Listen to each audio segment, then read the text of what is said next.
3 seasons ago, we saw the conclusion of the most thrilling FPL story of all time as Lord George completed his rise from a 4.8 million rank to a top 10k finish, and with it achieving his dream of being crowned the champion of the infamous League of Gentlemen. The seasons betwixt now and then told a very different story, as the Lord fannied around with his Have Fun season and his Name Game challenge. The League of Gentlemen was taken over by outside forces. First, the Welsh wizard David Rudge strolled through the valleys to unseat our champion. Then, last season, Daniel Gestoso Cabezas brought that Latino heat to burn the League of Gentlemen down. The 4-time champ King Ding couldn't stop them. The 2-time Rebel champ Jochen Jeeves couldn't stop them. The champion preceding the Lord, Dan the Dragon, was also slain. Even the villainous Grinchy Vot's notorious mind games had no effect. And our Lord, well, he sat back and let it all happen. A willful neglect of the position he'd fought so hard to earn. But that is only part of the story, for though Lord George had defeated his rivals, his effort had left him drained. He found himself easily seduced by the Grinch's silver tongue. Just have fun, you've earned it. You're good enough to win, even with limitations on your selection. He fell for all his whispers because they gave him what he needed. However, FPL wasn't his only focus during those times, for while the Lord pissed away his prize, he also immersed himself in the study of the mind, educating his understanding of psychology to a first-class level. Now, having completed the education he walked away from 20 years prior, it's time to reclaim the prize he covets the most. It's time for Lord George to once again find his banter.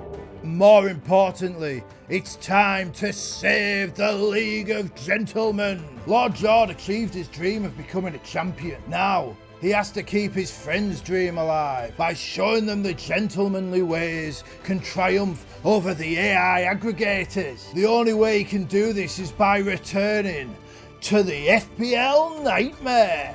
Hello and welcome to the FPL Nightmare YouTube channel. My name's Andrew, but if you've been following the FPL Nightmare in the past, you'll know that I'm also known as the notorious Lord George, the scribe of the story and the nightmare dreamer himself. And what a nightmare it's become, with the usurpers to my throne being people nobody even knows. What started as a friendly league between friends has evolved into something much greater. Yet, while I was off attempting ridiculous challenges and having fun, the future of the League of Gentlemen itself has come under severe threat, with these algorithm acolytes being as devoid of banter as Jochen Jeeves, when you dare suggest Sean Gota might not be the greatest Manchester City player of all time. What people often forget when it comes to FPL is that the best way to have fun is to score the most points, because there's nothing less fun than watching your differential Darwin do nothing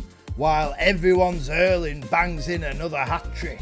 And this is where honesty is the most important thing, because how can you trust me to take you on this journey if you think I'm just spinning you a yarn? The fact is, the reason I've spent the last 2 years having fun and attempting the Name Game challenge isn't because I needed to focus on my degree. It's because the weight of the crown was heavier than I could ever imagine. You see, when a new king ascends, there's no time for basking in glory. No, you don't look out over the conquered worlds and cry salt tears. No, what happens is everyone congratulating you to your face is plotting your demise behind your back. They shake with one hand, then slit your throat with the other. You're no longer their peer, you're their oppressor, and everyone loves the revolution.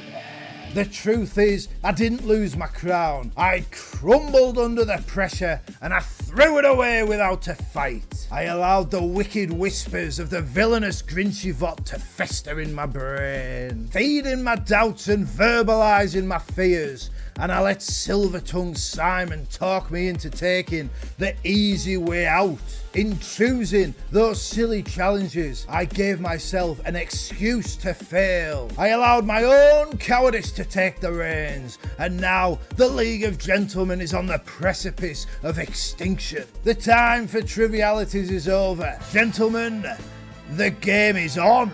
Looking at the list of names already signed up, it's clear to me who the top contenders are. Four-time champ King Ding, the only gent to ever win back-to-back titles, who needs to remind everyone why he's known as the sensei of squad selection. Two-time champ Jochen Jeeves, the rap Rob Roy, who plans on rocking and rolling his way to his first title triumph in 9 years. Dan the Dragon, who has remained in the hunt since his solitary triumph and is ready to roar his way back to the top through fire and brimstone. The Welsh Wizard, David Rudge, the man who ended my reign and is ready to fight his way back to the top after a difficult season last time out. And of course, the reigning champion, Daniel Gestoso Cabezas, who recorded the highest ever overall ranking by a gentleman last season and intends to use that Latino heat to fire his way back to the top once again. Then there are those who have come close before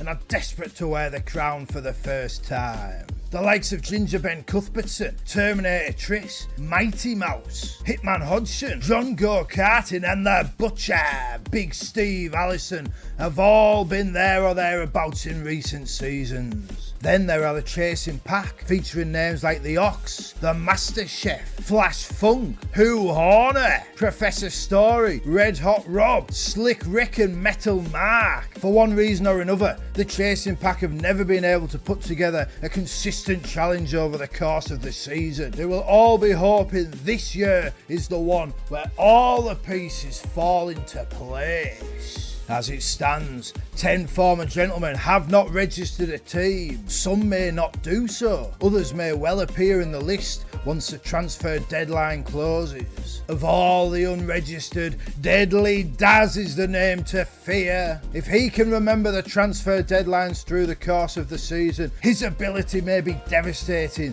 to my chances of claiming the title. And then, of course, there is the villainous Grinchy Vot, the Wicked Whisperer, the Toxic Typer, the Poison Persuader, the Relentless Rogue who leaves you questioning every decision, seducing you with slyness and confusing you with Codswallop.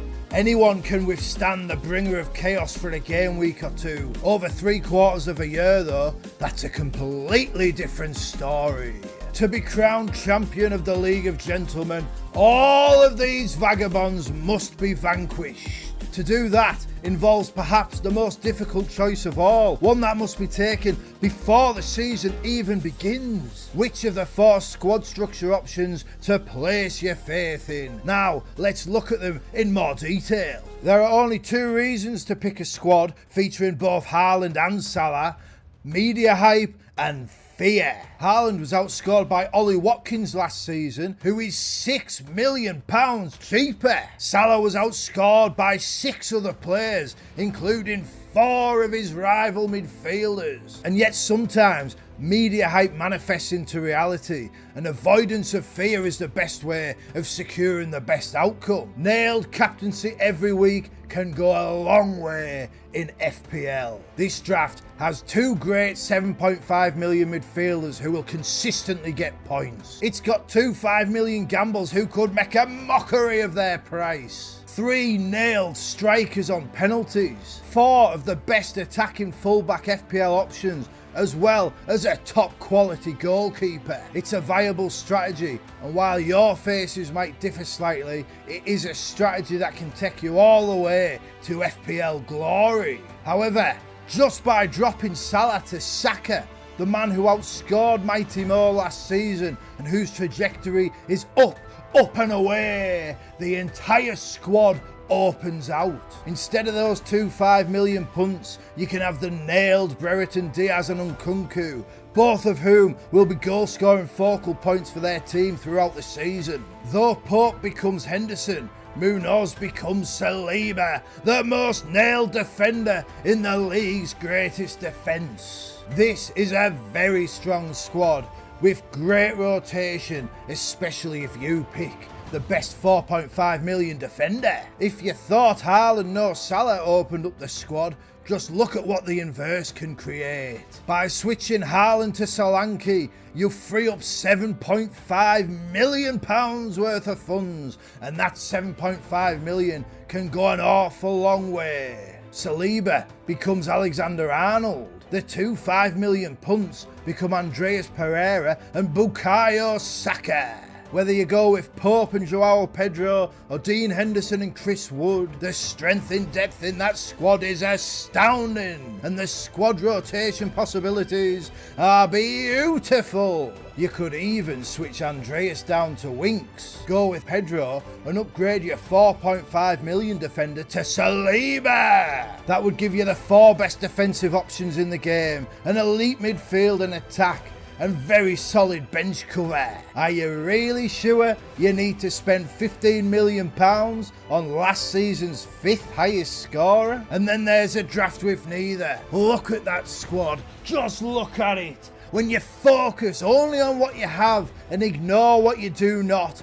that squad is simply sensational. The 3 best attacking fullbacks, the 3 best midfielders from last season, a man who matches Salah's output when fit, a striker who scored 19 goals last season and now plays in a better team, one which plays all-out attack, rotating 5.5 million attackers, both capable of big points, 3 strong playing subs every week, a very good goalkeeper, and easy switches to any player you want further down the line, and of course the greatest striker in all of world football. All you have to do is sacrifice the FPL GOAT and the Norse Force. They were 5th and 7th in the points last season. Is that really so scary? Decisions. Crucial choices which we'll be contemplating right the way to Friday's deadline. 10 million virtual Ranieris tinkering away until we reach the blind panic phase with 10 minutes to go, leaving us ravaged with regret 30 seconds after the deadline passes. All of us leaving our fates in the hands of those infuriating FPL gods who we all know are bastards and conspire against us. However, for those that dare enter the League of Gentlemen, those choices will mean a little bit more.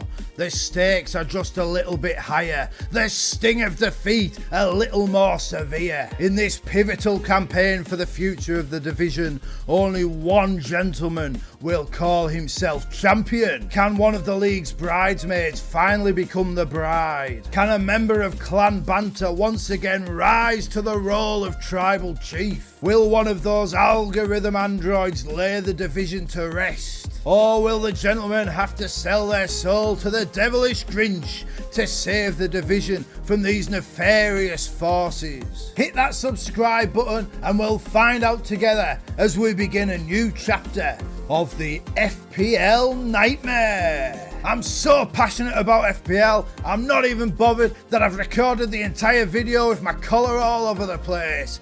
Thanks for watching, we'll see you next time. It's a case of new season, same old story in FPL, as once again Mighty Mo Salah fired home a curtain-raising classic performance, bringing in 28 points for those who captained the doyen of day one. His 2 main rivals for the armband, Ice Cold Isak and the Norse Force Haaland, both produced returns, but neither came close to the score of the enigmatic Egyptian. The opening game week was not short of controversy, with some shameful scenes at St James's Park, seeing Fabian Schär sent off. The disgraceful dramatics of Brereton Diaz forced Newcastle to play for an hour a man down, leaving those who captained Isak cheated out of what was sure to be points galore. Still, the greatest striker in all of world football managed to to produce an assist out of nothing with a moment of magic. But those 5 points simply weren't enough to keep pace with those who backed Mighty Mo. And yes, I was one of those who backed Isak with the armband. And yes, I am furious. Brereton Diaz may have been punished with a crunching long-staff tackle, a Dan Burn dust-up in the tunnel, some severe mockery,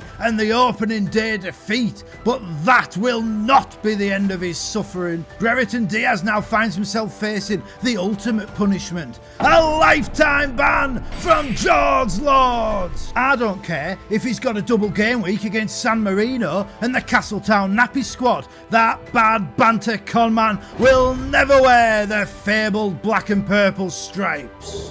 Having already seen one abysmal refereeing decision destroy my captaincy, imagine my horror to see Eberici Eze's sensational free kick ruled out for nothing. And then you factor in the Pedro Porro injury, and that's 3 big things gone against me already. My mission to save the League of Gentlemen from those algorithm androids is so far not going according to plan. Of course, it is hard for things to go according to plan when you take a squad that was carefully crafted over 6 weeks of burning the midnight oil and then rip it up 10 minutes before the deadline in pure fear of what going without Haaland could do. However, with so much uncertainty surrounding lineups and transfers, I felt the shrewdest move was to start with the blonde bomber, then shift him out in a few weeks once the wheeler dealing's done and the squad selection starts to settle down. Now, it has not paid off immediately, giving Mighty Mo Salah's massive haul,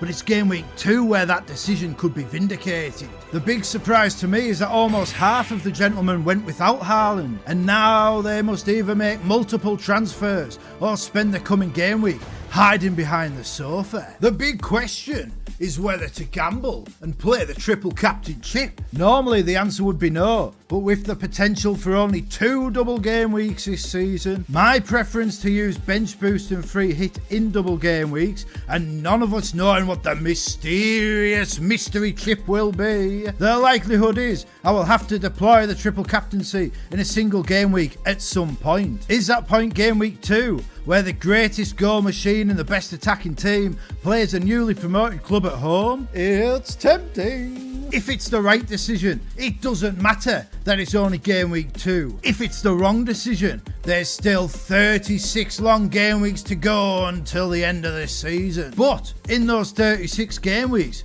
will there be a better fixture than a fresh and fit Haaland at home to Ipswich Town? Boring stats alert! Haaland has never scored in game week 2, failing to find the net against Newcastle and newly promoted Bournemouth in the last 2 seasons, both at home. However, he has 6 goals in 6 fixtures against newly promoted teams, as well as 5 hat-tricks and 1 4-goal haul in 2 seasons. However, only 2 of those have come since January 22nd, 2023. However, 4 of those 6 huge hauls have come before October the 2nd in their respective seasons. However, in the last 18 months, he has only scored more than 1 goal in a league game at home on 4 occasions. However, in a season where triple captain will likely be best played in a single game week, it's a home game against Ipswich for the fully fit and rested Haaland. Perhaps I should have looked into all this data before the season began, but perhaps all this talk is irrelevant, and it's time to back the Norse Force! To make him triple captain or not is a big call, but it's one I absolutely have to get right if I am to reclaim my crown as League of Gentlemen champion. 1 game week in, and I'm already trailing all the former champions, all except the dismal David Rudge, who failed to even break a half century of points. Though I am within a point of the sensei of squad selection, King Ding, the King also holds a hand of Haaland heading into game week 2, so the potential advantage there is negated, even if the King does have Quansah in his first 11, which may force an early foray into the transfer market. Dan the Dragon also features the Norse Force in his squad, so I may well end up flying in his slipstream for a few game weeks yet, but neither of the other league winners ahead of me host the City Slicker in their starting 11. Furthermore, the defending champ Dan Gestoso Cabezas does not have Haaland in his lineup, and he's only 2 points ahead of me, so I fancy myself to overtake him in game week 2. Jochen Jeeves, on the other hand, has an 11-point advantage, despite some squad selection mishaps of his own. While he was trying to switch out Son for De Bruyne with moments to go before the deadline, disaster struck as his assistant manager Hot Rod blew the fuses in the house trying to wire up his new coffee machine. A situation which left the townhead gunner with no internet and pining for the old car boot sale cafetiere. It's a situation which leaves the rap Rob Roy with no Manchester City attacker for that plum Ipswich tie. But you have to wonder if it will work out in his favour, because now he can switch Son to Foden instead of De Bruyne. And you have to think Foden is now capable of greater rewards than even the Belgian bewitcher can provide. Sometimes entire seasons can swing on these unfortunate accidents which lead us to stumble into better outcomes. Ahead of all the former champs, somewhat inevitably, is the wicked whisperer himself, Grinchy Vott. He brashly proclaimed to all and sundry that his strategy was the best, and he will believe he has proven that the case, even if he is not quite on the top of the pile. Oh, who are these clowns anyway? I don't rate their squads. There's a Flecken and a Langer, a Wood, Silver and Quansah. To the Grinch I'll have the answer, the gentleman top three, da-da-da-da. Whether he has a point or not remains to be seen, but to my eyes, their squads look alright, although transfers will be critical to maintaining their current positions. Either way, the Grinch's decision to go with a premium defensive trio of Gvardiol, Alexander-Arnold and Saliba looks to have set himself up very nicely for the season ahead, especially if his rivals Pedro Porro is ruled out through injury. With squad selection as wide open as it's been in years, it was inevitable that someone who captained mighty Mo Salah would find themselves at the top of the world's greatest mini-league. Previous pace setters include names like Ginger Ben, Sirloin Sean, Deadly Daz and, inevitably, Grinchy Vott himself. And this year, it's Gladiator Glenn Morton who adds his name to that illustrious list. His 85 points give him a 4-point cushion at the top of the table, though it is true that nobody who has ever finished game week 1 at the top of the League of Gentlemen has ever gone on to win the title. 3 of those 4 names mentioned before did go on to finish in that season's top 4, and that simply must be the Gladiators' aim now. Though with Porro potentially injured, Quansah hooked at half time and no minutes for his substitute defenders, the pressure is already on. It's been a great start to the campaign for Gladiator Glenn Morton, and with a sensible defensive transfer, there's no reason his Haaland and Salah draft can't continue to enjoy success for many game weeks to come, as long as he nails those transfers. And that concludes game week 1 in the League of Gentlemen. It would be easy to say you can't read too much into the opening game week. Easy, because it's true, but I'd be lying if I said I wasn't a little bit nervous already. I simply need the Haaland gambit to pay off against Ipswich, because otherwise it'll be a long way back to the top. Now, ahead of game week 2, let me just say, may all your transfers be successes, may all your arrows be green, and may the FPL gods be in your favour. Click that subscribe button to avoid incurring their wrath. Thanks for watching, we'll see you next time. Also, I'm not really that mad at Brereton Diaz. I do love a good bit of shithousery, but only because Newcastle still went on to win. Ha ha! Banter! It's an FPL nightmare, company pulling out more, yeah. I'm the greatest football manager to ever grace the old armchair, but the FPL gods hate me, and no one seems to care that my points are only average, and my ranking is not fair. Last week, all the FPL talk was about whether to triple captain Erling Haaland. In only the second game week of the season, the reputations of the AI aggregators and the gentlemanly ways were on the line in a high-stakes battle of cojones. The algorithm acolytes spent all week pumping out the content, extolling the virtues of the triple captaincy. Yet, when the deadline passed, what did we see? You guessed it. Let's Talk Andy owns Haaland, saved his trip. FPL Harry owns Haaland, saved his trip. The FPL Wire lads, Kraz, Late Riser and Zofar all own Haaland, all saved the chip. And of course, the AI poster boy Big Man Bakar inevitably owns Haaland, but kept that chip in his back pocket. only one content creator had the big dangly brass balls to walk the walk. Who? I'll tell you who.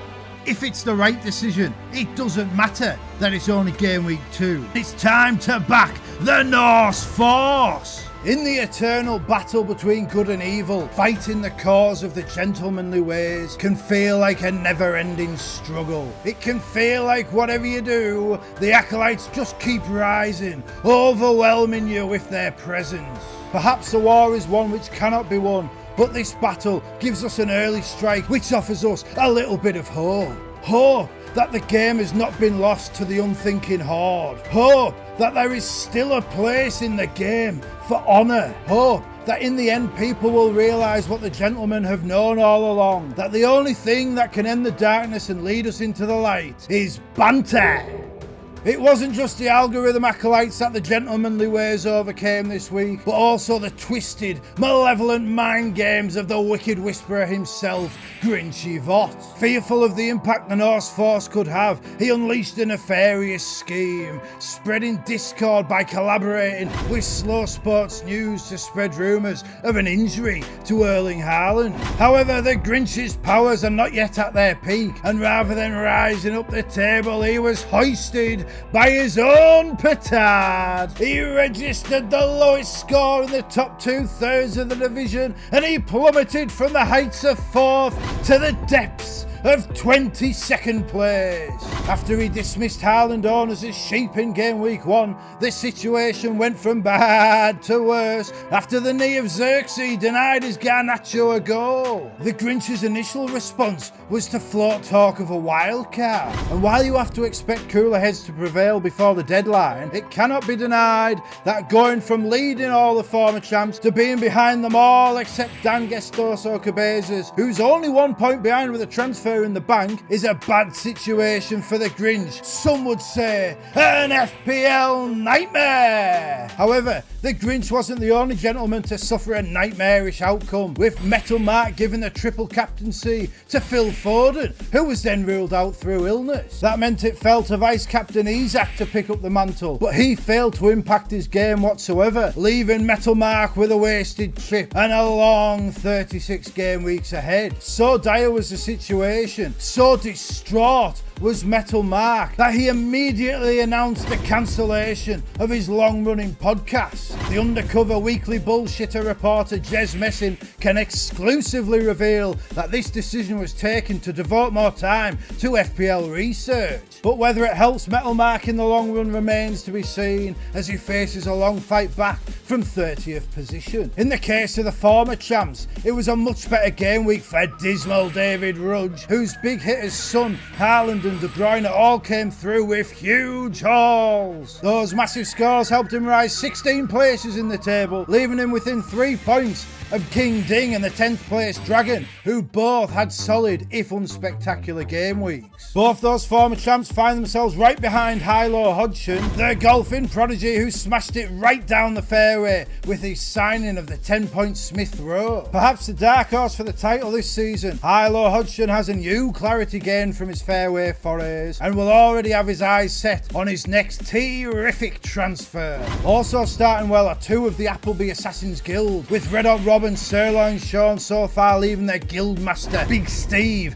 in the shadows. That being said, the lack of Haaland in the squad left Red Hot Rob dropping 6 places, despite having 17-point Palmer in his squad. Still, being an 8th is an achievement in itself, given that only 2 members of the top 10 do not possess the Norse Force in their arsenal. Indeed, the only manager in the upper reaches not to own Haaland and to rise in the table was Joachim Jeeves, who showed remarkable fortitude not to indulge in a knee-jerk transfer, especially given the deadline day mishap last week, Barco being sold and Solanke being injured. To go without a Manchester City attacker for that plum Ipswich tie was brave. To do it as a Manchester City fan took courage that few FPL managers possess. It's a demonstration to all as to why he is a tribal chief of clan banter. And if the division's foremost transfer addict is now in control of his compulsions, then the two-time Rebel champ could finally end that long 9-year wait to secure his third crown. We talked last week about how seasons can swing on serendipitous circumstances, and the Townhead gunner has shown that immediately, with his holding of the unwanted Heung-min Son over the preferred De Bruyne, leading to an immediate 4-point gain. The 4 points that keep him ahead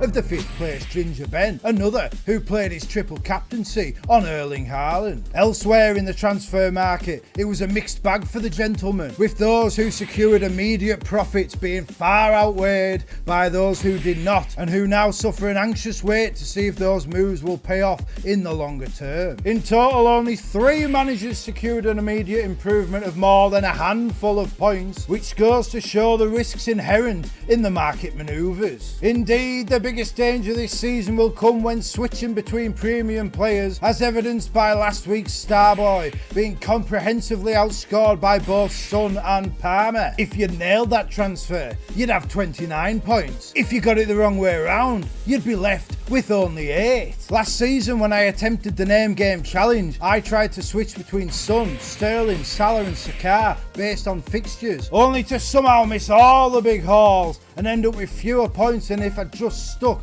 with either of those 4 players. Yet this season, we must all chance our hand at Premium Pontoon and hope the only 22 we draw is points in the bank. That is a fear for another day though, because today is all about the glory of the successful single game week triple captaincy. For the first of the 3 gentlemen who pulled off that elusive task, Ginger Ben finds himself rising 9 places to 5th in the table. The other 2 gents who pulled it off now find themselves ranked 1st and 2nd in the table, although that wonderful magical gent in 2nd shares his place with John Go-Karting, whose signing of Welbeck proved truly inspired. What is especially interesting is that from 2nd to 4th place, all draft options except neither Haaland or Salah are represented. Jock and Jeeves with his no Haaland draft, John Go-Karting with his Haaland and Salah draft, and myself with my only Haaland draft. Now, of course, those other 2 still have a triple captaincy in their back pocket, but will they find a single game week where they can find someone who matches Haaland's 51-point total? Or will they have to play it in a double game week where I can play my free hit? These are stresses I no longer have to contend with, which I believe gives me the advantage, although they would obviously say different. Incidentally, the last time Go-Karting, Jock and Jeeves and myself were in similar positions was 3 seasons ago, during the thrilling final instalment of the FPL Nightmare series. And now with the FPL Nightmare debuting as a YouTube series, perhaps it would be fitting for that rivalry to play out one more time. Go-Karting and Jock and Jeeves will be hoping for a different outcome, whereas I will be biting, scratching and clawing every game week to ensure my re-ascension to the throne. Before any of us can think of title charges though, we must first overcome Gladiator Glenn, whose use of the triple captaincy saw him extend his lead at the top to 20 points. Many will look at his sterling opening fortnight, his position at the apex of the division with a comfortable cushion, and think he is the man to fear. Not me! I see the pressure of leading already affecting the Gladiator's decisions. He could have brought in Mazraoui like 5 other gentlemen did for an immediate 4-point gain and brighter long-term prospects. He could have become one of the 5 managers to hold Robinson in his repertoire and gained an immediate 7 points like 4 previous League of Gentlemen champions have. But instead, he brought in a newly promoted defender ahead of the toughest game of the season.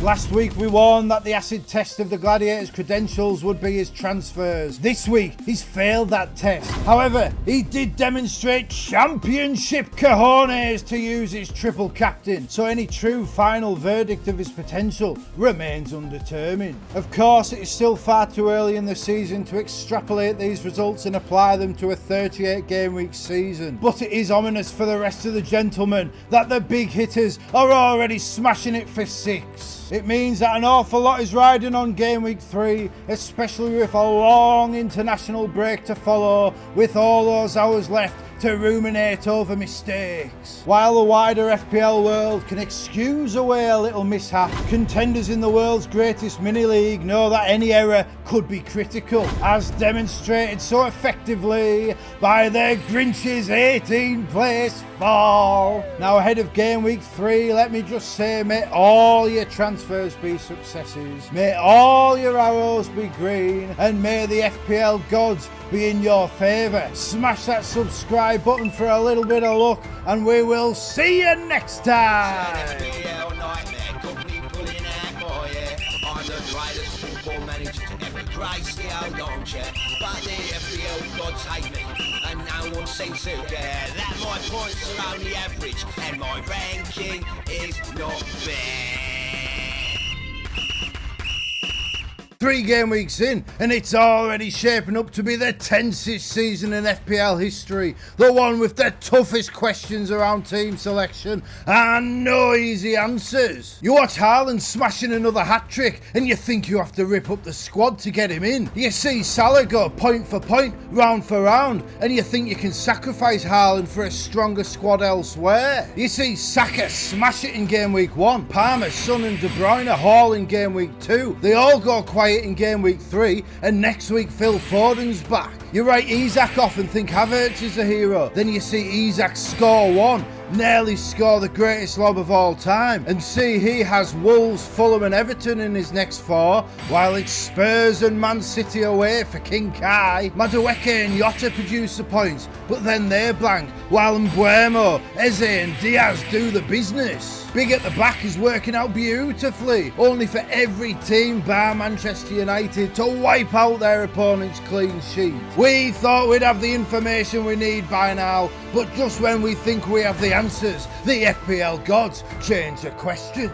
Only one thing is for sure, this is going to be a season of pain and pleasure, of agony and ecstasy, of joy and heartbreak, and all those emotions will be felt within the same game week. It's a season where you feel you could wildcard every week and somehow still need a free hit. We are seeing the repercussions reverberate right through the League of Gentlemen, from the bottom all the way to the top. Terminator Triss, with a top 30k and a top 10k finish in his history, has a defence featuring Man City, Arsenal, Liverpool, Villa and Spurs. He's got an attack comprising Son, Jota, De Bruyne, Maddison, Arsenal, Manchester United and the effervescent Vardy, all augmented by 2 of Crystal Palace's finest, and yet he finds himself rock bottom of the world's greatest mini-league. He's already been overtaken by a manager who missed a game week 1 deadline and started his season in game week 2. We see Lionheart Lamb and Steve the Artist Ruddock, veteran champions of inferior fantasy games, and yet they can't even break out of the bottom quarter. League of Gentlemen veterans such as the Ox,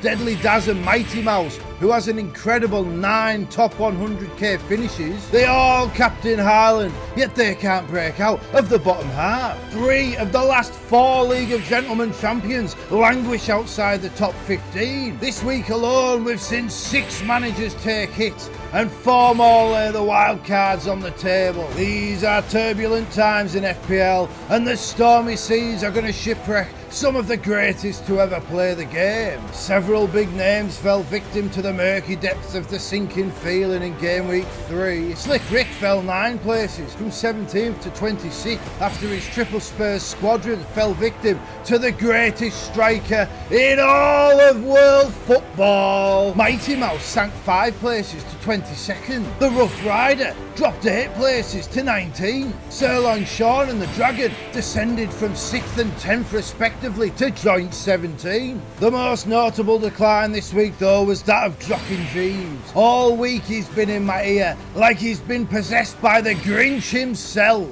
Oh, you always say I'm a 2-time champ, but I've actually won it 4 times. Just because nobody else played the game at the time doesn't make it not so. Oh, while I'm at it, your backgrounds are boring. While something can always be done about the backgrounds, with regard to his other point, I cannot say. King Ding's first season was 2013-14, and I joined the game the following season, so neither of us can confirm these claims. Nor, indeed, who was even a member of the League of Gentlemen. However, Jez Messing's journalistic integrity has never been in question, and he has investigated the rap Rob Roy's claims that the 2011-12 and 2012-13 seasons should be valid title wins for him, officially recognised in the archive. Messing's deep dive into the facts finds the majority of gentlemen were not active during the years the Townhead Gunner is claiming for. However, in 2011-12, Jock and Jeeves finished just outside the top 850k. 10 current gentlemen were active at this time. Of those 10,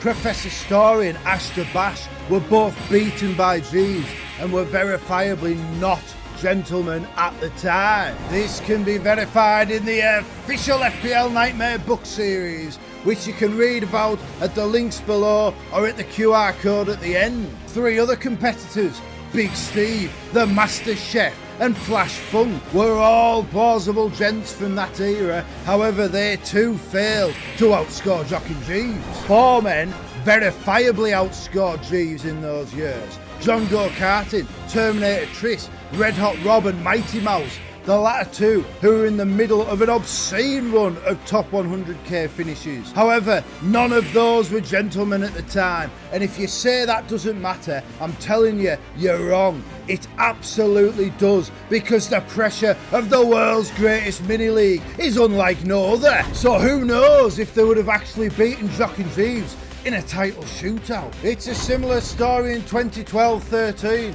with the list of non-gents who defeated Jock and Jeeves extending to 6, with Ashton Bash and Private Parvesh also defeating our Rebel champion. Like the previous year, the verifiable non-gent Professor Story was defeated by Jeeves, as was Gav the Master Chef Bridges, while Flash Funk crumbled under the unique pressure of the world's greatest mini-league and took a break from the game. However, in 2011-12, Metal Mark Farquhar, another gentleman active in the Cumbrian music scene at the time, verifiably finished ahead of Jock and Jeeves. He could very well have been in the League of Gentlemen, and he finished 18,083 places ahead of the Grand Disputer. Furthermore, the following season, Metal Mark defeated Jeeves by 500,000 places, leaving Jeeves languishing outside the top 1.4 million. So the question becomes,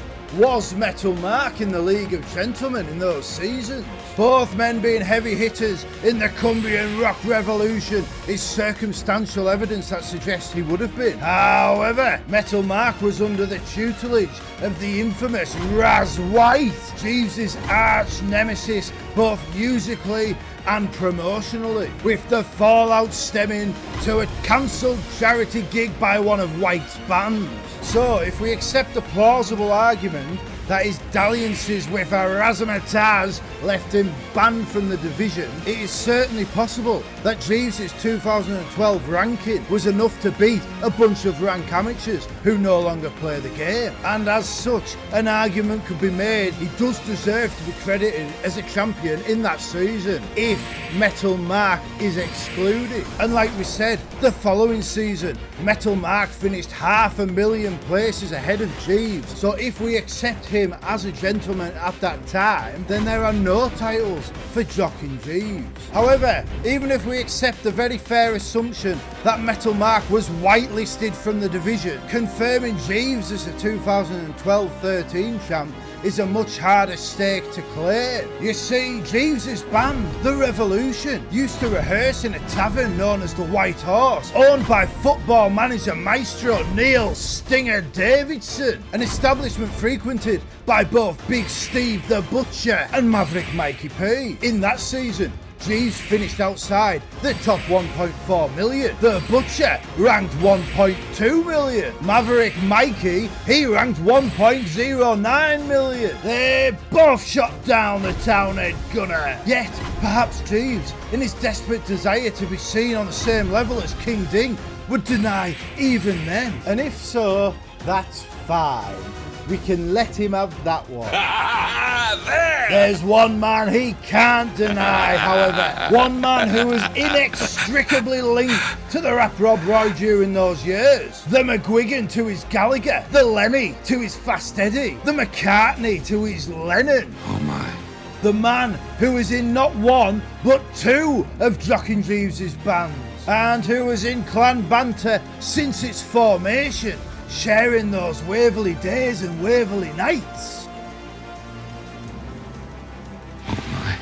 In 2012-13, when Jock and Jeeves languished outside the top 1.4 million, ranked 500,000 places ahead of him was none other than the Ox! And Jeeves may try and argue that the Ox did not beat him, but Jez Messin's evidence produces a compelling case. None more so than this photo of the Ox with the League of Gentlemen trophy. The trophy that is now in the permanent possession of the four-time champ King Ding. So, it appears Jeeves is correct that a great injustice has been done in the archives. But it's not him farting around in a league with Double Dex Dave and Phil the Full Beaumonty. It's the omission of the Ox from the champions role from the year before the official records began. Congratulations to the Ox. And thank you to Jeeves for bringing this matter to our attention and investigating the true history of the League of Gentlemen. Jeeves, it's because of you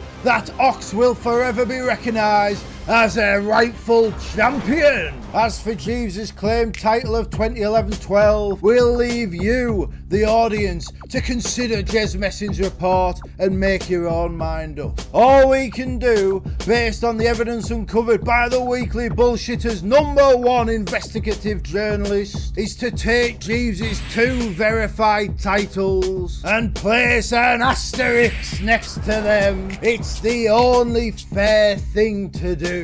Perhaps Jeeves should forget about trying to rewrite history and instead focus on what is going down right now, because he fell 5 places to 9th this week as the mistake of overlooking Haaland really hit home. What's remarkable is that 2 seasons ago, Jock and Jeeves eschewed the Norse force in preference of stuffing his team with high value midfielders. After that error decimated his rank, he swore never to make the same mistake again. But yet here we are, 2 years later, and it's all just a little case of history repeating. What Jeeves demonstrates here is the true value of Haaland. While owners were never in any doubt as to whether to captain a £15 million player, people who owned Salah were considering diverting to Parma. Many did, and it's cost them. This is what that extra 2.5 million buys you.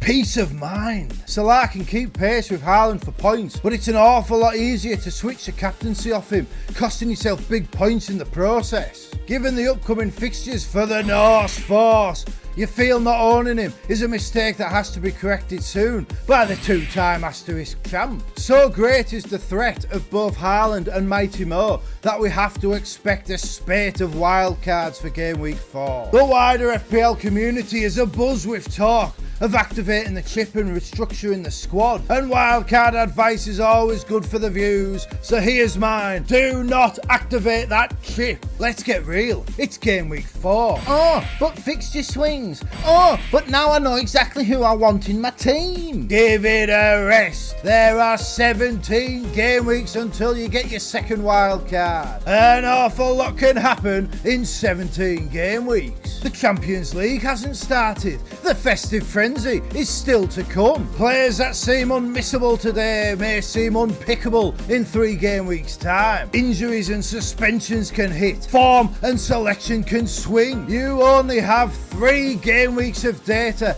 highly influenced by preferential fixtures. It doesn't matter how good it looks on paper, not when you consider how good no Haaland drafts looked on paper just 3 game weeks ago. Activating your wildcard now is a mistake. Oh, but I've already activated it. Well, I hope that extra team value is worth it. It won't help you when you have to take 4-point hits every game week because things have swung again. But if you have activated, the only advice worth listening to is to ensure you have both Haaland and Salah. The rest is up to you. But those two players are the only ones who might minimise the damage you've done to yourself. Don't be telling yourself you'll work Haaland back in further down the line. He's over £6 million more expensive than the next highest value striker. Going without Haaland is a 3 or 4 transfer mistake. Do not make it.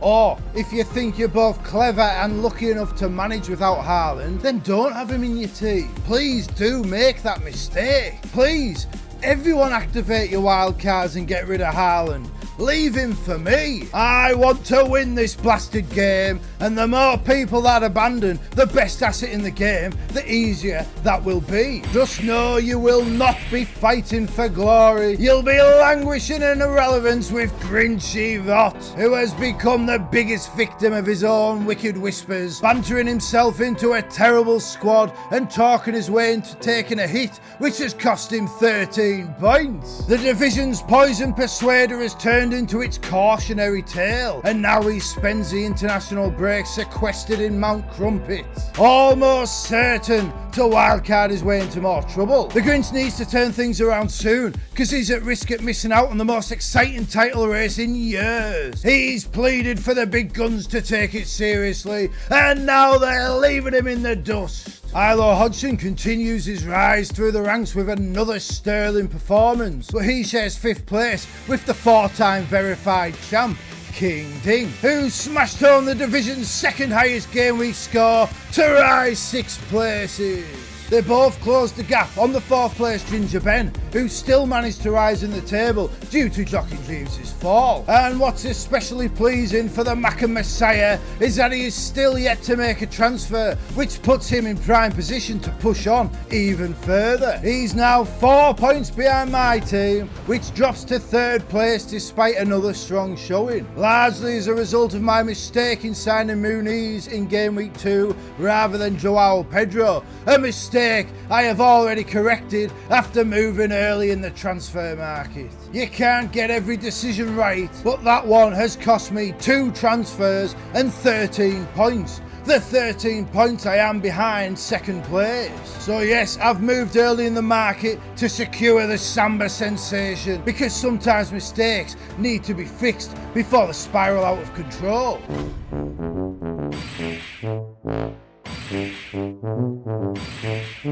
There were no such transfer mishaps from John Go-Karting, who rises to 2nd place largely as a result of trading Jacob Murphy to Luis Diaz. That gave him a huge immediate gain, and with both Haaland and Salah in his squad, he will prove very difficult to overcome. However, as always, my focus is on the gap between myself and 1st place, and that's a gap that shrunk by 4 points after a disastrous wildcard by Gladiator Glenn. Last week I said I did not fear his threat, and he's done little to prove me wrong, throwing away his biggest weapon to secure the lowest score in the division's top 8, and bizarrely selling both Mighty Mo and the Norse Force in the process. Look, I can see the logic in the Haaland approach initially. Bring him in, triple captain him in game week 2 for that Plum Ipswich tie, then redistribute the funds with an early wildcard. It's sound logic in general. However,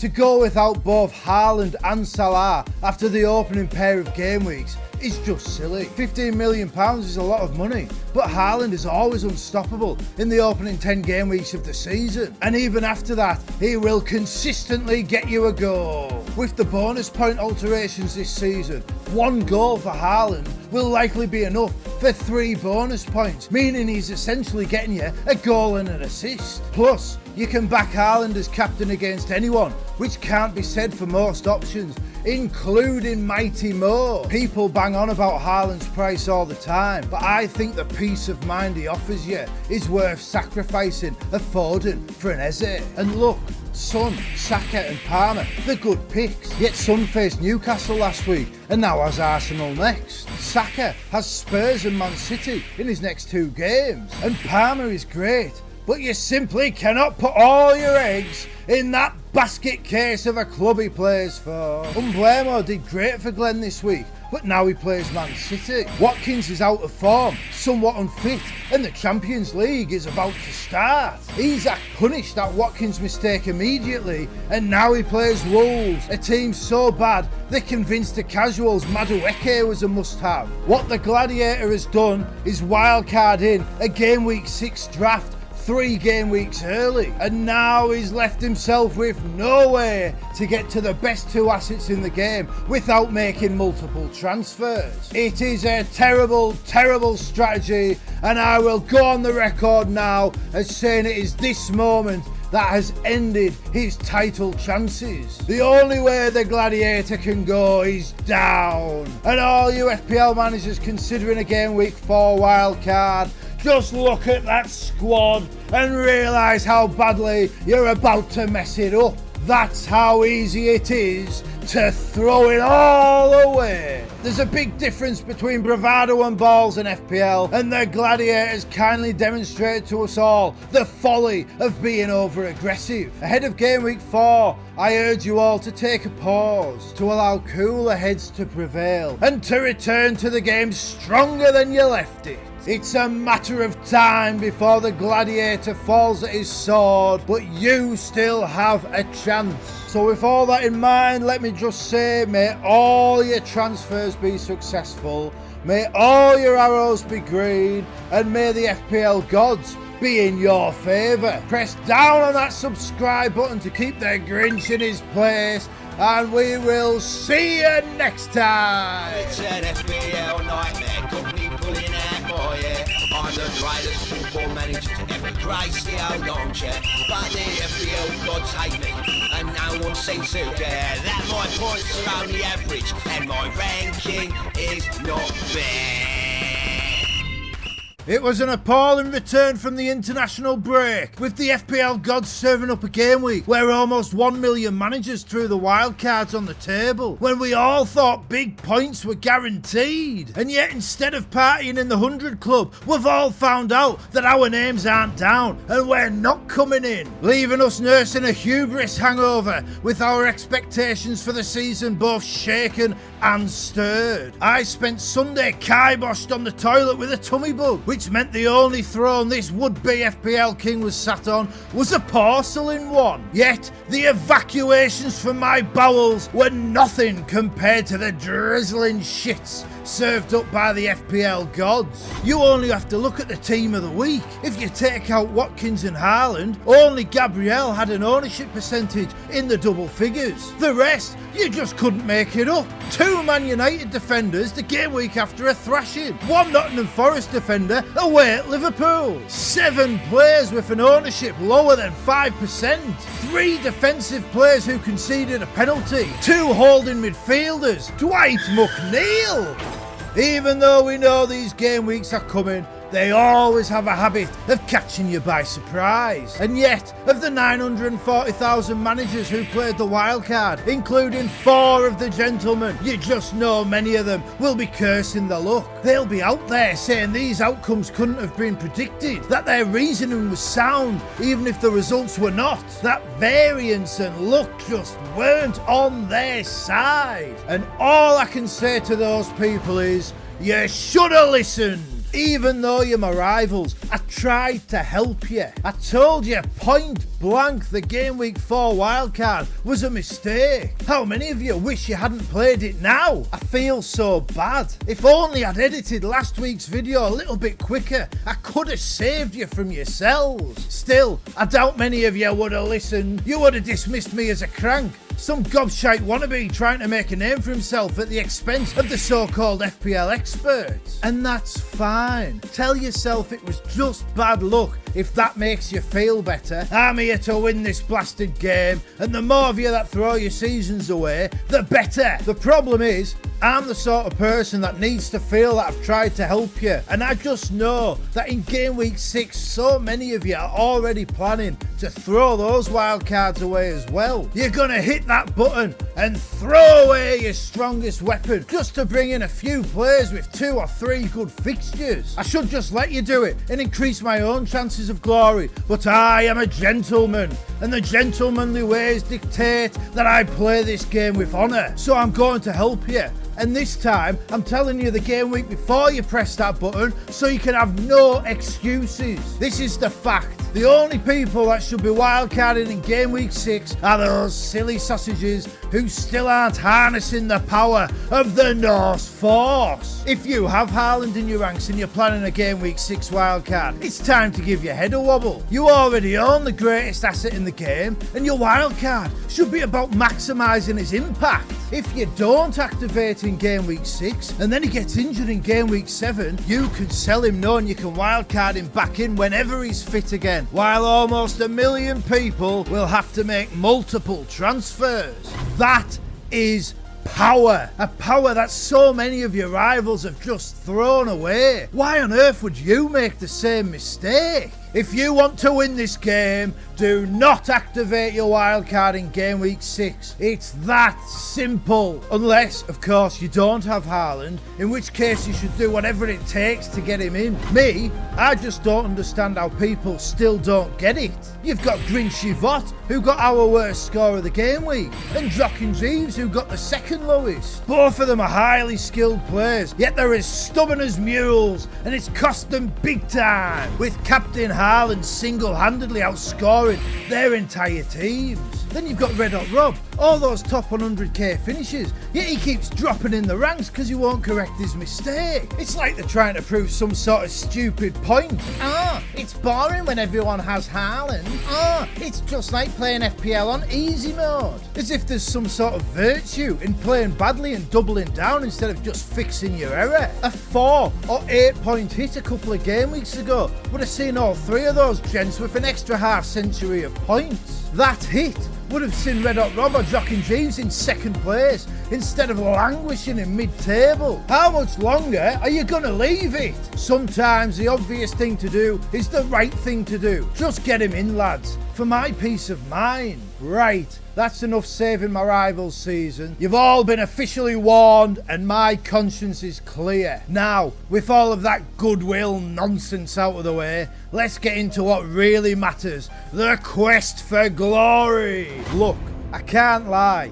Game week 4 was a blow. Within 30 stoppage time seconds, I saw Robinson lose a clean sheet and Eze decline a penalty. That's 9 points right there. Never mind what bonus points they might have scored. And those points would have been huge in such a low scoring game week. And yet, it could have been so much worse. I brought in Joao Pedro, like 1.2 million other managers did, only to see him called up late by Brazil and return home crocked. Yet I had Smooth on the inside, Crunchy on the outside, and Amad Diallo to come off my bench, bringing with him 6 golden points, which is more than a lot of other managers. Likewise, 375,000 people sold Saka, bringing in Salah as his replacement in many cases. Yet Salah only scored 2 points, and the Starboy got 7. That gave me an extra 5 points, while also keeping an extra transfer in my back pocket. Yes, it could have been a lot worse, but those slim pickings were as good as it got for me, with my game week summed up by Jota being outscored by Luis Diaz by virtue of the order in which the assistant referee raised the numbers on his little digital notepad. Imagine losing 2 points because your man walked off first. Hey, those FPL gods, they do love their little pranks. And yet, despite the paucity of points, I maintained 3rd place in the League of Gentlemen, and I only lost 4 points worth of ground. Had Luis Diaz left the pitch first, I would have ended the game week exactly as I started it. For a bad game week, it could have been so much worse. Indeed, there are some gentlemen who wish they'd had my bad game week. None more so than Grinchy Vought. He sold Garnacho 6 points for Eze's 2. He took a hit to bring in Joao Pedro and had no bench cover. He still doesn't own Haaland, and he's just hit the game week's lowest score in the entire division. Every time you think the Grinch has bottomed out, he finds a new depth to sink to. And it's getting to the point where you have to wonder if his ongoing inclusion in these videos can even be justified. But then, I worry if I don't keep him engaged, he'll do what he did a few seasons ago, where he faked a hack and then spent the second half of the season just sabotaging his own team for attention. And we don't want that. And the worst thing is, you look at that squad and you wonder how on earth it's ranked 6 million. The answer, of course, is the exclusion of the Norse Force. And as crazy as it seems that one player can have such a damaging impact on FPL, that's the reality we all have to accept this season. More than that, we have to play accordingly. Oh, you can't chase last week's points, they say, and they're right. However, you also shouldn't throw away next week's points just because you're having a tantrum that other people are beating you. And while we're on the matter, we saw an incredible dummy spit in the League of Gentlemen this game week, with former champion dismal David Rudge disappearing into the valleys, never to return. I keep telling you that the unique pressures of the world's greatest mini-league can destroy even the greatest of players. And so we have seen this game week as a gentleman with the highest ever overall ranking in the division's history has fled in humiliation at somehow ending game week 3 ranked behind Snarky Simon. It takes unique strength to keep on fighting in this league, and some people just don't have the minerals. However, while Dismal Dave has quit the league in cowardice, the other former champs keep on fighting. Buoyed by the revelations from Jez Messing last week and infused with a newfound determination to improve his standing, 2013 champ The Ox wildcarded this week and improved his ranking by 5 places. Defending champ Dan Gestoso Cabezas corrected his mistake of not owning Erling Haaland, and that was a move that proved pivotal to his rise in 7 places to 17th, moving ahead of the 2-time Asterix champ Joachim Jeeves, a man whose enduring stubbornness saw him post the division's second lowest score. While you have to somewhat admire Jeeves' bullishness, the simple truth is that his current strategy is not one that will lead him to success. Jeeves needs to take inspiration from Iceman Newton, who corrected his own mistake last week with his wildcard and has now risen almost half the division to find himself in 4th place. The Iceman is now ahead of big names such as Ginger Ben and King Ding, who both dropped 5 places, as well as Dan the Dragon and Hilo Hodgson, 2 men who both rose in the ranks this week. It was a huge rise for the Dragon as well, climbing 10 places in the table to find himself just 28 points off top spot. That was a result of a monster 71-point game week, which could have been even more spectacular had he not left the game week's highest scoring player stranded on his bench. For King Ding though, it was a game week of rare mistakes. First in moving early in the transfer market to sign the subsequently injured Joao Pedro, then in taking the gamble on captaining Salah over the Norse Force. However, these mistakes spelled danger for the rest of the gentlemen, with these outcomes likely to reinforce the King's belief in his usual tactics that have led him to 4 league titles. Throughout the rest of the division, other notable rank rises include Professor Story, Sirloin Sean, Maverick Mikey, Deadly Daz and Mighty Mouse, while those that joined Joachim Jeeves, Grinchy Vot and Red Hot Rob in the downward spiral include Private Parvesh, Ashton Bash and Hugh Horner, all of who fell several spots in the League of Gentlemen table. However, the least surprising fall in all of the League of Gentlemen is that of Gladiator Glenn, whose bizarre decision to wildcard out the best 2 assets in the game has predictably cost him in double quick time. Not only has he dropped a place in the table, but once again he's been outscored by everyone in the top 8. It's now just a matter of game weeks before he drops out of contention altogether. He's the only manager in the top 16 not to own Haaland. He doesn't even have Salah, and nor does he have a wild card to fall back on. It's a desperate situation, and it's one that John Go-Karting took full advantage of, seeing Erling Haaland outscore 9 of the Gladiators team as Go-Karting leapfrogged him right into top spot. He's established a 9-point lead at the top of the world's greatest mini-league, and it's a full 20 points ahead of his nearest Haaland-owning rival. While it's still early in the season, it's a great position for him to find himself in, especially when his squad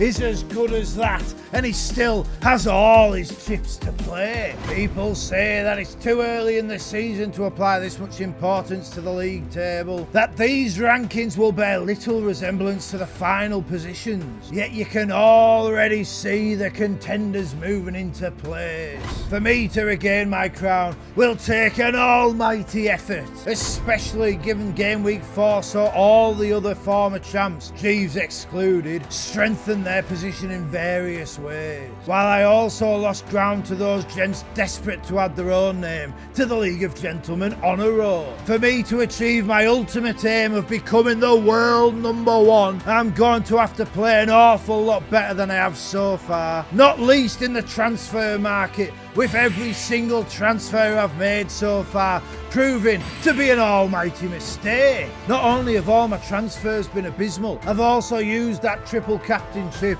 which many of my rivals have not. Although Ashton Bash's 6-point return from his does go to prove my point about the dangers inherent with that chip. So yes, I'm going to have to nail my 2 free transfers ahead of game week 5, because the pressure is well and truly on, and I'm feeling the heat. So, ahead of game week 5, let me just say, may all your transfers be successes, may all your arrows be green, and may those FPL gods be in your favour. Hit that subscribe button to eject the cowardly dismal Dave in disgrace, and we will see you next time. Now, if you don't mind, I'm going to have to dash off, because all this bass I've put in my voice isn't half playing havoc on these bowels of mine. Back to the porcelain throne! It's an FPL nightmare, got me pulling out more, yeah. I'm the greatest football manager to ever grace the old armchair, but the FPL gods hate me, and no one seems to care that my points are only average, and my ranking is not fair.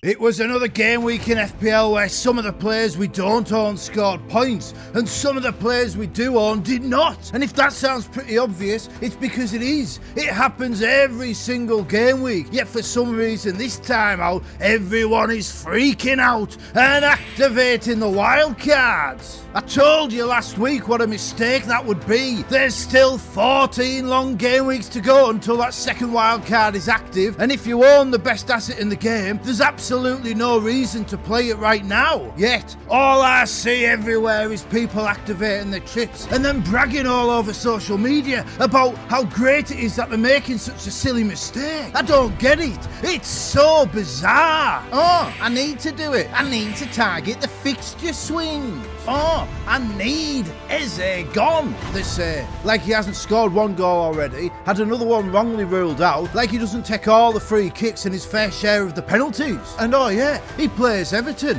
and that apparently makes him a must sell. Oh, Nico Jackson started banging in all the points, they say, like he doesn't only have 2 more good fixtures than a horrible run of difficult ones. Have you not seen Arsenal's run? Yeah, it's 3 good games, then it's Liverpool, Newcastle and Chelsea, the latter 2 away from home. Did you learn nothing from the mad panic to get the absolute must-have captain option Mo Salah for game week 5? How many points did he get again? Outscored by 4 teammates and matched by another 3, I heard. I must have heard wrong. The point is, there is only one must-have player in this game, and that is the Norse Force, Erling Haaland. If you've already got him, there is absolutely no need to wildcard, and it is an absolute mistake to do so. But I'm not getting into that again, because I spent half of last week's video talking about that. So if you want to recap, go and watch that video and boost my views. What is a shame though is that my voice is small and all the big content creators have already lured so many of you in. All of those algorithm acolytes have already convinced each other that the Game Week 6 wildcard must be done. Because one's done it, another one thinks he has to, then a third one thinks they must be onto something, and then before you know it, they're all freaking out and panicking. They're terrified that those three creators know something that they don't, so they activate the wildcard too, even though they've got absolutely no reason to do so. This past week, I saw Let's Talk Andy, the godfather of FPL content, the most respected voice in the field, and he sold Saka for Salah just so he had an excuse to activate that wildcard in Game Week 6 to get Saka back in. Like having Mo Salah against Wolves is a must wildcard situation or something. I've also just watched FPL Harry with his incredible run of finishes show his team for next week. He's got 2 players against Everton, 2 against Wolves, 1 each against Leicester, Man United, West Ham, Forest, Ipswich and Fulham, and his captain Haaland is against the Newcastle side in defensive disarray. Not a bad fixture among them, and he even has a sub against Forest too. And even someone as good as FPL Harry has spent days considering whether he needs to wildcard. By the time I get this video published, he might already have activated his trip in a week where his team has incredibly strong fixtures. And this is a situation that's being repeated over and over and over. Almost 1 million people wildcarded in Game Week 4. We'll probably see double that this week, maybe even triple. It's madness. It's absolute madness. And the reason they are succumbing to this insanity is because each of the rest of them are. They're all scared their reputations will take a hit if they don't do exactly what each other does and then they get it wrong. Even though FPL Raptor constantly does the wrong thing, and yet he has a huge and devoted following because he has the balls to take the chances that the others will not. You have to understand how it works so you can understand what's going on. It's easier for them all to wildcard en masse and all be unlucky together and blame the craziness of the season than it is for them to stick the neck on the line and get it wrong. And now they're going to spend all week trying to convince you to do the same. And many of you already have, and many of you still will. And I tried. I did my best to talk you out of it, and I know I've most likely failed. It's hard for this solitary magpie to be heard over the buzzing of all the busy bees, pollinating your feeds with their waspish warbling. And while you're out there chasing honey, it's so easy to get trapped by the hive mind and end up getting stung. But this is precisely why they will keep bumbling around and failing to win this game, while I have every chance of swooping in, stealing the silverware and retiring to my nest as the world #1. But look, I know how hard it is to stand against a crowd, to stick your head above that parapet and risk getting shot down. So I'm going to try and help you, try and minimise the damage that you've done. If you have played your wild card, then this is the draft you should be going for. This squad is your best chance of making the most of a bad situation. You've got Raya and Flecken in goal. Raya's the best goalkeeper and Flecken is the best cover for those 3 tricky fixtures. This is simple, don't overthink it. In defence, you've got Trent, Gabriel and Rico Lewis, the 3 you'll start most game weeks. Oh, but Walker started against Arsenal. Aye, and he was shite. He offered nothing in attack except for crap long ranges, and he was at fault for both goals. It's laughable Walker was selected over Trent in the summer when he's weaker in every area, and it's blatantly obvious Rico Lewis is better than him now, especially if Rodri is going to be out long term. Trent and Gabriel need no explanation, and you can play them against anyone. Greaves is the best 4 million man with the best run of fixtures, and while I know he might have Liverpool and City in the next 3 fixtures, you won't play him in them anyway. After that, he has the best run until the second wild card of any defender in the game. Andy played several games up front last season. It's an absolute no-brainer. The midfield picks itself. Savio is the outlier name, but he's in great form and has a sensational run of fixtures. Oh, but what about Pep Roulette? Savio started 4 out of 5 games in the league and he's absolutely electric. Savio is worth the punt. Up front, it's obviously Erling Haaland. We found out Chris Wood's on penalties. He's banging form and has a dream run of fixtures. players, so he's a second striker. Jacob Strand-Larsen isn't being discussed anywhere, but he is easily the best budget striker for this situation. He's got 2 returns already from Arsenal, Chelsea, Forest, Newcastle and Villa. Most importantly, he can sit on your bench until the second wild card, and those Liverpool or City fixtures in the next 3 aside, you can call him up whenever you fancy rotating him in. Strand-Larsen is the perfect enabler striker until that second wild card, meaning you can save and spend those precious transfers elsewhere. Most of you should be able to afford that squad. If you can't, get a 4 million goalkeeper instead of Flecken, or get Robertson instead of Alexander-Arnold, or McNeil or Smith Rowe instead of Savio or something. It's easy enough. Just keep the long term in mind, because you've got 14 long game weeks to go until that second wild card. Right, that's enough wildcard talk for now, at least until I play my own in game week 12 or 13, like the eventual winner of this season's game will do. All this focus on what might happen risks detracting from what actually has happened. And game week 5 was a huge one in the League of Gentlemen. Quitting his podcast to focus on FPL research has had the opposite effect for Metal Mark, with his team plummeting to second bottom, ahead only of Terminator Triss's ultra differential team. The downfall of Grinchy Vot continues apace as he fell 5 places to find himself in 30th spot. Jez Messon has already told me that the Grinch has wildcarded, and I can only hope he isn't too proud to take the advice I offered earlier in the video, because as much as I enjoy beating him, if I'm honest, it's hard to see him struggle so much, and I want to see him climb back up these ranks. For all he's a wind-up merchant, Grinchy Vot is a top man, one I'm proud to call a friend. Keep on fighting, Simon. You can get back up these rankings. Take my advice and come and join us back up at the top. You're only 114 points off first place. 5 years ago, King Ding won the title from further behind than that, much further on in the season. Even if you won't beat me, you can still get that silver medal. Come on, mate.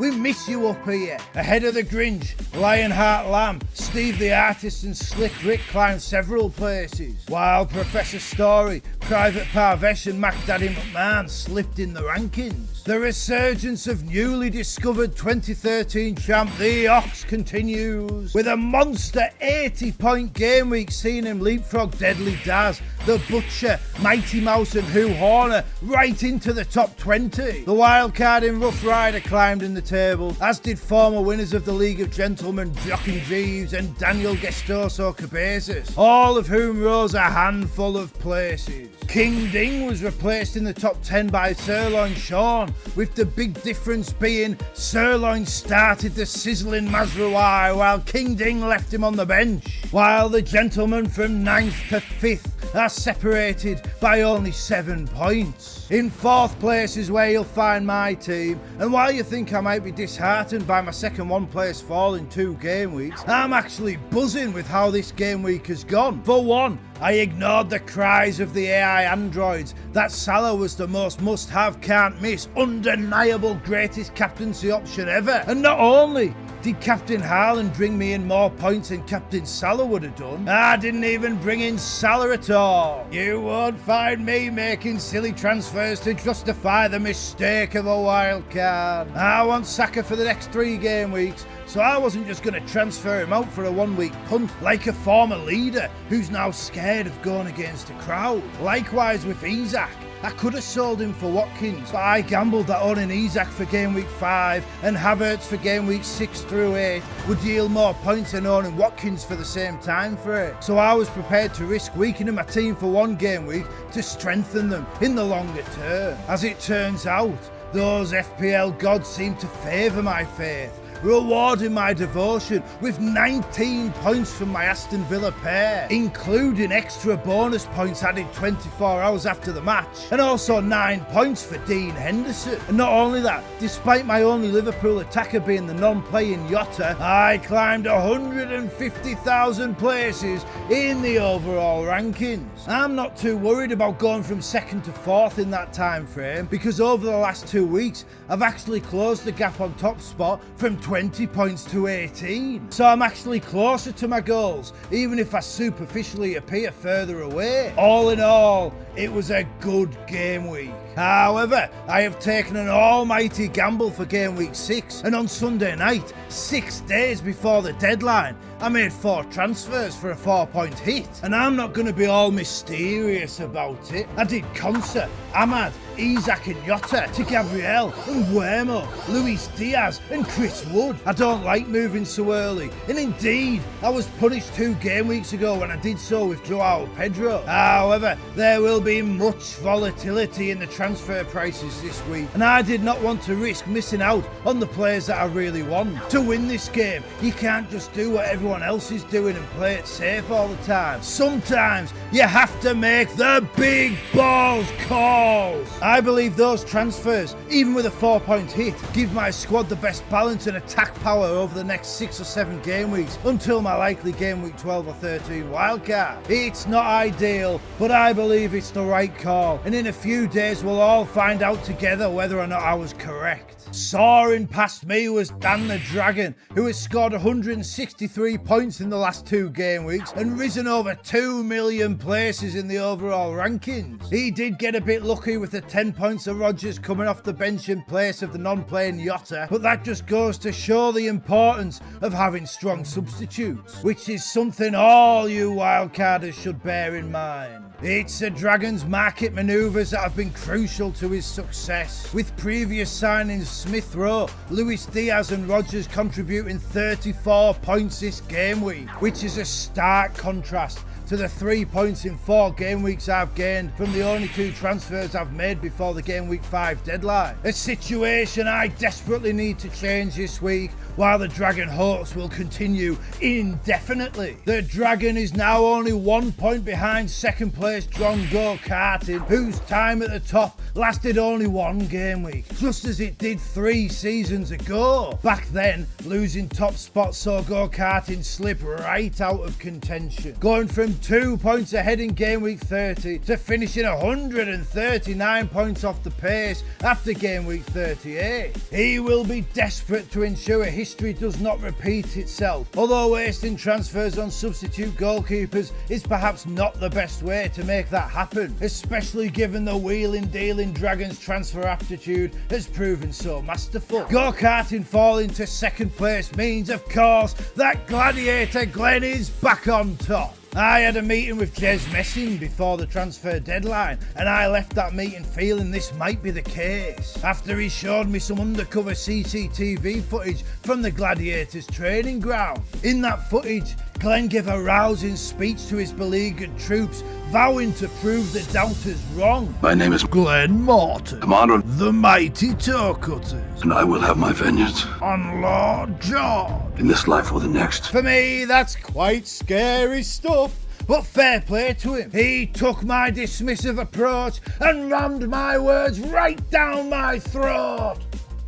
The Gladiators stormed 9 points clear with a team featuring no Haaland, no Salah, Ramsdale in goal, and 2 £4 million defenders. And the rest of us leave the game week feeling lucky that the Gladiator made the bizarre decision to bench Nico Jackson and Colwill, because those 23 points he's missed out on would have been devastating to our chances of catching him. However, as we approach a game week where mob mentality is taking over, where the new capo di tutti e capi is none other than Tommy Template, and where millions of street bosses are falling under his rule, it's simply magnifica to see somebody go against the conventional wisdom and come out leading the pack. Rather than cowering in fear of his power, Il Gladiatore inspires me. Showing cojones like that is what the gentlemanly ways are all about, and it's why the League of Gentlemen is the world's greatest mini-league. I only hope some of you watching see what is actually possible in this game, and then I hope you find the courage to stick 7 fingers up at those AI androids and show them what real artistry is all about.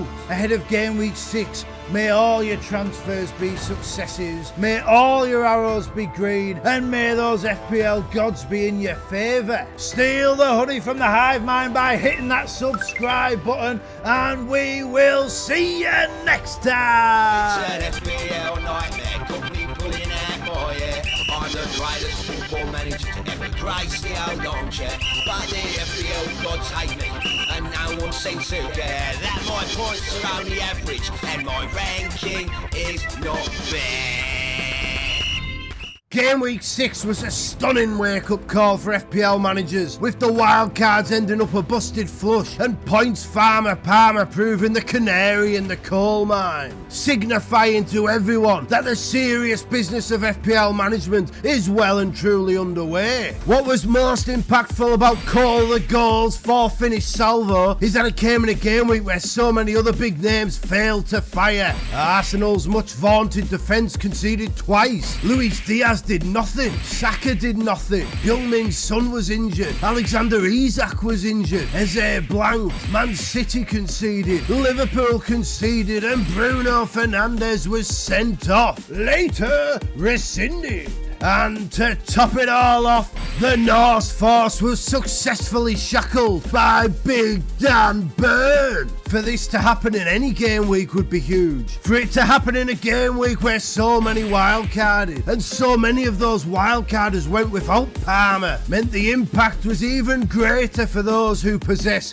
his unique abilities. We all expected a paradigm shift in game week 6, but very few expected it to shake down in quite the way it has. For my team, game week 6 was an unmitigated disaster. After I claimed to have their favour last week, those FPL gods have struck me down. First in destroying my game week, and secondly by inflicting me with the dreaded lurgy. Indeed, the highlight of my game week was a player I don't own scoring against a defender that I do. Last week I told those wildcarders to invest in Wolves, because they can provide the players best suited to be substitutes until that second wildcard, which would enable the game week 6 wildcarders to focus their transfers on high impact players. Away at Anfield, Ryan Aït-Nouri proved my analysis correct. Jochen Jeeves told me he thought I'd lost the plot when I suggested the Wolves lads, but I suspect you'll start seeing them feature more prominently in analysis elsewhere now their fixtures are starting to turn. But yes, some insignificant bragging rights for last week's video was the highlight of my game week, which just goes to show how diabolical my team's performance was. 3 returns I got. 3 dismal returns. A final game week score of just 33 points. My second highest scorer left on the bench. 3 players with 1 solitary point. 2 bonus points lost 24 hours after the game finished. It was dismal, and while the last couple of game weeks of underperformance could somehow be sugar-coated, there's no denying that this game week could prove the decisive blow in my quest to become this season's world #1. I was even outscored by Grinchy Vought. That's how bad things got.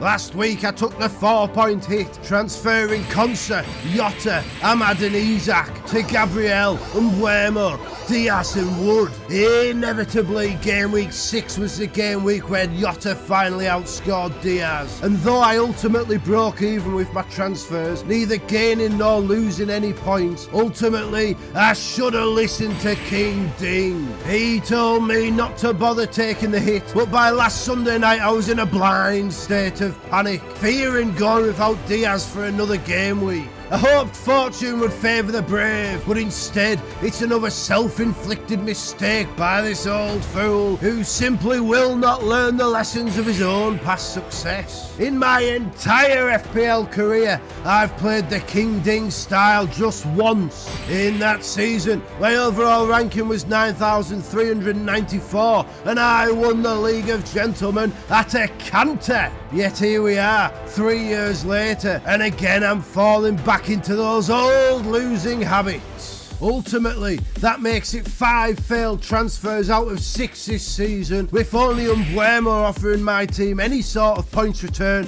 after I've brought him in. Muniz dropped, Pedro crocked, now Diaz, Gabriel and Wood, they failed to produce the goods. So here I am, 700,000 places away from the ultimate goal, 32 points further away from the top of the world's greatest mini-league, and with only one free transfer to turn the tide. For me, it's likely to be Eze or Joao Pedro out, but replacements are thin on the ground with only one free transfer. One player I can confirm will not be coming in is of course Ben Brereton Diaz, who in addition to his lifetime ban from George Lords, this game week he extended his record as the biggest loser in Premier League history. If I do sell Joao Pedro, the reactionary move would be to bring in Delap, who scored twice in the last game week and has a nice run of fixtures. However, that transfer feels a bit like signing Muniz and then Joao Pedro and then Chris Wood all over again. Then of course there is Jorgen Strand Larsen, who I recommended to the game week 6 wildcarders. Though with my wildcard plan for game week 12, perhaps I can afford to think a little more short term, so maybe it won't be him. However, the spicy side of Laws feels like making that transfer in the hope it pays off, just so I can carry on proclaiming myself as some sort of FPL genius. So selling Joao Pedro for Strand Larsen is very tempting. They don't call me Andy Einstein for nothing. That being said, replacements for Joao Pedro are limited, so perhaps selling Eze would make more sense given that it would free up a bit more money in the bank. Replacements for Eze are a bit easier. There's the informed McNeil with his lovely run of fixtures coming up, but he has a guaranteed blank this weekend against Newcastle, so it seems a bit daft to bring him in this game week. There's Madueke, but Chelsea's good fixtures are over, so bringing in one of their attackers, yes, even him, is a mistake in the medium term. The optimum strategy for Chelsea is waiting until that game week 12 wildcard. Brennan Johnson and Kulusevski look good to cover that midfield until that wildcard. However, you simply can't play Man United every week, which is a shame because they're absolutely terrible. You need more than a stubbly beard and a shiny bald head to excel in football management, and it's why Erik ten Hag is such a failure and why I still have a fighting chance of becoming the world number one. I would even go so far as to say that I will win FPL before Erik ten Hag wins another trophy at Man United. What a miserable crap manager ten Hag is. Wanker. But yeah, you can't play Man United every week, so maybe I'll have to look elsewhere. Harvey Barnes is in great form and seems to have cemented his place, but am I using my Newcastle bias to talk me into another bad transfer? The outside pick of Mavididi has 2 goals in 3 games, and he has a dream upcoming run featuring Bournemouth, Southampton, Ipswich, Forest and Man United. You simply won't get a nicer fixture run than that. And he's only 5.3 million. But the big question is my appetite for risk, given my transfer tragedies so far. Then, of course, there is Manchester City. Gundogan has done it before, and with Rodri and De Bruyne out, he should come to the forefront of that midfield attack. Grealish, Doku and Bernardo Silva all have inconsistent haul potential, but should they get the minutes over the next 5 fixtures, they could absolutely explode. But the one I like from City, given that I can't afford Phil Foden, is the exciting Savinho. And after Black Box has mocked my suggestion he'd be a worthy punt, I'm tempted to get him in just to prove us wrong. If there's one thing I excel at, it's creating a narrative in my own head and convincing myself that that is the inevitable reality. And I have always been one to rise to the bait.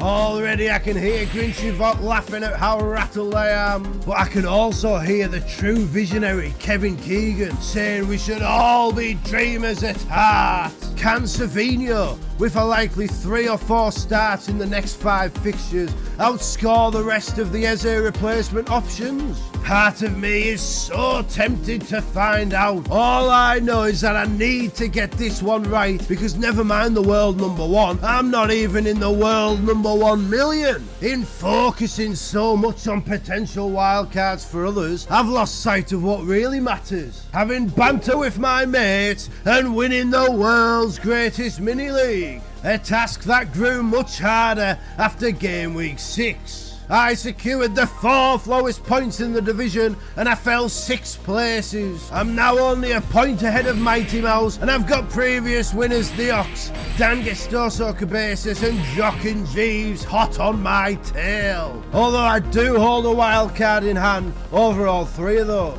What was incredible this game week was to see Jock and Jeeves activate his wild card and yet still eschew the irresistible power of the Norse Force. He must have known Haaland would once again fail against Big Dan Burn, but now starts that run of games in which the Manchester City striker could single-handedly end Jeeves' season. I can't help but think that the Townhead gunner has made a massive mistake with his wild card. Triple Arsenal and triple Chelsea will be good for 1, maybe 2 more game weeks, but then that fixture swing is severe. I do love his Foden gamble, and Foden will likely feature more prominently in the coming game weeks, but I also feel it won't be too long until the rap Rob Roy once again succumbs to his transfer hit addiction. That being said, I don't want to focus too much on what's behind me, because I need to keep my eyes on the prize. And ahead of me,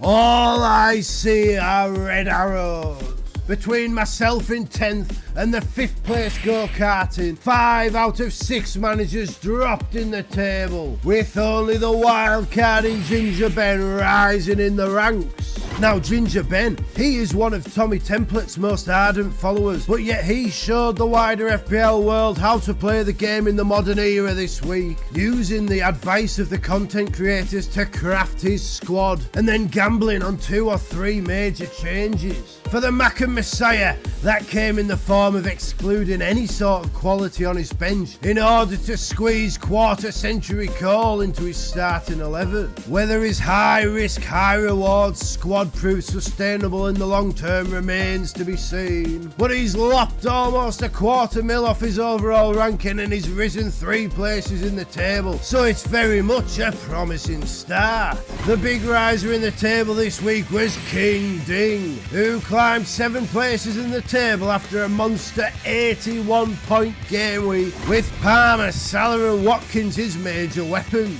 And what's ominous for the rest of the gents is the King has crept into this position without anybody even really noticing. And unlike those 3 inexperienced gents ahead of him, the King still has every single trip to play. And this is just what the sensei of squad selection does. He's FPL's Mark Selby, constantly putting you in the places you don't want to go, and then grinding you down game week after game week until you can resist his power no more. Where most managers would make a transfer, the King puts in Harwood Bellis for 7 points. Where people knee-jerk to Arsenal, the King trusts in the firepower he already possesses. You won't see spectacular punts and crowd-pleasing kamikaze choices from Dinger, just top quality FPL management.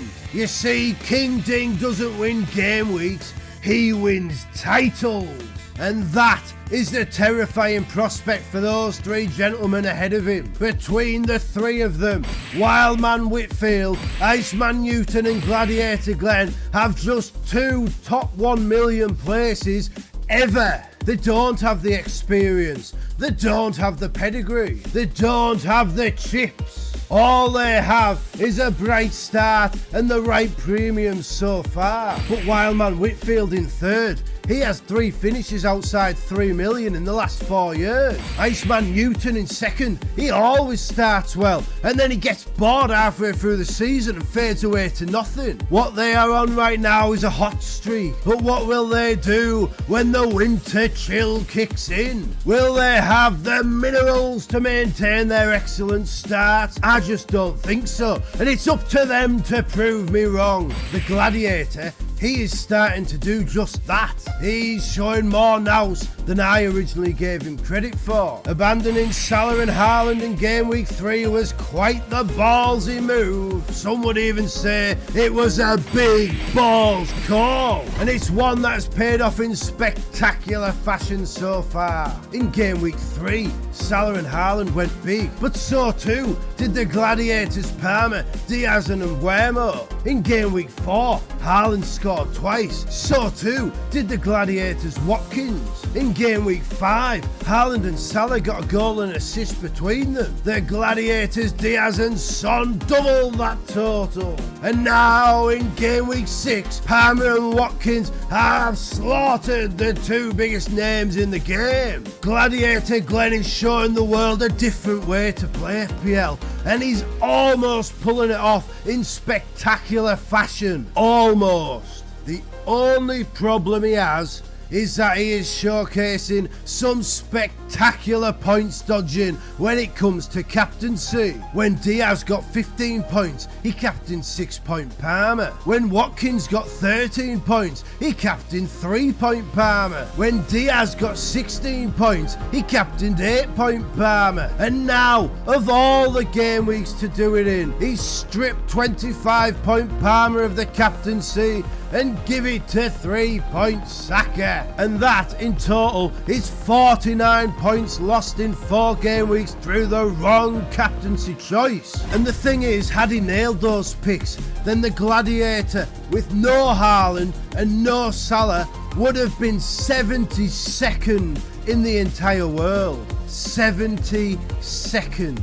As it is, even with those abysmal captaincy choices, he still finds himself inside the top 26k. And that snapshot goes to show you all what is possible in this game. And that is what makes the League of Gentlemen so special. In this division, you find all sorts of styles. You'll find all manner of approaches. And in the world's greatest mini-league, you'll find the stories that bring this simple spreadsheet game to life. The other content creators out there will leave you thinking there's only one way to be one of the best losers. This uncontent creator wants more. I want to win this blasted game, and the only way to do that is to do things differently. And yes, it may already be too late for me this season, with the pressure rising on that game week 12 wildcard every week. But it's not too late for you. It's not too late for King Ding. It's not too late for Gladiator Glenn. And it might not even be too late for me. If the Gladiator can step into the arena and be so close to 72nd in the world, then so can you. So can I. Somebody out there has to finish this season as the world number 1. And why shouldn't it be you? Why shouldn't it be me? All I know is that the person who does will be the one who has the cojones to make those big balls calls. And I hope that you go away from this video learning that it's alright to take chances and that there are other ways to success, because there are, and you can find them. And so, ahead of game week 7, may all your transfers be successes, may all your arrows be green, and may those FPL gods be in your favour. Infuse yourself with championship courage by hitting that subscribe button, and we will see you next time. FPL nightmare, company pulling out more, yeah. I'm the greatest football manager to ever grace the old armchair. But the FPL gods hate me, and no one seems to care that my points are only average, and my ranking is not fair. And so, as we enter the international break, it is clear we are in the midst of the most volatile FPL season in memory. We thought the player pricing structure might make things more interesting this season, but we could not have been prepared for how explosive it would make the game, nor for the fear it would embed in managers. In game week 6, over 600,000 managers deployed the wild card, a figure much lower than expected, but one augmented by so many of those big name content creators who fed into each other's fears about going against the grain and ultimately ended up sharing the same pain. Their ardent followers, seeing so many of the big names converge to the similar strategy, they hopped on the bandwagon. However, they failed to realise that the wheels had a screw loose and their seasons were about to be derailed. So few managers backed Cole the goal for that game week 6 wildcard, then they all panicked, with almost 1 million managers bringing him in right before his toughest run of fixtures. 60,000 managers saw last season's second top scorer to do so, right before his easiest game of the season, and those foolish 60,000 saw an immediate loss of 10 points even before captaincies figured into the equation. Selling Saka before Southampton seems like a crazy move, but in this season of shifting sands, all of us are susceptible to panicking into some terrible decisions. For so many years, Tommy Template has protected us from true punishment, but now we simply cannot have the right team every week. Now we must all pick our poison and hope the bitter pill we swallow kills us slower than it does our rivals. 2/3 of FPL managers chose not to own last season's second highest scorer ahead of his easiest game of the season, and that is just madness to me. However, if they owned Cole the goal, they would have still come out ahead. If they fell into the trap of the big haul hokey cokey, then they've rightfully been punished. But maybe they had both Saka and Palmer. But then who have they sacrificed to get them? Heung-min Son, now with better fixtures than both? Alexander-Arnold, the best defensive asset available? Or maybe it's one of the two biggest names in the game, Mighty Mo and the Norse Force. You simply can't have them all. You should probably only have 2. Some are pushing for 3, but the sacrifices elsewhere mean a Mavididi over an Mbeumo, a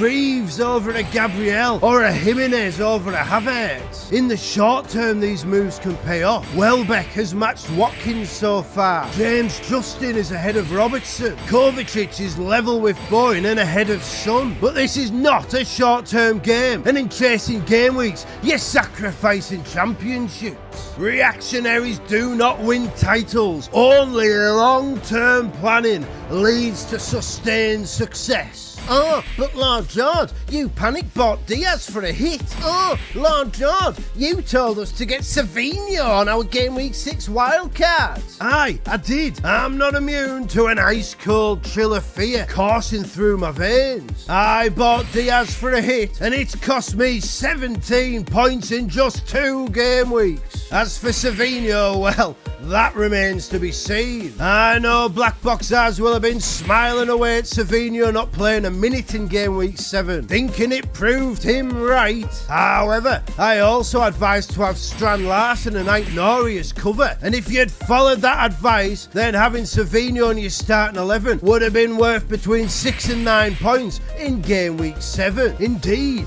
it was nice to see the Raptor take my advice to invest in the Wolves lads, and even nicer to see it immediately pay off for the lad. At least somebody knows I have the mind game for success in FPL. And while Black Boxers may think he's won the Savinho debate, not only is he wrong, the real winners are those who still have the wild card for that big game week 12 fixture swing. Until then though, those like me need to keep on fighting to stay in the mix, to position ourselves ready to pounce, foregoing optimal early game weeks for an optimal season. To do so takes some big calls, like those game week 6 wildcard Mavericks who who defied Tommy Template and brought in Cole the goal. Or the big call for me we spoke about last week, whether to sell Eze or Joao Pedro and who to bring in instead of him. Ultimately, Joao Pedro's long-term injury made that decision much simpler for me, enabling me to make the spicy selection of signing Jorgen Strand Larsen for the George Lords. And not only was Strand Larsen one of the few players I could actually afford to bring in, like I keep saying,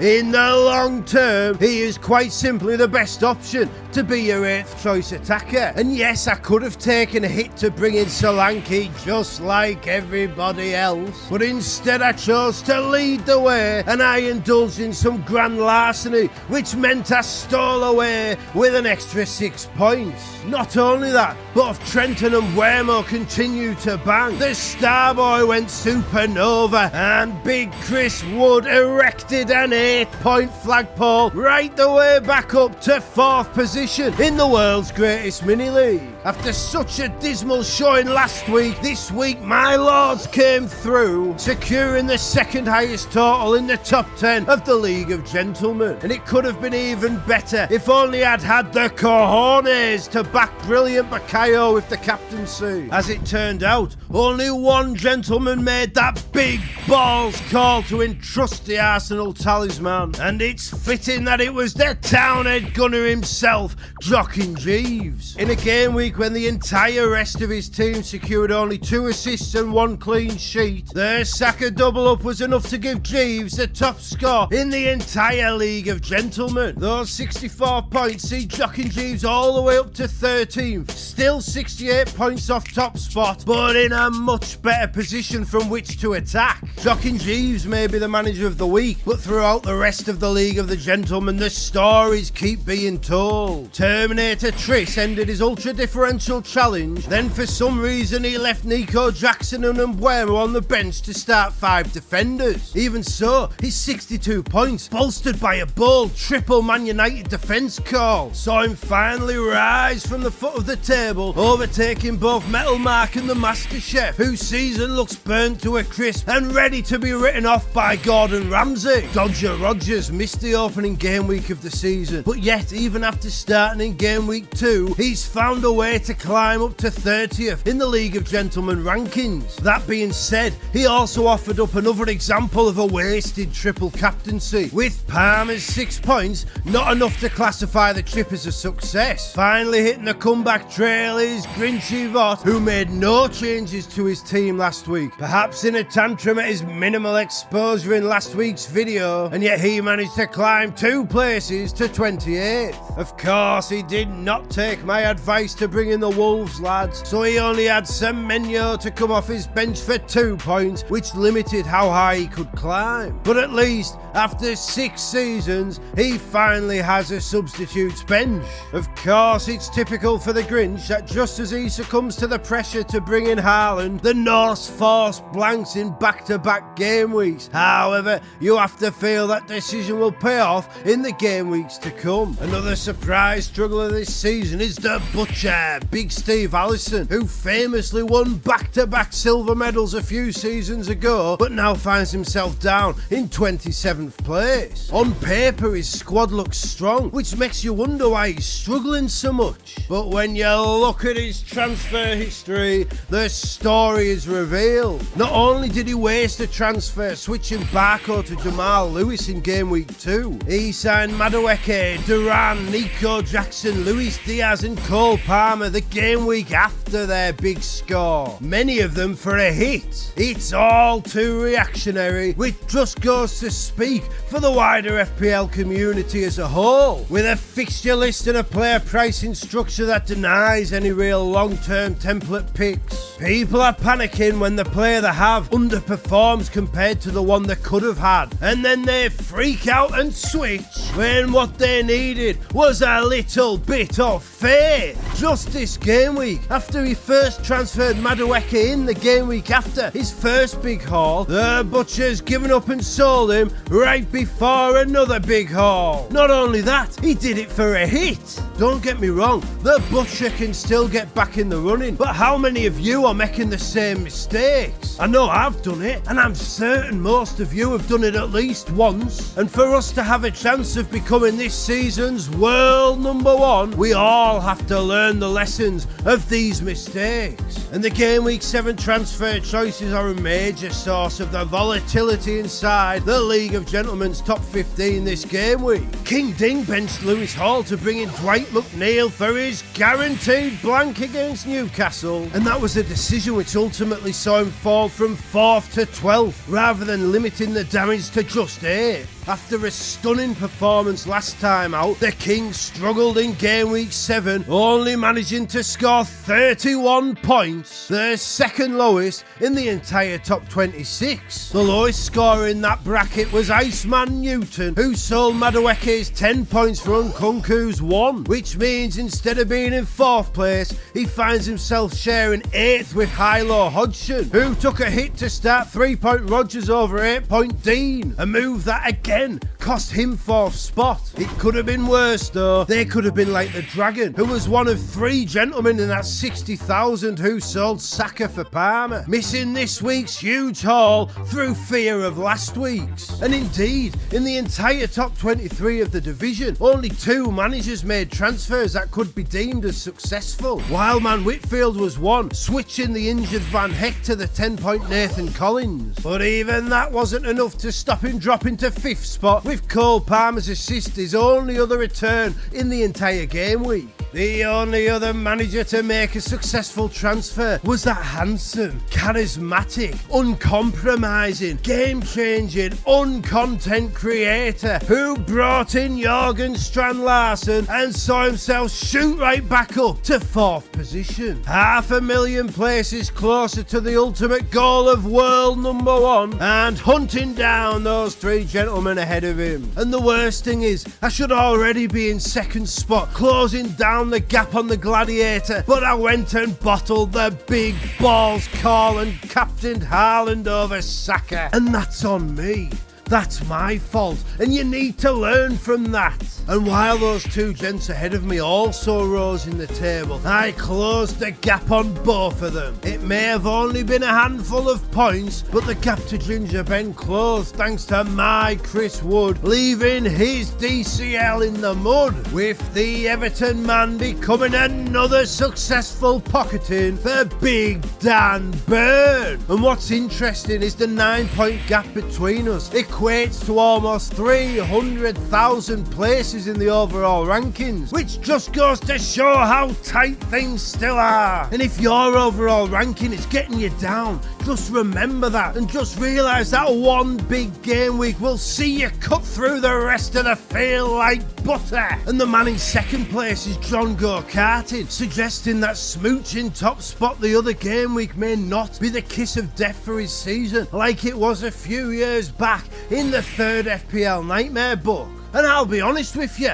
like I always am, when he brought in Welbeck in game week 2, I thought this is not a serious player. I love you, but you are not serious people. However, 27 points in just 5 starts for Go-Karting ensures that Danny Welbeck has already played his part. And it's almost a shame for Go-Karting that he simply must sell Welbeck now, because in game week 8 he's up against Big Dan Burn, and we all know how that one's gonna turn out. However, as much as the 3 of us will celebrate climbing through the ranks, we all lost ground on the irrepressible Gladiator Glenn, who is adapting to the weight of expectancy and becoming ever stronger. Even though he left Welbeck's 8 points on the bench, he still smashed home the 3rd highest score of the game week and extended his lead on the top. Last week he sold Heung-min Son for James Maddison, and that decision bore fruit this week with a ripe 10 points from Spurs' apple of creation. And yet, once again, he got his captaincy all wrong. Last week, I showed you how if the Gladiator had got his captaincy right each week, he would be 72nd in the world. If you take that information and extend it to game week 7, and the Gladiator had captained Saka over Parma, do you know where he'd be? He'd be 7th. Not 7th in the world's greatest mini-league. He'd be 7th in the entire world. if he'd both nailed his captaincy this week and started Farce and Welbeck over the two-men Liverpool bench, Robertson and Diaz, then Gladiator Glenn Morton would be third in the entire world. And the two people that would have been ahead of him, they both bench boosted in game week 1. If the Gladiator had done all that and he'd bench boosted in game week 5, then Gladiator Glenn Morton would be at the apex of 10.5 million managers. With just a few minor tweaks to the exact same strategy and squad he's got, Gladiator Glenn Morton would be 8 points clear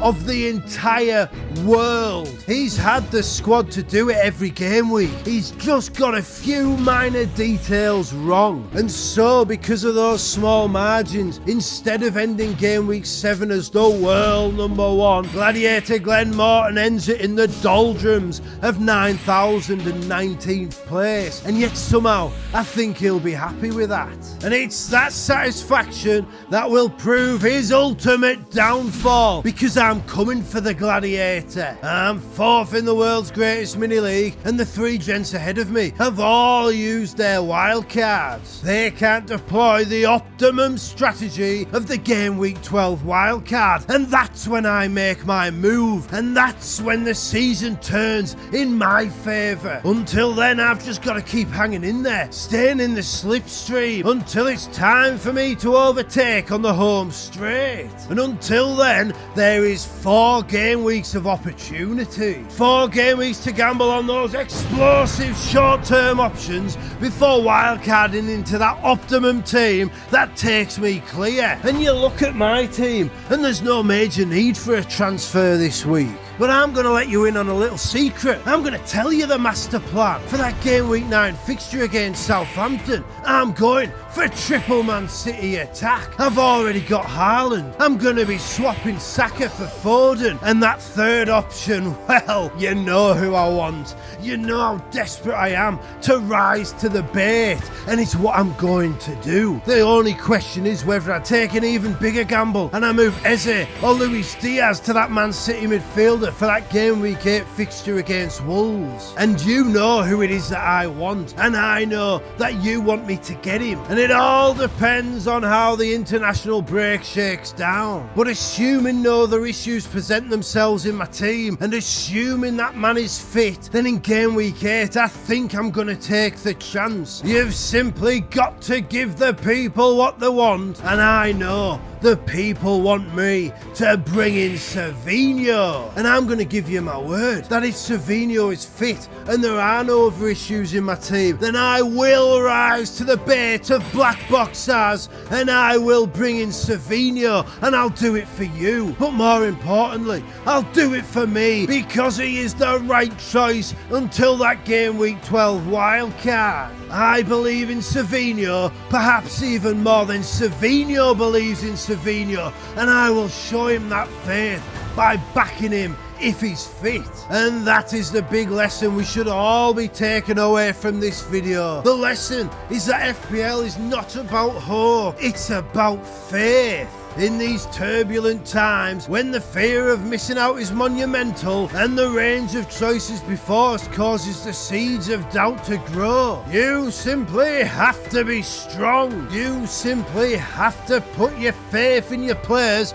for more than 1 or 2 game weeks. You have to have a plan, and you have to have that faith it'll work out. And the Gladiator had a plan, and he's executed it to almost perfection, and look where he is. But I believe I have a better plan, and it's that faith in this plan that gives me confidence. And indeed, had I not deviated from that plan by taking a hit to sell Jota for Diaz, I would be up there in 2nd place, hot on the Gladiator's heels and 400,000 places closer to the ultimate goal. I believe in my plan, and I believe in Savinho. And as long as Savinho stays fit, then together we're going to find out whether or not that faith in the lad is misplaced. And so ahead of game week 8, may all your transfers be successes, may all your arrows be green, and may those FPL gods be in your favour. Wrap Savinho in the cloak of protection by hitting that subscribe button, and we will see you next time. It's an FPL nightmare, got me pulling I'm the greatest football manager to ever grace the old armchair. But the FPL gods hate me, and no one seems to care that my points are only average, and my ranking is not fair.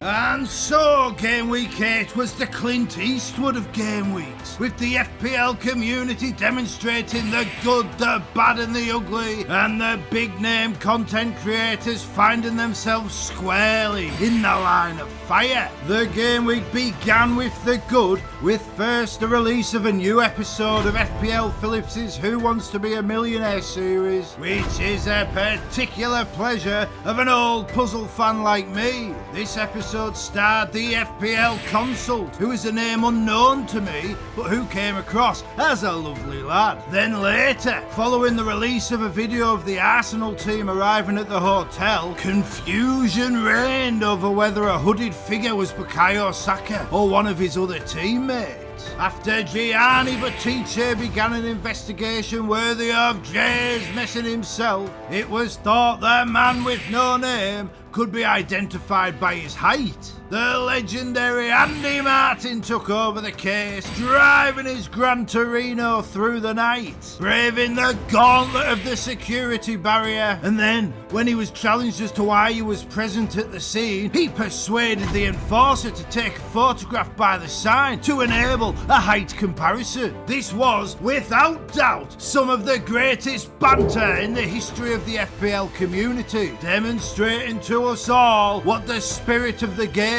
should be all about. With regards to bad, well, you just have to look at the points totals to see what we're talking about there, with many high profile players failing to perform and a dismal game week average score of just 36 points, something which we will look into together in just a short while. However, the ugly side of the FPL community raised its head in Game Week 8, with accusations flying around that those big name content creators pulled a Coogan's bluff by first encouraging to their followers that they hold Saka, then going and selling him themselves. The bitterness and recriminations towards the alleged true crime of the so-called content creator cartel following the deadline cast a shadow over all the goodwill engendered the night before, with agitators declaring those they held responsible unforgiven and declaring we all hang 'em high. However,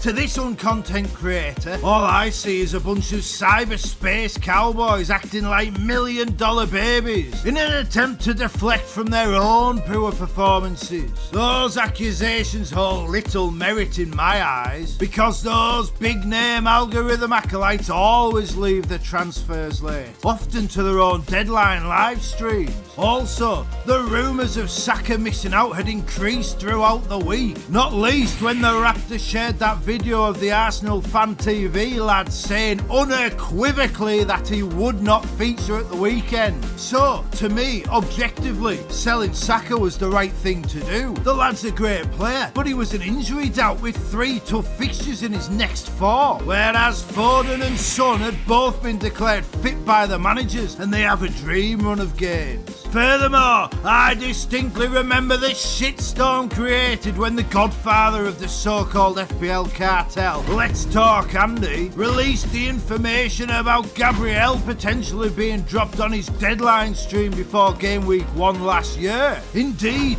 though I can't think of any other examples off the top of my head, my feeling is that if you look through the entire cartel's streaming history, you will find numerous examples of them all sharing rumours with their followers. So I feel they've earned the benefit of the doubt, not least when you consider that withholding this information creates a negligible advantage at best. And objectively, the Saka to Son or Foden transfers were the correct decisions, based on the information we had gleaned as the transfer deadline approached. Never mind exposing some shady cabal, this isn't even an example of the fear hive mind in action. It's just good old-fashioned common sense. In a perfect world, we'd all know the lineups before the deadline, but we must all walk the tightrope of transfers and rotation risks. And to be successful at this game, you simply must be accountable for your own decisions.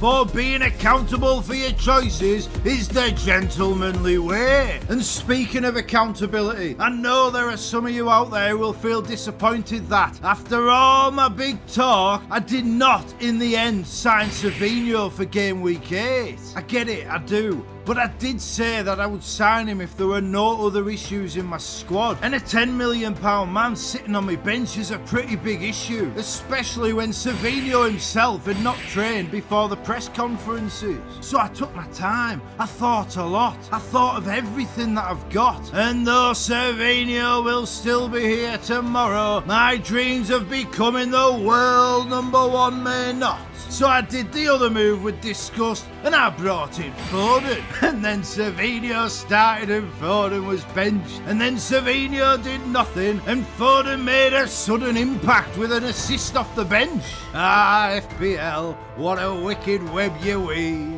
The rest of my game week was the epitome of the bad, with 2 players scoring a combined 16 points on my bench, with my game week score of 34 points below the game week average, and with my overall rank shot down with magnum force. The ultimate goal now feels further away than ever, and even that game week 12 wildcard feels like it's losing its absolute power, with the price falls of my bad players each week potentially leaving me a fistful of dollars short of the wildcard squad I had in mind. Those 4 game weeks of opportunity now feel like 3 game weeks of terror, and the master plan of triple Man City attack for game week 9 no longer feels so clever. Amid a field of contenders growing ever stronger, I feel like the High Plains drifter, and my game week 9 transfer feels like my biggest of the season. Diaz, Eze and Gabriel are the names on the chopping block, but do I go for Gvardiol? Is Aït-Nouri the answer? Or should I even take a hit and sign a budget player so I can bring in Cole the goal against my own team? I'm leaning towards Gabriel to either Gvardiol or Aït-Nouri, given that Diaz has that huge haul potential against a weakened Arsenal defence, and Eze,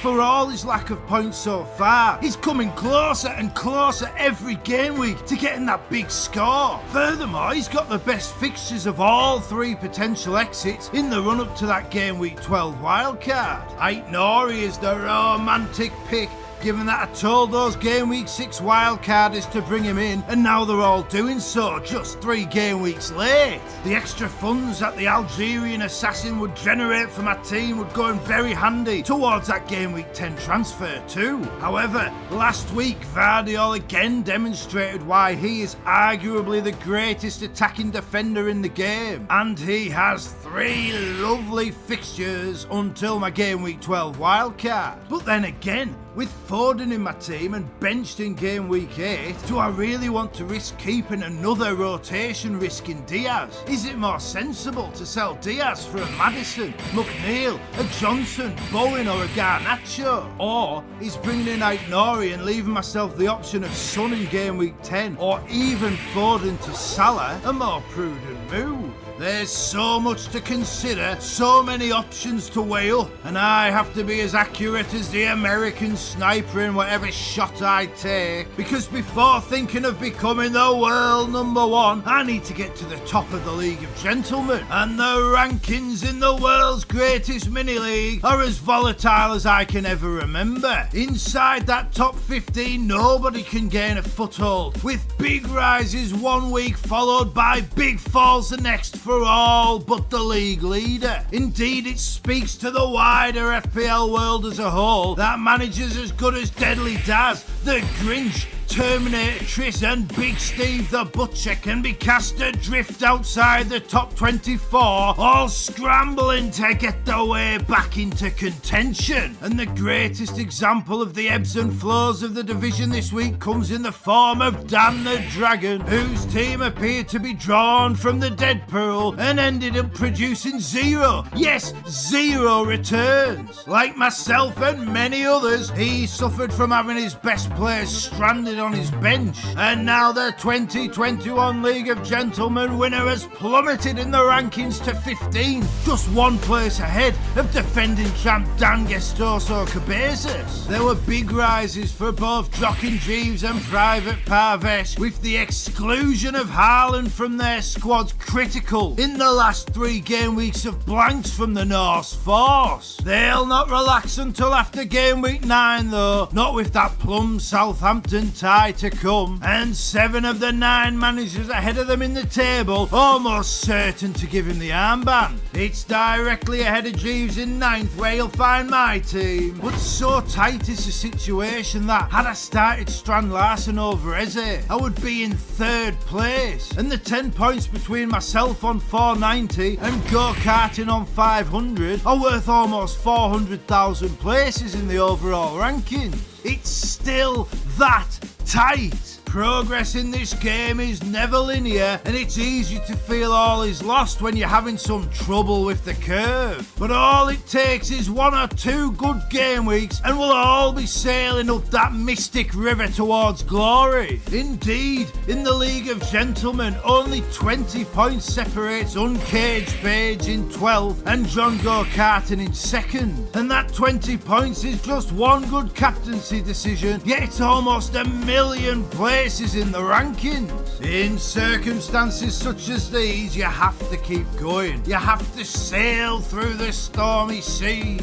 You have to ride the thunderbolt and Lightfoot, and you have to keep the faith you will emerge on the other side stronger. There's still so much of the season to go. We're only 8 game weeks in. There are so many trips still to play, transfers still to make, and we're nowhere near blank or double game week season. And all that ground you're worried about losing in the first 8 game weeks, you could objectively quadruple in the game weeks still to come. And if it sounds like I'm trying to convince myself as much as anyone else, that's because I am. I've got no shame in admitting that I'm nervous. I'm not too proud to admit that the pressure weighs heavily on my shoulders. When it comes to the FPL YouTube scene, I am very much the rookie, and I'm feeling the city heat from those failures of Haaland. The creation of these videos demands an immersion in FPL that I've never experienced before, and the pressure is immense. I have publicly declared my goal of becoming the world #1, yet I'm nowhere near. It's so far over the sea, and I've got no idea whether my makeshift raft will hold or whether I'll vanish without trace. However, it's a good pressure. It's a pressure I enjoy, and it's a pressure I hope will turn my FPL season into a diamond. And while I fell several places in the table, I did close the gap to 2nd place by 4 points. However, the distance to Gladiator Glen continues to grow. Indeed, in the upper reaches of the table, only Hitman Hodgson made up any sort of ground on the Gladiator, and even that was just 1 solitary point. The strategy Mighty Morton has deployed: start with Haaland, triple captain in game week 2, and then wildcard him out in game week 3. It's a strategy that's proved spectacularly successful, and yet, in the face of all doubts, Gladiator Glen keeps on proving it was not a fluke. This week, he made that big balls call to sell Jackson and Cole the goal, bringing in budget players Raoul and McNeil. We all thought he was mad to sell points plunderer Palmer, and yet somehow he came out ahead, improving his overall rank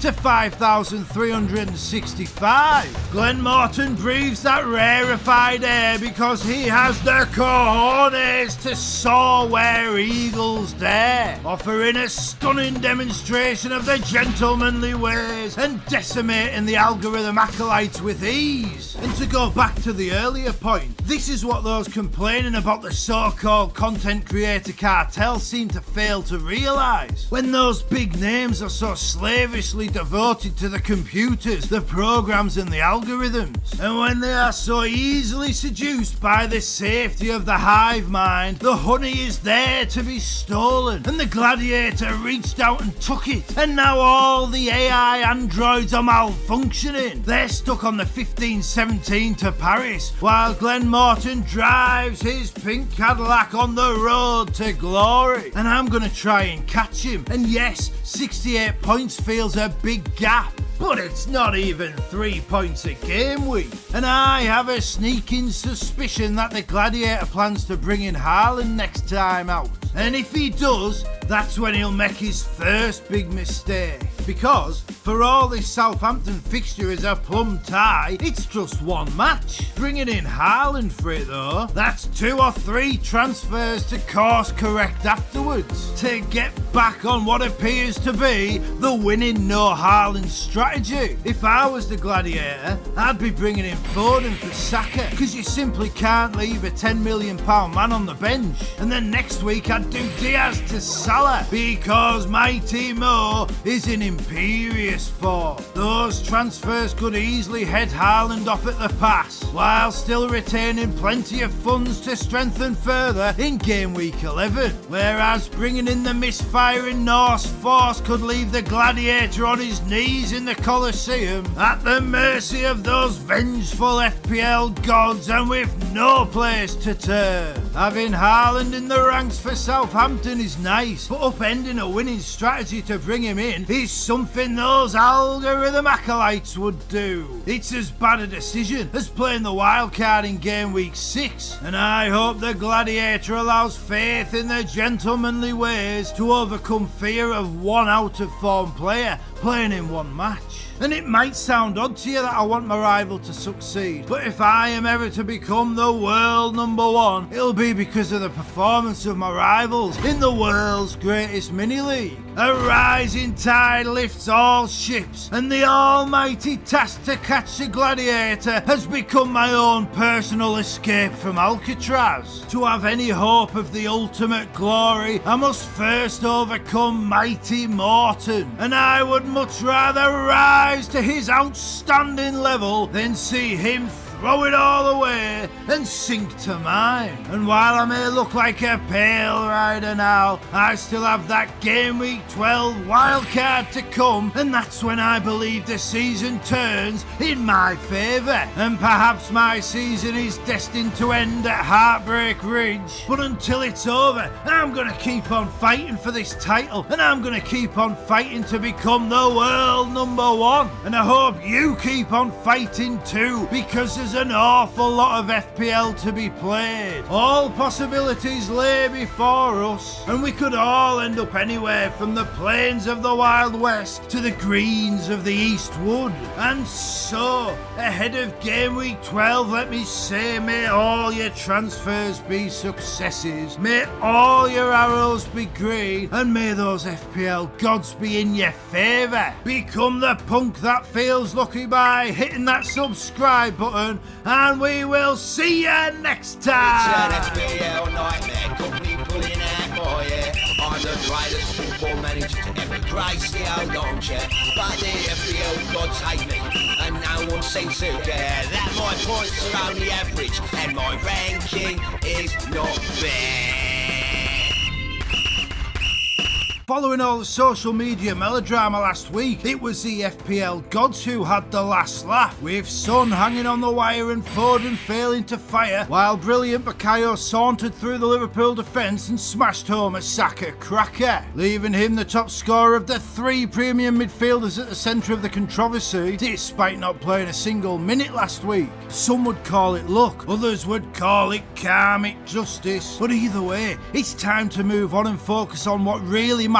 My own personal quest to leave my mates in the dust and the big names out to rust as I chase down a momentous reign as the world number 1. To even speak of winning the whole game seemed ridiculous when I began game week 9 142 points and almost 850,000 places away from the ultimate goal. So I needed my lords to deliver, and on Friday night the forest helped me see through the trees as Woods brace and 13 points points give me a spectacular start to the game week. Hope began to bloom, but this game is never quite that simple. In game week 8, I'd had one big decision, whether to sell Saka for Foden or to bring in Savinho in place of either Eze or Diaz. Ultimately, those doubts over, Saka made that decision for me. But despite getting an assist last time out, Foden has proved a bust, scoring the fewest points of all the premium midfield options.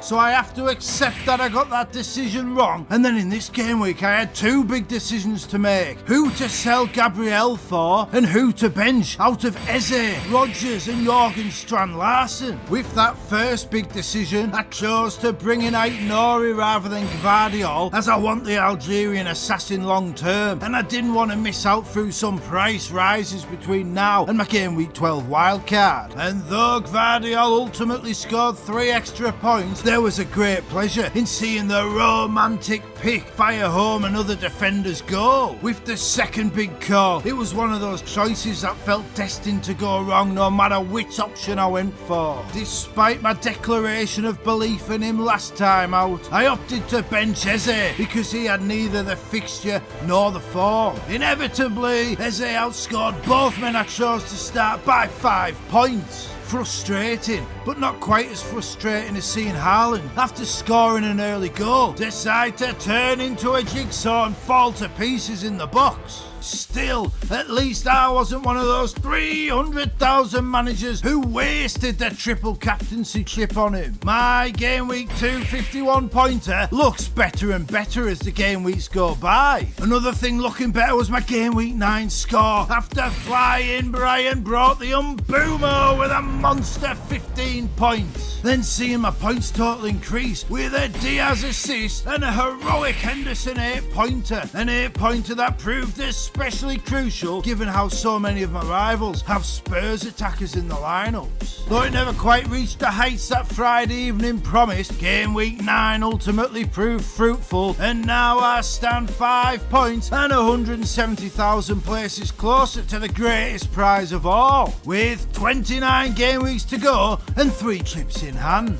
Well, about that, the master plan has been rewritten and I now only have 2 chips to play. At a time when many would deem it unfavourable, I have made what could be a season-defining big balls call. 2 game weeks earlier than planned, my wild card has been activated. Why throw that chip on the table now, I hear you cry? Well, it's quite simple. I looked at the players I want in game week 12, and then I looked at my current squad, and I thought to myself, why wait? And yes, you look at that, and I have already got a decent team. But when you take a look at this draft, I just think it beats my current team over the next 2 game weeks. So waiting made no sense at all. I had Foden, Diaz and Eze, 2 rotation risks and an out-of-form player. I now have brilliant Bukayo, Cole the goal and mighty Mo Salah. Everyone else has the Norse Force Haaland. I back Jackson to match him or even outscore him altogether. Oh, but Chelsea have Man United and Arsenal in the next 2 game weeks. Aye,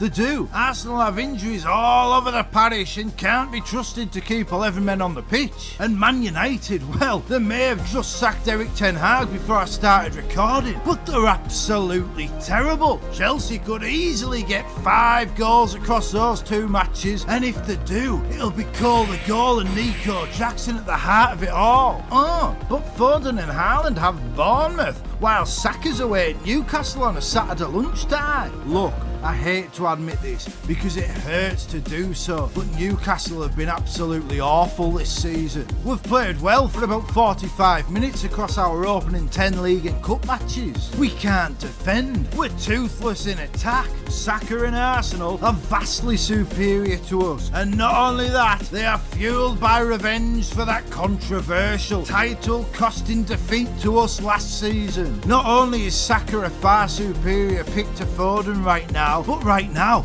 Bournemouth is probably a tougher fixture than Newcastle. Further influencing my decision was the captaincy choices, and while I think Haaland probably wins in game week 11, in game week 10, I think both Salah and Cole the goal will outscore the Norse force. And as for game week 11, like I said last week, it's one player in one match, and it's not something worth worrying too much about. More to the point, I think Eze, Foden, Diaz and Haaland are vastly outscored by Jackson, Palmer, Salah and Saka over the next 2 game weeks. And with that being the case, ripping up my master plan and throwing my chip on the table is the sensible thing to do. As to my final draft, there are still some places up for grabs. The midfield is nailed. Jackson and Visser are nailed in attack, but when it comes to that third striker, I'm still a bit undecided between Wood, Cunha and Jorgen Strand Larsen, which I'll get to shortly. I'm still not set on goalkeeper rotation, but these 2 keepers do rotate beautifully in the game weeks to come. It's in defence where I'm most unsure. Aït-Nouri,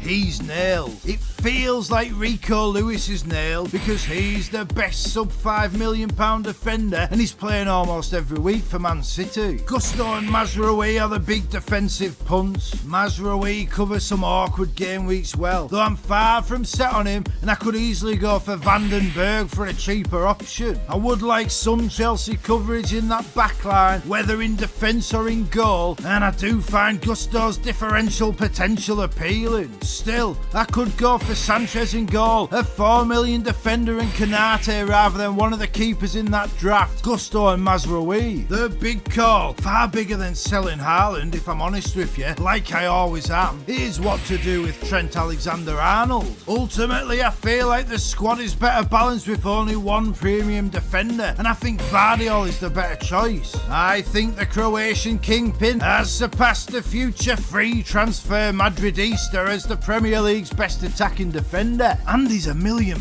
cheaper. Even if Man City concede, Vardiol is as likely as anyone to get them a goal, especially when teams sit back and crowd out Erling Haaland. So, if we accept that the best squad balance comes with one premium defender and Gvardiol is nailed, then there's no place for Trent Alexander-Arnold. Unless I go for this draft and I start with Strand Larsen instead of Wood or Cunha, Winks instead of Rodgers, and I bring in a 3.9 million non-playing defender. It's a squad that could easily see me 8 or 9 game weeks down the line, as long as no further issues present themselves. But if you ask me if I really want to risk having only one viable substitute each game week, if you ask me if I want 2 playing defenders for that Liverpool versus Man City clash in game week 13, if you ask me if the time is right to burn down the wood, then the answer is honestly, I just don't know, and I need a bit more time to think. However,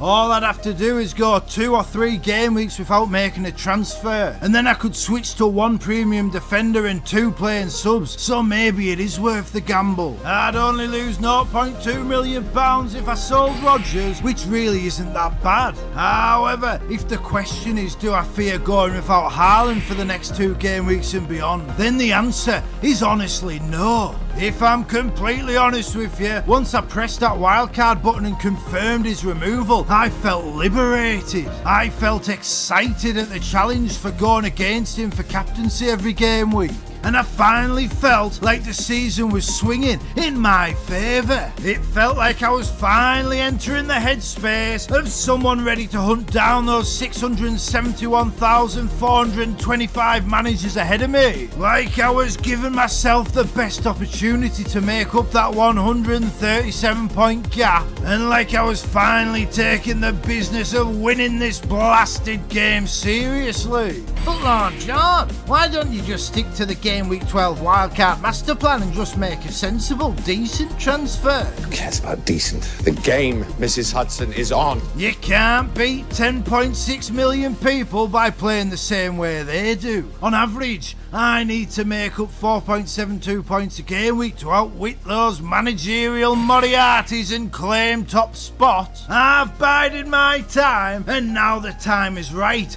for me to attack. attack. And what ultimately changed my mindset, aside from seeing how scintillating Cole the goal was against Newcastle, was yet another game week of glorified stasis in the League of Gentlemen. Down in the dregs of the division, the only real change was Terminator Triss hitting a 72-point game week and moving up to 33rd in the table. Everyone else stayed pretty much the same, with the exception of Grinchy Vaught and Dodger Rogers switching around in 29th and 30th place, with only 2 points now separating them. 2013 champ the Ox and Slick Rick both fell a few places, which saw the Butcher, Deadly Daz, Mac Daddy McMahon and Professor Story rise a few places in the table, but really, there's barely anything between them. In the top half, it was essentially a reversion to 2 game weeks ago, with those who had good game weeks last time out dropping back down, and those who struggled last week somewhat regaining the footing. A special shout out goes to Maverick Mikey, who is known to those who read the FPL Nightmare books as the man who takes wild hits every game week without restraint. This season though, he's the test case that proves the major benefit of those rolling transfer rule changes. Rather than assuming his usual position languishing near the foot of the table, he is instead able to step away from the game for a few game weeks before returning to satisfy his transfer overhaul compulsions without penalty. As a result, he's several millions of places higher than you would normally find him, and last weekend he scored a massive 83 points to climb 5 places to 13th. Will it last? Who knows? As it is though, we're a quarter of the way through the season and the multiple transfer masochist has yet to take a single hit. Those new rules are working and they're making the game more open and vibrant than it's ever been before. As a new non-Haaland owner, what I found especially interesting was that even though he only scored 6 points, it was 2 managers that don't own Haaland and whose captains outscored him that suffered the most. For Jock and Jeeves, the game week was a disaster. He benched Saka, expecting him not to play, and missed out on 9 points. His entire team secured just 2 returns, with Villa and Spurs the chief creators of his calamity, while his Arsenal defensive disaster continued with 0 points from Raya. It all culminated in a 6th place fall to 16th, leaving him 93 points off the top spot, still occupied by the chief beneficiary of the no Haaland approach, Gladiator Glenn Morton. However, after several game weeks of glory, this one was somewhat of a misstep by the Gladiator. He left Welbeck on the bench, only for him to outscore his other strikers by 5 points. His starting goalkeeper was outscored by his substitute one. He sold Saka for Cole the goal, securing just 1 extra point and throwing away 2 transfers, having sold Cole the goal last time out. He dropped 8,000 places to 13,500 and he lost ground to all the top 5 in the world's greatest mini-league. Indeed, only a brave captaincy punt on Mbumo prevented a complete catastrophe, and now Gladiator Glenn enters game week 10 without 2 of the top 3 captaincy picks, Mighty Mo Salah or the Norse Force. However, with £6.7 million in the bank, he can sign either of those players if he so desires. The question for the Gladiator is this: does he play it safe and bring in Haaland, or does he continue gambling and swoop for Mo Salah? Or, to rephrase that question, who does the Gladiator fear more? The 5 other men closest to him in the table, or the uncontent creator who unabashedly desires the ultimate prize? Whatever ultimately comes to pass by Saturday's deadline, at least we're talking about the intricacies of FPL management again, rather than conspiracy theories and codswallop, which means we are all in a better place now than we were 1 game week ago. And come Saturday's deadline, my much hyped wild card will be finalised. There are still a few big calls to make, particularly in the defensive areas, but that attack looks simply spectacular. It looks like the attack which will cause all the AI androids to malfunction. It looks like the attack that cements that the Game Week 6 wildcard was the mistake I told you it would be. It looks like the attack which will finally swing the season in my favour ever. And most importantly, it looks like the attack that will steal all the honey from the hive mind. You don't need the computers, you don't need a constant city captain, and you don't need the content creator codependence when you are overflowing with championship cojones. I wouldn't normally do this, but I recorded the video 4 days ago, as you can probably tell from my stubbly head, and as the game week has gone on, I've felt spicier and spicier. Gvardiol becoming an injury doubt led me to experiment, and then I came up with a new draft. And I had to add it to the end of this video because I didn't want any accusations of skullduggery. I wanted to be honest with you, like I always am. So, I want you to take a look at this draft, and you have until the deadline to talk me out of it. Because I've looked ahead, and this draft gives me captaincy choices and magnificent rotation right the way until my second wildcard, sometime around game week 28 to 31. And yes, that defence may look lightweight, but it rotates beautifully, giving me great fixtures every game week with at least one viable substitute. That attack is delightful, especially if you factor in the Wisser to Welbeck fixture swing in a few game weeks' time. And of course, the wonderful Jorgen Strand Larsen can step off my bench at a moment's notice and rotate in nicely for some tasty fixtures. And that midfield, well, just you look at it. Doesn't that midfield just make the mouth water? 4 of that midfield are players every FPL manager wants in the team. And if Bruno Fernandes hits that new manager bounce, then you can call my team Starship, because nothing's gonna stop us now. I can almost feel the ire and condescension from the viewer now, so you have until the deadline to talk me out of it.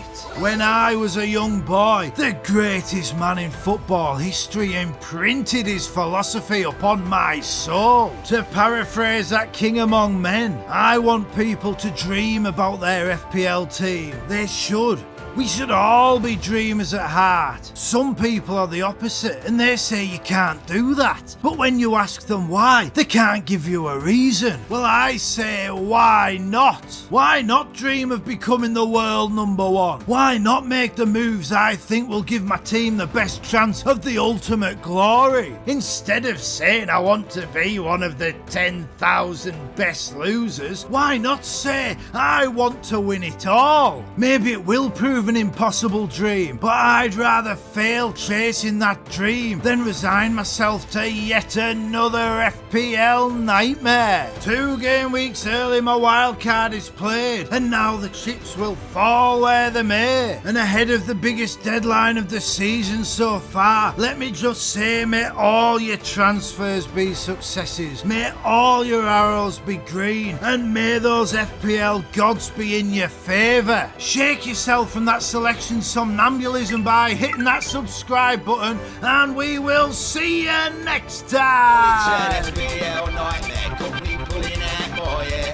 I'm the greatest football manager to ever grace the old armchair, but the FPL gods hate me, and no one seems to care that my points are only average, and my ranking is not fair. And so, game week 10 was the game week where £15 million could no longer be justified, with 180,000 managers abandoning Erling Haaland and celebrating his 4th blank in 5 game weeks, and with over 320,000 swooping for mighty Mo Salah and being rewarded with a captaincy score of 18 points. With a tough run of fixtures beckoning for the faded North's force, the time feels right to move those funds around, especially with the hapless Haaland's own defensive teammates having treble the amount of goals in the last 5 game weeks. Elsewhere, game week 10 proved to be the game week of the underdog, with the team of the week featuring Southampton's goalkeeper, 4.5 million defenders, 4 midfielders priced at 5.5 million or less, and 2 much maligned attackers whose ownership is sure to rise with some tantalising fixtures next time out. In a game where so many converged to a core group of players, the Dream Team's most selected member was owned by only 12% of managers, showcasing that the differential delight are there for those with the daring to diverge from the the norm. And that's what I did in game week 10, becoming one of 162,000 managers to deploy the wild card and reaping some immediate benefits. In the last video, I showcased the 3 wild card drafts I was looking at: the 1 premium defender draft, the 2 premium defender draft, and the 0 premium defender midfield maestro draft. In the end, I opted against owning any defensive heavyweights. Yet despite it being a game week where the budget backline thrived, none of those big scorers were selected in my team. And when Gvardiol smashed home his 3rd goal in 5 game weeks, I could hear the cawing of the crows ready to ravage the festering corpse of my fantasy chances. And then came what could be the most pivotal kick of the season, as my substitute goalkeeper stared down my big balls call of a selection as he ready to take a penalty kick. Having saved one from the same player last season, my heart was in me mouth, but the big players delivering the big moments, and Bruno Fernandes buried that penalty to give me a solid 10 points. Sadly though, that was as good as it got for me, with my final wildcard draft ultimately disappointing in their first showing in the fabled black and purple stripes. Indeed, Mighty Mo and Feisty Fernandes were the only 2 players to get any sort of return for my team, except of course for Lewis Hall and Jorgen Strand Larsen, whose 8 points both rotted away on me bench. Nevertheless, it was a game week that inspired great positivity in my mind. Not only did all the wildcard drafts I'd considered outscore the non-wildcard team I would have had, but also some valuable lessons have been learned. Perhaps game week 10's most important reminder was that of home advantage, with all 4 players in my squad who secured returns playing in the home stadium. It's a factor I'd failed to consider when starting Mikolenko and Visser over Strand Larsen and Hall, and while those calls had merit in their own right, the outcomes were a wake-up call for something that is often forgotten in fantasy selections. It's something I simply must bear in mind in the coming game weeks, especially when my team has 15 viable starters. Of course, having 8 players playing away from home in game week 10 means I have home advantage in game week 11, with 9 of my starters playing in the home stadium, a number that would increase to 10 were I to bench Saka for Nico Jackson. I can't see me opting for that approach come deadline day, but it is far from the only tough decision to make next week. Aït-Nouri and Dalot both start, given they are both at home with favourable fixtures, but that 3rd defender is much tougher to call. Mikolenko is the weakest option, but he has the most favourable fixture in West Ham. Meanwhile, Rico Lewis is away to Brighton and Lewis Hall is away to Forest, both teams featuring an informed striker on their own patch. I currently have Rico Lewis in my starting 11, but he is the biggest minutes risk of the 3, and there's every chance my Newcastle bias takes over as that deadline approaches. By far the biggest call in game week 11 is that of captaincy. Despite his poor form, Erling Haaland remains the best captaincy option in game week 11, especially with De Bruyne back on the grass and Brighton's proclivity for defending in a manner most likely to yield chances to the Norse force. However, having become one of the 31% of managers not to own him, and with the other outstanding option of Dirty Dom Solanke also unavailable to me, I have to look elsewhere for my captaincy. And in my squad I see 4 viable options: Mighty Mo, Flying Brian, JSL, and the feistiest of punts himself, Bruno Fernandes. Each of those players makes a strong case. Mighty Mo Salah is the obvious choice, with returns in 4 out of 5 home fixtures, including 3 goals and 2 assists, and 2 double-figure scores at Anfield, in addition to a further 4 huge hauls on the road. He is Mr. Consistency, yet in Aston Villa, he has the toughest opposition of all 4 options. However, this is not necessarily a detriment for the FPL GOAT, as he has 39 points in 3 matches against the big 6 teams this season, and 2 of those huge hauls were on the road, so imagine what he's going to do at Anfield. With that being said, Jorgen Strand Larsen also has returns in 4 from 5 home games, including goals against Manchester City and Chelsea and an assist against Newcastle. He He has 3 goals and 5 bonus points in his last 4 games, and he has the tastiest fixture of all, that plum tie at home to Southampton. Furthermore, with Wolves' defensive woes this season, they are least likely to be able to sit back and clinch a victory, meaning they will be forced to continue to attack throughout the match. Strand Larsen also offers genuine differential potential, with only 2.3% of managers owning him, and even fewer of those willing to captain him. With that being said, strikers have a lower point ceiling than midfielders, and that low ownership is an argument not to give him the armband, as his points will be differential impact enough in themselves. However, if we are looking for a home banker, we need look no further than flying Brian Mbeumo. He has returned in every single home game this season with a stunning 7 goals in 5 matches, which gives him 55 points at the G-Tech, or if you prefer, an average of 11 points a game.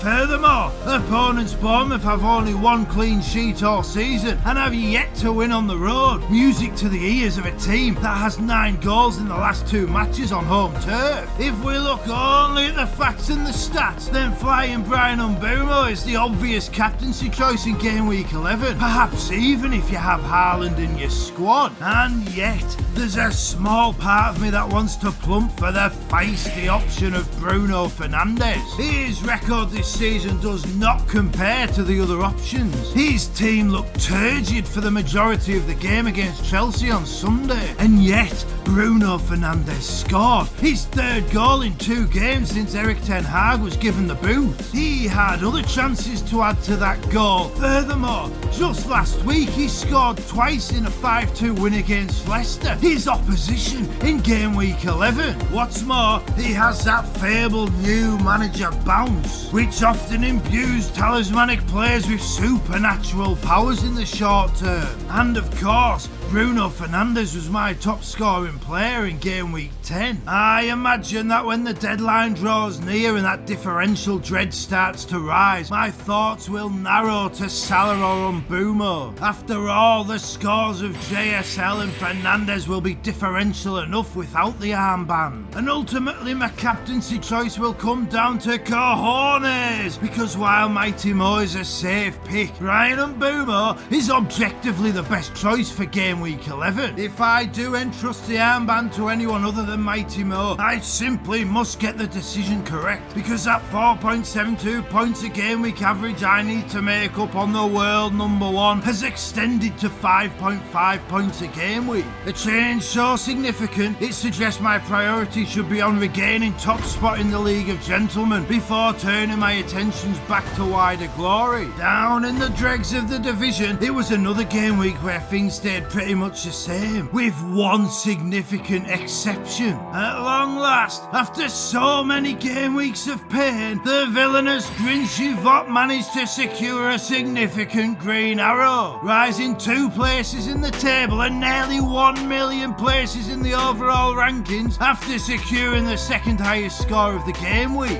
His 3 transfer gambit to bring in Salah, Aït-Nouri and Cunha paid off instantly, and even though the outgoing Semenyo scored 10 points, his replacement was Mighty Mo, whose captain's armband give him 18. Further returns from Rodgers and Johnson elevated Sneaky Simon's score further, but even in success, the pain continued for the League of Gentlemen's cautionary tale. First, he saw the benched Howard Bellis outscore all his other defenders. Then, in a game week of tough benching calls, he saw the attacker he left out score a sensational 16 points. And rubbing further salt in the wound was seeing his goalkeeper lose 8 points in stoppage time. Had he secured those additional points, then the Devils' favourite DJ would have risen all the way to 24th. Yet finally arresting his fall and swinging the momentum means it was a good game week for the Grinch, and all those ahead of him will now be warily looking over the shoulders. The Grinch wasn't the only gentleman to suffer the sting of Solanke, with with Jock and Jeeves selling him for Nico Jackson, a decision that cost him an immediate 15 points and now leaves him with a striker facing Arsenal in game week 11 rather than one up against Ipswich Town. And the worst thing is, Solanke's 16 wasn't the only huge haul to elude the rat Rob Roy, with Ola Reiner's 15 points on the bench, outscoring 8 of his starting 11 single-handedly. Those 29 lost points would have seen the Townhead gunner up to 9th place, but instead he remains firmly ensconced in mid-table, and he's left clinging to the hope he can make it to the game week 12 fixture swing without too much more damage being done. Jock and Jeeves was one of a host of fallers in the chasing pack, as once again last week's green arrows were replaced with some reds. Iceman Newton has fallen from title contention to mediocrity in alarming fashion, as a real-world relocation to Yorkshire occupies his time. Much like Maverick Mikey though, he could benefit from those rolling transfer rule changes if he re-engages in the coming game weeks. Former champion Dan the Dragon's struggles continued with another 2 returns left on his bench, but with every chip left in his locker, you have to expect his fortunes to change in the game weeks to come. Meanwhile, Red Hot Rob, Mighty Mouse, Private Parvesh and Ginger Ben were all leapfrogged by uncaged Andy Page, who is hot on the tail of both Hilo Hodgson and John Go-Karting, who both dropped places in the rankings. And what that means is that all 5 places behind top spot are occupied by gentlemen who climbed the ladder this game week. The first of which is King Ding, whose 54 points saw him climb up to 6th place. However, the King should be sat in 3rd place right now, as he was all set to start Lewis Hall this game week until I told him that I suspected Hall would be benched as a result of Eddie Howe's comments about players playing 3 times in 6 days. And that's on me. That's my fault, and I can only hope the King takes some consolation from Hall also being left on my bench alongside Jorgen Strand Larsen, who the King saw fit to start. No doubt the King enjoyed my blunder of benching the wonderful Strand Larsen, one that many would call karmic justice. Additionally, the sensei of squad selection also benefited again from Harwood Bellis, while Rodgers and Captain Salah were his big score heroes.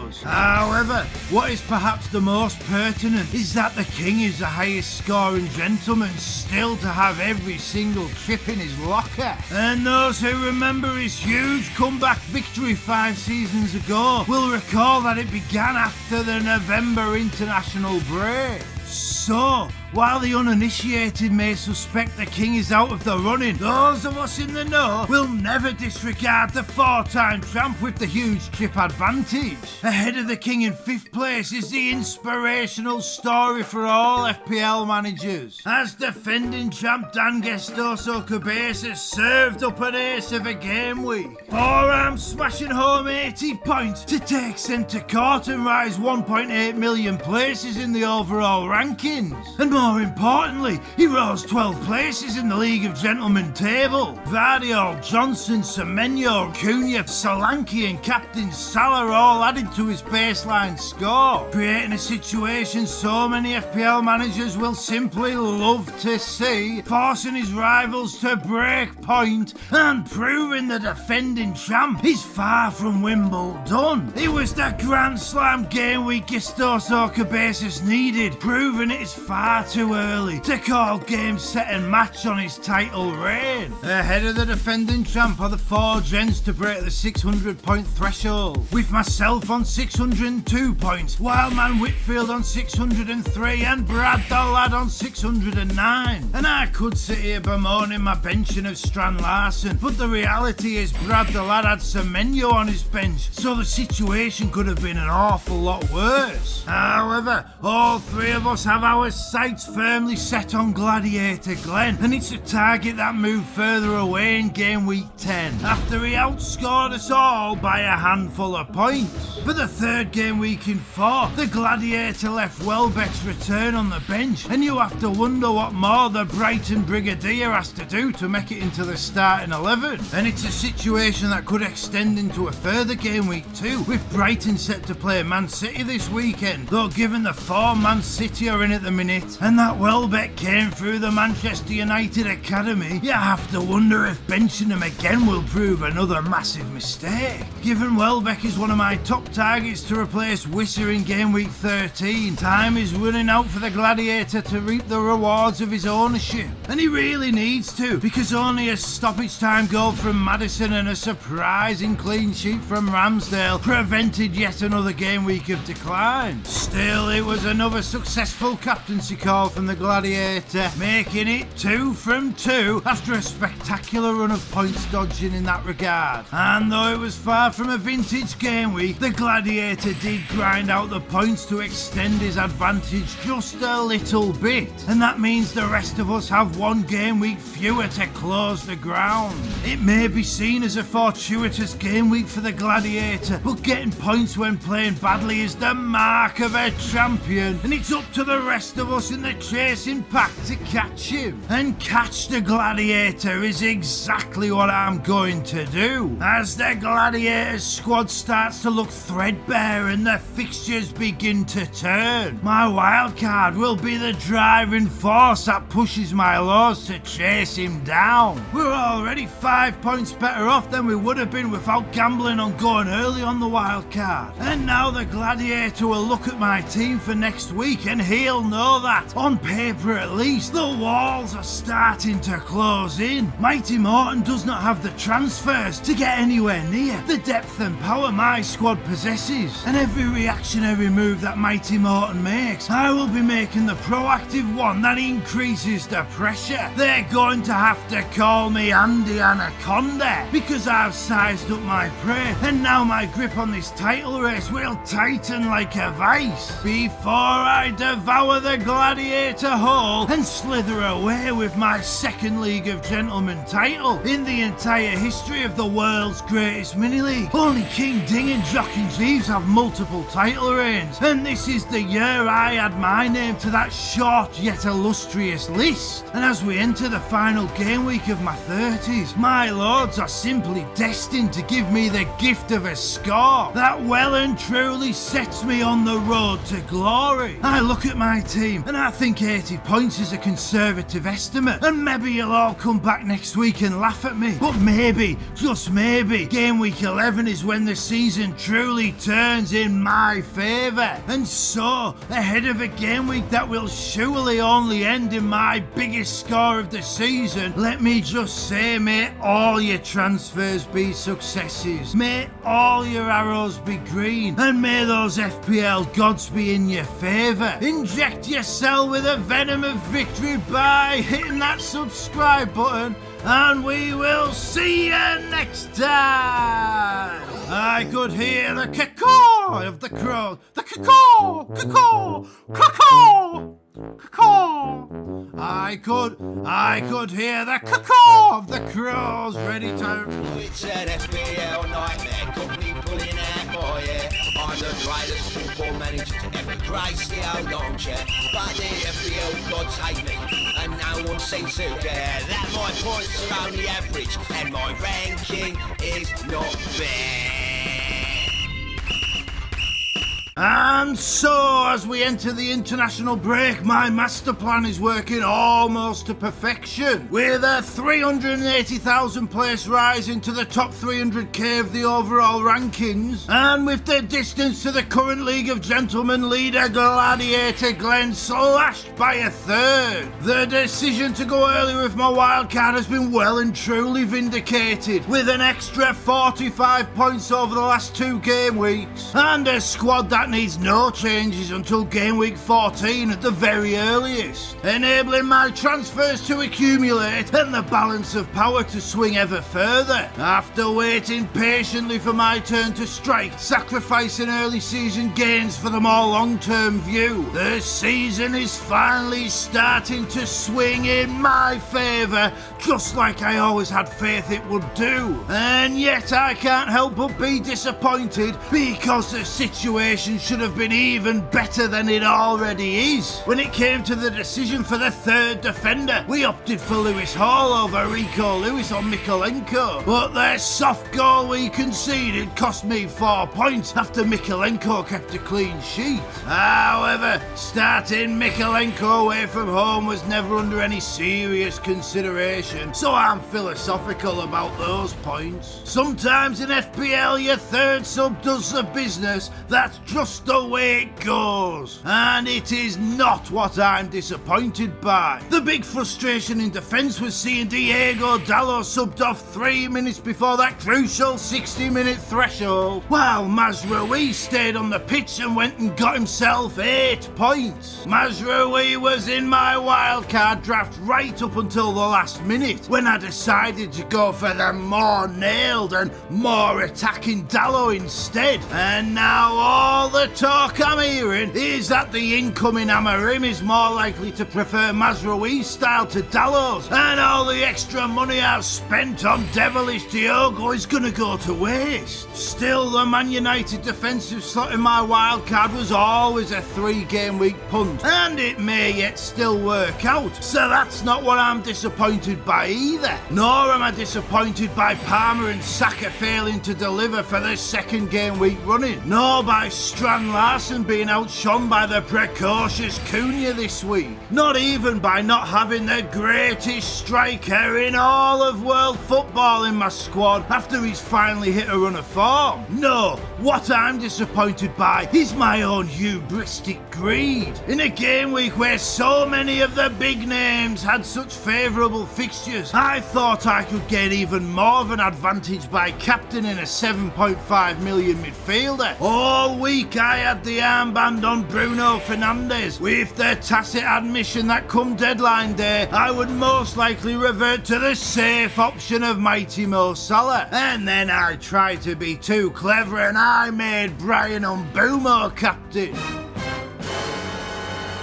And look, I could sit here and point out a load of stats that could back up my decision, like how Mbeumo had 7 goals in 5 games with an XGI of 0.96 a game at the G-Tech. And I could argue that Wissa's 2 goals meant captaining a Brentford attacker had merit. And I could even do what all those big name content creators do and claim the logic was sound and it was variance to blame for the outcome not working out. But instead, I'm gonna be honest with you, like I always am. When I confirmed the captaincy of Mbeumo, I wasn't thinking about what was best for my team. Not really. I wasn't so much thinking about how my lords could maximise the score, but about how I could maximise my own bragging rights in this video. I was trying to be Billy Big Bollocks, and I committed the cardinal sin of prioritising less my chances of FPL points and more my chances of the almighty kudos. I wanted to beat all those algorithm acolytes at their own game, so you would watch this video and think, bloody hell, not only does the FPL Nightmare make those big balls calls that the other big name creators won't make, but not only does he make them, he gets them right in the game weeks that matter the most. I was hoping you'd go away thinking, bloody hell, I need to subscribe to the Nightmare, because in the most important game week of the season, he had the cojones to go against all the big names,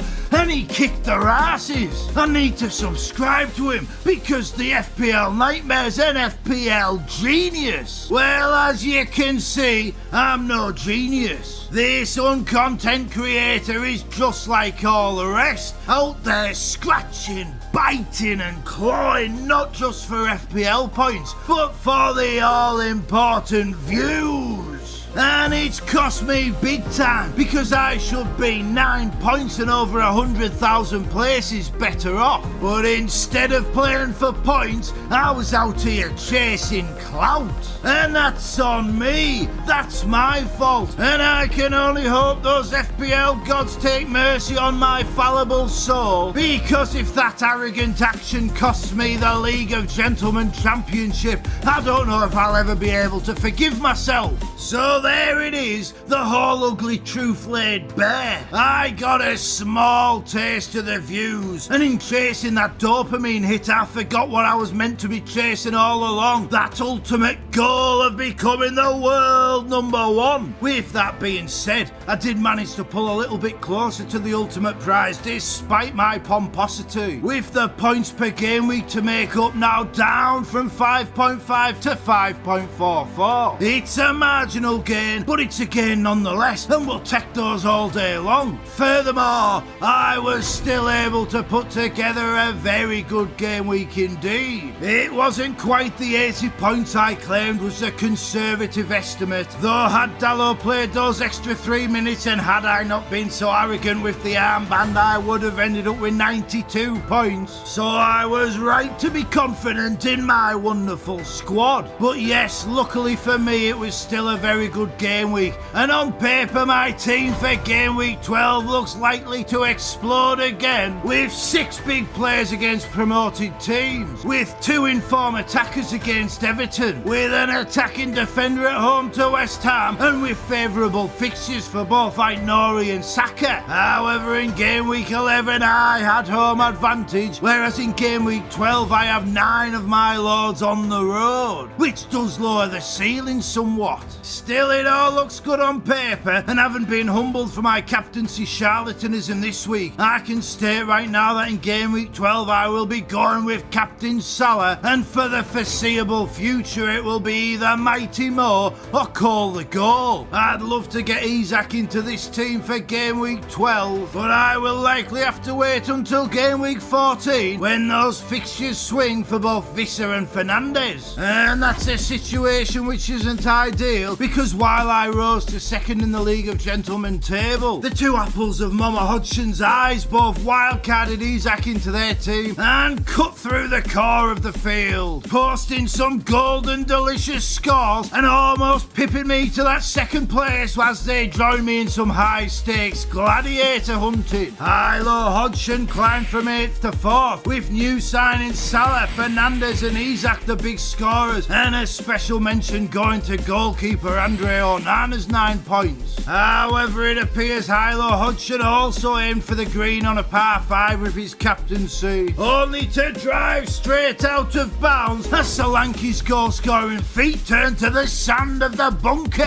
With that being said, it does feel like Hilo Hodgson's captaincy gamble was an honest FPL punt in an attempt to make up some ground, as opposed to my greed-fueled gambit, and he was far from the only person to back a 16-point striker against a newly promoted team. Still, even with having to take a drop with his captaincy, Hilo's 72 points are good enough to see him right back into the title picture. And given that strong squad Hilo Hodgson has to attack the coming game weeks with, there's every chance that soon enough he'll once again be putting for that green jacket. As for his brother Dan the Dragon, well, that's the one call I got absolutely spot on last week. I told you not to write off the Dragon. I told you when he played his wildcard he'd be right back into contention. Yet not even I foresaw such a remarkable one-game week turnaround. Inspired by defending champ Dan Gestoso Cabezas' huge climb in game week 10, the Dragon soared even higher, hitting 105 points to become the first gentleman in this year's 100 club, and moving on up from 15th place to that bronze medal position. He had 15 points from 2 relegation-threatened defensive players. He had 5 attackers smashing double-figure scores. He had the basic common sense to captain the most consistent player in the game. He established a 13-point lead over his brother in the chase for family bragging rights, and he decimated the Gladiators' lead over him by 49 points. It was a sort of outcome every FPL manager dreams about when they play the most powerful chip in the game, and it's firmly established Dan the Dragon right back in the title race. However, we can't make the mistake of thinking it's going to be a 4-horse race from this point on, because just behind us in 5th place is King Ding, the highest ranked gentleman with every chip still in his locker. And having seen the dramatic dramatic impact the Hodgsons and I have had from our wildcards, you have to accept that when the sensei of squad selection sees fit to throw his wildcard on the table, he is likely to have an equally as dramatic rise, if not one even more spectacular. And yet, while you think he's probably likely to do it in game week 12, when you look at his team, there doesn't even really seem to be any great need to do so. He's got Salah, Palmer and a key Man United attacker. He's got Haaland, Watkins and Jorgen Strand Larsen up front. He's got 2 free transfers, so if he does want rid of Haaland, it's an easy switch to whichever 2 attackers he deems the most necessary. The King could wildcard, and it would be a strong play, but perhaps the stronger play is for the King to keep that chip for a rainy day, especially with the yellow cards accumulating, injuries starting to bite, and the festive frenzy just around the corner. Whichever option the King ultimately goes for, he looks set for several green arrows in the game weeks to come. So no,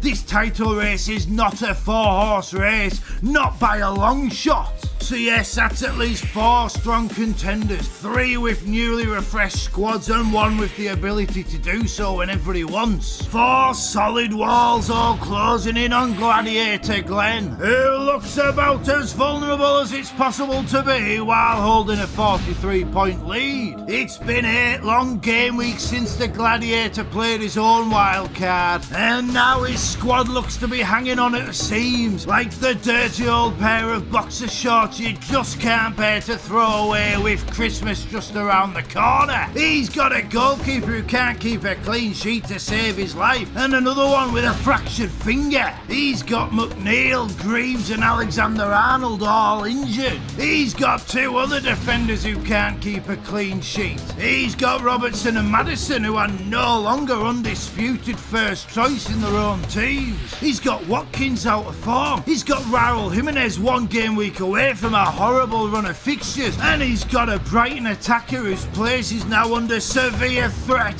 from a resurgent Joao Pedro. And his other 3 big midfielders, well, everyone has them now, so any advantage there is well and truly out the window. All these issues, and the Gladiator has only 2 free transfers to do anything about it. And the big problem Mighty Morton has is that whichever areas of his squad he chooses to address, he runs the risk of leaving himself short in other areas. Maybe, just maybe, the best thing the Gladiator could do is sacrifice some of that points advantage and make a couple of extra transfers. His squad would look an awful lot better for it, and he'd probably make the points back within a game week or 2. Yes, making those extra transfers would cost 4 points each, but maybe not making them would cost the Gladiator an awful lot more. But then I would say that, wouldn't I? That advice can't be trusted coming from the man closest to the Gladiator in the table. The desperate dreamer trying everything he can to awaken from his FPL nightmare. Even if sacrificing a little in the short term to make gains in the medium to long term is the best advice the Gladiator could take, hearing it from me isn't going to persuade him. After all, I'm the man who's just captained Mbumo when Salah was against a Villa team in disarray, and Bruno Fernandes was against a newly promoted team he'd literally just scored twice against. This uncontent creator right here is not some sort of FPL soothsayer. I'm just a scribe trying to will the greatest story of FPL glory into existence with each and every passing game week.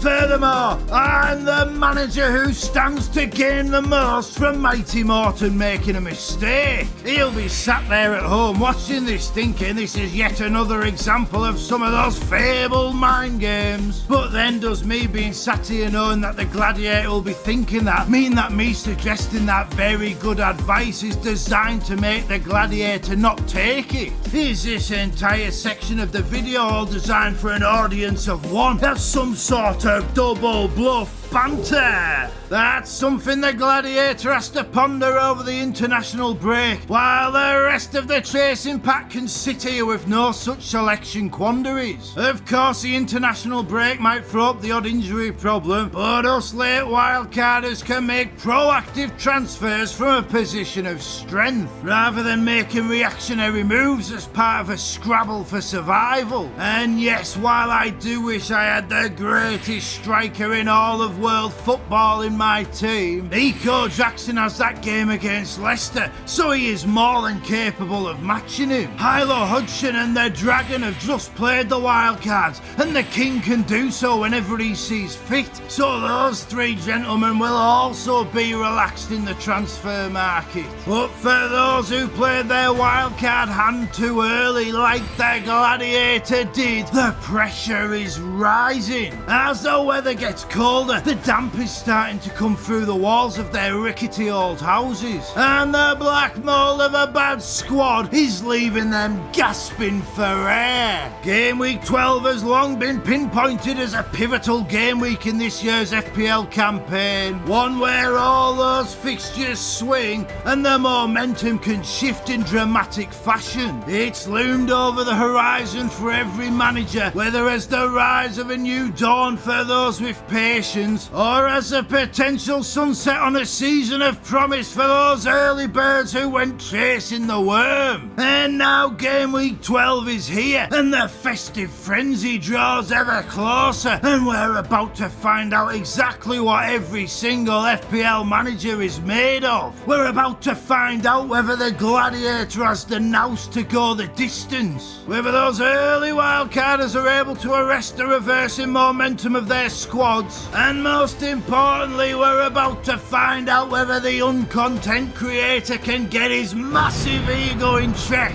and further re-establish himself well and truly on the road to glory. And so, ahead of such a momentous pendulum game week, let me just say, may all your transfers be successes, may all your arrows be green, and may those FPL gods be in your favour. Show mercy for my misplaced pomposity by hitting that subscribe button, and we will see you next time! It's an FPL nightmare, got me pulling out more, yeah. I'm the greatest football manager to ever grace the old armchair, but the FPL gods hate me, and no one seems to care that my points are only average, and my ranking is not fair.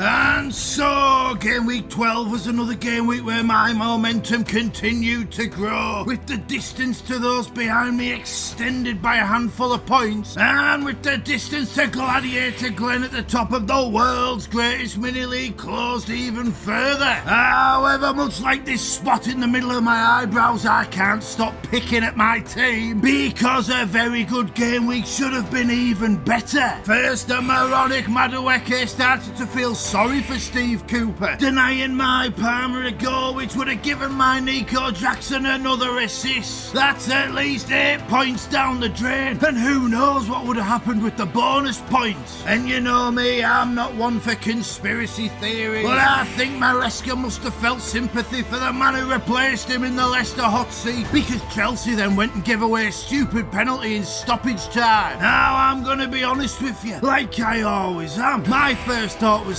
Sanchez is going to save this penalty, and I'm going to have the most spectacular start to the game week I could ever have dreamed of. But of course, Sanchez didn't save the penalty. He's no Dean Henderson, who of course I sold on my wild card. So in addition to the 8 points Madueke cost me, that docile Chelsea defence went and cost me another 4-8 at the death, and it was all in vain, because Leicester went and sacked that Ned Schneebly wannabe the next morning anyway. You can blame it all on bad luck, but in the end, maybe we just weren't that good. Sometimes you gotta know when to quit. Maybe you're right. Maybe I suck. So after the first match of the game week, I was already somewhat irked, and then later on, Wissa went to Goodison Park and gave his best Dominic Calvert-Lewin impression, before Norgard went and got himself sent off and forced Brentford to close up shop, meaning fumbling Flecken went and kept the first clean sheet of, I believe, his entire life, giving far too many people 9 points. Then over at Craven Cottage, advantage. That blasted Matthias Cunha kept his Papi Cisse parody going on and scored another 16 points. And let me tell you, as someone that advocated for the wonderful Jorgen Strand Larsen, every single spectacular goal that Cunha scores feels like a dagger in my heart. It feels like the Brazilian barnstormer watches the FPL Nightmare videos. And why wouldn't he? They're bloody brilliant. And then Cunha saw my advocation for his strike partner and decided to make it his own personal vendetta to derail my season. Like all he needed to kick his career into overdrive was the motivation to prove me wrong. Well, if Cunha thinks I'm getting involved in some sort of pissing contest with him, let me tell you right now, he couldn't be more wrong, because I'd sign him up in a heartbeat. Just not this week,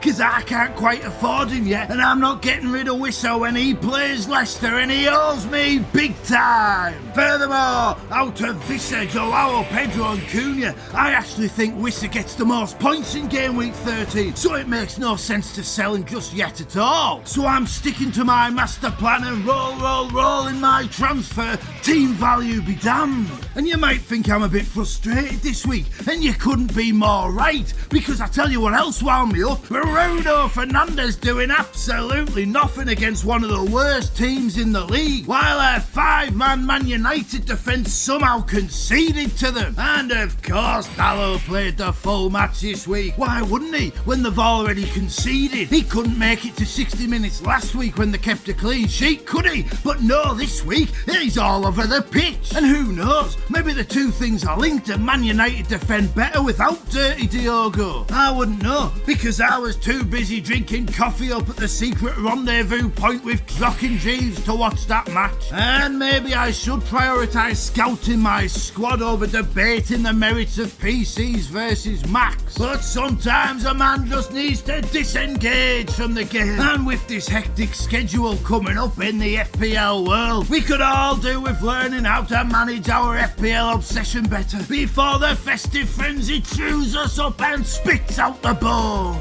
And indeed it will prove a challenging period, but this is where we find out what each and every FPL manager is made of. And while I've so far highlighted what went wrong in game week 12, there was an awful lot that went right for my wonderful lords. Liverpool conceded twice and Man City surrendered 4 goals, wiping out defensive gains for my rivals. The Starboy gave me 13 points that somehow nobody else in the upper reaches of the world's greatest mini-league wanted to possess. Despite being denied 1 assist by his bumbling brethren, Nico Jackson did partake in some high-stakes gladiator hunting and rifled home 12 sharp-shooting points that even Brett the Hitman Hart would have been proud of. And this week I learned from my mistake and I went for the safe captaincy option of Mr. Consistency Mohamed Salah, and I revelled in Mighty Mo bringing home that beautifully boring 26 points. And though my Newcastle boys were ultimately disappointing, they did enough to close that gap by a handful of points. But even so, I'm as greedy as it gets and I was still somewhat disappointed. Oh, for that Wissa goal. Oh, for that Sanchez clean sheet. Oh, for Noni Madueke not to be such a flaming idiot. Still, you can't win them all, and over the last few game weeks we have got that momentum shifted in our favour. So yes, while I wish it had gone just that little bit better, game week 12 could have gone an awful lot worse. While I did leave Mikolenko's 6 points out of my team for the second game week running, at least I didn't do what Gladiator Glenn did and leave a 16-point player on the bench. And while you could argue that leaving a player who's been recently rotated out of your starting 11 is an understandable mistake to make, that is not something the Gladiator can fall back on. You see, the Gladiator signed Virgil van Dijk this week, and then he went and benched Andy Robertson. Where oh where is the logic in signing a defender from one team and then benching another defender from the very same team, especially when it means benching a 7.5 million midfielder? Why wouldn't you just sign a different attacking player who had a greater chance to influence proceedings? However you dress it up, it was a massive mistake from Mighty Morton, and you have to wonder if perhaps the mental pressure is beginning to get to him, if perhaps my mind mind games from last week's video affected his judgment, and my serpent tongue led him right down that garden path to the forbidden fruit. And now the gladiator is overcome with the knowledge of what the world's greatest mini-league is all about. And now he faces an almighty task to correct the course of his faltering campaign before the FPL gods cast him out of the championship paradise altogether. But I think he'll be alright in game week 13 because his squad looks fine on paper to me. And let's face it, he's far from the only FPL manager to make a mistake. I make mistakes all the time, like captaining Mbeumo last week and bringing in Rico Lewis on my wildcard. And you know what? I'm going to keep on making them too. With 15 players to select, 2 wildcards, 4 other trips to play and 38 captains to choose. That's an awful lot of decisions that can go wrong over the course of an FPL season. And we will all get far more decisions wrong than we'll get right. It's the nature of the beast. After all, we're betting on predicting the top scorers in 10 games a week with only 1 permitted change ahead of each set of fixtures. It's a bloody difficult thing to do, and sometimes I think we're all a bit guilty of forgetting that. Indeed, for me, the secret to FPL success is always to minimise the chances of things going wrong and to maximise the opportunity to get lucky. And when you look at my front 7, I believe they give me the best chance of doing that. That's 7 big players in big teams with great fixtures to come. What more can you ask for? The key for me is going to be that budget striker position, and though getting Joao Pedro in this week and saving some funds is tempting, I don't think I'm going to do that. I'm pretty set on sticking with Wissa and leaving the opportunity for Cunha next week open. And like I said, I would not be surprised if Vissa's the man who gets the most points of all 3 of those strikers this week. And how I'd get the funds for Cunha, I don't yet know. Maybe I'd sell Dallo for a budget defender. Maybe I sell Bruno Fernandes for Rashford, Gordon, Mitoma or Bowen. Maybe I even give Vissa the Aston Villa game and sell both my Man United players. Maybe I even roll again and give myself 3 transfers in game week 15. The key factor is I have options and I am operating from a position of strength, which means those green arrows are likely to keep on puncturing the Gladiators' defences, and my lords are likely to keep climbing up the ranks. And I know Mighty Morton is counting the days until the turn of the year when that next grand reset becomes available, because not only does my late wildcard give me the position of strength in this title race, but it's not just me hunting the Gladiator down. King Dean still has his wildcard to play, and having had a disappointing game week 12, maybe game week 13 is when he pulls the trigger. Ilo Hodgson and Dan Gestoso Cabezas remain in the mix, so again in game week 12 I put a little bit more distance between those guys and myself, making it a little bit harder for them to chase me down. Never mind the Gladiator. Right there with me in the Gladiator hunting is Dan the Dragon, but while he's 3 further points behind me than last week, no ground was lost on the Gladiator, so the Dragon's confidence continues to grow. We're all out here racking up the points while the Gladiator's racking his brains for a solution, and he can't seem to find one, and he needs to find that solution before his shrinking lead is whittled away altogether, because I think if he does fall from top spot he's going to keep on dropping like so many first time leaders of the League of Gentlemen do. But maybe he will manage to find a solution before that shrinking lead is wiped out altogether, or maybe he'll come to discover he has no answer for the former champs hunting him down, including the uncontent creator out here writing his own script and bending destiny to his will like some sort of soothsaying soccer Shakespeare. Only time will tell if Glenn can break the spell in his own world, and we won't have long to wait to find out, with 3 game weeks in 8 highly intense days to come. This is the part of the season my master plan has been building towards, and now it's here, and the excitement and the anxiety are palpable. These are the game weeks where the story of the season starts to take shape, and I can't wait to find out what the narrative will be and how much it'll be like the one I'm trying to craft. And so, ahead of the first of 3 hypermanic head-bending game weeks that'll go a long way to deciding the course of the season, let me just say, may all your transfers be successes. May all your arrows be green, and may those FPL gods be in your favour. Breathe in the air of anticipation for what's to come by hitting that subscribe button, and we will see you next time. It's an FPL nightmare, company pulling out more, yeah. I'm the greatest football manager to ever grace the old armchair. But the FPL gods hate me, and no one seems to care that my points are only average, and my ranking is not fair.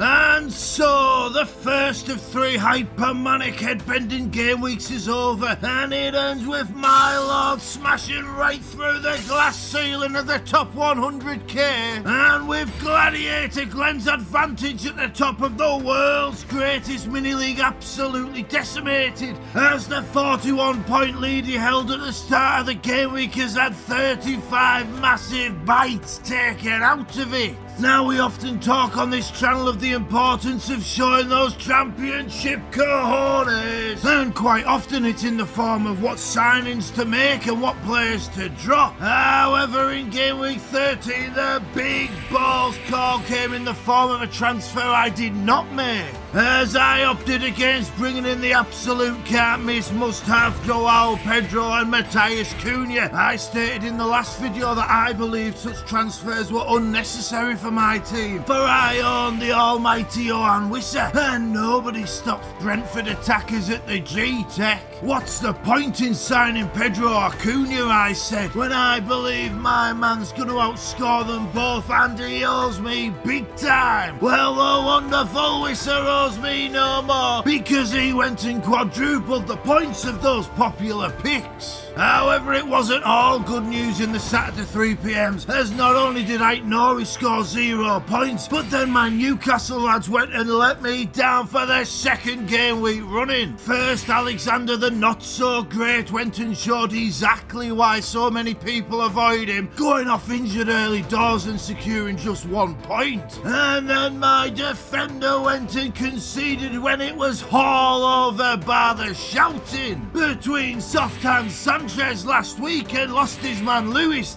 that's 2 clean sheets lost in the dying embers of matches, and they were a bigger kick in the teeth than the one that fractured my front fangs. Yet like a vampire I was out for blood, and the Starboy sucked the life out of my rivals with 18 points in the twilight hours, leaving those wrong lost boys fretting from dusk till dawn about how they let the right one in. Sorry about that. No hard feelings, huh? And then Saturday turned into Sunday and I was daring to dream, with 5 players in the 2pms and only Maddison and Jimenez who could help the Gladiator. There was a real opportunity for something sensational to happen, yet not even in my wildest dreams, and I do have wild dreams, could I have envisioned those 5 players picking up 42 points between them. The Chelsea boys did the business, with the sharpshooting Nico Jackson not only scoring the goal, but also avoiding the yellow card which would have ruled him out of that Southampton match. Cole the goal banged in 14 massive points, and while the Gladiator also owns him, they were still very welcome indeed. And though I had to turn my television off towards the end due to my rising anxiety, good old safe hands Sanchez went and kept the clean sheet for another 7 points. Meanwhile, over at Old Trafford, it was Mazraoui's turn to be hooked before the hour, while Dirty Diogo managed to secure another 6 points, showing exactly why those who claim Man United are stronger defensively without him should spend less time drinking coffee on the outskirts of town and more time actually watching football matches. And finally, my feisty punt on Bruno Fernandes continued to pay off as he took his total to 38 points points in the 4 game week since I brought him in with a 9-point score. Although I'm going to tell you why there's just a tinge of disappointment to that total. You see, on Thursday night I started to get some vibes, and then on Friday morning I awoke to the overwhelming sensation that it was time to move for Mitoma. However, his performances this season have not been so great, so I decided to open the FPL black box to find some more information. Though it's been said I'm some sort of soothsaying shocker Shakespeare, I'm never too proud to seek counsel from those who might know best. So I turned to the Cervinho slanderer himself, Black Box Az, and I asked whether it was worth swooping for the Seagull Samurai. I should have known it was the wrong game week to ask Az whether it was worth switching from a savoury central play to someone who operates on those spicy wings. I can't explain all the areas of my mouth that hurt. But all's well that ends well, because only 1 point was lost, and with the injury to Isak, that extra transfer could come in very useful for game week 14. But yeah, the only player I had left to play was my captain, and Mr. Consistency went and did it again, bringing home another beautifully boring 26 points. That gave me a final game week score of 97 points, missing out on the 100 club by the narrowest of margins. And it would be easy for me to sit here and say if only I'd avoided Isak and kept the wonderful Jorgen Strand Larsen, then I'd be on 107 points and well inside the top 50k. But I'll be honest with you, like I always am, if I did still have JSL, then he would have been rotting on my bench, because I would have started on Mbeumo ahead of him, and that would have been even more frustrating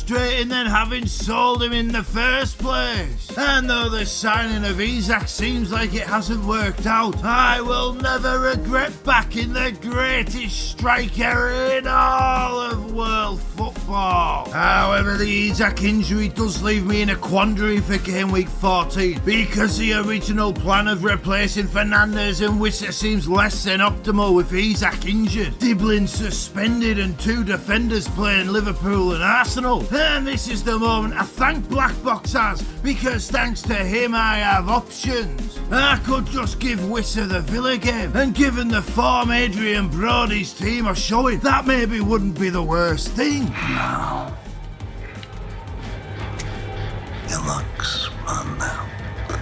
And if I do that, then the question remains what to do with those 2 free transfers. I have the exact funds to do Isak and Diblin to Strand Larsen and Bowen, and though it would leave me with a benching headache, that's a move I like a lot. I could also stick with my original master plan and sell Fernandes for Bowen, a move which would enable me to get Cunha in for Isak, which is one I really like given he has Everton, West Ham, Ipswich and Leicester to come, and with how it would leave funds in the bank to upgrade some of my defensive options. However, I look at those tough fixtures for Fernandes, and I see him against an Arsenal team with 1 clean sheet in 9 game weeks. I see him against a Nottingham Forest who have conceded 6 goals in 3 games, and I see him against a Manchester City team in defensive disarray, and I wonder how tough those fixtures really are and whether I can get 2 or 3 more game weeks out of him. But then if I keep Fernandes and I switch Isak and Diblin to Bowen and Strand Larsen, will I end up priced out of switching Wissa to Evan Nilsson next week, who I actually think is the best option of all those mid-range strikers? It's a tough call, and though I am leaning towards Bowen and Strand Larsen, I do not like the benching dilemma it creates, nor how it limits my defensive transfers going forward. However, in this game you can never have a perfect squad, only one with as few issues as possible. And my imperfect lords have not only closed the gap on the Gladiator, but they've established a 26-point cushion on those gentlemen placed 3rd and below. And though the hectic schedule prevents me from going too in-depth into the League of Gentlemen in this video, I can tell you that some notable falls, including former champ the Ox plummeting to 31st. Deadly Daz dropping to 27th. John Go-Karting spinning out from 2nd not so long back all the way down to 17. And perhaps most surprisingly, King Ding dropping all the way down to 10th, just when he looked like he was about to push on and launch a serious title challenge. With the strange signing of Jose Sarr in goal last week in order to make Dean Henderson his substitute goalkeeper already having a disastrous effect. Meanwhile, for every fall there must be a rise, and noteworthy rank rises include Terminator Triss, who has recovered from his early season aberration to reach 23rd place. The Devil's favourite DJ climbing from the depths of hell to reach the top 20, largely as a result of a ballsy captaincy of Saka. Uncaged Andy Page leaping 5 places to 8th, and Brad the Lad's 95 points taking him all the way up to 3rd position. The main story in the world's greatest mini-league, though, of course, is those top 2 positions, because in 3 small game weeks, Gladiator Glenn's 65-point advantage over me has been whittled all the way down to just 6 points. And if it wasn't for Pep Le Pew's attack stinking out the joint, it would have been eradicated altogether. However, credit where it's due, and the Gladiators' big balls call to go with a double Liverpool defence against the most elite marksman in the game paid off. And it's a good job, because the signs are there that the pressure is starting to get to Mighty Morton. Losing his mind. And I'm reaping all the benefits.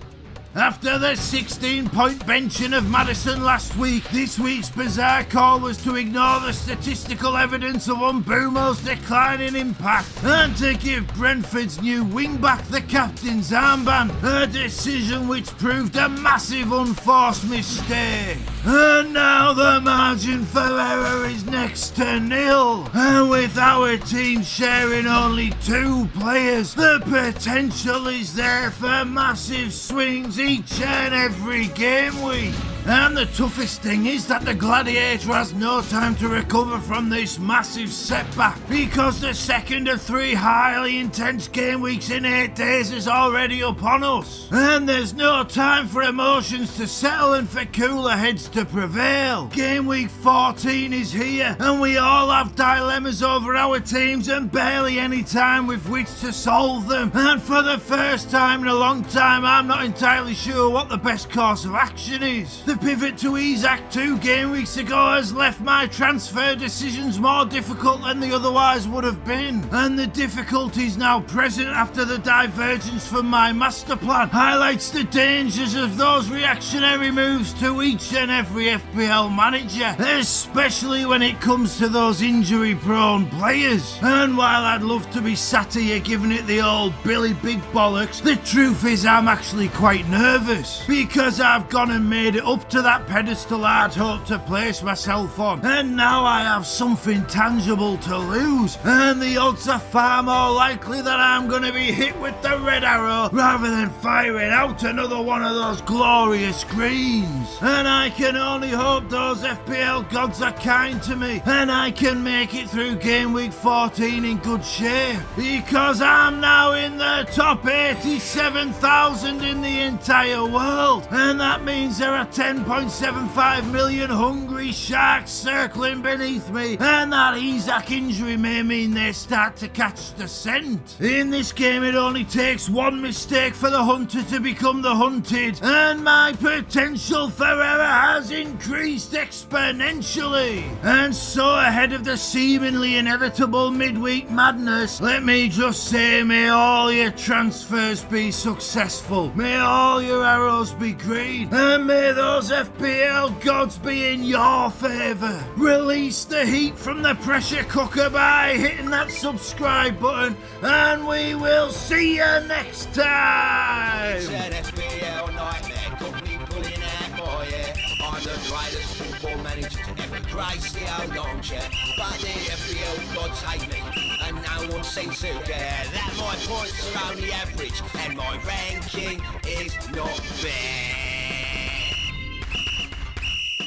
And so, right now we are in the midst of 3 hypermanic head-bending game weeks where the turnaround time is minimal and the ability to catch our breath is non-existent. We've no time to bask in our glories or reflect on our mistakes before another fixture is upon us, inflicting further impact on our psyches and increasing the intensity of the game to fever pitch. The FPL season is well and truly kicking into overdrive, and it's taking every fibre of our being to cling on to our successes and to keep the season's momentum rolling in our favour. And look, while I'd love to be sat here right now telling you about how in game week 14 my lord smashed it again, securing another massive green arrow to send me soaring up those ranks, I'm gonna be honest with you, like I always am. As I'm recording this video right now, there's not actually been any meaningful action taking place, because between my rota at work, the time I put into editing these magnificent videos and the quick turnaround between game weeks, I simply don't have time to wait until the close of play. Not if I want to keep on making the content for those people I appreciate so very much. The ones who keep coming back to the channel week after week and keeping my motivation strong. So, given the nature of the early recording of this video, this time I'm gonna do something a little bit different. What's he up to, man? What's he doing? You see, we can all agree that this season the official FPL site has absolutely nailed the pricing structure, something that hasn't always been the case in the past, so credit where it's due. It feels like years since so many viable strategies have been available to us sexy beasts with the courage to throw our hat in the ring. And this year nearly 11 million people have stepped up to the plate and said, I'm going to try and become the world #1. And between that level of competition and the increased difficulty of the game, both the difficulty and the fun of the game are higher than ever. Except that isn't always the case for everyone. While the focus is so often on those high up in the upper echelons of the rankings, as it rightfully should be, seeing as we're all trying to win this game, it's easy to forget that there are far more people having a bad season than there are having a good one. I have trouble sleeping at night. I have bad dreams like I'm falling. And that's the flip side of the growing popularity of the game. With greater levels of competition comes a greater chance for your season to turn into a true FPL nightmare. Indeed, some of the greatest to ever play the game are struggling deep in the millions of the overall rankings. The FPL Black Box lads are struggling to get into that top million. The FPL Wire lads are struggling outside the top 2 million. Abdul Rahman is 110th in the FPL Hall of Fame with 4 top 1k finishes and 6 top 5k finishes to his name, and he's ranked 2.6 million. Marco Ujala has rankings of 2,436, another of 710th and a third of 123rd in the last 5 years, as well as 3 other top 10k finishes and another 3 top 25k, an incredible 9-year run. Yet this season he's ranked 2.64 million at time of recording. And the story is the same in the world's greatest mini-league, with former champs like the Ox and Jock and G struggling to break into the top 20, and smooth operators like Deadly Daz, Grinchy Vot, Terminator Triss and Big Steve the Butcher failing to make any impression at all. Oh, there goes that dream.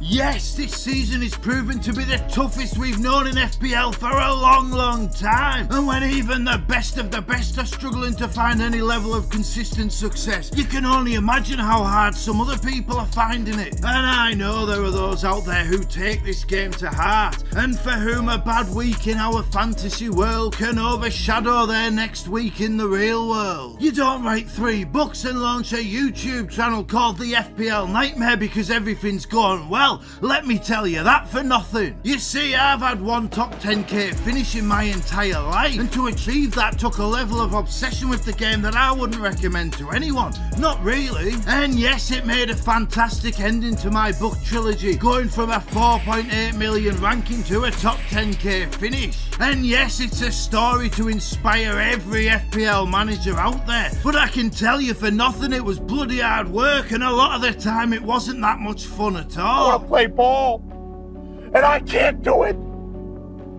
Is that where the fun starts? And then last season I started off well. I was ranked something like 500k after 3 game weeks. And then I decided to indulge in the Ben Dinnery Name Game Challenge. I completely overhauled my squad on a game week 4 wildcard. And then the very limited pool of players I was able to select from dropped me 6 million places within 2 game weeks. I can't begin to tell you how stupid I felt. It made me feel so crap I gave the challenge up 8 game weeks later, and somehow I managed to get back to 1.34 million in the overall rankings by the end of the season. Now there are plenty out there who would say 1.34 million is a terrible rank, but it's all about context. And last season I gave 6.5 million people a head start and myself only 26 game weeks to catch them, and I caught 5.2 million of them. And even someone as self-deprecating as myself can admit that was a bloody good effort. So I'm talking from experience when I say that those of you out there struggling, whether you're a hardened veteran or you're completely new to the game, will be feeling the temptation to tell yourself that it doesn't matter, that FPL's a stupid, pointless game anyway, and maybe even to tell yourself that it's time to give it up. Well, I'm here to tell you that you'd be absolutely wrong to do so. Young man, think about the choice you're making if you walk out that door. Because your bad start to the season that's left you dwelling in the doldrums, it could well be the start to the greatest season in your entire FPL life. You don't need to walk away. All you need to do is reframe the competition in your mind. Because you know what I'm talking about when I tell you this is where the fun begins.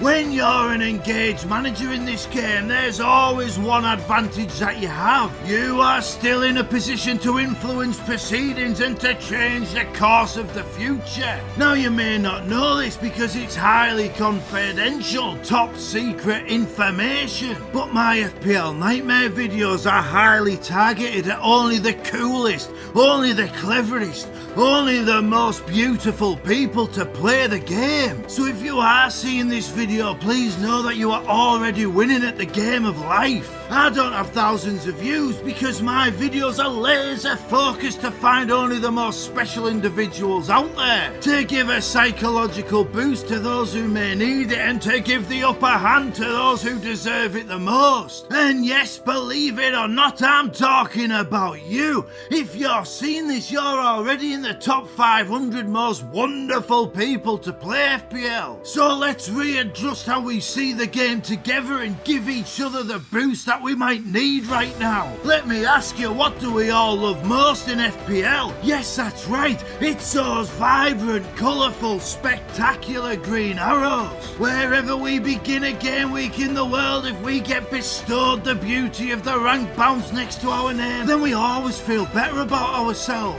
And this is the secret to FPL that a lot of people don't realise, especially if they are used to being in the upper echelons of the game. But a green arrow makes you feel great whether you're ranked 10,000 in the world or 10 million. And let me tell you, speaking from my experience from last season, the lower you are right now, the more green arrows you're going to collect and the more you're going to experience that green glory. And the first step to recovery is being honest with ourselves. So let's do that together right now. We both know you're better than your current ranking suggests. And whether you follow their gentlemanly ways or you're one of those algorithm acolytes, we both know you're going to start climbing them rankings soon because you're too good not to. So let's make game week 15 the game week where the new challenge is set. Forget the number in that overall column for now. Your new challenge is to collect those green arrows. How many green arrows can you collect between game week 15 and the end of the season? How many game weeks can you end better off than when you started? And let's look even further ahead and start thinking about using this season to tweak your usual strategy. Why not turn this season into the transitional one where you redefine and rebuild your FPL toolbox? Why don't we use the rest of this season as the launch pad to chase down that world #1 next season? Because I'm telling you now, there's absolutely no reason you can't. It's about how hard you can get hit and keep moving forward. How much you can take and keep moving forward.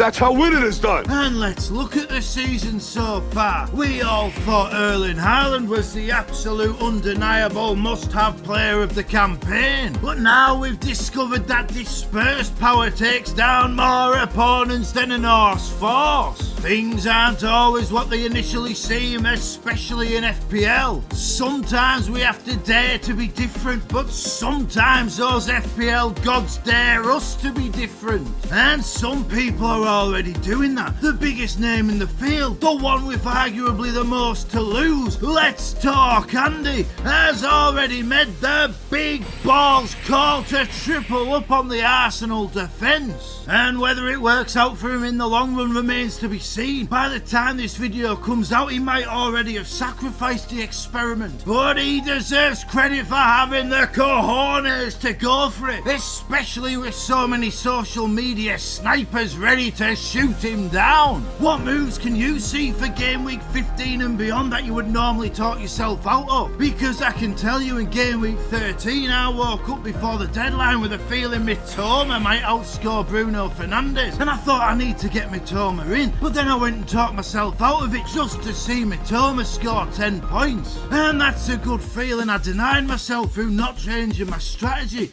and maybe I should have done. And maybe that's the kind of thing you should be looking at doing now. You got talent.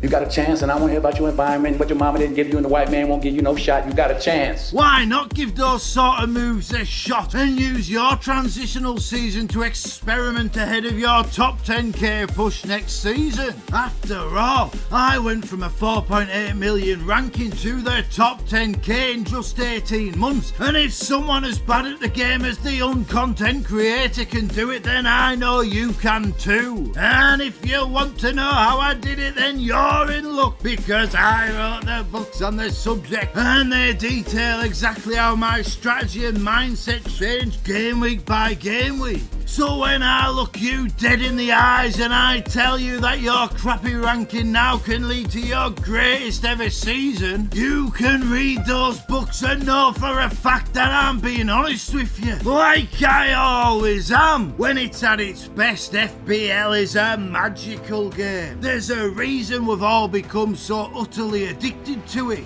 But everything with the capacity to give us joy also has the ability to leave us crushed. And I know there's an awful lot of you out there devastated with how your season has begun. This video has been for those people, and if you are one of them, then this video is directly for you. And if there's one thought I want to leave you with, it's that remember this season is only just begun. After all, if the world #1 can outscore you by that many points in 14 game weeks, just think how that can flip and how many points you can outscore them by in the 24 game weeks to come. And because I'm someone that loves a narrative, today I'm going to leave you with a little story. In the 2020-21 season, the League of Gentlemen's own Grinchy Vot was ranked outside the top 4 million at Christmas. And do you know what he did after Christmas? He went and embarked on a run that saw him score 740 points in just 9 game weeks.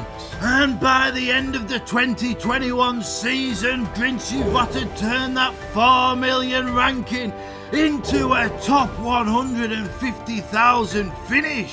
And let me tell you something else, that was only the second season the glorious Grinch had ever played the game. So if he can prevail in those circumstances, there's absolutely nothing stopping you emulating the glorious Grinch, or maybe even surpassing him altogether. Because let's be honest with each other, we're all dreamers, every last one of us. We all dream of that world #1 spot, but you can't have a dream without the occasional FPL nightmare. Do you really think you have a chance against us, Mr. Cowboy? Yippee-ki-yay, motherfucker.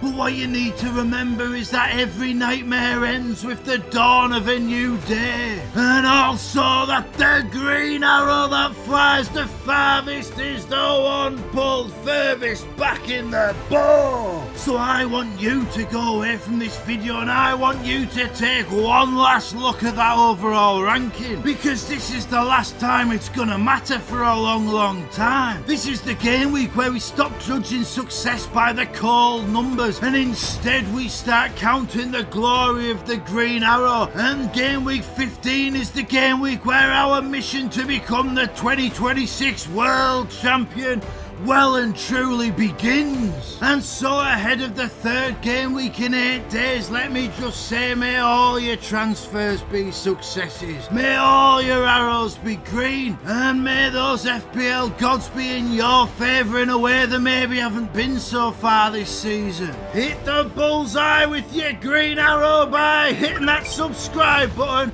and we will see you next time. And so 2 game weeks have passed in the blink of an eye since the last meaningful update, and my lords have emerged from those hypermanic game weeks in a very strong position indeed. One that could have been even better were it not for some rookie mistakes, but in this tempestuous season of shifting sands, it's a position almost every manager in the game would be grateful for. Game week 14 was a momentous one in this season's FPL calendar, and it will forever be remembered as the game week the uncontent creator ended his gladiator hunting by taking Mighty Morton's head as a trophy. Having planned all season for that game week 12 wildcard, I was told I'd lost the plot to go 2 game weeks early. However, I'd sensed not only a weakness in the gladiators' defences, but also an opportunity to seize control of the FPL narrative and to turn the momentum of the FPL season in my favour. And then my game week 10 wildcard team outscored the team I would have had, and then my game week 11 team absolutely obliterated it. By game week 13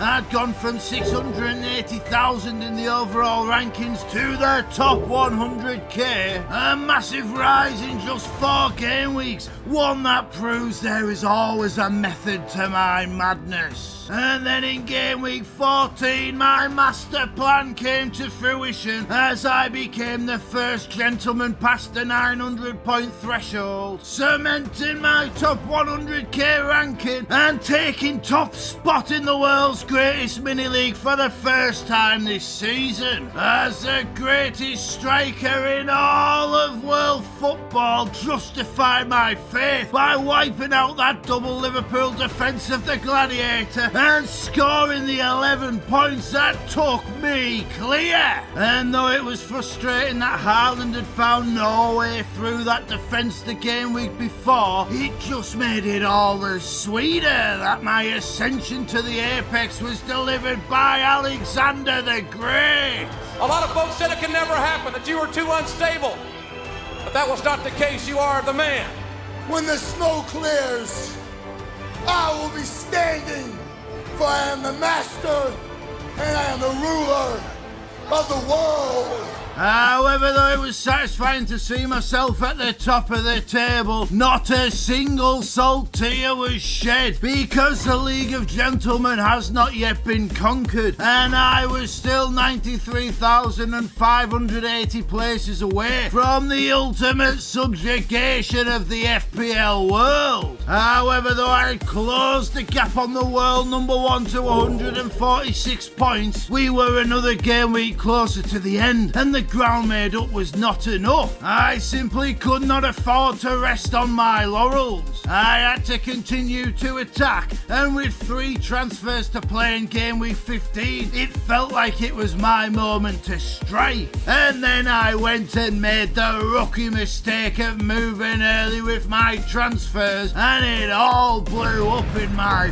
face. Having suffered at the hands of Alexander Arnold and the Arsenal defence turning on the attacking power, the time felt right to redistribute my funds to bolster my blundering backline. Yes, Mykolenko had just hit 11 points to somewhat justify my budget rotation, but his fixtures were twisting like a tornado, while my other 4 defenders were giving out more gifts than Santa himself. And you all know where this is going. I saw the potential for price swings on livefpl.net's almost flawless predictor. I got overexcited and I sold Bruno Fernandes to bring in Trent Alexander-Arnold.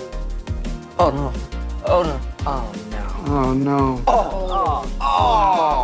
So game week 15 didn't start off that great, knowing I'd blown a transfer on a player that wouldn't play. But that's not all. To generate the funds, I'd had to bring in a budget attacking player. He'll be alright, I thought. I'll bring in Morgan Rogers. He started hitting the returns and he's got Southampton next. And it's not just that. Bruno Fernandes has started playing deeper. It'll be alright to sell him. As for the defenders, well, Rico Lewis has been crap for weeks. These moves make perfect sense. But in this game we call FPL, nothing ever truly makes sense. And those FPL gods are not the benevolent kind. First the storm came and took out Trent and Mo Salah. And then the tempest came and whipped up goals for both Lewis and Bruno Fernandes. The same Bruno Fernandes at the Dragon and captain. So that's me, 10 points down, 2 transfers lost and my magical momentum at risk of swinging back in their favour. And then Umbumo scored and assisted, but then Isak got the goal that kept him ahead of Crying Brian in the points race since I made that transfer switch. And then the thinking man's whistle went and outscored the plebeians Pedro once again, keeping this maverick mastermind one small step ahead. But then my third new signing, Kirkers, went and conceded to Ipswich, and the VAR clouds blocked out the Starboy. And then Softan Sanchez conceded twice in the opening 10 minutes. And my league-leading laws were burning up in the soaring dragon's fire inside a single flaming game week. And then along came the call to grasp the game week in the palm of his hand, freezing out my rivals with a stunning 36-point Captain Hall. And if the game week had ended there, that would have been wonderful. I'd have gone from 65 points off top spot to 15 points clear of the rest of the gents in just 5 game weeks. A point swing to inspire every FPL manager out there. A comeback to echo through the ages. A master plan well and truly executed to perfection. But there was still one more game left to play, and in it I only had Aït-Nouri, while the 5 closest threats to my position all had that cursed Cunha. And somehow my ailing Algerian outscored that blasted Brazilian and extended my advantage even further. And look, it would be easy for me to sit here and bemoan my bad luck with the transfers. Bruno Lewis and Mykolenko to Trent, Kirkes and Rogers looked great on paper, especially with the fixtures they all had. And I could say you can't account for a storm, but if I'd have listened to the FPL community's #1 weather reporter, Andy Martin, I could have held off on my transfers and reassessed on Saturday morning. I've lost so much team value already this season by waiting until the deadline, so God only knows why I didn't do it again this week. And that's on me. That's my fault, and it's a mistake I need to avoid making again if I want to turn this season into a success. If you believe, as I correctly do, that no player is essential in FPL, then missing out on somebody because of 0.1 million shouldn't be a catastrophe. There's always another option, and quite often it turns out to be a better one. I wasn't unlucky last weekend. I got it wrong, and I'm not too proud to admit that. And anyway, in the last 2 game weeks, the injured Isak went and got me 2 goals and an assist. My budget striker outscored the popular pick, and my captain captain was awarded not one but 2 penalties to save my game week. So for me to complain about luck would be both ignorant and entitled, and I'm not gonna do that. I got it, Mitch. Great out there today. Thank you. But you weren't that great. A lot of that was luck. Well, some might call it luck. I'd like to call it, well, luck, I guess. So what? Rather than focus on the few things that went wrong, I'd rather count my blessings on the things that went right and be grateful for the fortune bestowed upon me. Yes, my game week 15 could have gone better, and when you look at those scores from my dismal defensive plays, you can see why I made the moves I made. But to end up with that score when only 4 players returned, well, it could have gone an awful lot worse. I could have captained Watkins only to see him benched like King Ding, Lionheart Lamb and Red Hot Rob did. I could have seen my captain's goal eradicated from the records, leaving him with 32 points fewer than the popular pick, like Hilo Hodgson, Joaquin Jeeves, Grinchy Vaught and 3 other gentlemen did. I could have gone from the highs of a differential captain's goal to their score being obliterated, like how the Dragon, Terminator, Triss and 10 other gentlemen suffered. Those mishaps could prove devastating to my rivals' chances of success. So I'm not gonna sit here and bemoan my own outcomes, especially when my position and ranking are still so strong despite my blunders. But yes, the outcomes of the weekend mean game week 16 is shaping up to be pivotal in the League of Gentlemen. And with the table looking like it does, I simply must get the decisions around my team correct. My original plan last week was to bring in Timber for Dallo. Instead, I shifted Mikolenko to Kirkes, feeling there was a greater opportunity for an immediate gain. That move did not have an immediate payoff, but now I have 4 defenders with great home fixtures. So perhaps bringing in Timber this week is not the most beneficial move for my team. Indeed, given Wissa's woeful away form, I might be best served to start Aitnori against Ipswich rather than the Brentford Barnstormer, or even selling for someone like Evan Nilsson. And part of me wonders if it's worth taking a hit to upgrade Sanchez and Diblin, perhaps bringing in a cheaper keeper and Enzo Fernandez, giving me a genuine alternative 8th attacker. But then I ask myself, if I think Sanchez is going to concede, why would I sell or bench Wissa? Still, it's a tempting proposition, especially given the shakiness of Chelsea's defence, the sublime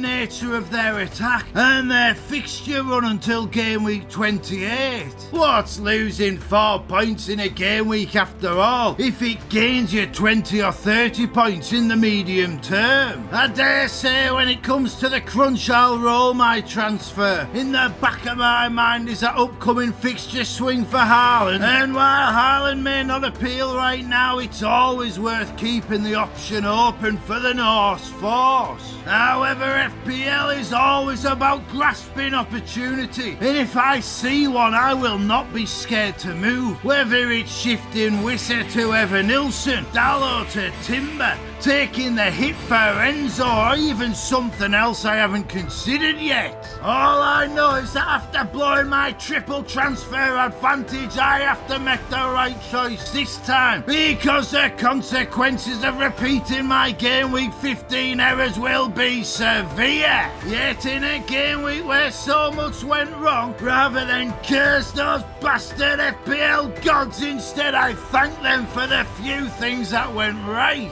Not only did I manage to extend my lead at the top of the world's greatest mini-league, but 2 valuable lessons have been demonstrated to me in the most extreme way possible. The first is the obvious, to wait as long as possible before making those transfers, because you never know what might happen. And the second lesson is perhaps even more valuable. It's that even if only 2 or 3 other players secure returns, if you get your captaincy correct, then even the worst game week can become a successful one. And those lessons may hardly be the most groundbreaking or insightful, but the FPL gods reminded me of their importance this week, and they let me off with my mistakes. And I don't know why they did it. Perhaps they offered clemency because of the nature of those 3 highly intense game weeks. Maybe they felt I deserved a break because of the effort I'm putting into the game this season. I just just don't know. There's every chance they are raising me higher so they gain greater amusement from my eventual fall from grace. All I know for sure is that the spotlight is brighter than ever, and I cannot allow it to blind me from my own errors in judgment. At least after such a hectic period in the FPL calendar, we've had a bit of space to breathe. These few days of thinking time are well needed, allowing our emotions to settle and cooler heads to prevail. And after a game week where the coldest of all Palm Nenked his way to warming our hearts, game week 16 is one we can all look forward to. The wins have passed, the fixtures look sensational, the points are there for the taking, and that 1,000-point threshold is tantalisingly within reach. And so, ahead of the final game week before the festive frenzy kicks into overdrive, let me just say, may all your transfers be successes, may all your arrows be green, and may those FPL gods be in your favour. Become the calm in the eye of the storm by hitting that subscribe button, and we will see you next time. I'm the greatest football manager to ever grace the old armchair, but the FPL gods hate me, and no one seems to care that my points are only average, and my ranking is not fair. And so, game week 16 ended in controversy, with bonus points added and removed late on. James Maddison's non-assist awarded to him after he tweeted about it, only for it later to be rescinded. Lewis Hall's second assist standing despite a massive deflection, and FPL managers all over the world left confused as to how such a simple, joyous game has been left needlessly overcomplicated by the introduction of the assistant manager, a chip nobody asked for, which distorts the game mid-season and which takes away from what FPL is all about. And you would think I'd be happy seeing as I own Lewis Hall. I got given those bonus points, my rivals had theirs taken away, and the Assman chip will benefit a true chipmeister like myself. Not to mention how I secured a 5th green arrow in 6 game weeks to take me all the way up to 52,000 in the overall rankings. But far from being delighted, I end game week 16 absolutely furious with the situation. The anger, all the rage, it's just to cover my loss. First things first, let's deal with the facts. I'm up to 52,000 in the overall rankings, a position almost every manager in the game would kill for right now. I should be happy. I should be bouncing off the walls. The uncontent creator entered the YouTube field this season, and he's the highest he's ever been at this part of the campaign. And he's done it despite all the pressure he's put on himself being at its absolute peak. And yet all I can think about is just how high I would be if I could get one single bastard transfer right. Do you know how many transfers I've made this season? 14! Do you know how many could be classed as an unequivocal success? Only 2. Only bringing in Chris Wood and Brian Mbeumo in game week 6 could be seen as absolutely nailing the transfer, and even those 2 were made as part of a triple transfer where the third one went horribly wrong. 52,000 in the overall rankings, and my transfer game has been an unmitigated disaster. I started the season making 3 striker transfers before one of those banjos finally hit a barn door. I brought in Gabriel for his run of blanks against the shite teams, and then I sold him for Aït-Nouri instead of Guardiola in game week 9. I had Diego Jota as Luis Diaz tore up the league, and then I made that switch right as their form turned around. I brought in Foden for Saka in game week 8, only to see the filthy animal keep all the change.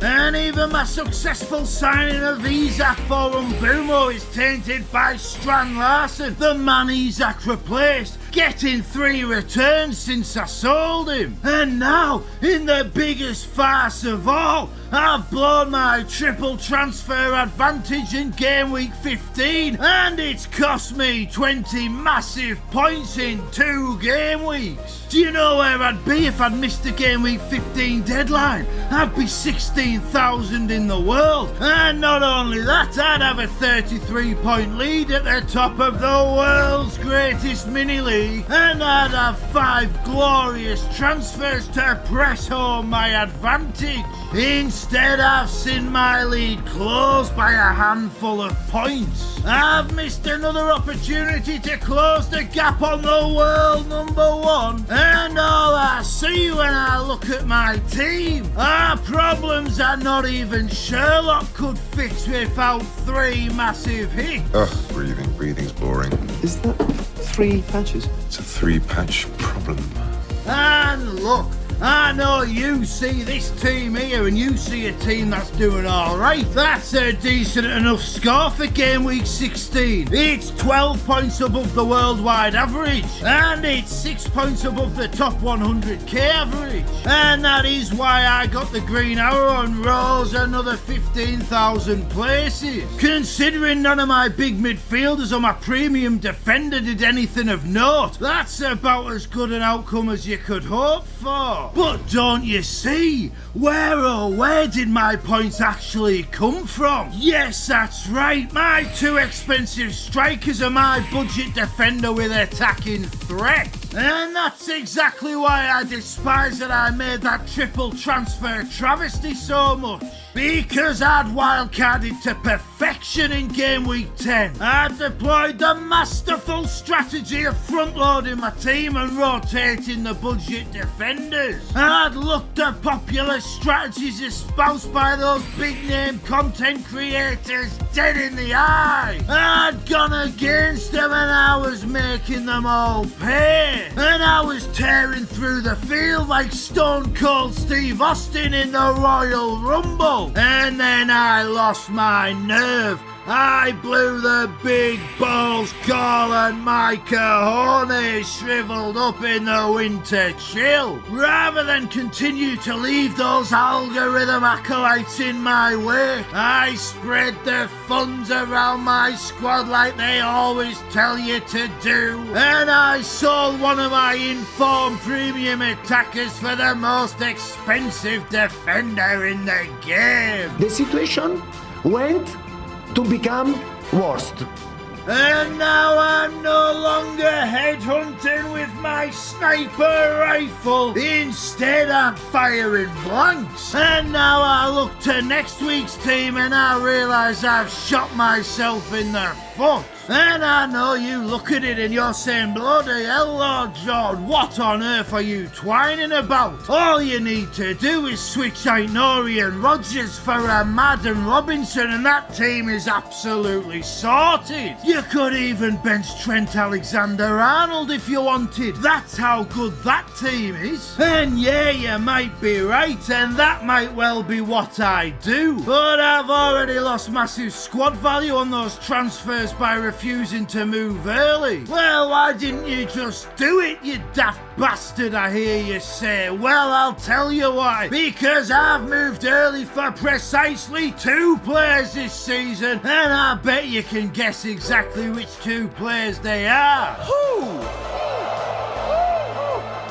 I'll tell you who. You know exactly who. I brought in Joao Pedro the day before a late call-up by Brazil from which he returned injured. And then I brought in Trent Alexander-Arnold 3 days before the storm wiped out his fixture. That's 2 early transfers I've made, and both times they didn't play the following game week. So yes, I've got to sit here and eat that team value while everybody else gets stronger and stronger and richer. And all that precious momentum I'd built feels like it's swinging further and further back in your favour. Oh, I wish I had your problems. Oh, listen to this clown, 52k in the world and it's all twine.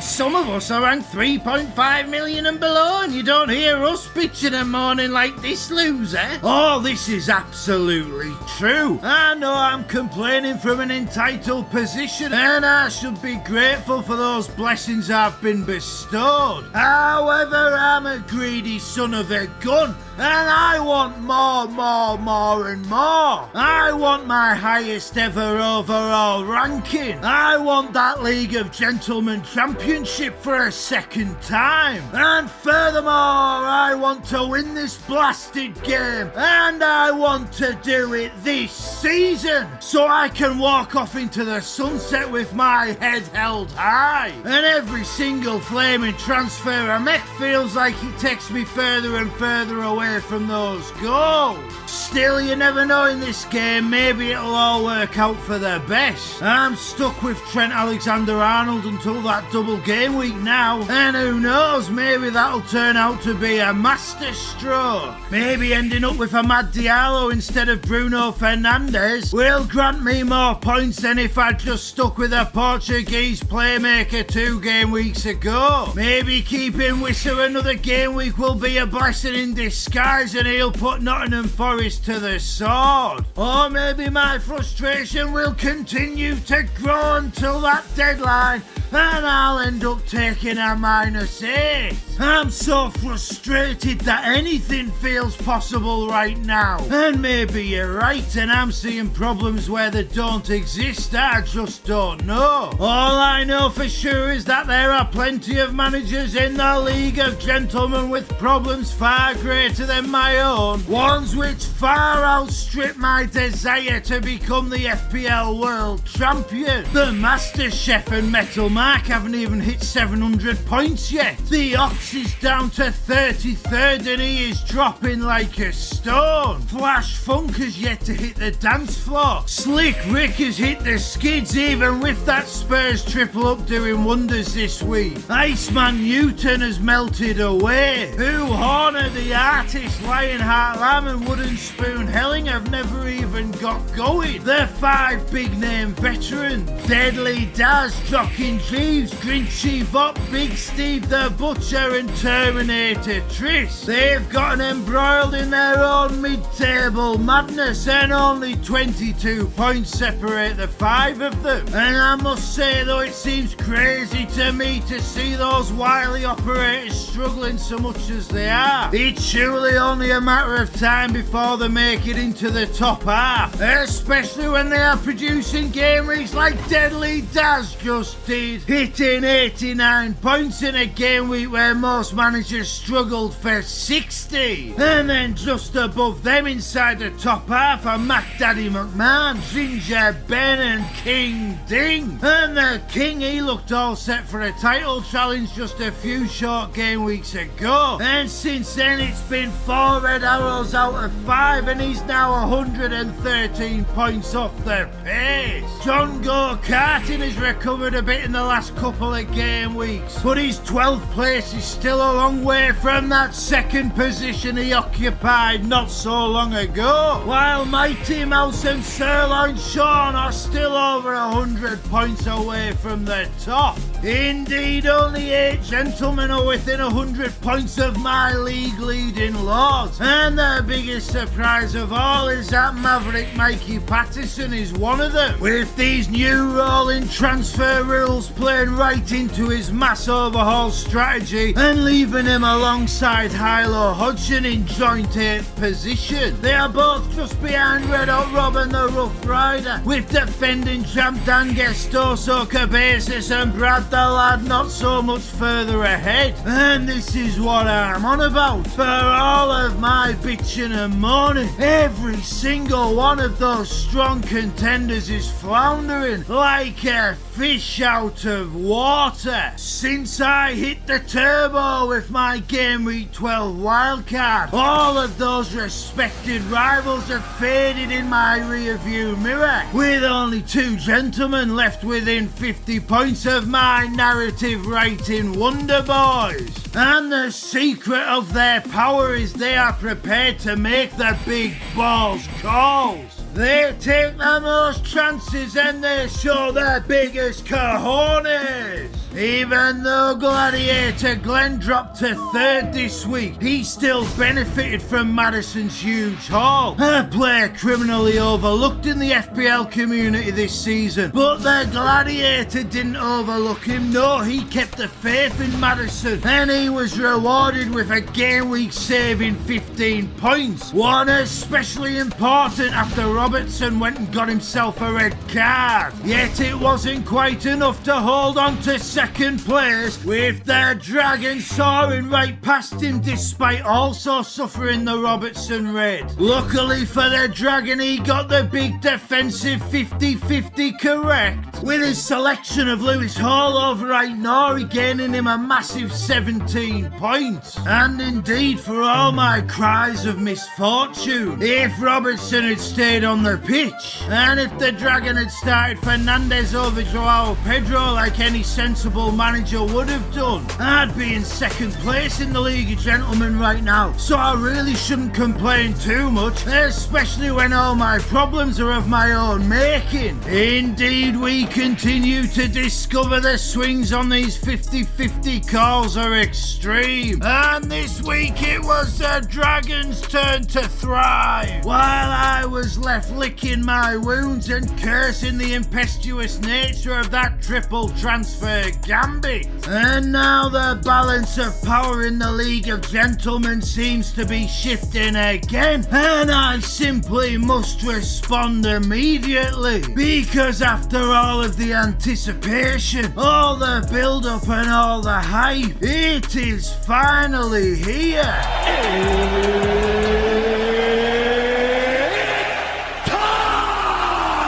Get that turkey in the oven, make sure to leave out the cookies for Santa, and don't forget the carrot for that red-nosed reindeer, because the moment we've been waiting for is upon us. The festive frenzy is here, and over the Christmas period our FPL seasons will be defined. There's no space to breathe between game weeks, there's no time for emotions to settle and cooler heads to prevail. It's just match after match, points upon points, and big call after big call. This is the part of the season where the narratives are crafted, where the contenders are crushed, and where champions are forged. And over the next couple of weeks I won't be making any videos. And before you ask, no, I'm not fleeing the country with my ill-gotten gains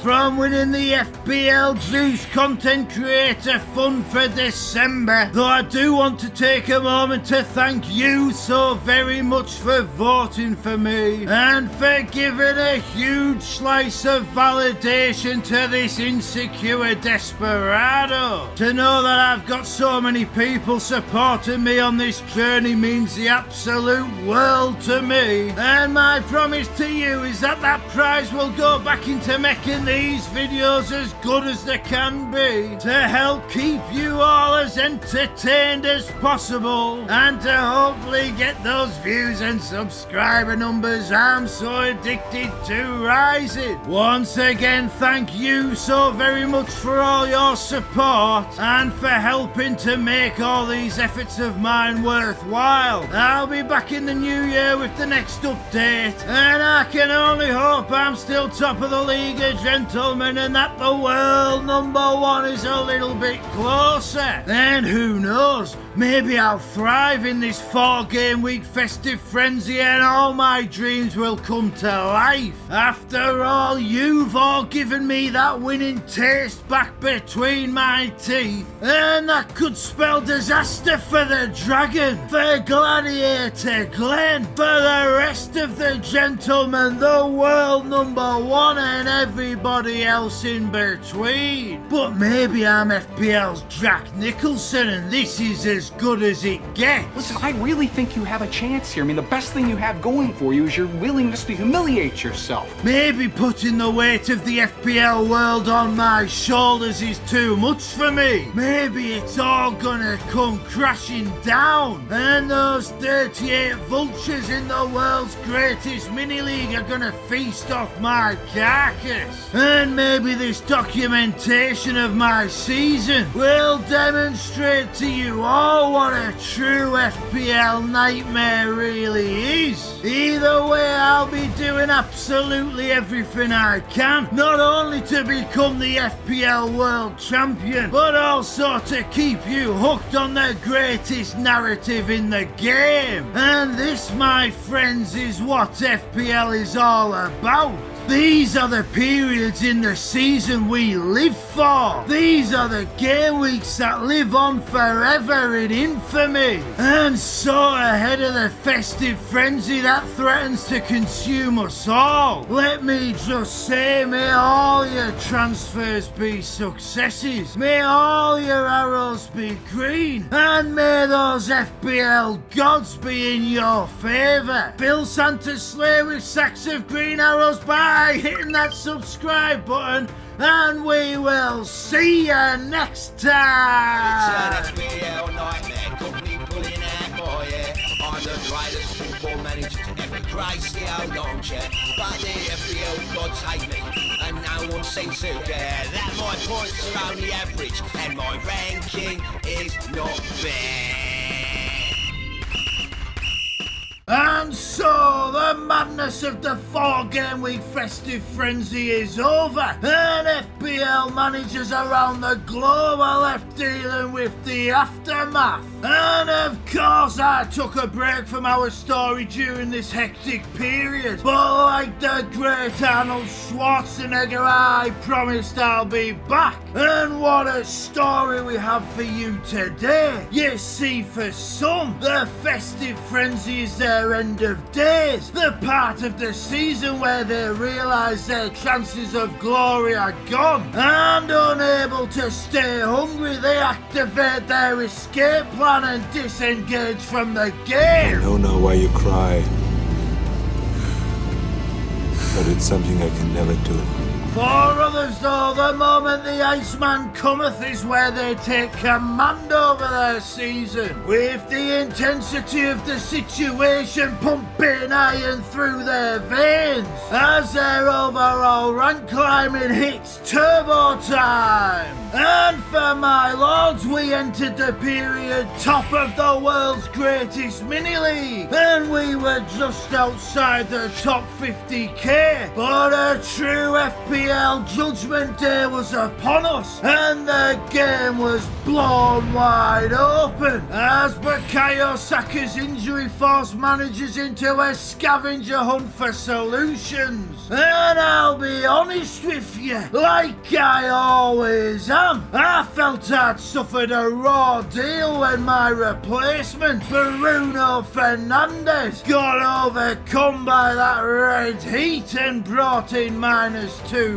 points. However, that game week was the only one of the 4 in which I dropped in the rankings, as my lords recovered from that setback to jingle all the way up to just outside the top 17k. And with 3 transfers in the bank, I have a strong platform from which to attack, and I'm gonna tell you all exactly how I'm going to do that later in the video. I'm gonna tell all of my wonderful viewers exactly how to terminate your rivals in the coming game weeks, because I want all my subscribers to beat those AI androids, and for me to have a chance to hunt down that at world number 1. I need the gentleman to push me right to my limit. But before we change the future, we must understand how we got here. And while I'm not going to bore you with a total recall of these last 4 game weeks, you will remember that we entered them with Dan the Dragon as my closest rival in the League of Gentlemen, having closed the gap to just 13 points. As he threatened to soar right past me, my lords had to get to the chopper to keep our crucial momentum, and as he flew up behind, we trapped him in our Skynet, outscoring him by 35 points over the last 2 game weeks to extend my advantage to a massive 52 points. However, it has not all been a bed of roses, and indeed I have made several mistakes over the festive frenzy, ones that threatened to sabotage my entire season. I took a hit to bring in Ishmael Asara and Anthony Gordon, and while Newcastle's running man has ticked over with the points, the signing of Sarah's cost me big time. Not only did Diblin score in the week I sold him, but also Nicholas Jackson was benched. And it's easy to allow hindsight to tear you apart in this game, but if I'd used that hit to replace Jackson with the Predator Chris Wood, I'd have been 17 points better off and 10,000 places closer to the world number 1. Furthermore, my choice of Softan Sanchez in goal continues to cost me, with even his clean sheet in game week 17 spoiled by being benched 2 game weeks later. Indeed, since signing Sanchez on my game week 10 wildcard, Matt Sells and Jordan Pickford, both players I strongly considered, have outscored him by 23 and 27 points respectively, and they don't even get benched for the easier games.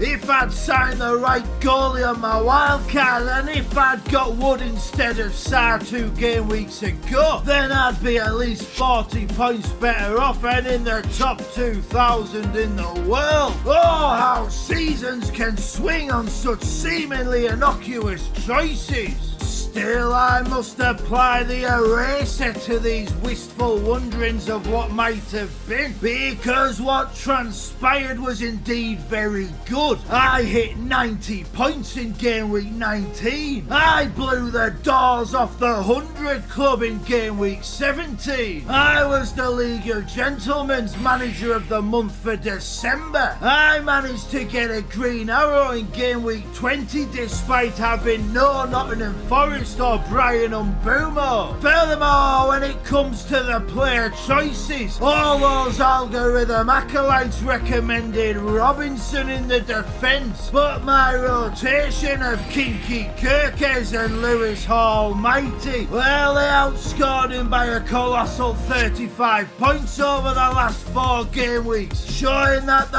rise of the machines will never be enough to overcome the gentlemanly way. What is best in life?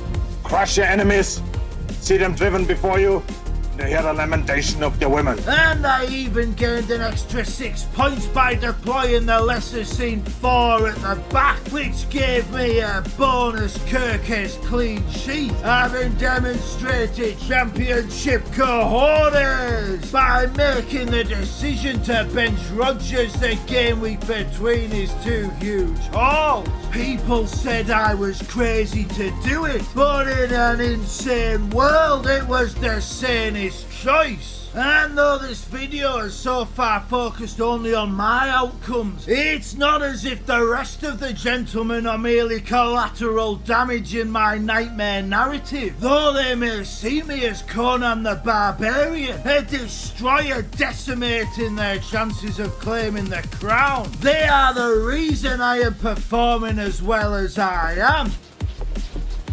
You son of a bitch.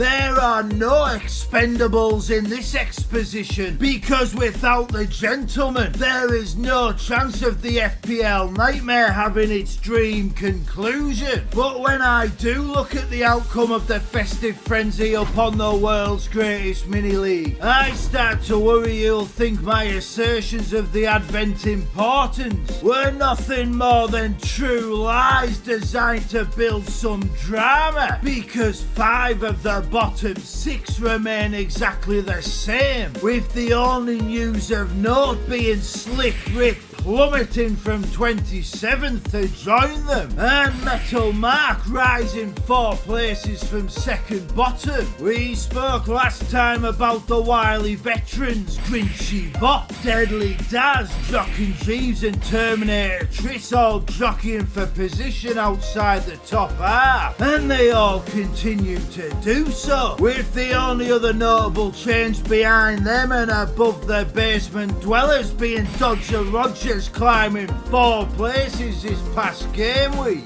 and he only managed that with a solid 25-point bench boost. In the top half it gets a little bit more interesting, and while King Ding, Ginger Ben and Private Parvesh continue to meander at the midpoint of the table, Big Steve the Butcher rose 8 places to 15th, and Mac Daddy McMahon climbed all the way to 13th amid the frenzy, while John Go Karting dropped 7 places to 19th. In the top 10 the story is much the same, with Professor Story and Uncaged Page the only new entrants over the 4-game week spell, and the only notable difference outside the top 3 being the Rough Rider hitting 93 points in game week 20 to climb 4 places up to 4th position. The top 3, well again that remains the same, with the Dragon and Gladiator Glenn, the Batman and Robin chasing down their villain reveling in his infamy, and though they are desperate for this Joker to wilt in the heat of battle, I'm as ice cold as Mr. Freeze, and they are not sending me to the cooler. I'm afraid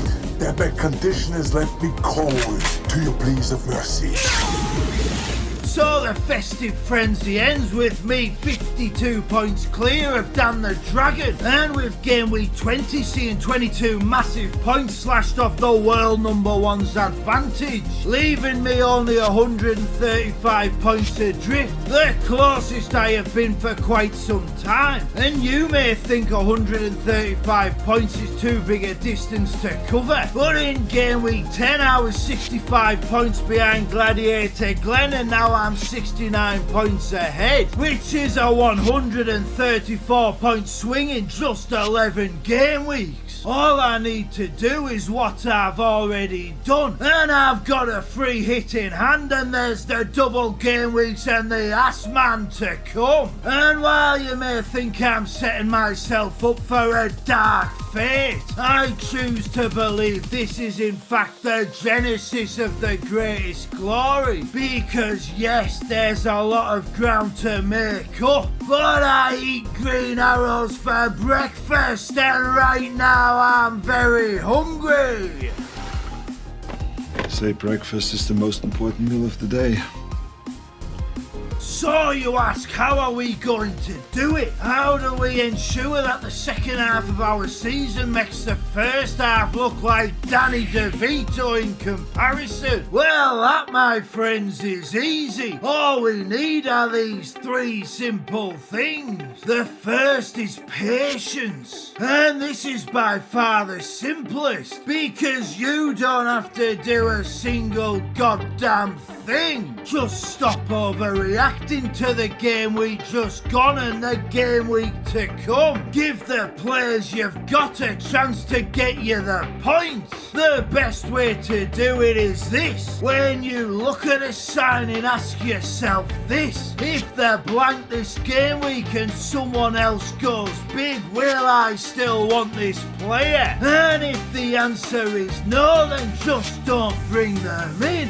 It's not hard. I'd even go one further and say every signing you make from now should be one you are happy to keep until at least game week 30. Because game week 30 is around the best time to wildcard. So get the players to go the distance and let them work their magic. Just like I did with Kirkes when all those big name content creators said their Fulham fullbacks were essential. Their second tip is again very simple because it involves 2 minutes of effort and then doing absolutely nothing. All you need to do to improve your performance is to stop going on the official FPL website. And what I mean by this is that when that deadline goes and the game becomes active, go on the website just once. Spend just 2 minutes to set your team up for the next game week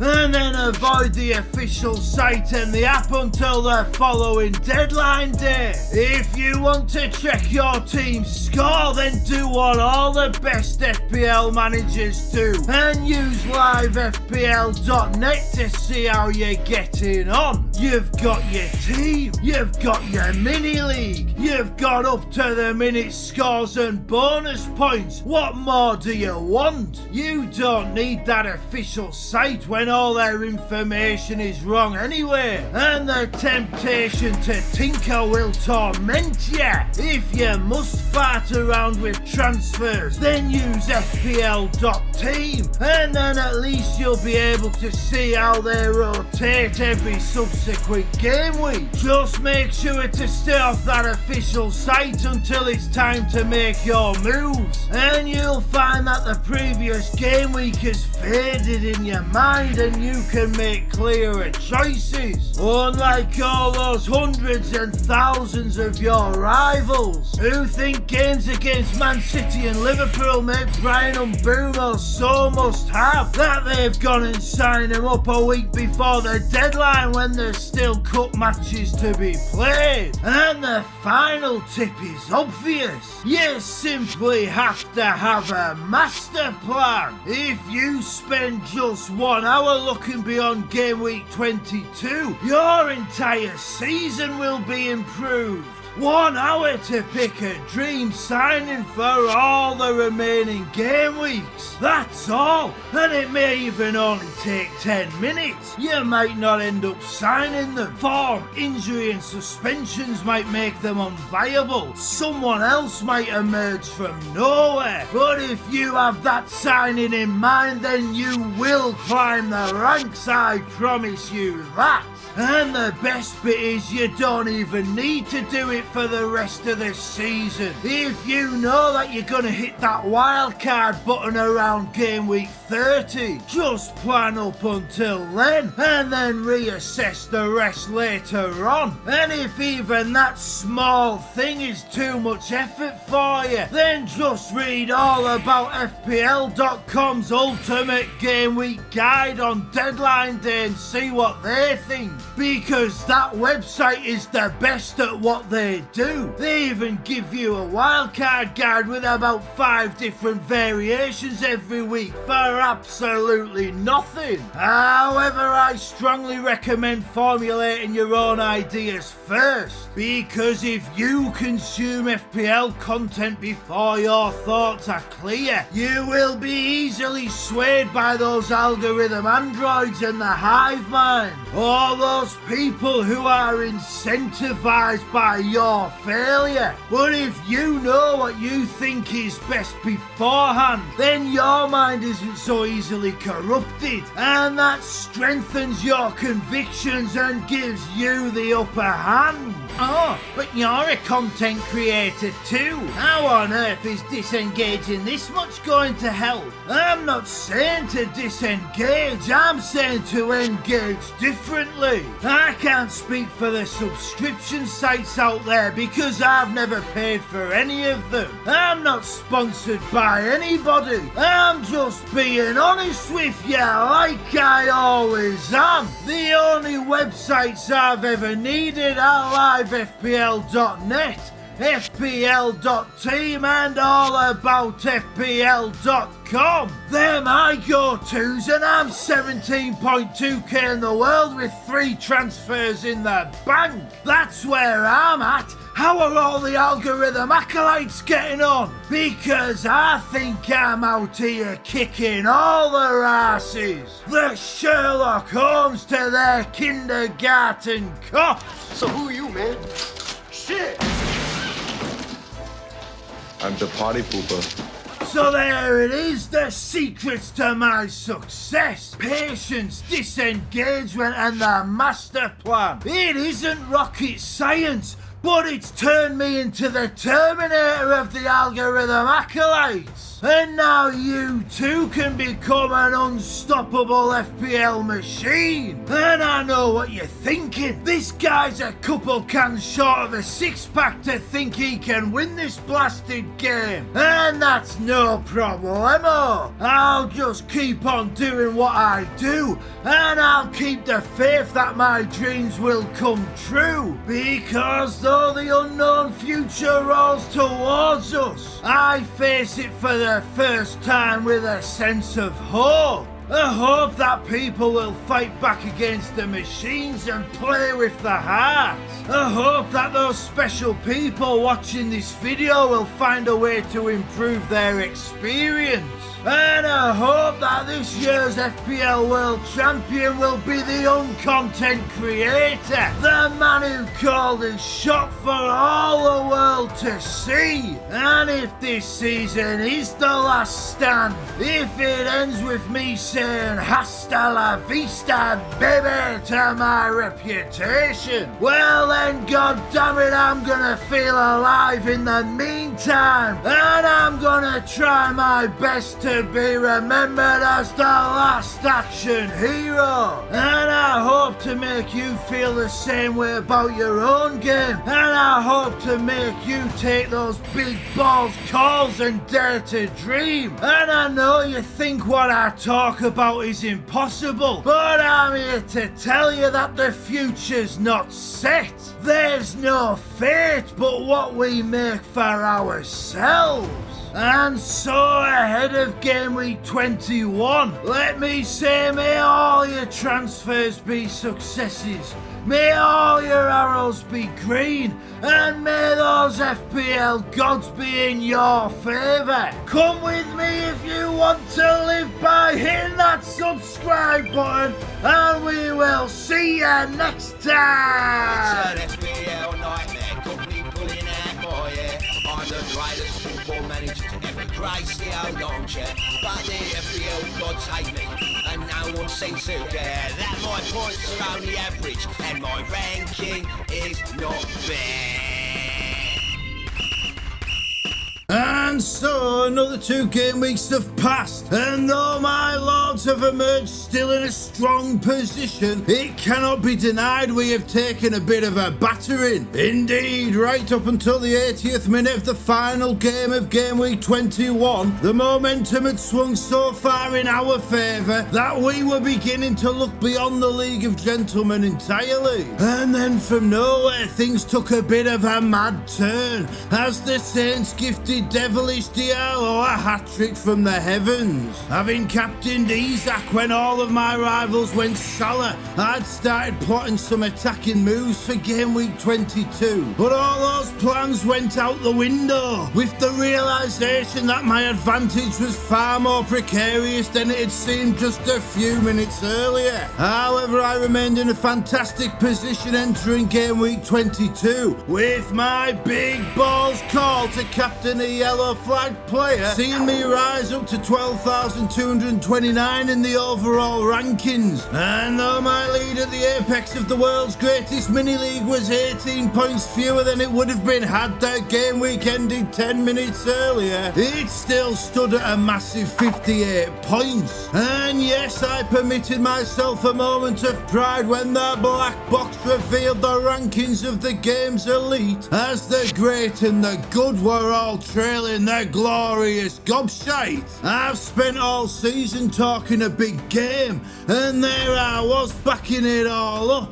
My master plan taking me clear of every single legend this game has ever seen. I'd called my shot, and I hit that bullseye dead centre. And whatever happens from here on out, that can never be taken away from me. And it does leave me wondering what might happen if the great and the good had the cojones to request entry to the League of Gentlemen. Whether we would all elevate ourselves to greater heights or we would all succumb to the greater scrutiny. But that's a question for another day. For the problem on my mind was how to handle game week 22. And look, I'm man enough to admit that I was shaken up by what transpired in Game Week 21's closing stages. Unlike Amad Diallo, I am not smooth on the inside and crunchy on the outside. My plans turned on a dime as my advantage melted away. Originally, I was going to roll my 3 free transfers and chance the hand I held against the aces in the rest of the pack. However, first Palmer was flagged, then Ismail Assar was flagged, and my master plan had to be reformulated. Instead of finding ways to press my advantage, I instead looked to limit the threat of my rivals. And I sold Sarr, Wissa and Softhand Sanchez to bring in a Matt Sells and Big Chris Wood. And maybe I should have gone Pickford over Sells with that double game week to come. Or maybe even Henderson in his easier fixtures. Or perhaps even kept Softhands for that Wolves game. But ultimately, I was sick of the sight of Sanchez, and I was seduced by Forest's defensive record and that Southampton fixture. And then Sells conceded twice to the league's worst team,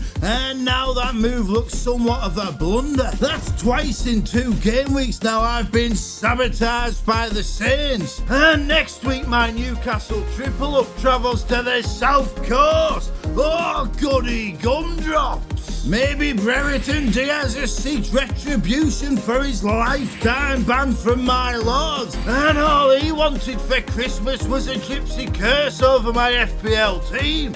That's how these last 2 game weeks has left me feeling, and I can only hope the greatest striker in all of world football ends that hoodoo next time out. And yes, the Amad transfer may look reactionary, and that's because it absolutely is. Sarr getting that yellow flag gave me the perfect excuse to negate a threat to my team, and I jumped all over it. You don't win leagues by leaving yourself wide open, and I'm not prepared to throw away this title race because of stubbornness.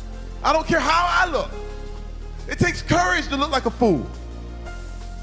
Amad Diallo hurt me big time, and though he will not repeat that 20-pointer anytime soon, he's got 5 goals and 6 assists in 11 game weeks, and that suggests he will be a constant threat for the remainder of the season. So I just lanced that boil immediately. Sometimes you have to pass it back to the keeper before you can build that next attack, and that's exactly what I did with that transfer. Likewise with Big Chris Wood, I know his form won't last forever, but I wasn't prepared to risk that Southampton fixture. Amad's hat-trick was unlikely, but Wood's 12-pointer was inevitable, and I wasn't prepared to gamble against it. And people said to me, I can't believe you kept Jackson over Wissa. Have you not seen Wissa's fixture run? And of course I have, but I had the master plan. Bringing Wood for Wissa this week, giving me a game against Southampton instead of Liverpool. Bang!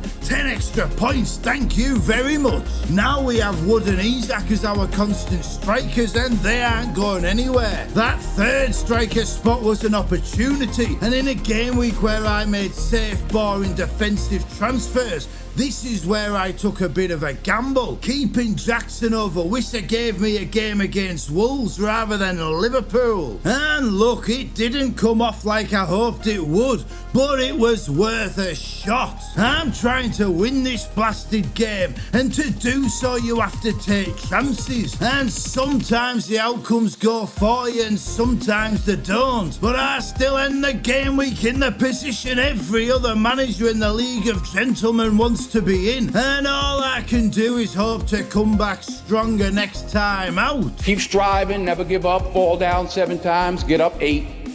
And I will need to do so because my rivals are starting to sense weakness and they are moving in for the kill. And though I won't give you a rundown of the entire division, I will highlight the following standout performances. The first is the continued resurgence of Grinchy Vought, who seems to have taken to heart the recollection of his heroic comeback in the 2021 season when he hit 740 points in just 9 game weeks to turn a 4 million overall ranking at Christmas into a 150k finish. And the Grinch is on a mission to show lightning can strike twice. He continues to move up through the rankings, a climb turbocharged by his 95 points in game week 21 after signing both Ahmad and Gordon for an immediate 22-point gain and having the cojones to captain Isaac when all around went for Salah. And though his presence in this tale has diminished in recent game weeks, he's not that far away from the top 10. He has all his chips to play, and we all know when the Grinch gets in the zone, he can carve through those rankings like Michelangelo through marble. Secondly, there is something important we need to talk about. You know how in this game they tell you not to take hits, that it's more strategic to avoid the penalties and keep them to a minimum. Well, it's time to tell you about a man known to the gentleman as Maverick Mikey. You see, for years the Maverick played his own game. Barely a game week went by without a multiple transfer penalty, and yes, it has cost him over the years. However, this season he has benefited hugely from those new rolling transfer rules, and he found himself still in the top 10 after the last game week. And then after so many game weeks of discipline, he just couldn't help himself. He took a -12 and dropped several places before kickoff. And do you know what happened though? He sold 5 players that scored in total 16 points. He signed Rodgers, but that wasn't a big thing. He was just the enabler to sit on his bench. Can you guess who else the Maverick brought in? He signed Big Chris Wood for 12 points. He signed John Philippe Mateta for 13 points. He signed Philip Walter Foden for 19 points. And in a story so wild, I've had to use a screenshot of his team to prove that it's true. He signed Justin Credible Clivert for 22 points. Don't take hits to say, well, for the Maverick that was 28 points lost but 66 points gained. Don't ever let them tell you hits will destroy your season, because sometimes they are the difference between mediocrity and magic. The only shame for the Maverick is that in a game week where so many of his team went big, he gave the armband to Isaac. And finally, there was another gentleman who took a huge gamble this past game week. And again, he went against the conventional wisdom and he reaped some huge rewards. And that man is Gladiator Glenn, who refuses to accept his fate and continues to compete in the Colosseum. In game week 22, he did something not one big name content creator recommended, taking the big balls call to play his free hit.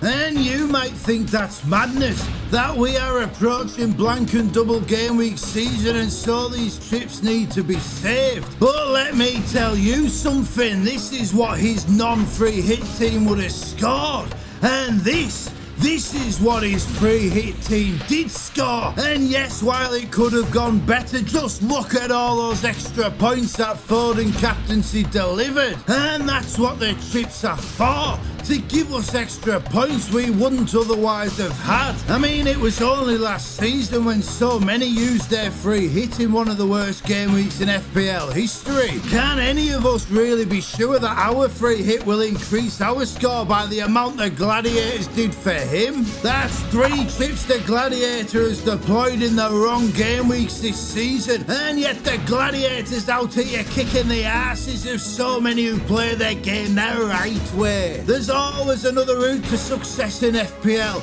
and don't you let anybody tell you otherwise. And I refuse to live in fear, because that's not living at all. And I don't know about you watching at home. I feel alive, and I hope you feel alive. And that's why I made the decision to sell Wissa when so many experts are looking to bring him in, because I have a plan, and I'll tell you it all here. In my last video, I told you all about the importance of identifying a dream signing for each game week well in advance. Now it's time to show you what I mean. In the game week just gone, I brought in Wood for Wissa, relegating Nico Jackson to my third choice striker. That meant in game week 22, my third choice striker played Wolves rather than Liverpool. This week I'm selling Jackson for Gakpo. That gives my third striker a game against Ipswich at home rather than Man City away. Next week I'm either rolling, or given Gabriel plays City and Kirkes plays Liverpool, I might do O'Shea to Mikalenko for the double. I'll just see how I feel. In game week 25 I'm doing Gordon to Mbeumo, swapping out fixtures versus Man City, Forest and Liverpool for ones against West Ham, Leicester and Everton. In game week 26 that's when the wonderful Wissa returns, giving me Leicester and Everton instead of Man City and Newcastle. After that it depends on who blanks in game week 29, so I'm not planning beyond game week 26 at this point. Maybe I'll be able to keep my free hit for later, maybe I'll use it to retain the team I have. We'll just have to wait and see. And who knows, maybe I'll decide to play the ass man on slot in game week 24, and I'll bring in Mateta or Wissa instead of Gakpo. It always pays to have a backup plan in this game, but now you have my actual plan, and I'm killing it so far this season, so do with that information what you will. And you may think I've been thrown off course by the Gladiator's gambit, that the weight of expectancy is giving me that sinking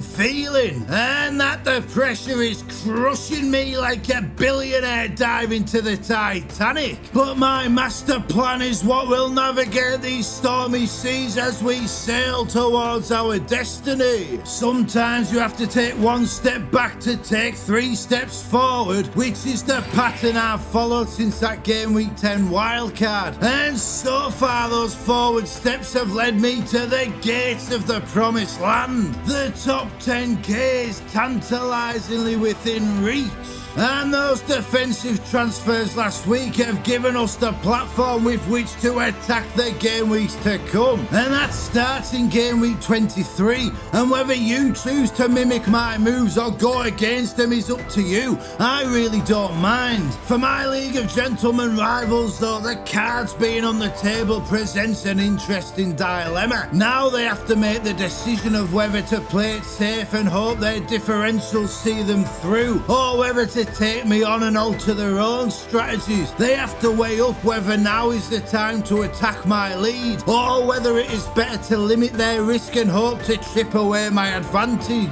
And with the Gladiator getting himself right back in the running with that masterful free hit, the twin-pronged attack of both him and the Dragon keeps me right on my toes. There are 3 realistic ways to attack the upcoming double game week: with a second Liverpool attacker, with a second Liverpool defender, or with the ass man Arne Slot. I'm going for the attacker, which means my 2 rivals, they've got 2 alternative strategies to attack me with, or one to play it safe. It's a massive decision, one which could decide the ultimate fate of the League of Gentlemen trophy, and I can only hope my master plan delivers me the crown I covet the most. And so ahead of the game week that leads us into that decisive double, let me just say, may all your transfers be successes, may all your arrows be green, and may those FPL gods be in your favour. Fire a shot across the bow by hitting that subscribe button, and we'll see you next time. It's an FPL nightmare, company pulling out more, yeah. I'm the greatest football manager to ever grace the old armchair, but the FPL gods hate me, and one seems to care that my points are only average and my ranking is not fair.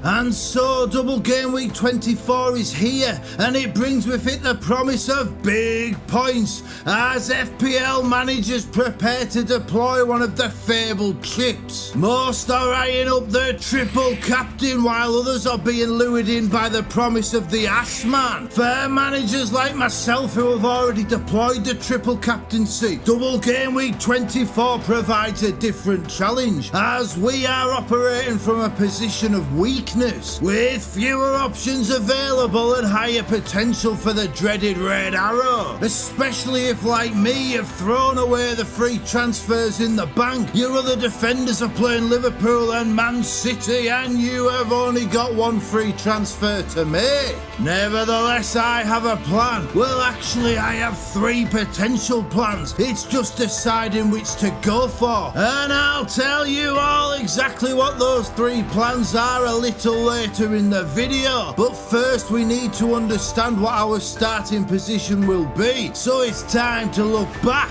at Game Week 23. The first thing to discuss is the most important, which is that my lords hit 70 points to climb almost 5,000 places in the overall rankings, leaving us just 4 points outside the elusive top 10k. For that rise we have one man to thank, and that is the glorious Cody Gakpo, who fired home 16 massive points that almost 10 million managers missed out on. Gordon and Trent got us 2 lovely assists, though losing a clean sheet in the 90th minute, that was something I thought I'd left behind when I sold Softan Sanchez. At least Gabriel managed to hold on to his rearguard result, while the greatest striker in all of world football, he thrashed Mighty Mo and called the goal for the second time in 3 game weeks, leaving so many of us with the regret of not giving him the armband. Though given Salah was playing a team who had just been thumped, it's not something I'm gonna beat myself up over. You can't get them all right in this game, and backing against elite attackers at home to promoted teams is something that'll go wrong far more than it'll work out.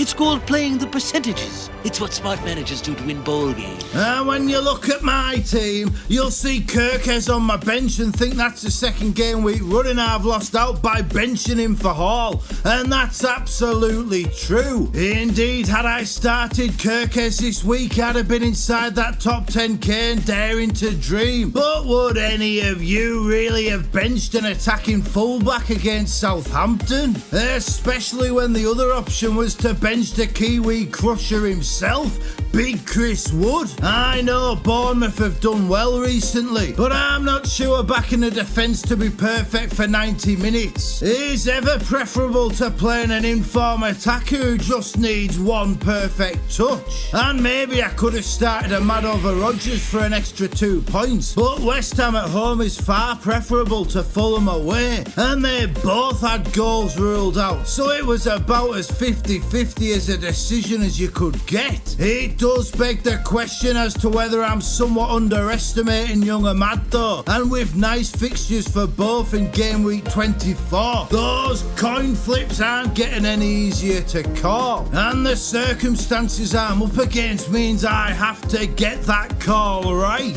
Which brings me nicely to the decision I did get absolutely wrong, which has already cost me 5 points and which threatens to cost me so many more, and that is bringing in Matt Sells for Softan Sanchez. And look, when I saw the Chelsea calamity make yet another blunder, I was glad he's gone from my team. But what on earth was I doing getting Sells to replace him? When I brought him in, I committed the cardinal sin of not listening to my own advice. That being, if he blanks this game week, will I still want him? If I had stuck by that golden rule, I'd have either Pickford or Henderson in goal and I'd be 5 points to the good. 5 5 massive points which would have taken me right into that top 10k. Yet despite the upcoming fixtures for Sells, I allowed myself to be seduced by that Southampton game, and it's all blown up in my face because I absolutely do not want Matt Sells for that upcoming run featuring games against Brighton, Fulham, Newcastle, Arsenal and Man City. And putting myself in this position, well, that's playing right into the hands of my rivals. At a time when I need to get things right, I got that call horribly wrong. Aha, you fool!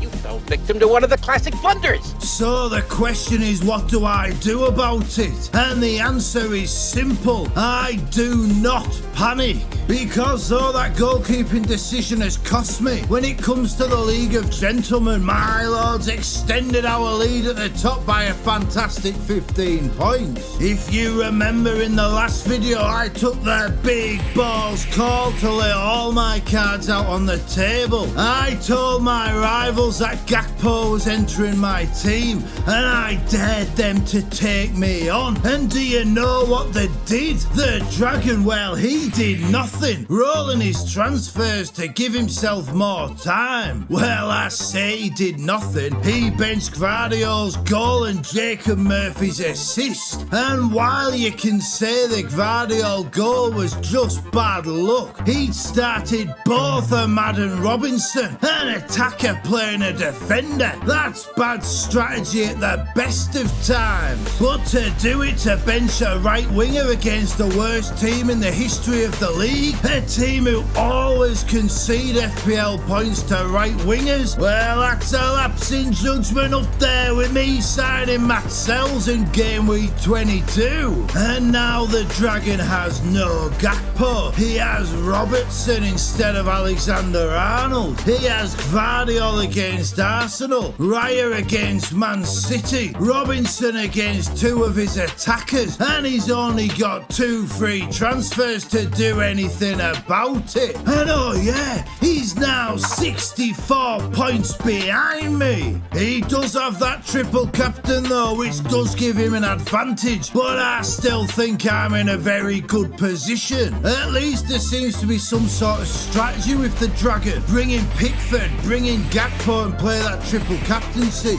That's what I'd do. Maybe even Mikalenko or Branthwaite instead of Pickford, just for the edge of that potential attacking return. Maybe the Dragon has even left that third Liverpool spot open for the potential of the Assman trip. Who knows? Gladiator Glenn though, predicting what he'll do each game week is pointless because he seems to have decided utter chaos is his best chance of success. It did work out for him a couple of game weeks ago with that spectacular 52-point game from the random free hit. God only knows what he was doing in game week 23 though. He took an 8-point hit to bring in Gordon, Havertz and James Maddison. To do that, he sold Raul Jimenez, Amad Diallo and called the goal. 15 points out, only 8 points in, with one of them being Joao Pedro because Maddison didn't even play. I can't get my head around that one. None of those moves make any sense. Even if the intention was to differentiate himself as much as possible from my team, I'm not one to stop people from playing their own game. And indeed it has worked out very well for the Gladiators so far, but those moves are far too high risk for me, and I wonder if we will look back on that free hit as the Gladiators' defiant last stand. I'm 61 points clear of him now, a massive 15 extra points to last time out, and honestly I'd be surprised if he's still in the mix come game week 30. I gave them a chance. They made their decision. However, the pressure is not affecting all of the gentlemen the same way. Deadly Daz signed Gakpo and captained Isak to secure a division-high 83 points, showing the gains that can be made with an alternate captaincy. While Grinchy Vok continued his remarkable recent resurgence with a resounding 80-pointer, which rises him up to 11th, with every chip still in his back pocket. And though the title battle battle may appear a 3-horse race, I've got one eye on Red Hot Rob, who scored 79 points this week, who has Alexander-Arnold, Salah and Gakpo already in place, and who has 5 free transfers to play with. He could chance his hand on an Everton triple up for the double and have the transfers to sell all 3 the game week after. And that's a strong position to be in, especially with the triple captain trip still in his possession. You may think I'm getting that top spot tunnel vision, but I keep my beady eyes on all of the world's greatest mini-league, and I will not be taken by surprise as I chase my destiny. You'd want to get up very early in the morning to catch me, father. Very early in the morning. Which brings us to my plans for double game week 24. 1 free transfer, no triple captain. What, pray tell, am I going to do to prevent that red arrow from piercing my heart? Well, like I said earlier, I have a few plans in mind. The first plan, or more specifically the first part of all my potential plans, well, that's quite simple. Like the great Rafa Benitez, I needed only a handful of games to know Matt Sells isn't going to cut the mustard, and he's out, gone, kaput. I moved on Sunday evening and ensured my kingdom has its own court jester, swooping for Jordan Pickford early to avoid losing team value. And yes, it's the obvious move, but the obvious move isn't always a bad thing. After all, I made the obvious move for Gakpo last week and got 16 points, while the Gladiator got Madison, ended up with Joao Pedro playing and finished the game week that 15-point difference worse off. The question I asked myself is the one I should have asked before signing Sells. If Pickford blanks his game week, will I still want him over Sells? And the answer when you compare those fixtures is yes. While 2 goalkeeper transfers in 3 game weeks is disappointing, I do believe Pickford outscores Sells by several points in that fixture run until my second wildcard. So for me, the mistake would be not making that move. What I do in addition to that is the crux of the 3 plans. Plan 1, which we'll call the sensible plan, is to go with this team and to back Arsenal to shut up shop against Manchester City like they've done in 2 of the last 3 league games, and to pray Gabriel can find a goal like he did earlier in the season. It's not a bad plan, because big players are big players because they produce in big games, but it is not an ideal plan. However, whether I opt for Rodgers away at Wolves or Ahmad at home to Palace, the rest of that team looks delightful. I could even start O'Shea at home to Southampton over Gabriel and see if I can fluke 1 clean sheet from my bargain basement enabler. Either way, that team looks grand to me. The second plan is the Assman plan, which is quite simply to play the assistant manager chip. This plan has a lot of appeal, and it's definitely one you should consider too. Arne Slot is obviously alluring because Liverpool can beat anybody and they have a lot of goals in the locker, especially with a double game week followed by a game against Wolves. However, Slot has little appeal for me. Quite simply, Liverpool have several named players with high points potential: Salah, Trent, Van Dijk, Gakpo, Luis Diaz, so using the trip on Slot is a waste for me. If you want him though, I'm not gonna tell you it's the wrong move. Just make sure to have a manager in mind to transfer to in game week 26, because there's no upside to that Man City game. However, David Moyes as the ass man is far more enticing. A double game week with 2 home games, one against Leicester which he should win, then the final ever Merseyside derby at Goodison Park. Are you really telling me you can't see Moyes sneaking a 2-2 draw with a dramatic late equaliser from a set piece? Do you really think Liverpool are just going to stroll in and come away with 3 points? A win against Leicester and a draw against Liverpool would net Moyes a minimum of 17 points from that double game week. After that, it's Crystal Palace, and then it's Moyes versus Man United at Goodison Park. mark. And depending on how results fall, that 10-point bonus could be in play. There's win potential, there's bonus potential, there's the new manager bounce. The ass man on Moyes could be the perfect ploy, perhaps even if you still have the triple captain to play. After all, Iraola is the big name hunter. Bournemouth have a fantastic defence. Salah's direct opponent is the top class Kirkes, and then it's a derby where anything could happen. There's actually a half decent chance Liverpool win neither game in the double, so why not save your triple captaincy and back the underdog with the Assman chip? With that being said, if I had both chips, I'd be more inclined to play that triple captaincy, because I have a feeling a better Assman opportunity will arise. It can't be denied though that it is a tantalising prospect if you are prepared to gamble, and I know some of you out there may be feeling you have to gamble to get back into the game, so why not give Moyes that opportunity to be the underdog hero? And of course I said I had 3 plans, and one thing I always like to have in mind is a spicy play, and this week it could take 2 forms: gambling on a hit or chancing an alternative captain. Alternative captains though, well, Gakpo holds little appeal to me. Yes, he just smashed Salah this past game week, but it was very much an outlier. However, Alexander-Arnold has 2 double-figure hauls in the last 5 game weeks, and he was a 90th minute goal away from a 3rd. Meanwhile, Salah's been stuck in the single figures for the last 4 game weeks, and he's up against Kirkes in the first game. There is potential for Trent there, but it would take a very brave man to back him, and in a game week where so many will play the triple captaincy on Salah, I feel the sensible move for me is to give Mighty Mo the armband,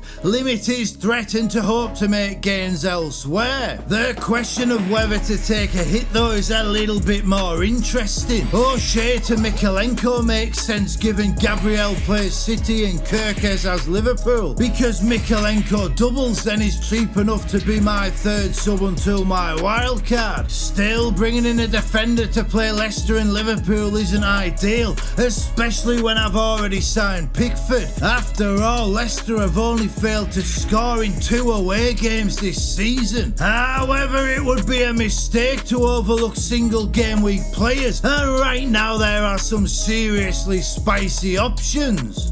Look at what a shambles Spurs are right now, and this weekend they go to the G-Tech. Is it worth making that Gordon to Mbumo move 1 game week early? Could I gain a massive differential boost by selling Wood for Wissa? What if I admire Madden Rodgers debate by bringing in Madueke for Rodgers? Madueke is a wildly inconsistent player, but he has 2 goals in 2 games. He plays West Ham at home, and he's one of the most selfish footballers I've ever seen. We already know he's got a massive haul in him. Could game week 24 see him hit another? Or if not Madueke, would I dare to do O'Shea to Reece James? Probably not when he has that clowning goal, but would a clean sheet and an attacking return really be that much of a surprise? Even if James gets injured after, he could just be that 3rd sub until my wild card. Then of course there's the inform Ollie Watkins against the woeful Wolves. It's easy to overlook these players, but they are worth thinking about. Just because some players only play once in a double, it does not make them bad signings. So there you have it, the 3 options I think are on the table. I think all 3 of those plans have various merits, and I'll decide which one to deploy closer to the deadline, but the likeliest outcome is I'll just go with what I now have. I don't think a hit would necessarily benefit me long term. It feels like a panicky move, and I think I'd prefer to keep my ass man powder dry dry until the running. After all, though it is a double game week, it is just one game week. And though those double fixtures can lead FPL managers to do some crazy things, I've been around the block enough to know not to get too carried away by them. For all the double game weeks can produce heroes, there are always several Duffy picks on offer,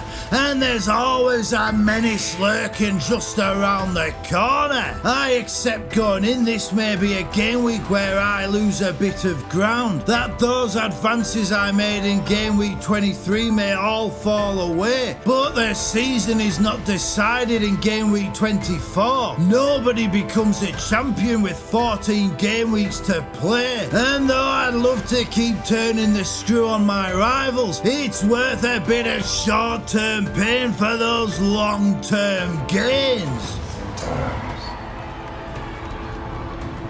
It's hell getting to heaven.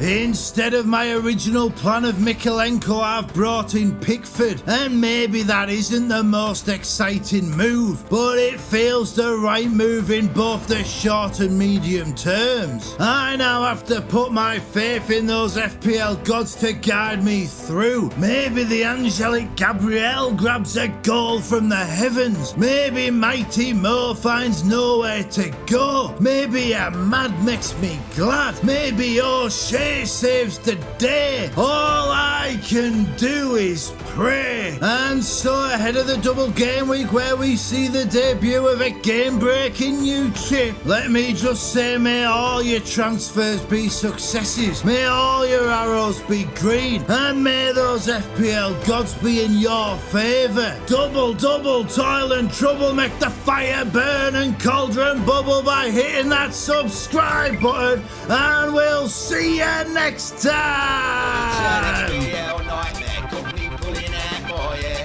I'm the greatest football manager to ever grace the old armchair, but the FPL gods hate me, and no one seems to care that my points are only average and my ranking is not fair.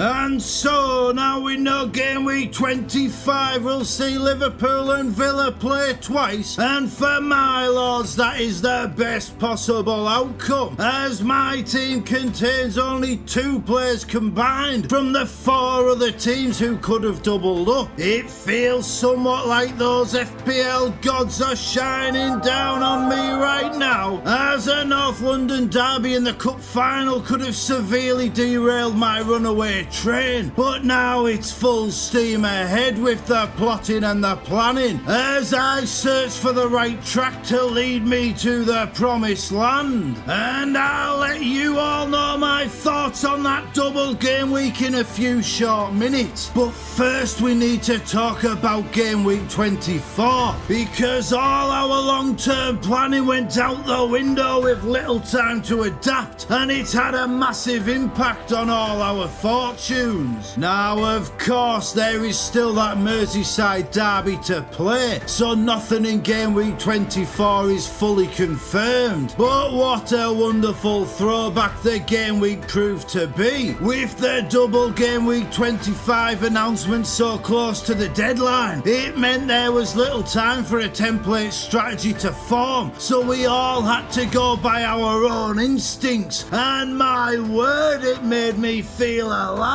This is what FPL is all about. This is why we fell in love with the game. People were losing their minds at what might happen and how to approach the game week. I saw one of the greatest to ever play the game take a hit to sell a player he'd only just bought. A hit that meant I started the game week ahead of all of the great and the good, and I knew we were going to see carnage across the board. And that's where my lords had the advantage, because like I argued so eloquently in my last video, I already knew the potential was there for David Moyes, and the prospect of 5 matches in 3 game weeks for my assistant manager. That meant it was an easy decision to activate the chip. I may well have done it without the double next week, but with it, it was an absolute no-brainer.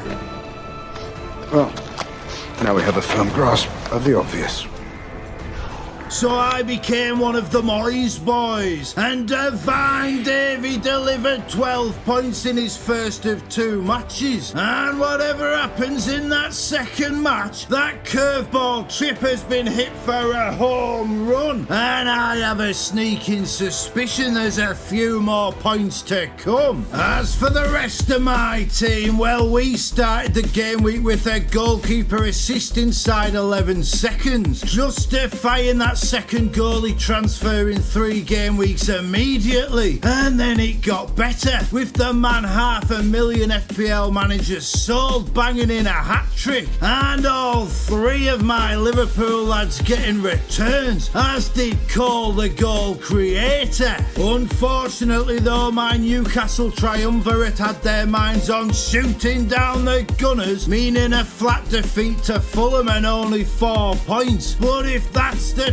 trade-off for seeing Howe's heroes in another cup final, I'll take that all day long. And even with the Toon Trio blanking, I've still secured 94 points and a rise up to 10,674 in the world. And with 5 assets, including my captain, to play again, I'm surely going to enter the 100 club for the second time this season. Of course, the big concern is being punished by those who triple captain Mighty Mo, with my closest rival Dan the Dragon being among them. And my secondary concern is losing out on a Liverpool defender if Trent isn't fit, giving that advantage to rivals who possess an alternate like Van Dijk, Alisson or Robertson, with my closest rival Dan the Dragon again being among them. However, Trent's fitness is out of my control, and if he does miss out, that improves the odds of Magical Moyes conjuring up another miracle, so it could work out well either way. And I have extended my lead over the Dragon by a further 7 points so far, sending me 71 points clear in the League of Gentlemen, so there is a bit of breathing room. Furthermore, I appear to have gained the ability of foresight, as everything I predicted in last week's video came true. The Dragon brought in Pickford and Gakpo and played that triple captain on Salah. Red Hot Rob has so far risen 2 places to 3rd, having already entered the 100 club. The Gladiator, well, he's fallen by the wayside, now 91 points off the pace, having gone for 2 more crazy gambles by making Iraola his assistant manager and Luis Diaz his captain, negating all the good work done by Munoz and Havertz. And look, I can respect a wild punt at the right time, but the Gladiator is showing just why taking too many chances will always backfire in this game. He stepped into the arena with 2 swords when what he really needed was a shield, and now he has suffered that potentially fatal blow. Away from the title race, special shout-outs go to John Go-Karting, the Master Chef, Big Steve the Butcher and Flash Funk, who have also gained access to the 100 Club. But the performance of the game week so far is that of Jockin Jeeves, with the 2-time Asterisk champ smashing home 110 points, despite making no transfers and leaving 13-point Elanga on the bench. This has been a woeful season so far for the Rap Rob Roy, with his team 232 points off top spot, but at least this game week has given him some hope for the future, and it's increased his chances of clawing back a little bit of respectability to a season which has quite simply never got going. And as we talk of the future, it's time to look ahead to double game week 25 and how I plan to finally break into that godforsaken top 10k. And when you look at my team as it stands, you can see we are set up very nicely indeed. We've got 4 doublers if Trent is fit. We've got 2 defenders with attacking threat against promoted teams. We've got a striker who's just scored a hat-trick. Call the goal against a Brighton who have just conceded 7. And 2 attacking assassins up against a team who have just conceded 5 goals, and that was against some lads we have repeatedly made look very ordinary indeed. However, I have only one free transfer, which draws up some very interesting dilemmas. The first is what to do with my assistant manager, and the obvious move is to switch to Unai Emery. He has that plum tie against Ipswich and then a chance at 10 bonus points against Liverpool. There could be several goals for his team next week, and if you believe in the power of the narrative the way that I do, could you really overlook the potential for Rashford to steal the show against Liverpool? It's a tantalising prospect indeed. However, it would be remiss for me to fail to look at alternative options, especially when Vitor Pereira hit 20 points and Marco Silva scored 18, both as a result of those bonus points. And Marco Silva is a very tasty alternative to Emery in game week 25, with a home tie against a Forest team who conceded 5 goals the last time they played away. Fulham have already beaten Chelsea and done the double over Newcastle this season,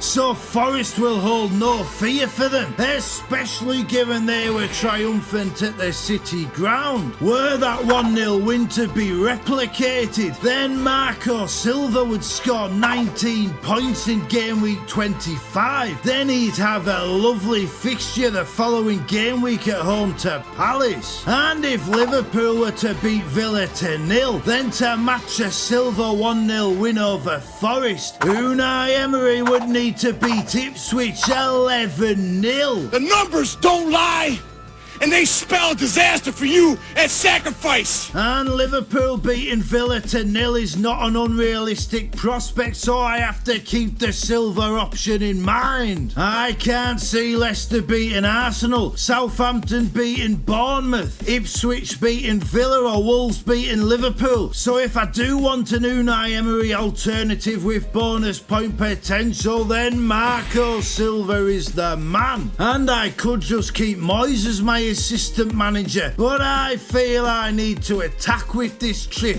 so it will be a switch to either Emery or Silva for me. I do like that Silva punt, but Emery is the obvious choice, and the obvious choice tends to work out well in this game, so I'll make my mind up a little bit closer to the deadline. The big question is whether I take a hit to make an additional transfer, and I know you're looking at Anthony Gordon in my team and thinking he's the one to make way, and my plan was always to sell Gordon to Mbeumo this week. However, now the time is here, I'm having second thoughts. Man City keep a high line, leaving space for Gordon and Isak on the counter, which is exactly what they need. City have been playing an attacking midfielder at right back. They've just conceded 5 goals. Furthermore, Gordon scored against City earlier this season. He scored in both legs against Arsenal in the Cup. And what's more, Gordon has 17 returns in his last 19 games against the so-called Big Six. I know it would be a big balls call to go double Newcastle attack away at City, but those are the facts, and they suggest retaining Gordon could be a sensational differential play. However, I am still leaning towards selling the lad, even for a hit, because after City it's Forest, then Liverpool, and then it's one last game before the cup final. I think the strategic play is to sell him now, because the last time we made the final we lost 4 in the league, and those fixtures suggest the same could easily happen again. So the question is which midfielder to bring in, and it's a more difficult question than you might originally think. I already have triple Liverpool, so they're out. Villa's best non-Rodgers midfield options are all new signings, which I do not like at all, nor do I like their follow-up fixtures, so I think the Villa lads are out for me. Mbeumo has a decent run of games, especially if I free hit in 29 and wildcard shortly after, but I'm just not as sold on the lad as I once was.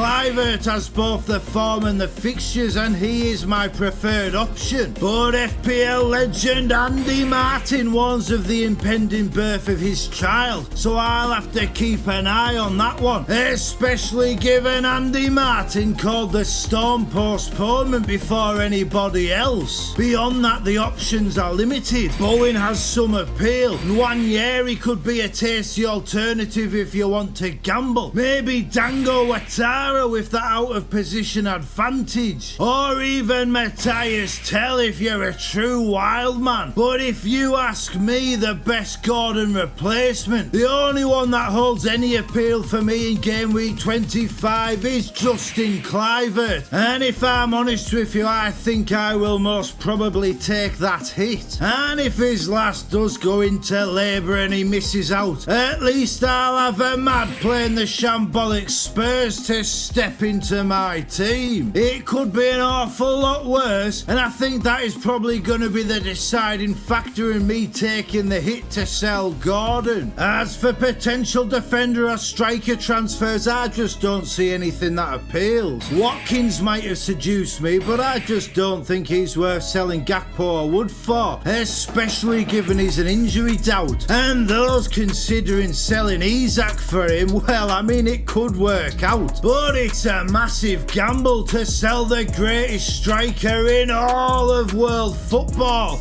especially given the form he's in. Pardon me, Mr. Perfect! I guess I forgot that you never ever make a mistake! Defender-wise, Trent's injury status may mean I could be tempted there if he is ruled out. But we're talking about a transfer hit for a defender. Villa have been poor defensively this season, so I've no interest there. But could Van Dijk score 5 more points than Lewis Hall, given he has an extra fixture? Possibly, but then it's Haaland for the Dutch destroyer, and then it's Isak the week after. Anthony Robinson is against the inevitable Chris Wood, so it's simply not the game week for him. Daniel Munoz has some appeal, but he does blank in game week 29, so realistically if Trent misses out, I'd be looking at either Van Dijk or a Bournemouth defensive double up for a hit, and I think I'd rather just take a chance on Lewis Hall against Man City and save the 4 points. There's just no point making a bad situation worse. And if I think about it, I suppose I could always bring in Munoz for Trent and switch Moyes to slot,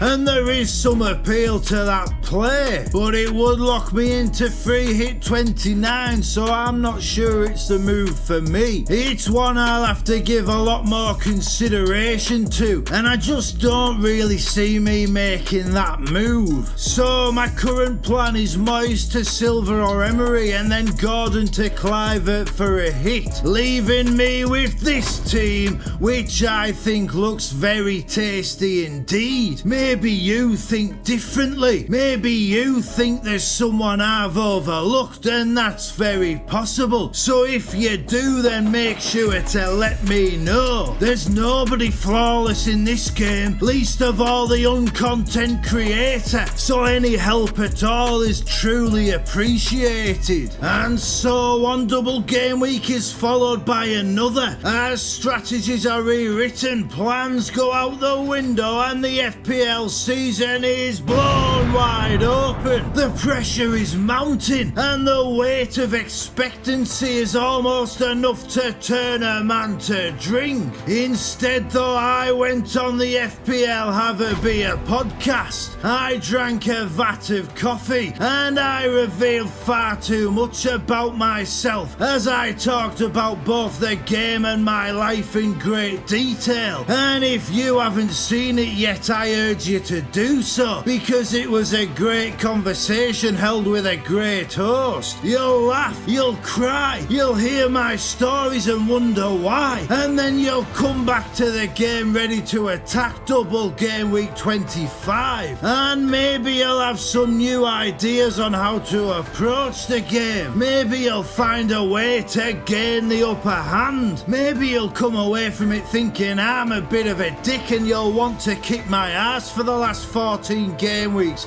Who knows? But the link is in the description and it's at the end of this video, and it's in a very different style to these videos I create. So make sure to let me know what you think of it in those comments below. Who knows, maybe if the feedback is there it'll force a complete change of style of these videos. We'll just have to wait and see. Either way, I hope you enjoy it, because it's a conversation that I'm very proud of, and it was truly an honour to go on such a great podcast. So make sure you check out some of the other interviews on the FPL Have a Beer channel. And much like that interview exceeded the very harsh expectations that I place on myself, I can only hope this season continues on its current trajectory and it ends up being something else I can be very proud of. And I'll be doing what I can to hold off these reprobates in my mini league and make it so. You all know my plans for what's ahead, so now it's time for you to make your own. And so ahead of double game week 25, let me just say, may all your transfers be successes, may all your arrows be green, and may those FPL gods be in your favour. Have an FPL beer and reach the top tier by hitting those like and subscribe buttons,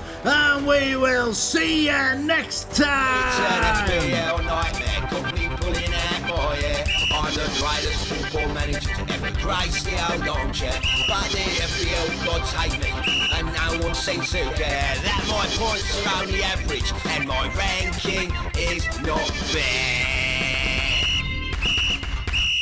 And so, game week 26 looks like being more of a problem than I originally thought. With Diallo injured and Gakpo a doubt, Liverpool up against a resurgent Man City and Newcastle appearing to have their minds firmly on Wembley. With my chip strategy now up in the air with the double game week 32 announcement, and with my team only having one free transfer to do anything about it, just when it looked like I was coasting to the League of Gentlemen title and an elite finishing rank, those FPL gods have shaken up the board, and they've reminded us all that you can never take anything for granted in this game. And in just one short moment I'll discuss my chip strategy and transfer plans for the next 2 game weeks. But first, this is where we're at right now. After the emotional highs of game week 24, with Mighty Moyes' last gasp 22-pointer somewhat negating triple captain Salah, game week 25 brought my lords crashing back to earth.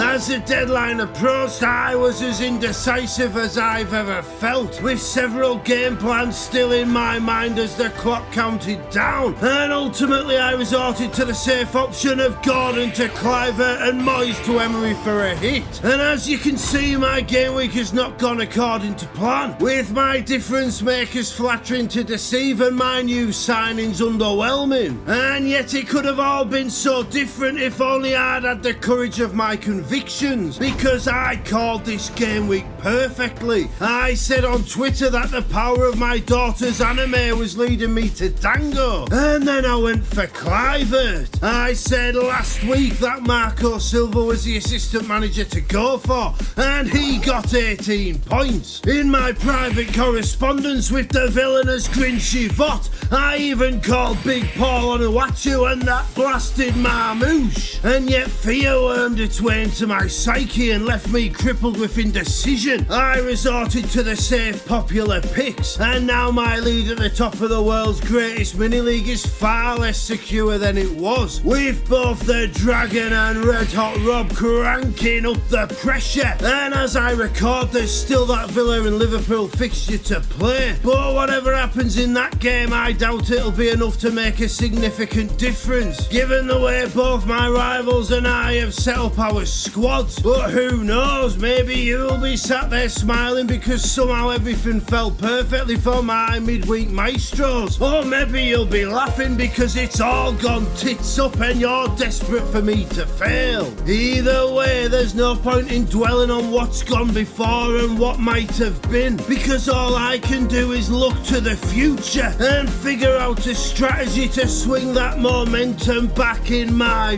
favour. That's what being a boss is. You steer the ship the best way you know. Sometimes it's smooth, sometimes you hit the rocks. And I have to be honest, Younger mad season-ending injury is a real spanner in the works. He was my secret weapon for game week 29, and I had just the right amount of transfers to navigate that round with a good squad and no need for my free hit. However, big decisions must now be made, and that begins with the assistant manager. If I'm to change Unai Emery for game week 26, then that leaves me with only 10 players for game week 29 unless I take a hit, and one of those players is an Ipswich defender. It isn't ideal, not by a long shot. So I need to decide whether to stick with Emery and give myself that extra transfer, or whether I change my assistant manager, and I accept I'm either going to have to take a hit or start that game week with just 10 players. Looking at the alternative assistant managers for game week 26, there aren't any real table bonus options that come to mind. West Ham or Southampton hold little appeal, and my Newcastle getting thrashed means Pep Guardiola's off the table. If I had to take a punt on the table bonus, honestly I'd be tempted by Vitor Pereira at Wolves, because they've tightened up considerably in the last few game weeks. They've played Arsenal, Villa and Liverpool. They only have an expected conceded goals of 3.21 from those 3 games. They beat Aston Villa, and in the precocious Cunha, they have a man capable of winning any match. Furthermore, I distinctly remember Fulham being on a decent run of form when Wolves rocked up and stuck 4 past them at Craven Cottage, and this Bournemouth match has similar vibes. However, Wolves have won only 5 matches this season, and I just don't think I can bring myself to spend a transfer to take that risk, not with the state of play the way it is. With that being said, if Villa fail to beat Liverpool, then that means Oliver Glasner will be on for that table bonus. And even at the cost of a transfer, I may well take that punt, because Palace are unbeaten in their last 8 away matches with 3 draws and 5 wins, and those 5 wins came in the last 6 games on the road. However, we must factor in quality of opposition to that run of fixtures, and Ipswich, Leicester, West Ham and Man United are not what you would describe as elite opposition. Brighton and Hove Albion, though, they are a similar quality to Fulham, and Palace did beat them 3-1 away at the Amex. And with big man Mateta in sensational form, there's every chance Glasner could dig me out of the hole this blasted trip has got me in. And the flip side is, if Palace cannot get that table bonus, then it means Unai Emery has secured at least 18 points against Liverpool, so the need to gamble will lessen and my faith in Villa against Chelsea will increase, which could end up saving me a transfer. But you know what I'm like. If Emery somehow does match Moyes' score from game week 24, I'm gonna start feeling like my luck's in and that Pereira temptation will rise. You'll know more watching this than I do recording it, but those are my thoughts. Stick with the ass man you have, unless either Glasner is available or you're wild enough to run with the Wolves.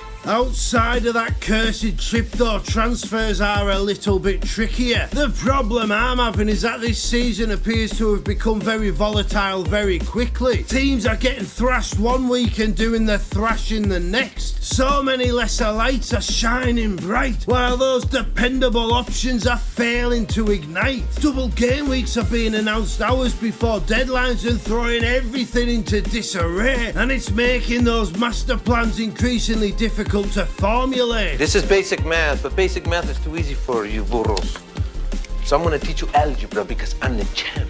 When times get as turbulent as this, I believe it's best to keep the strategy simple for the game week ahead, then reassess the following game week. Those upcoming blanks though, they don't half complicate matters. So for now, let's keep it simple. My team has two issues, Cody Gakpo and Amad Diallo. Both need replacing in these upcoming back-to-back game weeks, and I've only got one free transfer for each, so I need to assess the immediate priority, and for me that seems like it's Gakpo. He's more expensive. If he is fit, he plays City, and if he isn't, that's more money left on my bench. And look, I know you're thinking he has that game against Southampton in game week 28, but I've no interest in keeping the lad. That Southampton game is right in the middle of two Champions League games, with two games against Newcastle either side of those, and one of those is the cup final. If Cody Gakpo is first choice, then that Southampton match is the optimum chance to rotate him out and keep him fresh. And even if he does play, let's face it, we're not talking about a Salah, Haaland or Isak here. It's Cody Gakpo. He averages one return every two appearances. I'd rather have Cunha against Everton or Mateta against Ipswich that week. So for me, selling Gakpo is an easy decision, except if I go for Mateta, who is easily the best option given his form and fixtures are all better than Gakpo. Then I'd still have 7 blanks in game week 29 and only 3 free transfers, and I really don't want to use that free hit. So if I rule out Mateta as a Gakpo replacement, then that leaves me only 2 options,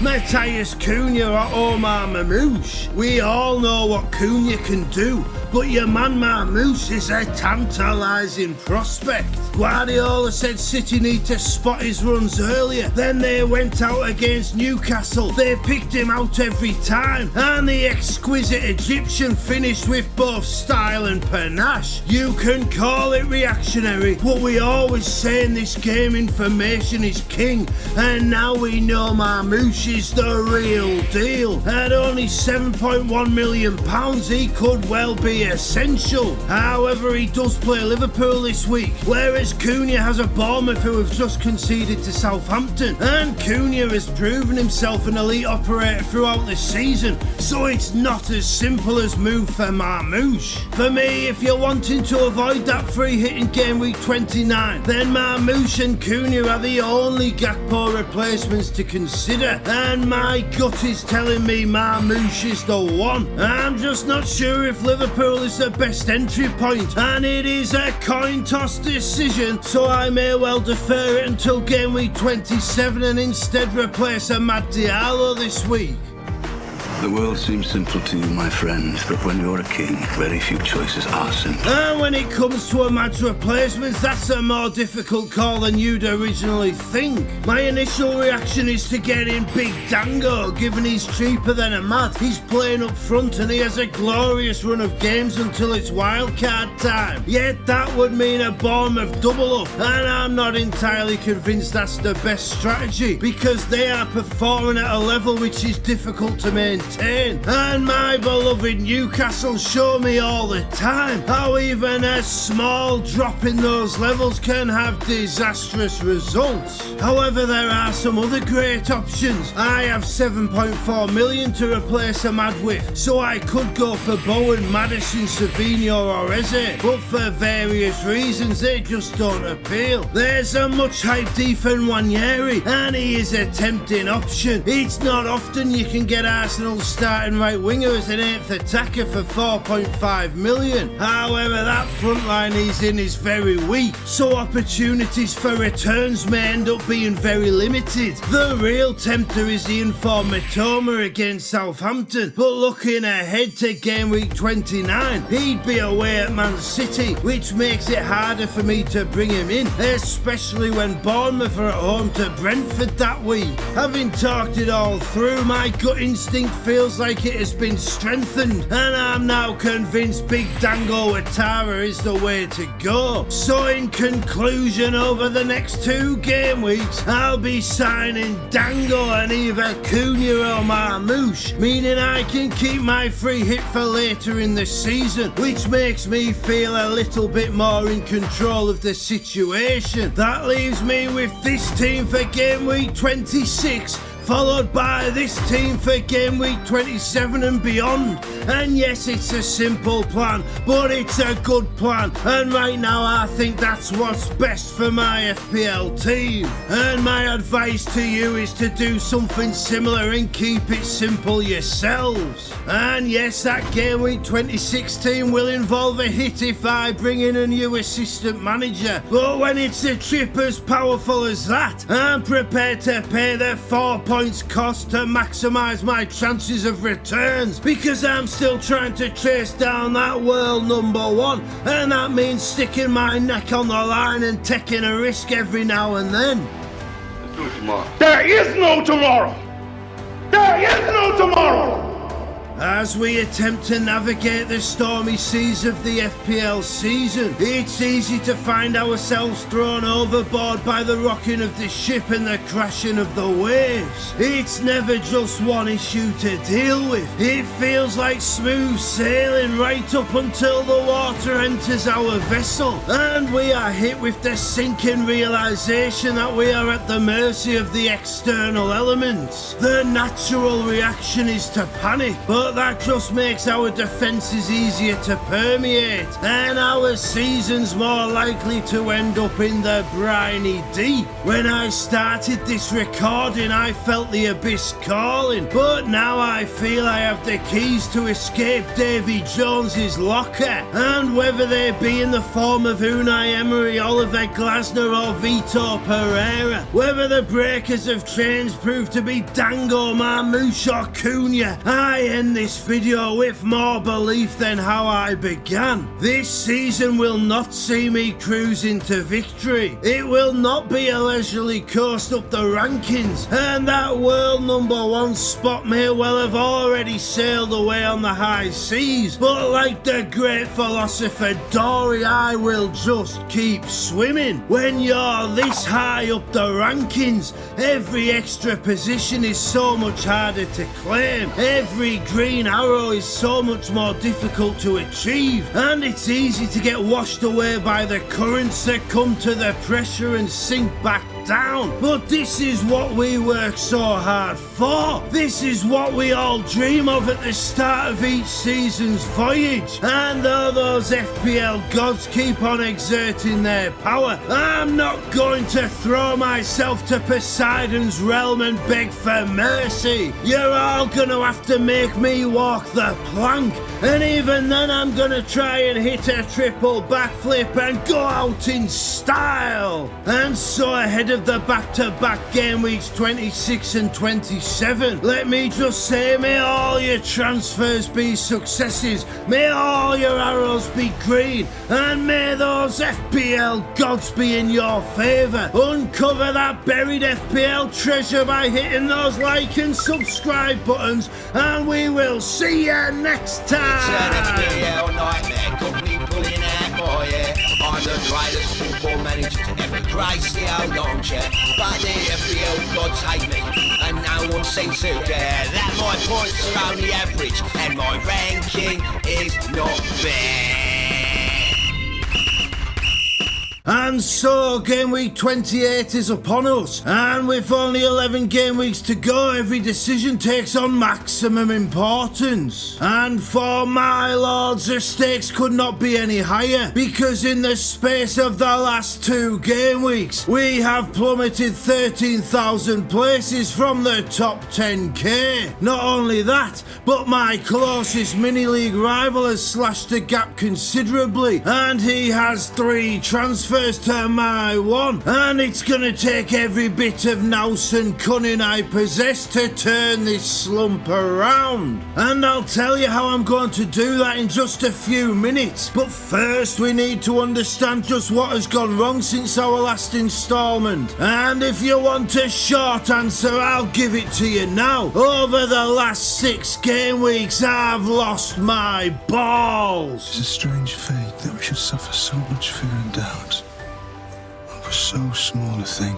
You see, my current issues go all the way back to game week 22 when I made that triple transfer swoop for Chris Wood, Matt Diallo and Matt Sells. Selling Wissa for Wood, that was a sensible move, and it's one that has paid off well. The other two though, they were pure panic. Young Ahmad, well, he just scored a hat-trick, so you could say it was sensible given his price. But it was a wasted transfer, one made out of fear of my rivals having him rather than what he could bring to my team. And so it proved, with him barely featuring in my 11 before his injury. And it was the same with Sells. I knew I should have went Pickford with that double game week in mind, yet fear of my rivals having Forest defenders made me waste a transfer on signing Sells for 2 game weeks. 2 game weeks in which he scored just 2 points in total. Oh, why are you talking about game week 22? Don't you know FPL content has to be relevant and focused only on the coming game week? It's no wonder you can't break 500 views for your videos going back all this way. I'm talking about those transfers because they are the transfers that triggered the psychological shift in my approach. And yes, 2 game weeks after making them, I was in the top 10k.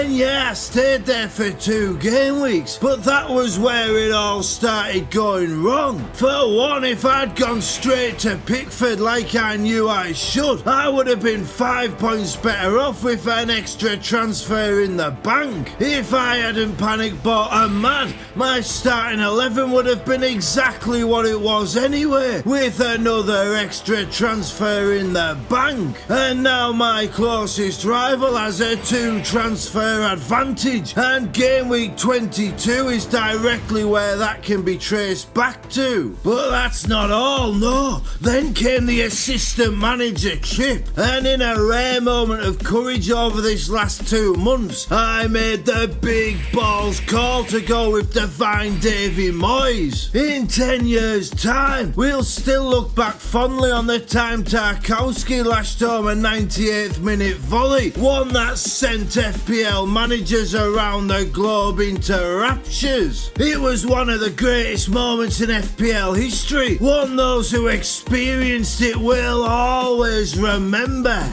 This is football heritage.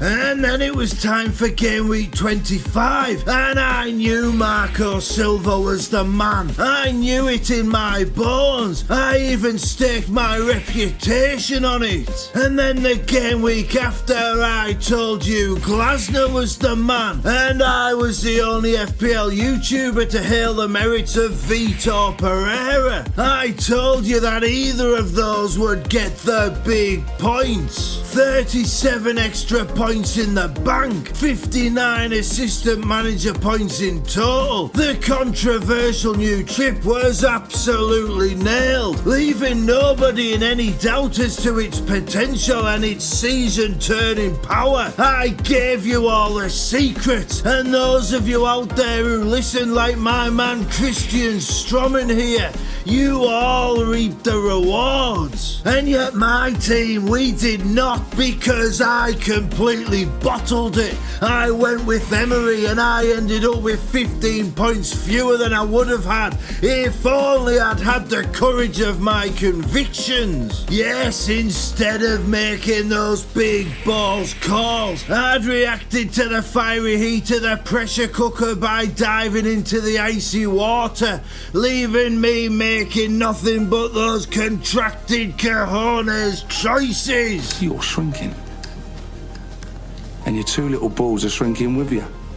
Will you get to the point already? This is FPL YouTube. We don't have time for storytelling. Just tell us how to make our teams better, then get off my screen. Well, if all you want is Game Week 28 advice, then just roll your transfer ahead of the blank unless you're on a free hit, in which case sign a Palace lad. Come on now, this isn't a hard game week to prepare for. This game isn't always complex, it's just sometimes when the pressure's getting to you, the seed of doubt gets planted in your mind, and then you make one mistake and it starts to grow, and then you make another and the leaves start sprouting, and then you lose your heart and that blossoming tree of doubt, it puts down roots, and before you know it there's a sycamore gap between the player you've always tried to be and the felled stump of the man you've become. And then when it comes to the big captaincy choice, you see all the algorithm acolytes flocking to an out of form player in a bang average team, and instead of being the young content creator who steals all the honey from the hive mind, instead you find out you've become the knackered old bit of timber floating out on the sea. You're swept away with the tide and you find yourself cast adrift 13,000 places further back and 20 points off the top 10k. The same 20 points lost through those choices of fear over the preceding 5 game weeks. You see, to truly understand this game you have to understand how it's all connected. It's never about just one game week. My desolation with my end result of game week 27, it's not born from a captaincy choice that ultimately yielded just 3 fewer points. It's because for 6 game weeks now I've been playing this game out of fear. I've been trying to protect and preserve, and what's happened instead is that everything I've worked so hard for, well, it's starting to slip away. And that Parma captaincy may not be the end of the world,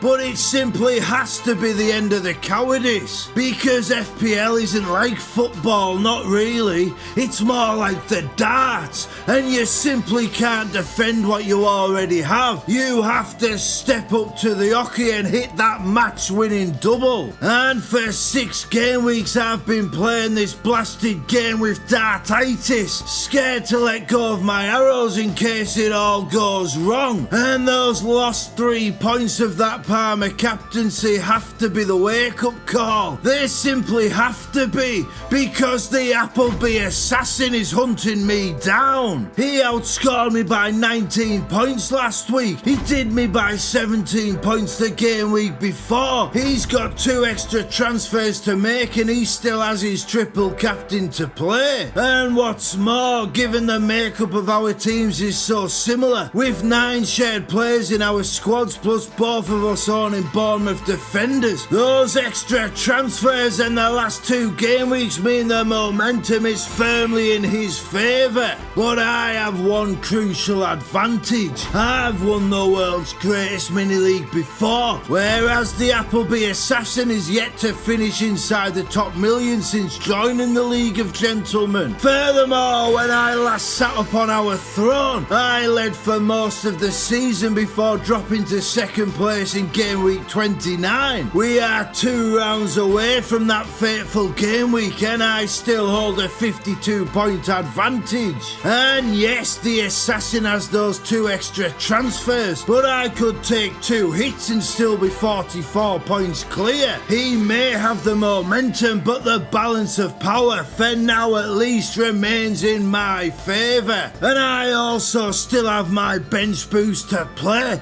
and that could prove absolutely critical. I think I have the upper hand.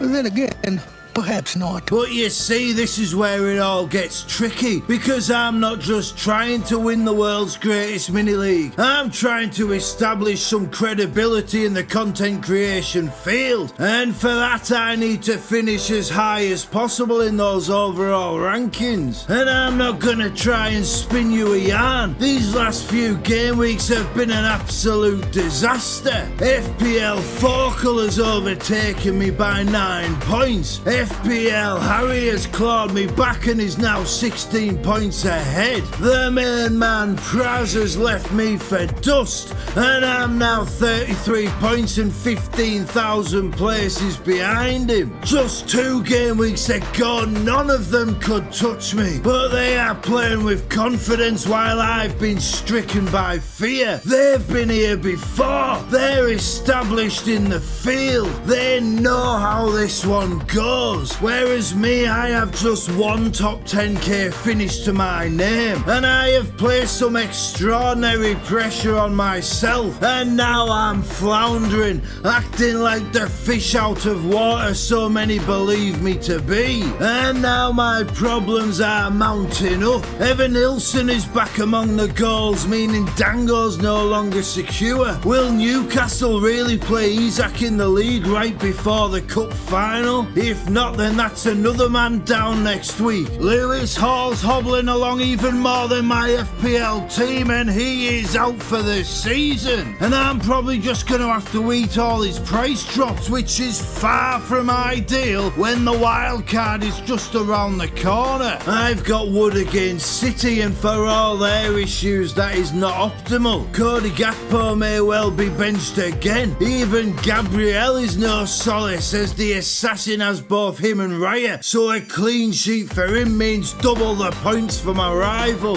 And yet I still feel I'm going to roll my transfer, because game week 29 looks even trickier than it originally did. I have 5 outfielders missing and only 2 free transfers. I can't bring in Cunha as planned because he's out. Dango Ouattara may not play. Unless I take a hit, I'm going to have to start an Ipswich defender. And the only way to get to Haaland and field 11 men without a hit is by selling Salah, which I don't particularly wish to do. Now I could take a hit and I could swap Trent, Palmer and Gakpo for Gvardiol, Langer and Haaland, and that may well end up being what I do. But who knows what'll happen between now and then. That's why rolling the transfer is by far the best move this week, even if it means our rivals claw back a few more points. Yes, it's a risk, but it's one I feel I'm gonna have to take, and you never achieve anything in this game without taking a few chances. If this season was just about the League of Gentlemen, then the running would be easy, but it's not. I'm playing for something far greater. I made a vow to play by the gentlemanly ways, to prove that they could go toe to toe with the algorithm acolyte, and to show the entire world the gentlemanly ways could come out on top. Do I want to beat you on a personal level? Oh, hell yeah, I do. Not only that, I need to prove that my videos are worth your time. I need to prove I can call out the best of the best and back up my words. I may not end this season as the world #1, but I need to prove to myself that I can beat the elite.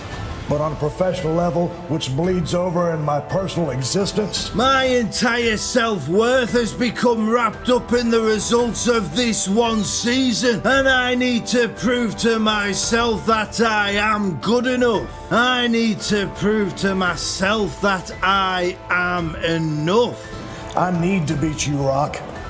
I need it more than anything that you can ever imagine. And to do that, I have to risk losing it all. I have to risk the ultimate FPL nightmare becoming reality. I have to risk being remembered as the Kevin Keegan of the League of Gentlemen. Maybe this time it'll be different. Maybe we can rewrite the stars, and this supernova will shoot across the sky and make all our dreams come true. Maybe these backward steps have been me pulling back my bow before firing that green arrow. The one that flies for 11 game weeks and hits that magical bullseye. After all, it is always darkest before the dawn, and every FPL nightmare must one day give way to the dream. But for my dream to come true, I must rediscover the player I was 2 months ago. I must break out from the swarm, and I simply must get back to stealing the honey from the hive mind.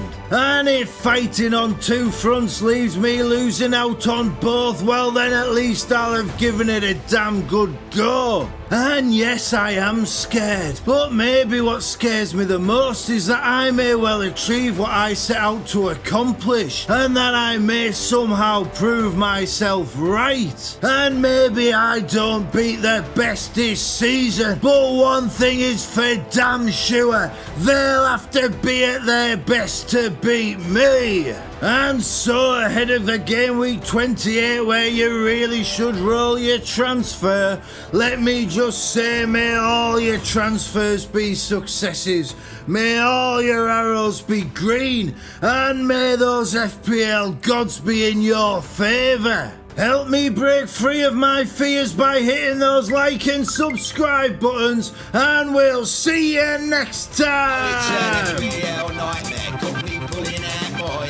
I'm the greatest football manager to ever grace the old armchair, but the FPL gods hate me, and no one seems to care that my points are only average, and my ranking is not fair.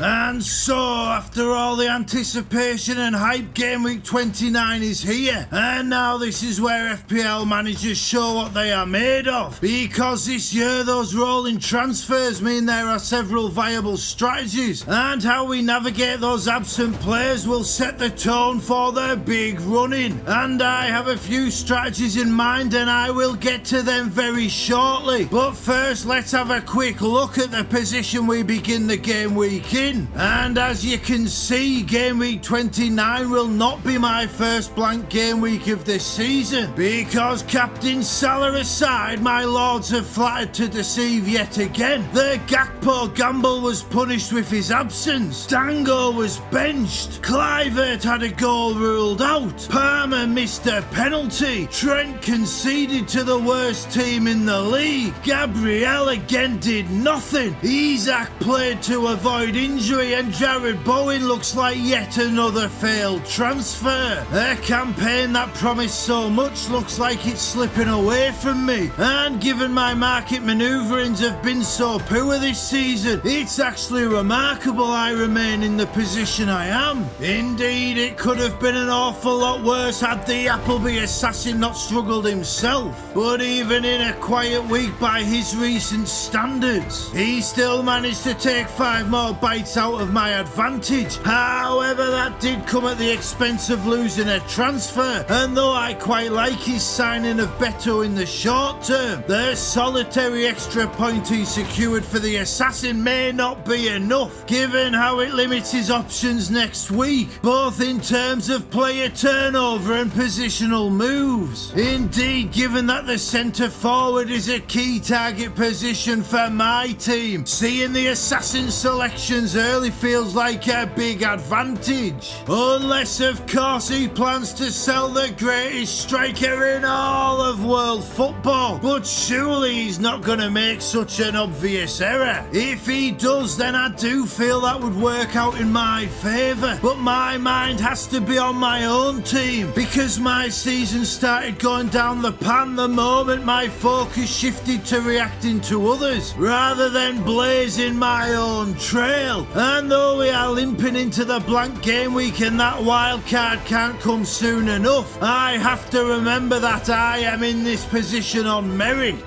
The cojones I showed to go against all the big names and wild card in game week 10, well, that paid off big style. And though I have faltered recently, now we have the opportunity to show our tactical nous once again. You guys talk about being students of the game. I am the game, JR. And though I'm not going to go deep into my overriding chip strategy just yet, what I will say is that the FPL Wire lads gave you a comprehensive overview last week, and I strongly urge you to watch that video before formulating your own master plan, because sometimes your biggest rivals can turn out to be your greatest inspiration. So, to my Game Week 29 plans, let's face it, the question on everyone's lips is, should I sign Erling Haaland? And I'll be honest with you, like I always am. As it stands, I have no real interest in the lad. Yes, I do have a plan to get him in if I so desire, and it's not particularly difficult when Cole Palmer is in such dire form. If I want to avoid a hit, then Palmer and Gakpo to Haaland and Nwaneri is a simple, if somewhat uninspiring way to secure the Norse force. However, that would leave me with only 10 players, and of those 10 players, one is an Ipswich defender and the other is Dango. So you can see the problem. There doesn't seem to be many avenues to points, so I'm not overly keen on that strategy. If I permit myself a hit though, then things get a bit more interesting. If I sell Gakpo, Palmer and Alexander-Arnold, then in addition to Haaland I can bring in Morgan Gibbs-White with his 89 points in 14 game weeks and 34 in his last 5. And I can strengthen my defence with Aït-Nouri, Milenkovic or Ola Aina. Now Aït-Nouri has the best fixtures, but Wolves without Cunha just aren't the same team. And for all Aït-Nouri's attacking potential, he has just 3 assists since game week 10. It doesn't feel the best move. Forest on the other hand, they are solid. They refuse to falter in the chase for glory. Milenkovic or Aina seem the perfect signings for my defence. The question is which one? And this is where it gets a bit more tricky, because my closest rival in the League of Gentlemen has Milenkovic, and part of me thinks get the big Serb and shut the assassin down, and part of me thinks get Ola Aina and take him on. But what I really need to do is divorce my rivals' teams from my thinking, because ultimately I just need to get some points on the board. And if I get Milenkovic, that makes game week 30's transfer easy, because I can then sell Hall for Munoz. So for my team, the hit to switch Palmer to Haaland makes an awful lot of sense. With that being said, a hit for Haaland isn't the most exciting of plays. It just does not set my soul alight. After all, it's not like Haaland is in imperious form. He's only got more than one return in a match twice since game week 4. And the fact is, if you take out those opening 4 game weeks, then Chris Wood has outscored him by 41 points this season. You take out those opening 4 game weeks and he's 13 points behind Bruno Fernandes. He's 22 points adrift of Cunha, and he's a massive 37 points shy of Mbeumo. And the insane truth is, if you take out those opening 4 game weeks, then Erling Haaland is only 3 points ahead of none other than Jordan Pickford. And I'm not even convinced Man City beat Brighton, so I'm far from set on bringing in the Norse force, even with that Leicester game in game week 30. What the hell are you doing? Bored. What? Bored. No, if I'm to take a hit, I'm far more inclined to use it for a little South Coast switcheroo. You see, if I was to keep Cole Palmer and instead sell Dango for Gibbs-White, then I could bring in Evan Nilsson up front. And you may think I can't cover Haaland with Evan Nilsson, and you may well be right. He's only got 6 goals in 18 starts after all. But Bournemouth are banging form. They've got 2 home games against Brentford and Ipswich. Even if Cole the goal is out of form, I'd back him to get more points starting than I would Dango off the bench. Furthermore, Evanilson over Haaland enables the sale of Hall, whilst also retaining enough funds to do O'Shea to Munoz in game week 30, as well as giving Trent the maximum time to recover. Yes, Evanilson over Haaland could well go wrong, but it may well be the move that swings the momentum back in my favour, especially when it forces me into an alternate captaincy. If I really fancied gambling, I could even forego the hit, take a chance on Dango and get Strand Larsen, Joao Pedro, Johan Wissa or Big Man Beto, all of whom are decent options this week and have various merits. But I do like that Evanilson play, and at time of recording that is where I'm likely to go. However, I could not look myself in the mirror if I did not discuss the possibility of the wild card. And look, there are some half decent drafts out there that might tempt you, and I know Big Andy has been discussing the merits of the move all week, but it's simply not something I can advocate. Wildcarding before a 2.5 week break featuring international and cup games, it's a recipe for disaster. It's trying too hard to be clever. It's overthinking of the highest magnitude. There are simply too many variables at play, and in this game where success can never be guaranteed, you want to minimise those variables as much as possible. And don't come at me with, oh, but if I wildcard now I can build my transfers up for the doubles, because we've known game week 29 would be a blank for weeks, and you've got yourself in a position where you want to wildcard because you don't have the transfers. So you tell me exactly what would be different for game weeks 32, 33 and beyond. If you could roll the transfers, you would have done it already. So why are you backing yourself to do it now? It's just asking for trouble. No, whatever position you are in and whatever trips you have, wildcarding in game week 29 is a mistake. Oh, sod a dog, I've made the wrong decision, haven't I? To me, it's become very clear that loading up on players like Munoz, Mateta and Watkins a few game weeks back and playing with that free hit 29 in mind, that would have yielded far more points than what I've ended up with. If I had done that, then my free hit team would have looked something like this, and I'd be a lot more confident about getting the points this week. And you might debate a few of those picks. I mean, I'm not convinced City beat Brighton, let alone keep a clean sheet, but whatever alternatives you prefer, I just don't think there's enough points on offer to justify the free hit in isolation. The true benefits of free hit 29 will only really be seen by those who committed early, not just from this game week alone, but from the ones in the past and the one in game week 30. So if, like me, the thought of the free hit is a reactionary move, I recommend just eating the lost points this week and coming back stronger after the break. It's never pleasant when it works out like that, but sometimes it takes a bad game week to set up for 3 or 4 good ones. A single grain of rice can tip the scale.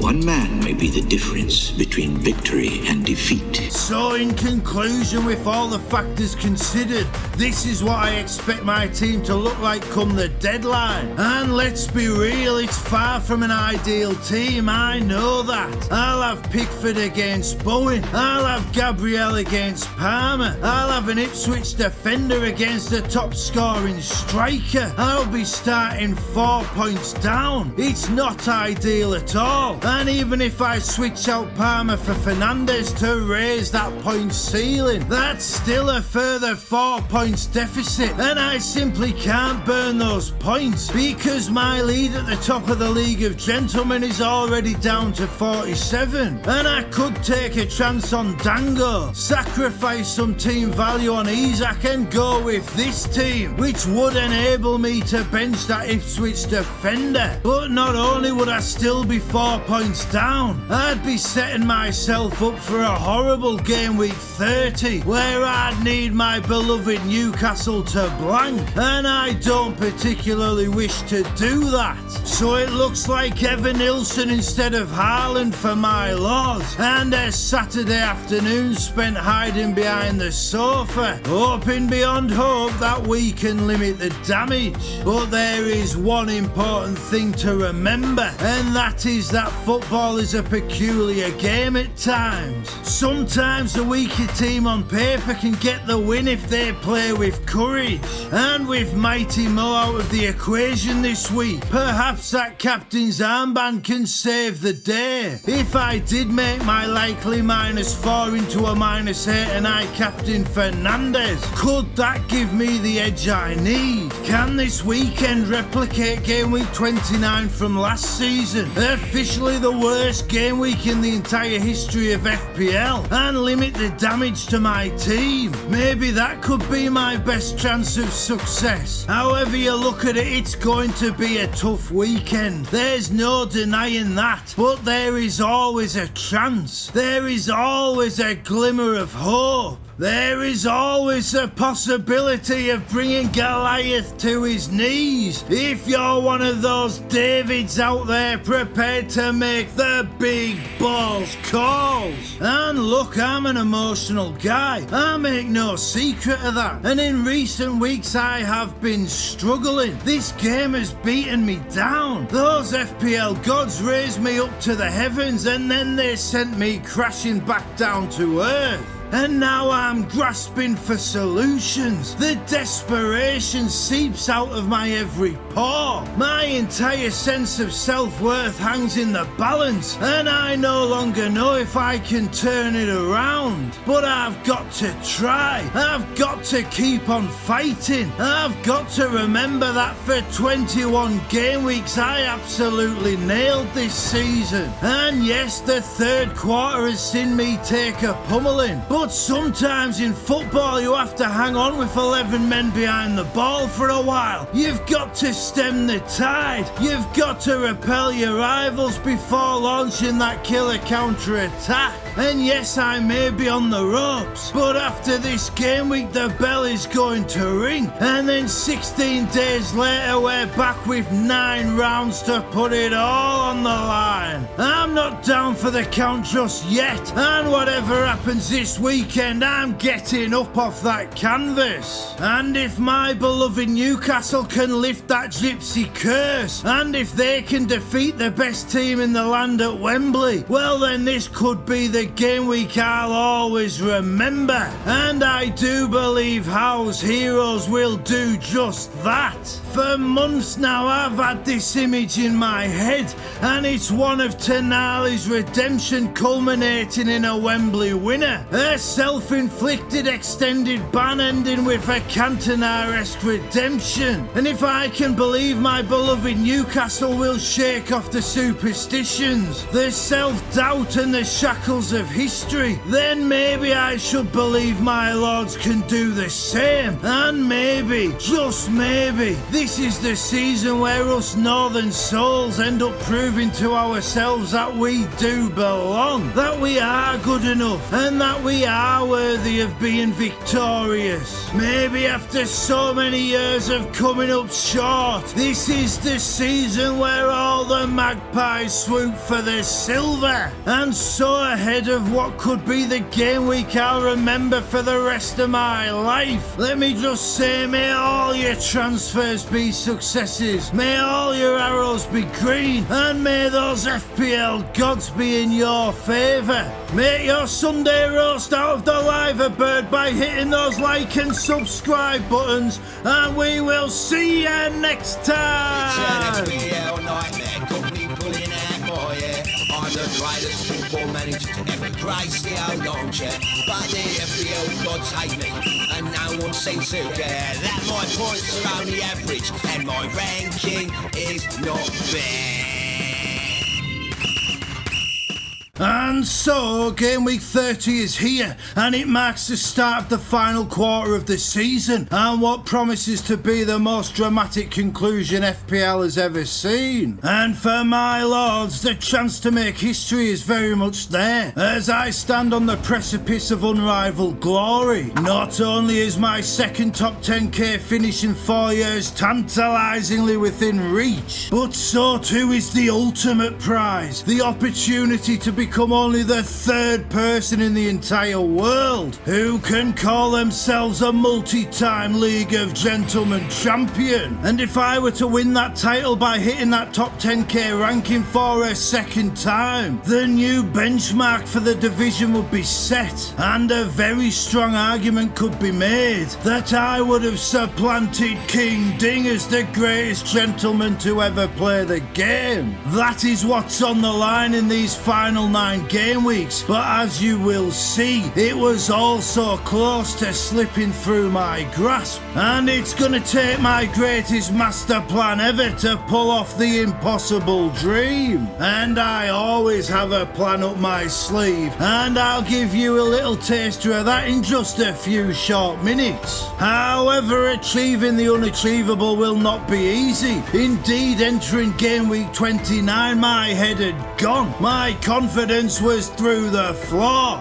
Fear had closed its icy grip around my heart, and after the disaster that was game week 28, I had to figure out why. So I reassessed, I took stock, I looked deep within the sanctum of my soul, and I asked myself the hard questions, and the answers I found, they did not please me. They revealed to me that hitting that top 10k in game week 24, that was the turning point. That was the moment I lost my bottle. All the strategies and master plans that had taken me clear had been abandoned as I started making those safe, predictable, contracted cojones choices. And then one red arrow became another, and then a third one followed, and in the blink of an eye I was 30k and falling. And Grinchy Vought, who I know is watching, he knows all this. He was one of those wicked whisperers I let lead me down the garden path, and this last week those voices were there again, planting their seeds of doubt.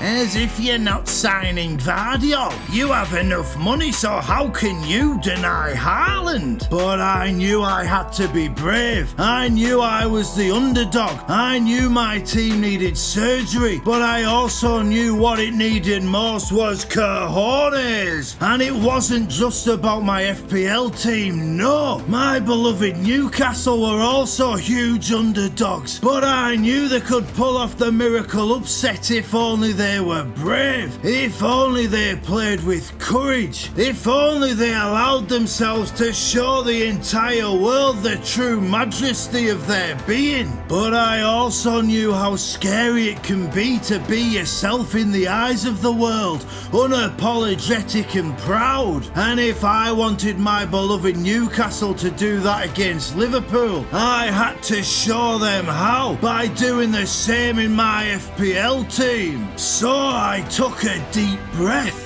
I looked those algorithm acolytes in the eye. I mustered up all the courage I had. I channeled it into one moment of extraordinary fortitude, and I pressed that confirm transfers button. How can a man be brave if he's afraid? And that is the only time a man can be brave, he told me. Saturday rolled around and the deadline passed, and I knew there was no more I could do. There was no turning back now. Then the clock cuckooed 3 times and the weekend of destiny began, and it only took 11 minutes before I heard the rapping of the door, the Grim Reaper's scythe echoing down the corridor. Odin himself had sent every ounce of his Norse force he could muster, and the ball was in the back of the net. I could not watch. I could not listen. I could barely breathe. I checked my phone half an hour later and I saw Forest had scored 3 times and I sank to my knees. I winced as the assassin's blade scraped my window. I flinched as I heard the Grim Reaper chuckling at the door. But I refused to let them breach my defences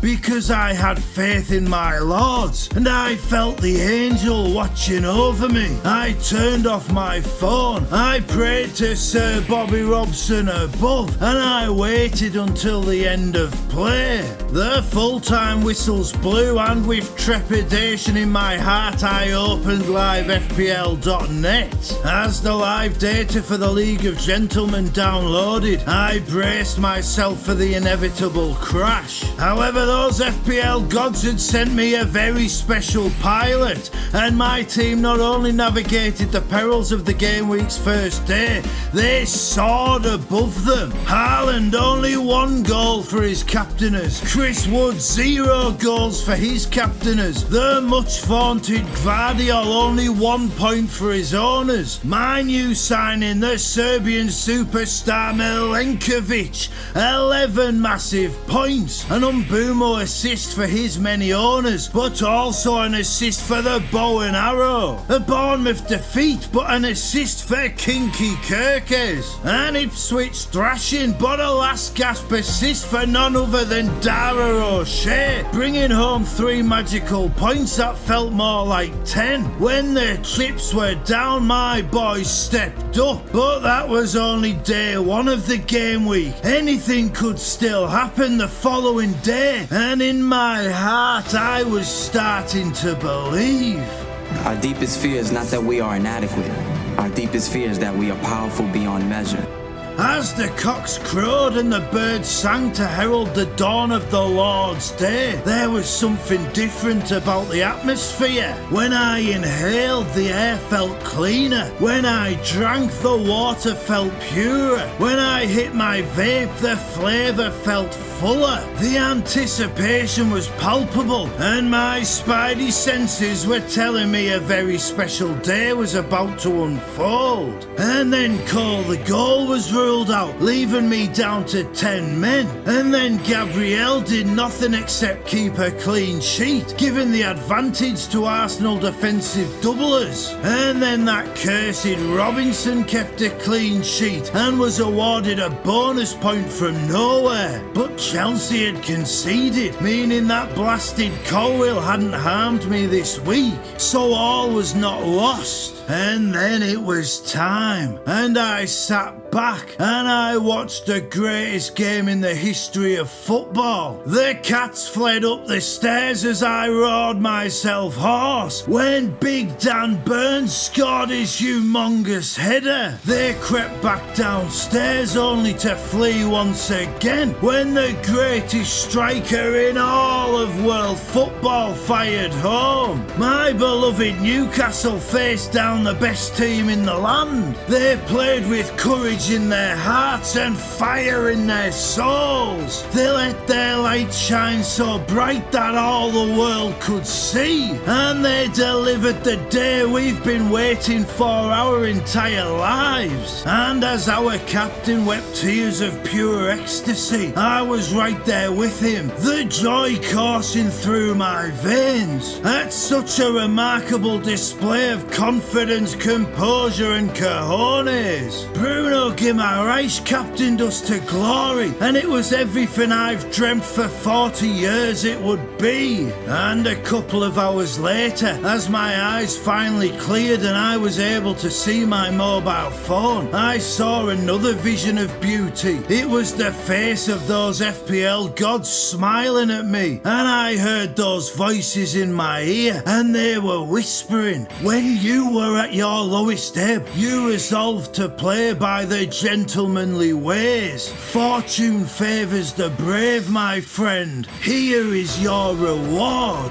I once again opened livefpl.net and I couldn't believe my eyes because another Captain Bruno had turned the impossible into reality. Your playing small does not serve the world. There is nothing enlightened about shrinking so that other people won't feel insecure around you. Game week 29 was a game week that shook the foundations of the League of Gentlemen to the core. The Dragon, distracted by his journey down to Wembley Stadium for the cup final, well, he took a hit and captain Clivert. He added just 28 points to his total and he dropped in the rankings to 4th position. The Gladiator, the forgotten battler of this tale, he rose from his knees and smashed home 53 points, moving 23 points ahead of the Dragon and narrowing the gap to 2nd place. Just when we thought he was out, the Gladiator found that rush of adrenaline and climbed up off the floor. He's now only 14 points behind the Assassin, who did have a couple of outstanding performers but was let down by the rest of his squad. And the worst thing for the Assassin was none of those outstanding performers were differentials because my team had taken a hit. We'd brought in Evan Nilsson and Milenkovic and we'd given the captain's armband to our 3rd new signing, who smashed home 34 gigantic, magnificent, momentum swinging points. And now our lead is 67 points, a full 20 points more than 2 days prior, and we climbed all the way back up to 17,000 in the world. In the biggest game week of the season, the one that demanded courage, both myself and my beloved Newcastle displayed championship cojones. We made the biggest of big balls calls, and the tale of 2 Brunos gave us the happiest of endings. It truly was the greatest game week of all time, and it will live long in the memory. I don't have any words. It's one of the best days of my life.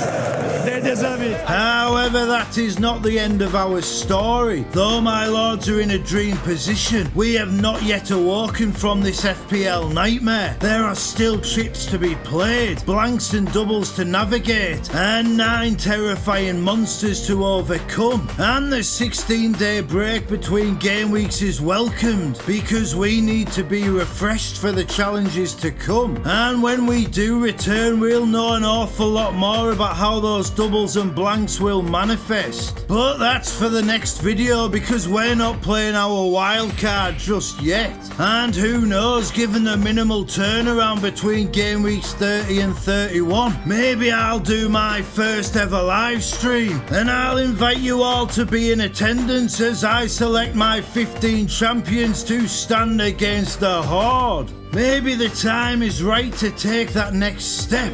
Who knows? I did enjoy my experience on the Form is Temporary podcast this week, and after Roberto and Chris afforded me the space for a true nightmare intro, well, that's just given me the taste. Maybe the FPL Nightmare story will continue next season, and maybe it will be exclusively in the live stream realm. Maybe that's what I need to hunt down that world number 1, the collaboration of the greatest supporters I've ever known. And if the Nightmare family can take Cody Rhodes to the pinnacle of wrestling, why can't my Nightmare family do the same in the world of FPL? Maybe next season we'll put that to the test. If my Wildcard Warriors bring home that League of Gentlemen trophy, and if they deliver to me that top 10k ranking, then anything is possible. And if you fight for your dreams will fight for you.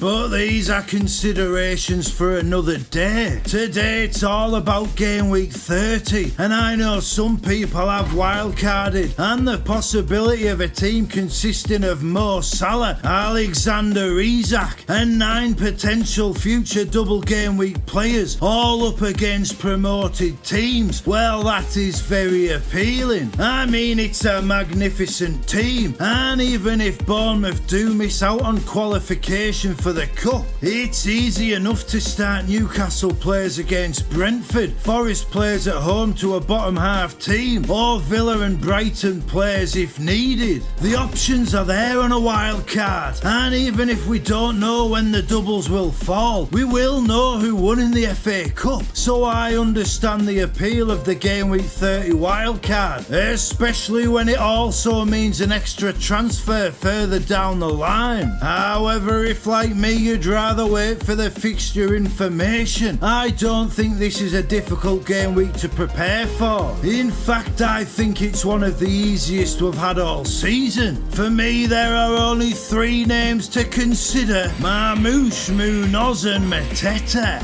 Maybe I could be persuaded that Gvardiol is an option, seeing how Leicester City are allergic to scoring. And if you do have the extra funds, then Haaland is always good for a single return. But for me, those 3 names are the only ones under consideration: Mateta, Munoz and Marmoush. The problem is which one benefits my team the most, because when you look at my Game Week 30 team, it's already nicely set up. Indeed, the main gain could come from going for Dean Henderson in goal, given all my outfielders have the potential for returns. But signing a goalkeeper a week before a wildcard seems daft to me, so it comes back to those 3 names: Marmoush, Munoz and Mateta. And it's a bit difficult because if Cole Palmer is out, he seems the obvious one to sell. But I don't need to maximise money on the pitch right now. It's all about the points. And I actually think Munoz has the biggest potential of those 3 names this week. But if I think Bruno Fernandes can get a return, do I drop Milenkovic? Can Kirkes finally add a clean sheet to his run of attacking returns? It's a tough call, and if I'm honest with you, like I always am, I'm tempted to sign Munoz for Hall and bench Gabriel and take my chances against those Arsenal defensive doublers. The other possibility is a striker, and if I am to bring in Marmoush or Mateta, it will be Big Chris Wood that likely makes way. However, the problem with that move is, if Nottingham Forest end up with a double game week, is it really worth selling Wood for just 1 week? I mean, I could instead sign Munoz and attack from the back. And you may think Arsenal won't concede and benching Gabriel would be crazy, but Fulham have scored in every away game since the opening day of the season. It would be a gamble to bench Gabriel, but given the attacking power of Milenkovic, Kirkes and Munoz, it may well be one worth taking. I didn't get where I am by playing it safe after all. I could even go 4 at the back and bench Bruno Fernandes, but that may be a big balls call too far even for me. So much depends on the FA Cup fixtures and how they shake down, because we all remember what happened in the last round and how it threw all our teams into chaos. All I know is that those are the 3 names on my mind: Marmoush, Munoz and Mateta. If you ask me now, I can't give you an honest answer as to which player I'll sign, and though it's unlikely, I'm not ruling out the wild card, especially when deep down inside I'd like to see all 3 of them grace my team. In a weird way, I almost hope the FA Cup takes a decision out my hands, because it's such a tough call to make. You can't play in the man's game, you can't close them, then go home and tell your wife your troubles. Whatever I end up doing, it's a call I absolutely have to get right, because at this stage of the season, all that matters is results. My 67-point lead over the rest of the world's greatest mini-league is powerful, but I benefited from a 30-point captaincy swing this week, and that shows how easily such margins can be recovered. And it's not lost lost on me that I'm only 13 points away from the top 10k. I'm only 20 points behind my Everest Praz, the man I see as the true FPL master, and I'm only 28 points away from the top 5,000. The opportunity is there for a sensational season, but it could all be snatched away with just one bad wildcard decision. The pressure is growing, but so too is the sense of anticipation. 30 game weeks ago, I dreamed of being in a position like this. I coveted the chance to tell a story such as this. Well, here we are. The dream is manifesting, and there's only one person who can make it a reality. And if there's anything I've learned from the tale of two Brunos, it's that if you have the courage to play with your heart, if you have the bravery to take chances, and if you have the boldness to lay it all on the line, then you can put the fantasy in FPL, and all those nightmares can come to an end. And so, ahead of the game week that heralds the final push for glory, let me just say, may all your transfers be successes, may all your arrows be green, and may those FPL gods be in your favour. Live the dream like Big Dan Burn by hitting those like and subscribe buttons, and we will see you next time!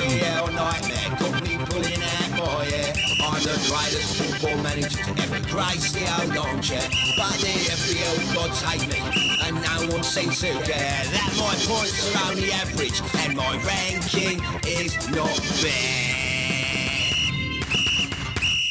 And so the first of two back-to-back double game weeks is here, and with Palace still purring and my beloved Newcastle in such scintillating form, it's a game week that promises big points if you have the right assets. And with so many wildcards having been played, FPL managers are poised to prosper, and the opportunities are there for those willing to make those big balls calls in the transfer market. However, there is a danger lurking just over the horizon, one which could scupper entire seasons in the home straight, and we'll get to that in just a few short minutes. But before we perfect the master plan, let's have a quick look at how the state of play has changed since our last instalment. And my lords, well, we remain in roughly the same position as the ending to the previous chapter, still hanging around at that 20k mark with no real inroads being made towards that 4-figure finish. And I know I hinted at a live stream in the last video, and I know that did not take place, and that's because of the simple reason that I played my wildcard a game week earlier than planned. And as for the outcome, well, it's been a mixed bag. We did bring in Saka and Marmoush for some immediate game week 30 gains, but we also played it safe by captaining Salah, causing us to lose 6 points on those who backed the usurper to the Egyptian throne. However, that's one of those calls that could have gone either way, so I'm not too disheartened by that. What really grinds my gears is making what, in hindsight, seems like two very obvious mistakes. The first, well, I do believe that was a worthy punt, and that was backing Kirkes to outscore Gvardiol over the last 2 game weeks. And you might look at it now and say, bloody hell, Lord George, what a silly move that was. But Gvardiol hadn't had a shot in 5 matches when I made that call, and Kirkes had 3 attacking returns in 3 game weeks. Furthermore, Kirkes was up against Ipswich and West Ham, 2 games I expected Bournemouth to win, so I figured if Kirkes can match Gvardiol defensively, then the attacking potential favours the Bournemouth bomber. And then Gvardiol got 2 clean sheets and 3 bonus points, while Bournemouth made it 2 draws and 5 defeats in their last 8 games, and now I'm 13 points worse off as a result. But that's not the biggest blunder I made. After all, Gabriel is now out for the season, so I have that pivot to Gvardiol as the obvious replacement. The potential was there, it wasn't vision actualised. Sometimes that happens in this game. No, the real faux pas was the other reason I didn't have Gvardiol, and that's because I took a punt on Phil Foden. Hey, check it, Ed. It's the Mondo Idiot.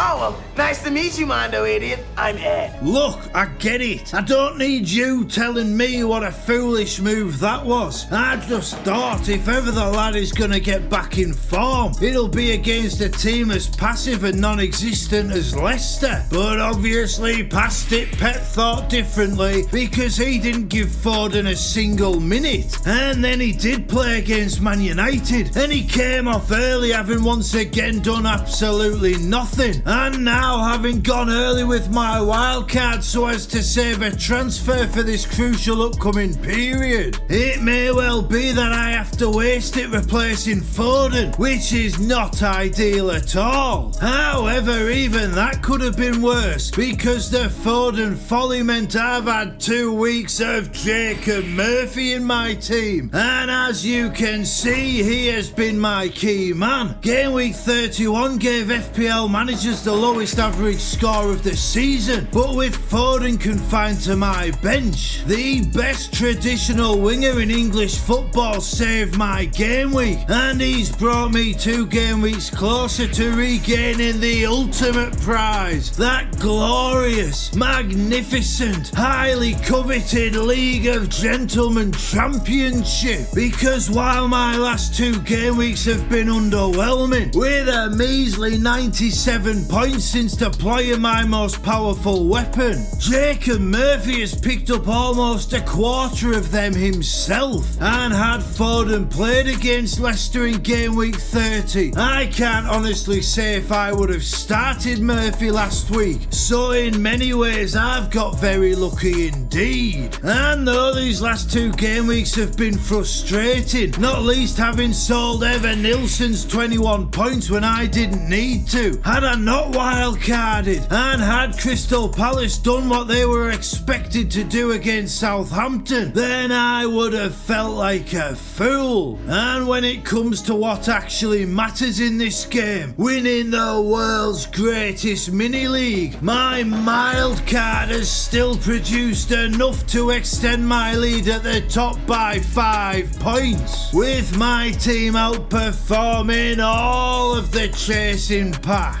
It's a very small gain, but now we're 2 game weeks closer to that finishing post, and my closest rival, the Assassin, he now needs to outscore me by over 10 points a game week. If I'm being honest with you, like I always am, he's very lucky to still be in the race at all. If I'd avoided the big balls call of gambling against Gvardiol, he'd be 85 points behind right now. And if Isak hadn't fallen victim to the Andy Martin curse, the one where captains always blank against Leicester, well, I could well be 100 points clear. So for the Assassin to be only 72 points behind is a bit of a lucky break.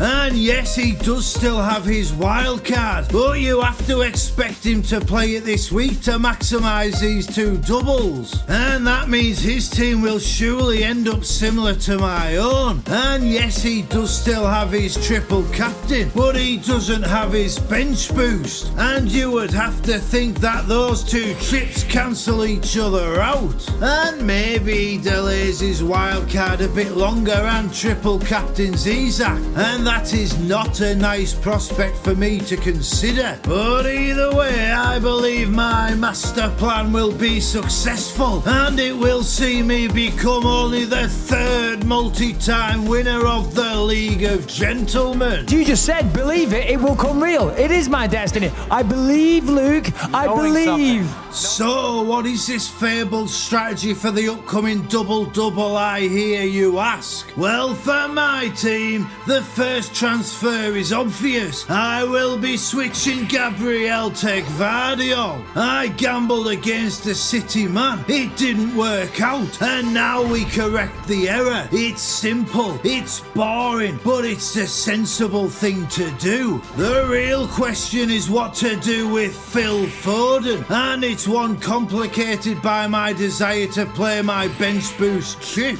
And you may be thinking it's the wrong game week, but it's the one I planned for. It's the reason I brought in Verbruggen as my sub-keeper, because he has Leicester this week, and he plays Wolves in 36 when Raya has Liverpool. It's the reason I went with Kerkez and Milenkovic, although Kerkez's fixture does look somewhat less appealing than it did when I brought him in. Even so, I've played for the bench boost this weekend, and I'd like to stick to that plan. And though those FPL gods often strike us down when we sell an underperforming player, ultimately it's what I think I'm going to have to do. It's all well and good making the big balls calls, but if you can't hold your hands up and say you got it wrong, then they just become a big balls up. So the question is who to bring in, and the obvious answer is an Aston Villa midfielder. They have Southampton in game week 32. They have a double in game week 33. You've got Asensio, Rodgers and Rashford all banging form. It's a no-brainer if you can guess the rotation right. I nearly had Rodgers on my wild card, and even though he's scored 19 points since then, I'm actually glad I avoided him, because those points would have been on my bench eating me up.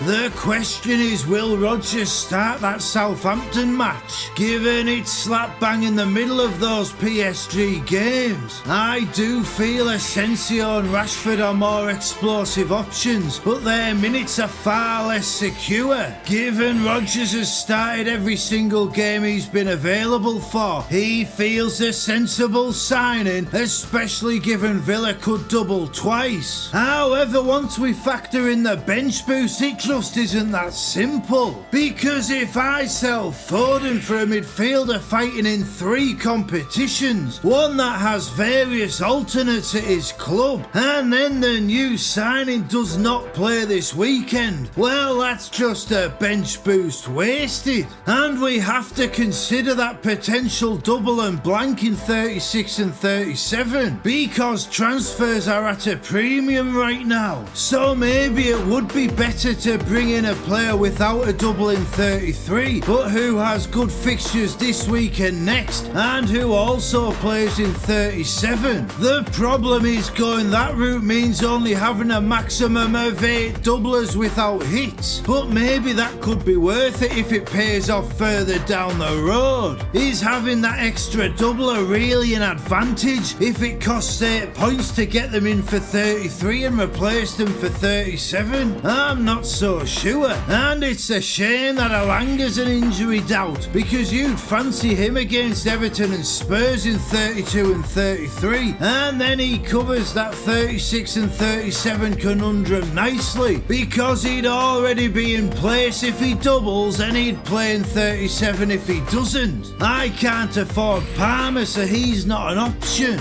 Maybe Matoma could be the one, especially with that Leicester clash, but he's without a return in 5 games. And I could go for Yankuba Minter, but he's an inconsistent player at best. So if the choice is between players who are inconsistent, out of form or minutes risks, is it even worth selling Foden at all? I mean, he's last season's player of the year. He's got to come good sometime, but this is the bench boost. It's a powerful tool, and I've played for this moment. So maybe what I will need to do is something I can't really abide, and maybe I'll have to bring in Bruno Fernandes against my beloved Newcastle, and maybe I'll have to hope we win 5-1 instead of 5-0, but I don't like it. There simply has to be another option.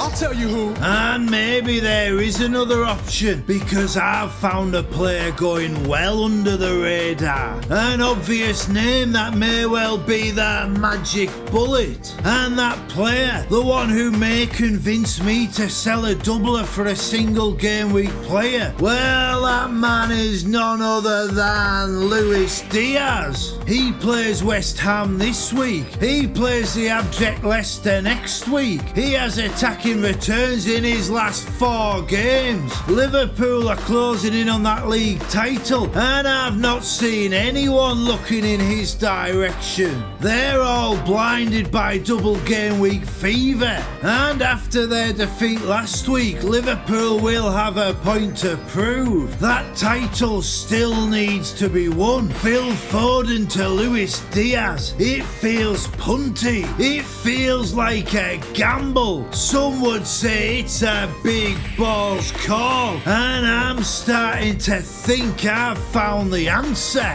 Oh, he's a madman! A madman!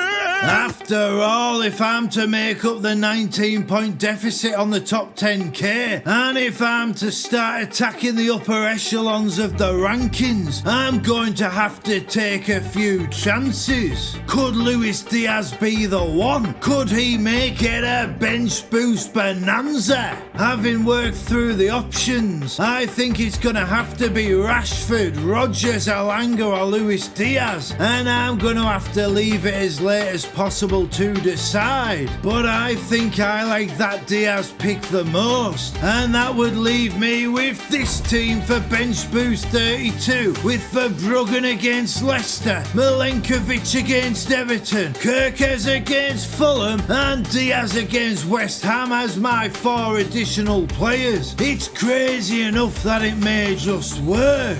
And then after that, I'll have this team for game week 33, with 1 transfer in the bank to deal with whatever issues may arise. And I may even roll in 33. Who knows? It may not be optimal for the double, but this is about the rest of the season, and it's about having those transfers in the bank for that game week 37 blank. After all, I'm not here to win game weeks. I'm here to win titles. We're a different team, we've got different players. We're very much positive. We're going in with a positive mindset. And you may wonder why I've talked about game week 33 so much, and it's because we're at the stage of the season where transfers cannot be seen in a 1 game week vacuum. There's 7 game weeks to go, and every action has a reaction, and my job is to harness the reaction to lead me to glory. But the other reason is because I won't have time for a video next week, because not only am I having to do extra at work, but I'm off to see the iconic Ghost perform live, so I'll be too busy getting satanised to have time to record. However, there's always more of the uncontent creator in the locker, and the next time you see me, I'll be on Elite FPL's Game Week 32 preview with Steve-O and Jason. They were very kind to have me on for their watch-along last week. 2.5 hours of pure chaos, carnage and controversy. And though technical difficulties plagued that particular stream, it was the best debut in the live realm that I could have hoped for. It hasn't half given me the taste, and between my have a beer interview, my form is temporary conversation and that watch along wildness, I'm really starting to enjoy being part of something bigger rather than just cutting these promos to a camera. So I'm very much looking forward to joining the Elite FPL lads for the preview, and I hope you come along with me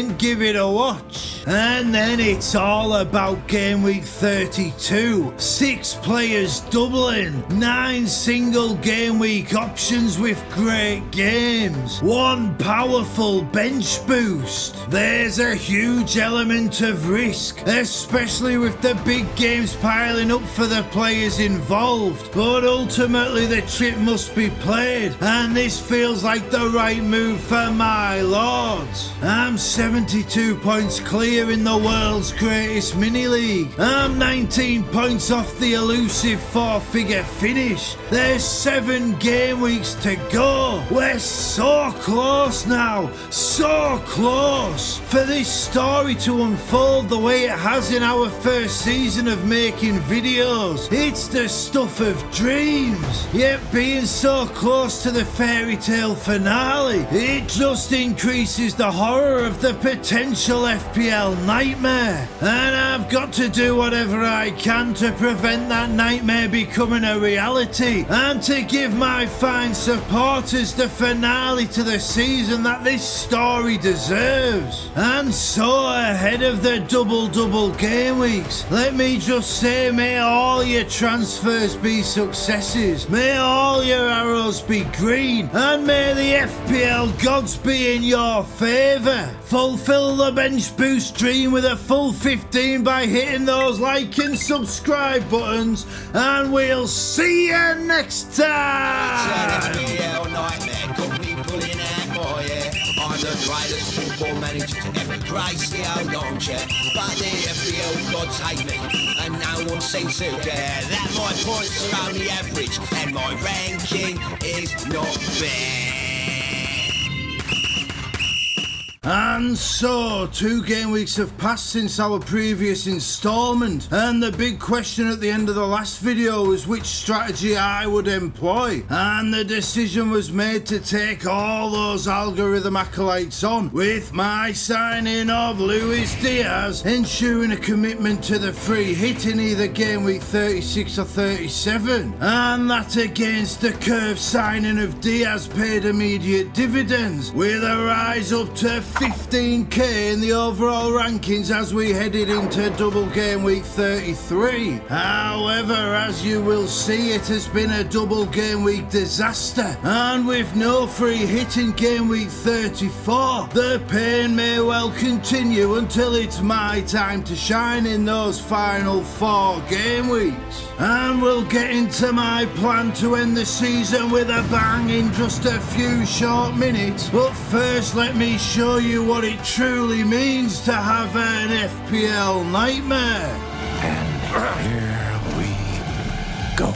Now we all know every nightmare starts as a dream, and while game week 32 was not one of the wildest ones, that Luis Diaz goal ensured the first double game week was a success, despite a few setbacks which now appear to be where all the trouble began. My 92 points did outscore my League of Gentlemen title rivals, taking me 6,000 places up the overall rankings and sending me 93 points clear in the world's greatest mini-league. But if we look closer, we can see it should have been so much greater. Munoz's negative score is the obvious standout, and Mateta's 2 points were massively frustrating, especially given Eze stole a penalty from him, only to deliver the worst 12-yard strike since my own for Castletown under 14s, when against our local rivals Pategill, I somehow kicked the ground in front of the ball, saw the keeper dive the wrong way, only to have the time to calmly stand up, walk over and gather the trickling travesty in front of the Thacker Beck end. At least on that day I managed to redeem myself, recovering from my embarrassment to score a hat-trick, my first 3 goals in the fabled Pebble Dash Blue, down at the recreation field we called home.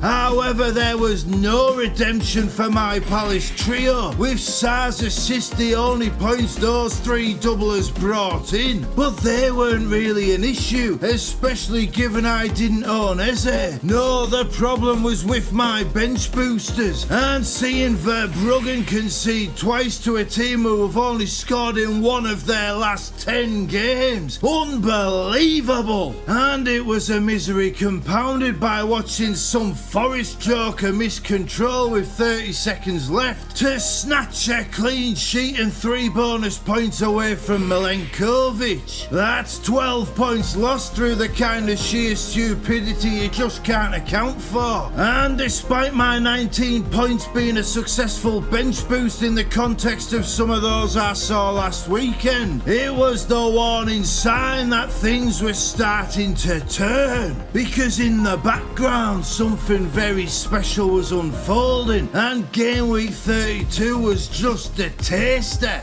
I've seen things you people wouldn't believe.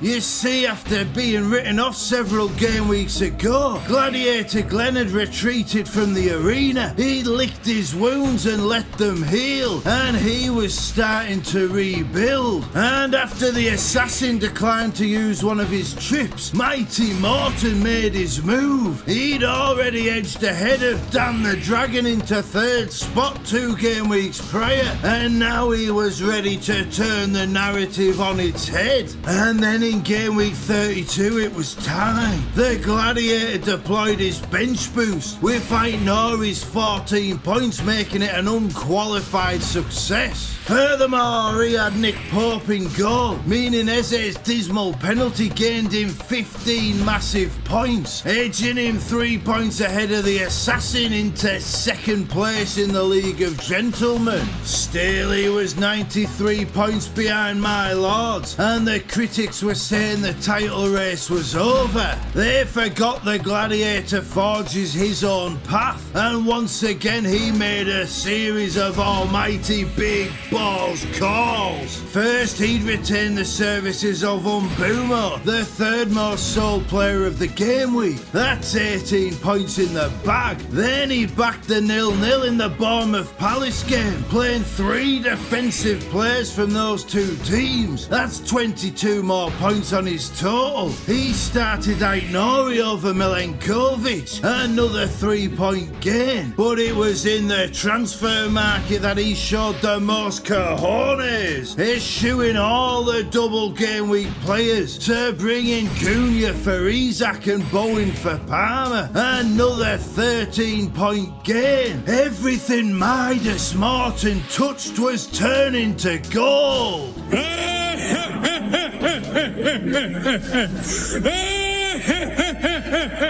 Meanwhile, if you were following my game week updates over on Twitter and Blue Sky, you'll know the exact opposite was occurring for my lords. It was like the FPL gods were punishing me for getting satanised at the Ghost concert, because they were striking me down with an unholy vengeance. The entire world could feel the thunder breaking in my heart as my beloved Newcastle were thrashed. Mateta, Sam, Marmouche and Isaac made it 4 for 4 on the Saturday attacking blanks, leaving my 93-point advantage decimated as the Gladiator hacked 33 points off it, and even the assassin had brought in that blasting Martin on his free hit, so my other rival was clawing me back as well. It's alright though, I thought. Surely Sunday we'll see that momentum swing back in my favour.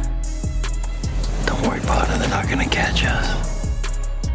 Then Sunday came and I got a little bit of luck as the Gladiators' captain Salah blanked. However, so too did my captain Saka, incredibly the only one of Arsenal's starting 11 not to get a return. My Raya kept a clean sheet, but so too had the Gladiators' Henderson, and he got 3 bonus points. Both my Diaz and the Gladiators' Zoboslai blanked, but somehow the Hungarian Heartthrob got 2 bonus points. And of course the diabolical Man United couldn't do me a favour, gifting the Gladiators Wolves triumvirate at 15 points between them. Having seen my 93-point lead become 60 on the Saturday, the Sunday ended with my advantage reduced to only 51 points, and then another 2 points were taken off it on Monday, when for the second game week running my Milenkovic conceded a goal in the dying embers of the game, while Midas Morton's Alanga inevitably grabbed an assist. I'd known I was taking a huge risk playing no trips in game week 33 and delaying my free hit until game week 36, but this outcome was brutal, and the worst thing was the Gladiator only had 2 doublers in his starting 11. It wasn't me showing the algorithm acolyte insights how to play the game. It was my biggest rival, and as each day passed, the situation was getting ever more critical. And then Tuesday night came and the Gladiator had nobody, while I had Marmoush and Gvardiol. And then Marmoush wasn't given the assist and had an offside goal ruled out, while Gvardiol conceded and got himself booked. So it was not the comeback I'd hoped for, but Szoboszlai's bonus points were also removed, meaning I did gain 5 points, and the majority of players who could hurt me blanked, so I only dropped to 30k in the rankings. It wasn't great, no, but at least it was something. At least those Marmoush captainers hadn't left me in the mud. And though my quartet of Gladiator hunters managed to restore some respectability to the scoreline on the game week's final day, the damage to both my overall ranking and my psyche had been done.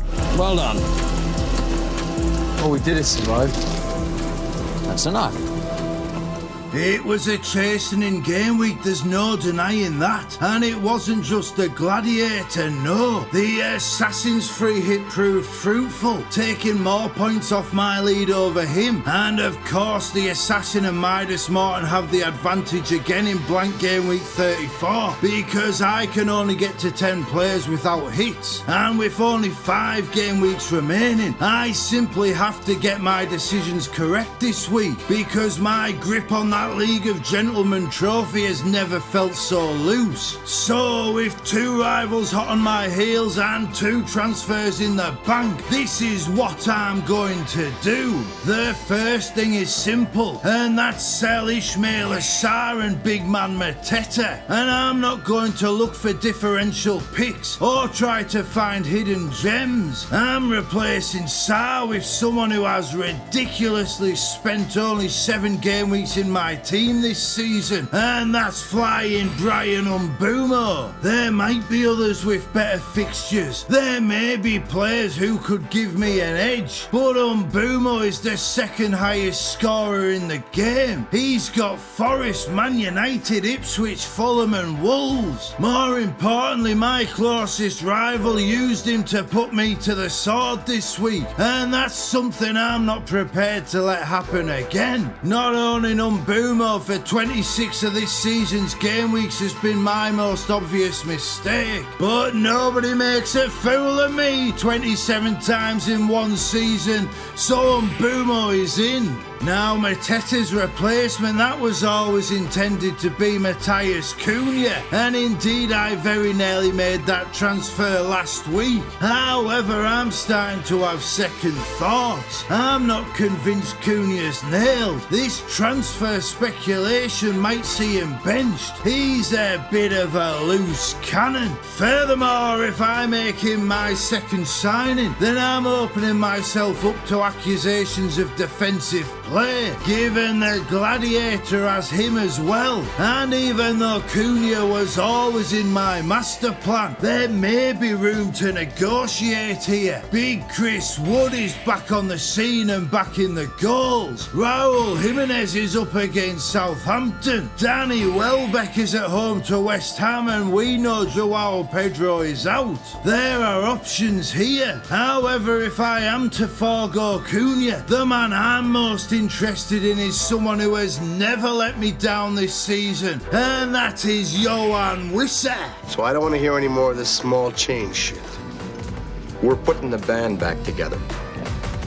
If I like Brentford's fixtures for Mbeumo, and I do very much so, then why on earth would I overlook his predatory partner? Yes, signing 2 Brentford attackers to go away to Forest may seem like overkill, but Forest's defensive numbers have dropped off a cliff. They've got that big cup game to navigate first, while Brentford will have had 11 days to rest up. Furthermore, having 2 attackers in the final fixture of game week 34 is very appealing indeed. But I do like that Cunha pick as well, and big Chris Wood has been undeniable this season. It's a tough call, and though I am leaning towards Wissa right now, I need a little more time to consider. The big big question is whether I take a hit to get that 11th player. And in a game week when so many are playing their free hit, I think it is prudent to do so. And this is where it gets a little bit tricky, because though the obvious move is to get in both Wissa and Cunha for Mateta and Marmoush, there are two very attacking defenders with outstanding fixtures. The first is Ryan Aït-Nouri, who is up against the shot-shy Leicester, a team who have just been savaged for their incompetence by their star striker. The Gladiator owns Aït-Nouri as well, and he's benefited to the tune of 19 points in 2 game weeks. And the way it's going, there's every chance Aït-Nouri gets another 19 this weekend. Then there's a differential punt of Sessegnon, a defender so attacking he's actually playing right wing, and who has 3 goals and 2 assists in 303 minutes. He's bound to be a popular pick on the free hit, but I think I need guarantees for the rest of the season, and I'm not convinced Sessegnon is one. So I think Sessegnon is out for me. So depressingly, it could well be that I end up taking a hit to make 3 transfers, and all 3 are players that one of my closest rivals already owns, and who the other one could wildcard in at any time. Mbeumo is a lock, and then it's likely to be 2 from Wissa, Cunha and Aït-Nouri, but these are the signings I think could get the most points, so excluding them because my rivals may get them as well is just bad strategy, especially when I am still top of the world's greatest mini-league. This isn't a game to me.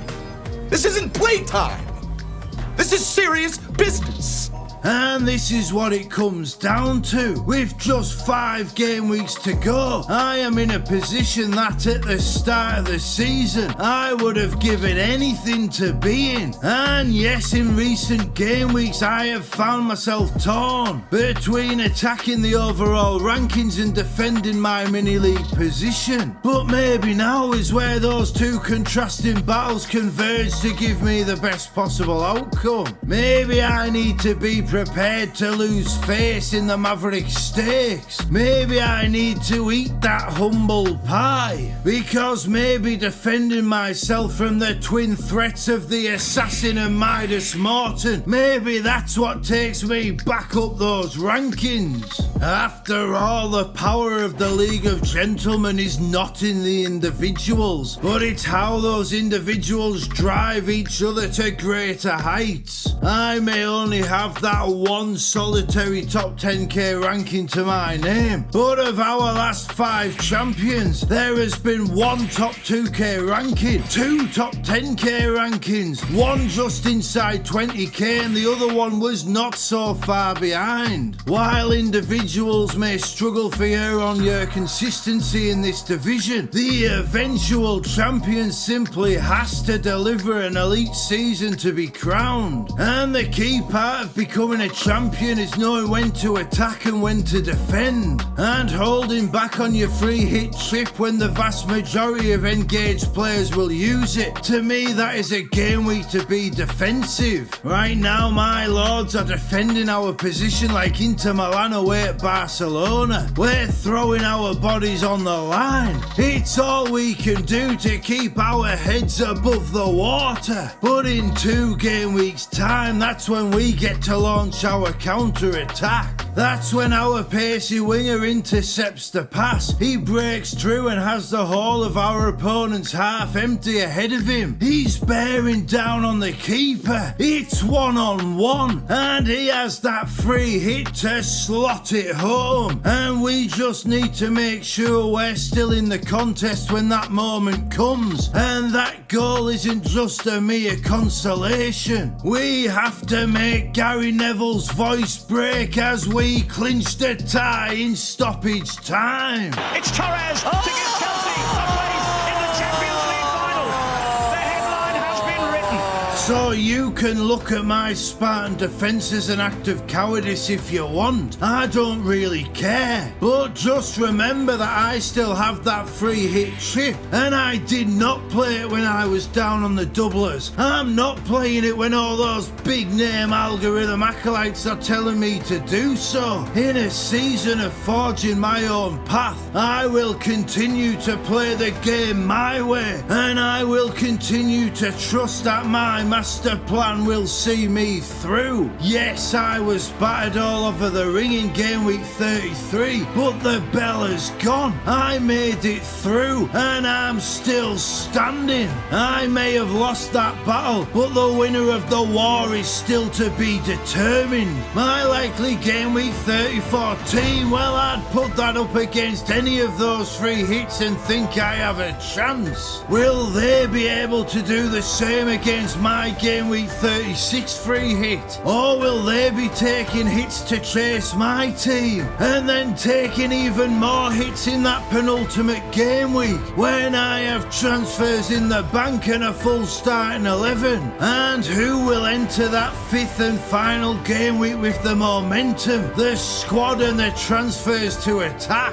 I believe it will be my Lords, and I'm staking my entire season on it. And far from being a cowardly move, that's the biggest big balls call it's possible to make. And I can only hope those cojones are what awakens me from my FPL nightmare. I lost this game week, there's no denying that. But like I keep saying, I'm not here to win game weeks, I'm here to win titles. I'm so ahead of the blank game week, which really could go either way. Let me just say, may all your transfers be successes, may all your arrows be green, and may those FPL gods be in your favour. Stop your chips from going soggy by hitting those like and subscribe buttons, and we will see you next time. It's an FPL nightmare, got me pulling out more, yeah. I'm the greatest football manager to ever grace the old armchair, but the FPL gods hate me, and no one seems to care that my points are only average, and my ranking is not fair. And so, blank game week 34 saw half the world play the free hit, and every single flaming player that was in all those free hit drafts, well, they absolutely smashed it. And everyone that dared to play differently like myself got absolutely decimated. And somehow my 93-point lead at the top of the League of Gentlemen has been absolutely obliterated. And as it stands, that lead is down to just 32 points. 61 massive points stolen back from me in just a game week and a half. And I'd love to be able to sit here and give you one of my over-edited videos with PNG images flashing up all over the screen and epic music switches and the sort of storytelling flair you just don't see anywhere else in this game. But I just don't have it in me this week. So today I'm going to strip away all the smoke and mirrors, and I'm just going to be real with you. Because right now I'm absolutely devastated.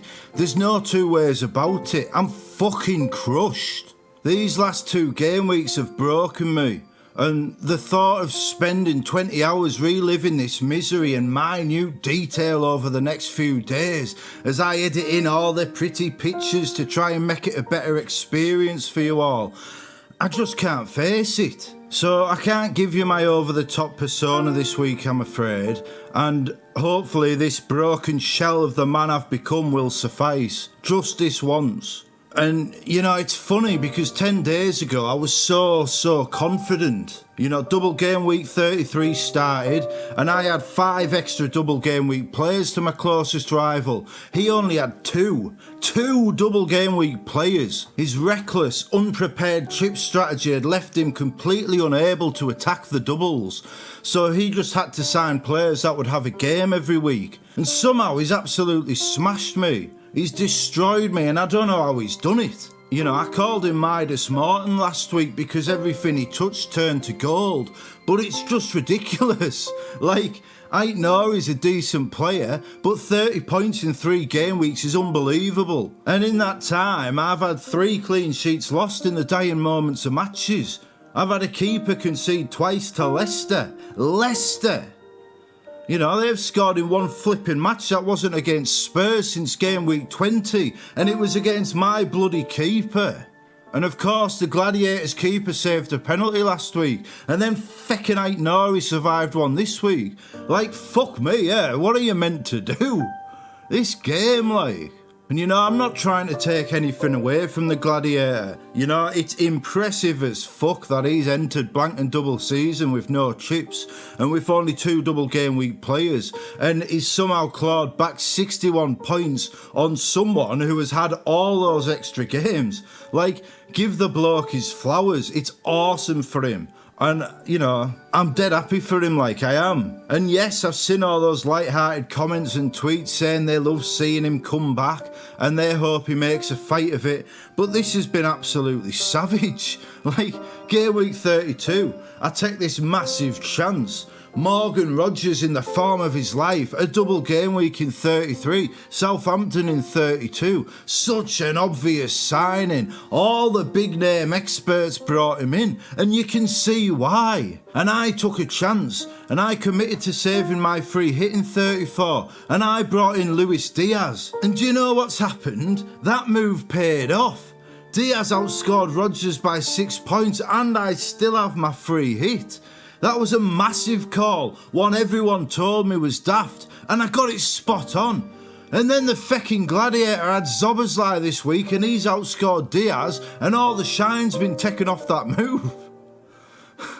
I can't even celebrate getting one over on the algorithm acolytes because they've all had Diaz this week and they had bloody Sessegnon scoring stoppage time and Sarr saved the penalty, and I can't even celebrate Big Dan Burns' goal because everybody's got bloody Trippier. At least Kirkes is getting me a clean sheet, I thought, right up until the 96th bastard minute. Every bloody week with these late wipeouts, it's just so hard to take. This week I took a hit for Cunha, and I can't even celebrate nailing that call, because all Cunha's points gave points to Midas Morton's Aït-Nouri and Strand Larsen. It just never ends. You know, no matter how well I do, no matter what big calls I get, somehow they all seem to go wrong, and it's so hard to cope with, it's so hard to deal with. And honestly, I know that this is already a fucking pity party, but you know, I had that glimmer of hope. I knew I was going to lose ground this week, but it would be fine, because double game week 36 and blank game week 37, that's when I'd get it back and then some.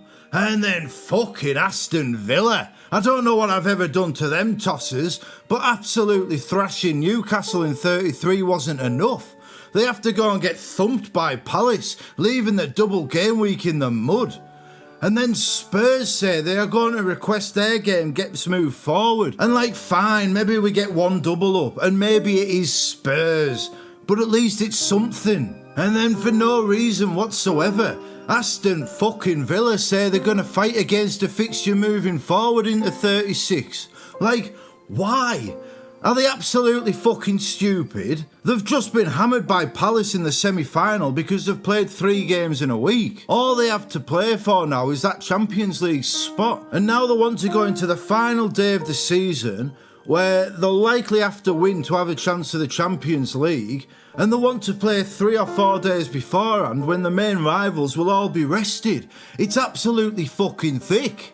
It feels like a fucking vendetta against me, personally, because I said their players weren't worth having in double game week 33, and I wasn't fucking wrong either. The defence was crap, and Konsa got exactly the 3 points I said was his ceiling. And like, Watkins did alright, but it's not like many went there, and Rashford, he did alright as well, but now he's injured, so he's a transfer for everyone. You know, Aston Villa were a waste of time, except for my man Steve-O, who did alright on his free hit with them, and fair play to him because he's had a tough season. It's nice to see him get some rewards. But Villa, now they're wanting to sabotage their own Champions League chances for no reason, and it just feels spiteful. You know, and I know it's all a bit narcissistic. Oh my God, Aston Villa, they're not thinking of fucking FPL nightmares, FPL season when they're planning the fixtures. But like, this team, Aston fucking Villa, can't stand them, like.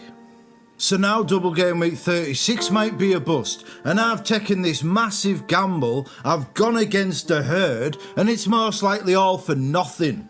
And to make matters worse, all those clowns that let me down in game week 33, they absolutely smashed it in the cup this weekend. Where were Sarri and Gvardiol's goals when they could have helped me, Marmoush assist, Man City clean sheet. That's probably 23 to 29 potential FPL points gone begging if they'd actually got them in games that actually matter. But no, when I need them, when they could actually make a positive impact on the world, absolutely nothing. Do you know, it's actually quite funny in a way, because before I was making these videos, I used to do what I do on YouTube nowadays as blogs, and then I'd compile them into books at the end of the season and self-publish them on Amazon. And in the first of those books, my mate Big Steve, he was romping away with the title. He was 120 points clear or something daft in November. And then my mate King Ding, one of the best men at my wedding to my beautiful wife, he got his thinking cap on and he plotted and he planned, and somehow he caught Big Steve with a game week to go and then beat him by 20 odd points or something on the final day. And I thought that was epic. Like over 100 points behind and he managed to catch him. And I was gutted for Big Steve because I couldn't imagine how crap that must have felt to know that the mini league was being documented in such entertaining must-read fashion, and it would forever be immortalised that he had had such a lead and lost it at the death. The Kevin Keegan of FPL, I think I called him, and I did mean that as a compliment because Kevin Keegan is my hero, even though he did fall short. And I couldn't imagine how that felt for Big Steve, but now I can.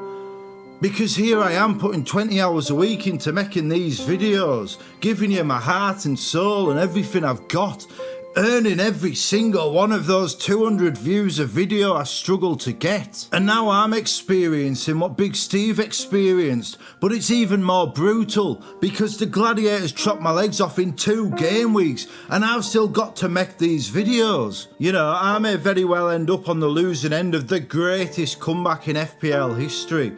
And I've got to document the excruciating, agonising, absolutely brutal process in minute detail and somehow be entertaining while doing so. And this week I just don't have it in me, so instead of being entertaining, I'm just being real. And I hope that's enough because it's all I've got. And look, I know some of you might be watching and thinking, why is this 40-year-old loser taking it all so personally? Why is he so affected by it? It's just a game, for God's sake. It's just a silly game. And it is, I know that. But it matters to me because I've chosen to make it matter, and I'm not going to let anyone shame me for that.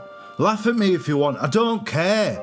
I feel kind of sad for you that you've got an FPL Twitter account and you watch FPL videos and you invest all that time into something you think doesn't matter, if I'm honest. Maybe that detached, ironic persona you've adopted makes you feel better about life, but that doesn't work for me because I'm able to be honest with myself. FPL does matter to me for reasons I went into in more detail on my Have a Beer interview with Gary. And I do feel somewhat humiliated right now because I'm trying my absolute best and it's all gone wrong.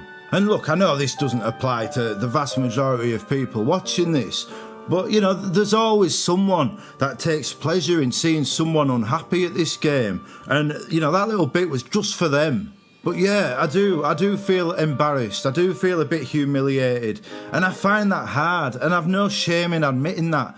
And nobody will make me feel bad for loving this game and wanting to be good at it, and for wanting to show off my mates doing well in the process. And the fact that there are people I don't know hoping the Gladiator pulls it back and wins, you know, that's quite beautiful, because at least I've achieved that. I've managed to get strangers emotionally invested into someone they've never heard of, who has never engaged with the FPL community at all, and who doesn't do anything around the game except have crack with me about it, and I've got people wanting him to win. Somehow these daft videos I make have connected on that level with some people, and honestly I do think that's something that's quite wonderful. It just fucking sucks that it feels like he might pull off the greatest comeback ever at my expense. Fucking hell, like, it's a cruel mistress, this game. I will say this though, my man Ricky Ricardo, so nice they named him twice, he saw me gutted again on Twitter last night and he sent me some lovely tweets. Mate, I feel you. These moments suck, but you're killing it overall. There's a massive points haul just around the corner. And then I said to him, I wish I shared your optimism. And he did the Twitter version of grabbing me and giving me a shake. And he turned into my own personal Coach Carter or something. And he goes, you're the FPL nightmare. This is your path, your destiny. The Gentleman's League will be yours. Battles aren't won without scars and greatness never comes easy. Regroup, refocus and charge ahead with everything you've got. The FPL gods are watching and they believe in you. Now go and claim what's yours. And then he goes, your moves have already proven the worth. Diaz has stepped up twice and the others are just getting started. Hold strong, there's still a lot of magic left in this game week for you. And you know, I want to believe him.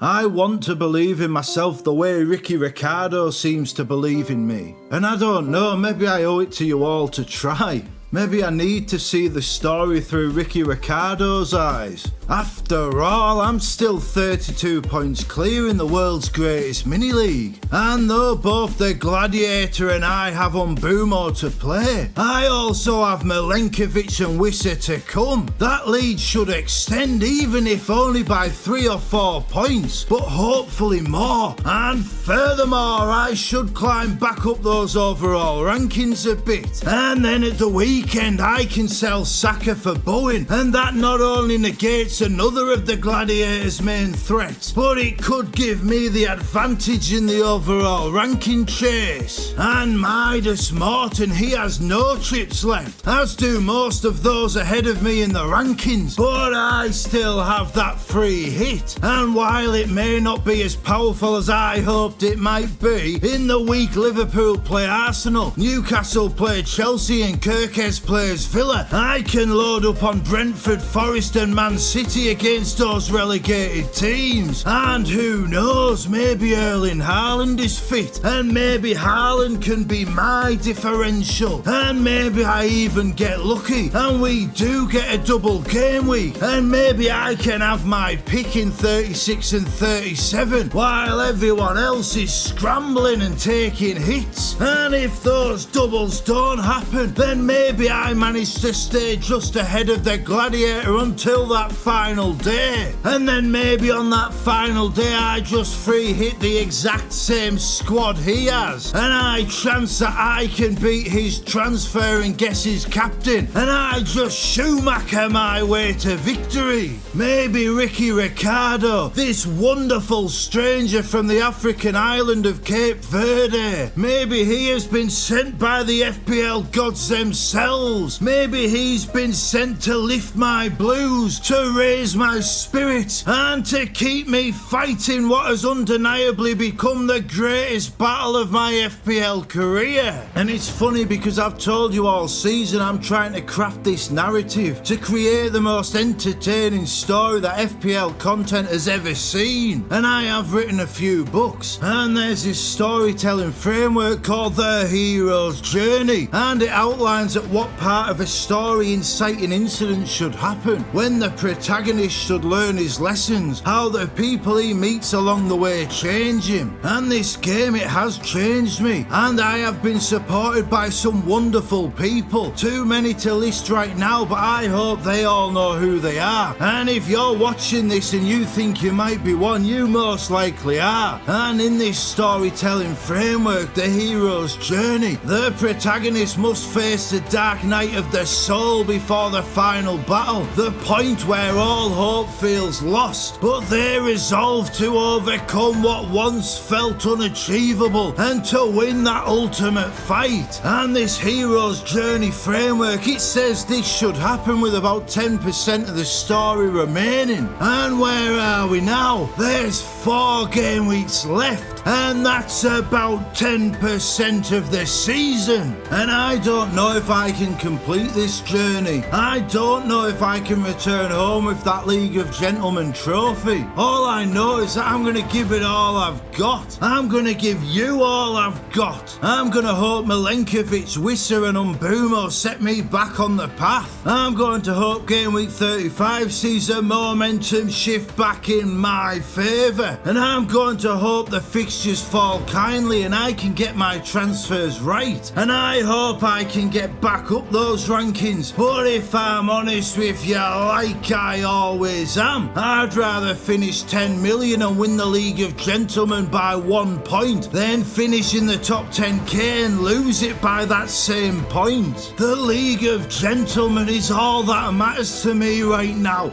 and I'm gonna do whatever it takes. My lead was 93 points. The Gladiator has done incredibly to get it down to 32, but now I have Milenkovic, Wissa, 4 game weeks and 1 free hit to get over the line. And whether you want me or the Gladiator to win, I want you along for the ride, because my little story that I tell in these videos, it's what FPL is all about. It's about heart, it's about soul, and it's about how this simple game can mean so much to so many people. Thank you for indulging me just this once with this slightly different video, with this feeling sorry for myself and trying to find a way back. It may not be the video you thought you were going to get this week, but it's the only video I could make. And now I need you to make sure we're back in outer space next week by hitting those like and subscribe buttons, and we will see you next time. It's an FPL nightmare, got me pulling out more, yeah. I'm the greatest football manager to ever grace the old armchair, but the FPL gods hate me, and no one seems to care that my points are only average and my ranking is not fair. So last week I was really struggling with the game. Momentum felt like it had swung against me, and it felt like I was going to be on the losing end of the most incredible comeback in FPL history. The pressure, which admittedly I've put all on myself, it did get to me, and I had a bit of a moment. And then on camera I dropped the FPL Nightmare character, so to speak. I let my emotions take over, and I gave you the real me. And somehow that seemed to turn the tide. Having fallen to 52,000 in the rankings and seen my mini-league advantage slashed from 93 points to 32, my head had gone. And then, just like my man Ricky Ricardo predicted, my lords started to come through for me. First, Johan Wissa ensured game week 34 ended on a positive note, with a beautiful goal to put me a little bit further clear. Then in the week when Marmoush was top of all the predictors for goals, I avoided him completely and I watched him blank while Gvardiol got the clean sheet.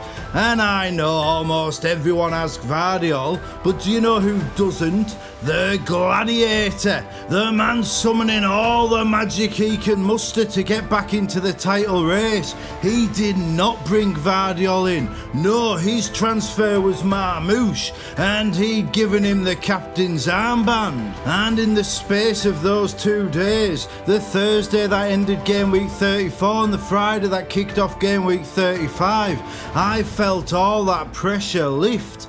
Because the thing I feared most in game week 35 was getting the captaincy wrong. Because if anything can wipe out an advantage quickly, it's your differential captain blanking while your rival's captain explodes. I've been on both sides of that coin this season. I've seen the Gladiator captain Umbumo for 36 points, while I've captained Isak for 32 in a game week when everyone else went with the blanking Salah. Not to mention signing and captaining Bruno Fernandes for 34 points in blank game week 29. The swings of captaincy are often the most severe in FPL. But by the end of game week 35's first game, I knew whatever else happened over the game week, I'd survived the swinging sword of Damocles. Of course, there were still 9 games to go, and there was plenty that could have gone wrong. Bloody Aston Villa continued their personal vendetta against my team, with Martinez keeping a clean sheet that cost me in the overall rankings. And then my Rayo went and conceded twice despite Arsenal going full strength. What a terrible season it's been for defensive picks. Do you know only 3 defensive players have over 140 points? Alexander-Arnold, Matt Sells and Virgil van Dijk. The 4th highest defensive scorer is Jordan Pickford. It's been a shambles of a season for backline points, with small clusters of players getting points in small clusters of games, ones that never felt like quite the right time to bring those players in. Honest to God, next season I'm just getting 4.5 million defenders and 2 playing keepers and rotating them, because the points differences just aren't worth all the fussing and the chopping and the changing. But anyway, that's a conversation for another day. So yeah, if we look at game week 35, Saturday was a bit of a nothing day, with barely anyone of interest playing, and that meant we were all set for drama on Sunday. And then again, nothing much really happened. It was a very poor game week on the whole, especially after back-to-back doubles and then the high-scoring free hit affair in game week 34. If we're honest, game week 35 was a bit of a damp squib, except for my lords, it wasn't. You see, I'd done the transfer I floated in my rant last week. I brought in Bowen and he got me a goal. My Brentford boys, they got me a goal and an assist between them. And then the greatest striker in all of world football, he strapped my captain's armband to his bicep. He stepped up to the penalty spot and he fired home 18 massive points. And after all the trials and tribulations, after all the emotional turbulence, I ended game week 35 back up to 35k in the world. And crucially, my lords are now 54 points clear in the world's greatest mini-league, and there's only 3 game weeks to go. And not only that, that video I made last week, it's my highest viewed video of the season. And as you can see, I have not gone back into outer space this week.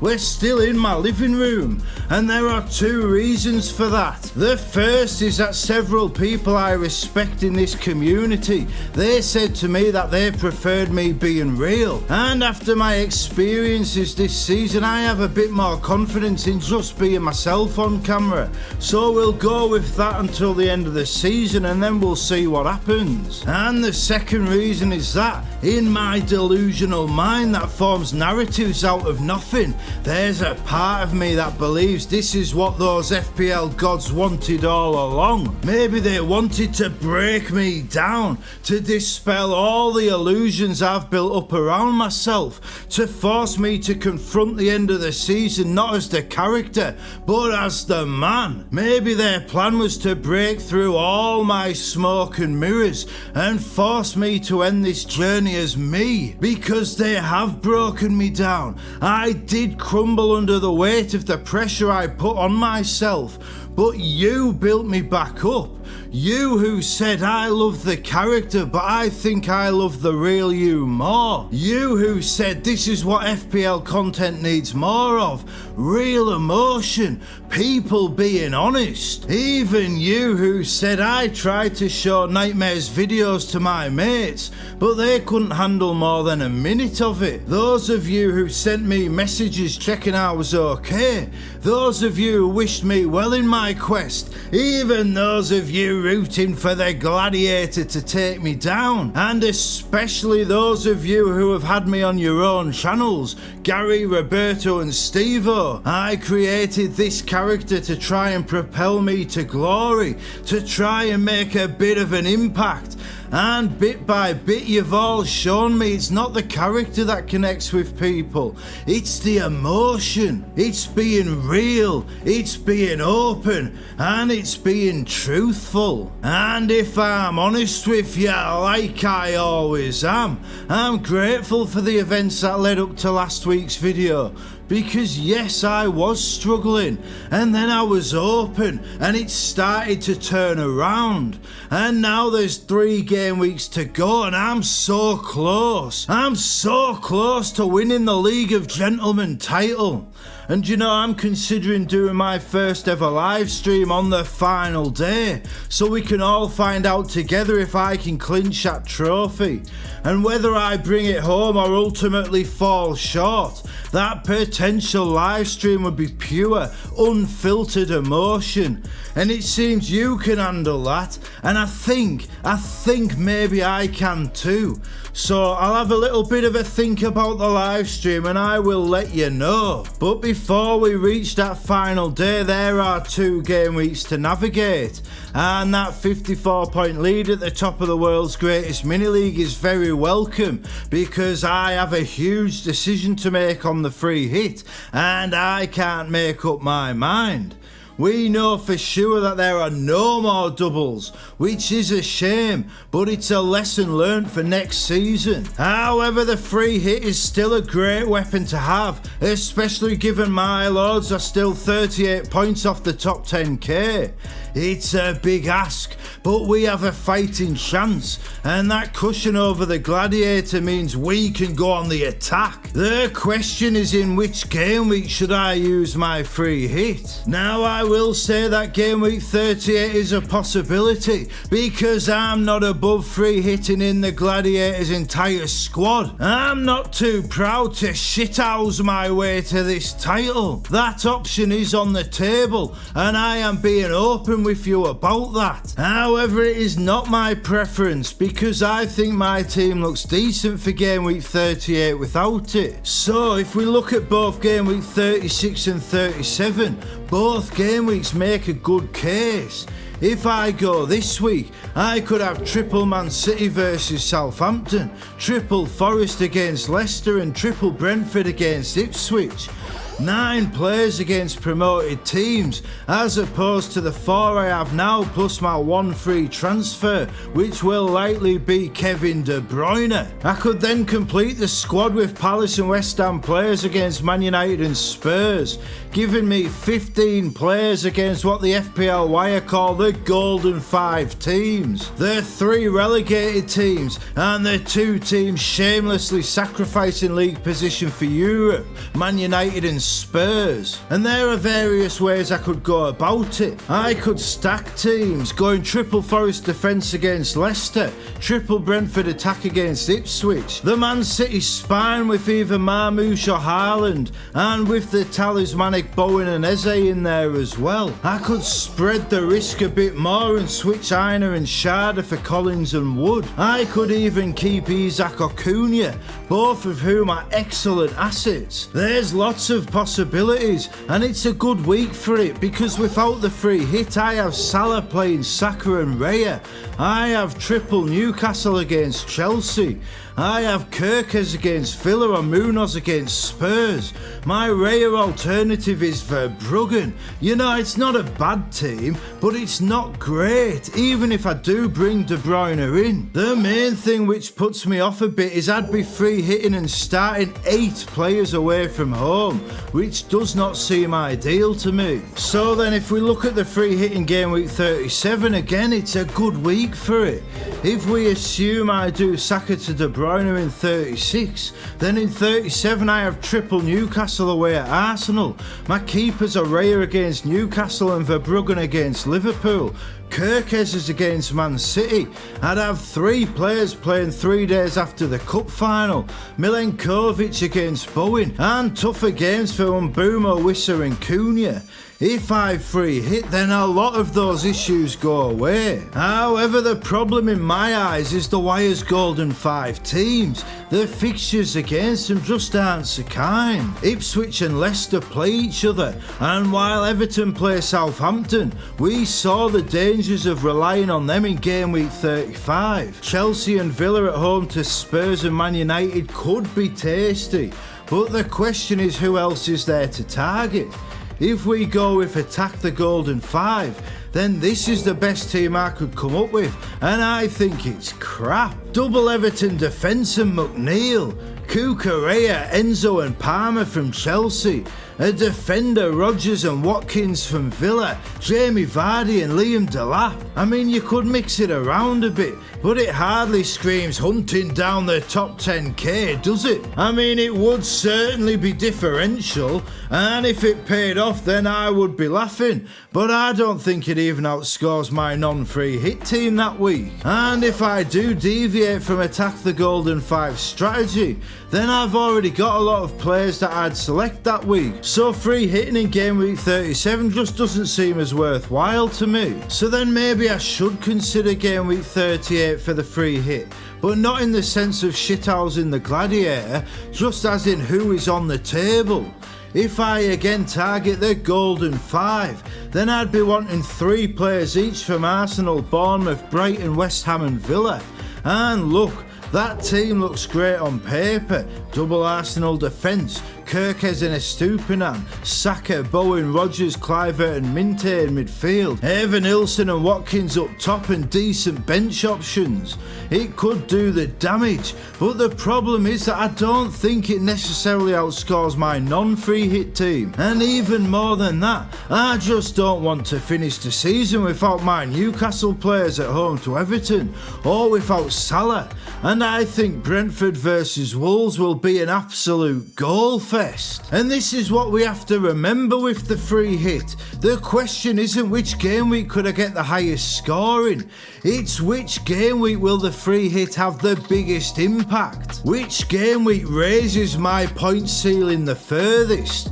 Scoring 100 points would be great, but if everybody else scores 95 points, then it's not a big deal. But scoring 68 points in a game week everyone else scores 30, well, those 38 points would take me right into the top 10k. You see what I mean? So I look at those 3 drafts and I think which one raises my point ceiling the furthest? Which one am I happiest to go without my Newcastle heroes in? And I think it has to be this weekend, even though there are so many away games. Because Liverpool versus Arsenal and Newcastle versus Chelsea are just too close to call. And instead I could stack the attack against relegated teams, and in particular I could maximise Man City against Southampton. I just think my non-free hit team also looks decent, and the worry is the players I remove could easily do well, and in doing so they could open the door for the Gladiator, and the shithouse finale would no longer be an option. Choices. I'm honestly not sure what I'll do here. Maybe targeting the Golden 5 isn't the answer. Maybe I don't need a complete overhaul with the chip. Maybe my best strategy would be to save the free hit in case of emergency. Maybe I need to resign myself to the fact my free hit will not involve a mass overhaul, and figure out which game week I could improve 3 or 4 players I'm prepared to gamble against, like say Salah, Raya, Saka and maybe Isak this week, and accept that the diminished free hit may be all I need to get over the line. So let me ask you at home, you are the people on this ride with me, and you've helped me get here. What do you think I should do? Let me know in those comments below, because there are pros and cons to using my free hit in each of the last 3 game weeks, and I am struggling to be decisive. I am leaning towards using it this week, but I'm not entirely confident in that choice. The only thing I know for sure is that this season has been an epic, and with 3 game weeks to go the stage is set. The Gladiator knows what he has to do. He has to take chances. He has to have a gamble. Right now he's having the season of his life, and he is tantalisingly close to his first ever top 100k ranking. And the question for him now is whether he plays it safe, secures that silver medal in the League of Gentlemen, and hopes it's enough to secure that 5-figure finish, or whether he risks it all for glory. He makes some big balls calls, and he takes some wild punts on captaincy and transfers to try and close that 54-point gap. And really, that's a far tougher question than when I decide to inject extra quality into my squad. And I do not envy the Gladiator one bit. He has been a worthy rival, and he has helped make this story the enthralling masterpiece it has become. And he may well still pull off the greatest comeback in FPL history. All I can do is try my best to secure that League of Gentlemen championship, and hope that in doing so, that free hit can see me sneak into that top 10k. 38 points is a lot to make up, there's no denying that, but the priority now simply has to be the League of Gentlemen, because that's what this story is built around, and that's what people will remember in the years to come. The overall rankings come and go, but championships are forever. And winning the world's greatest mini-league for the second time, becoming only the third manager to triumph on multiple occasions. That is the fairy tale finale to my FPL nightmare. And so ahead of the third last game week of what has been a captivating season, let me just say, may all your transfers be successes, may all your arrows be green, and may the FPL gods be in your favour. And the knockout blow with the free hit by hitting those like and subscribe buttons, and we will see you next time. It's an FPL nightmare, got me pulling out more, yeah. I'm the greatest football manager to ever grace the old armchair, but the FPL gods hate me, and no one seems to care that my points are only average, and my ranking is not fair. I love this game. Before I say anything else, I want to make it crystal clear that this obsession of ours, Fantasy Premier League, I love it dearly. It's a game that keeps me connected with my friends, giving us something to talk about, facilitating the conversation until we meander around to the truly important topics we need to discuss about our lives, our families, the problems we're struggling with, and so on. We start talking about who we're going to sign and who we're going to play and when we're going to use our trips, and oh, how are things with the missus? Oh shit mate, I'm sorry to hear that. How are you coping? Oh mate, that's awful. Tell me about it. Let me know how I can help. Ah well, it could have been worse. You could have captained Cunha. This game gives us that into people's lives. It gives us the opening to have the conversations we should all be having more. And then it gives us the out, leading us both back to more comfortable territory. We've shared the emotions, and now we're back to the safe conversation. Both of us the better for it. I love this game because it gives us that. I love this game not only because it enhances our relationships with old friends, but because it introduces us to new ones. I spent a wonderful couple of hours last week chatting with Gary, Stevo and Triggerlips over on the FPL Have a Beer channel, and like, these three blokes who I've never met in real life, two of whom live hundreds of miles away and one who lives on the complete opposite side of the world, they cracked on with me like we've known each other for years. I've done one interview with Gary, one game week preview with Stevo, one watch along with the pair of them, and I've never spoken to Trigger in real time before, yet I felt felt as comfortable having banter with those three as I do having banter with my mates in real life. It's quite hard when you first go live with people because you're never quite sure what they're going to make of you.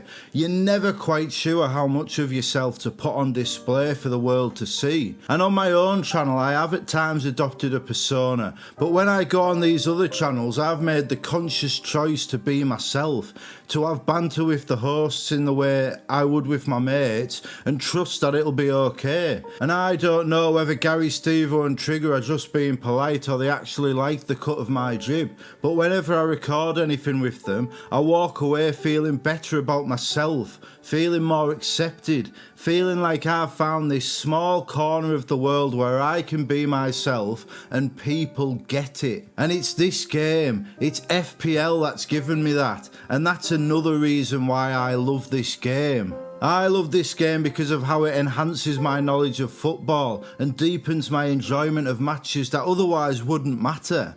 We can all enjoy a game like Barcelona versus Inter Milan. We can all sit back and appreciate that it is something very entertaining and wish that more of the sport was played in such a manner.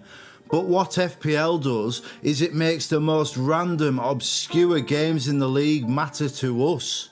Nobody except the fans of those teams would care about a pointless end of season game between the teams sat in 13th and 14th. But if you stick a random 5.5 million striker enabler in our FPL teams, then suddenly this non-entity of a game is as important as that Barcelona versus Inter Milan match. Suddenly this throwaway obligation of a fixture has the power to inject positive emotion into our Tuesday night or our Sunday afternoon or whenever it is played. FPL takes these players that would otherwise be forgotten by the majority and it makes them iconic. It elevates their stature beyond anything they'd achieve without it. Nobody who plays the game will ever forget Emmanuel Dennis, not if they captained him to minus points in a double game week.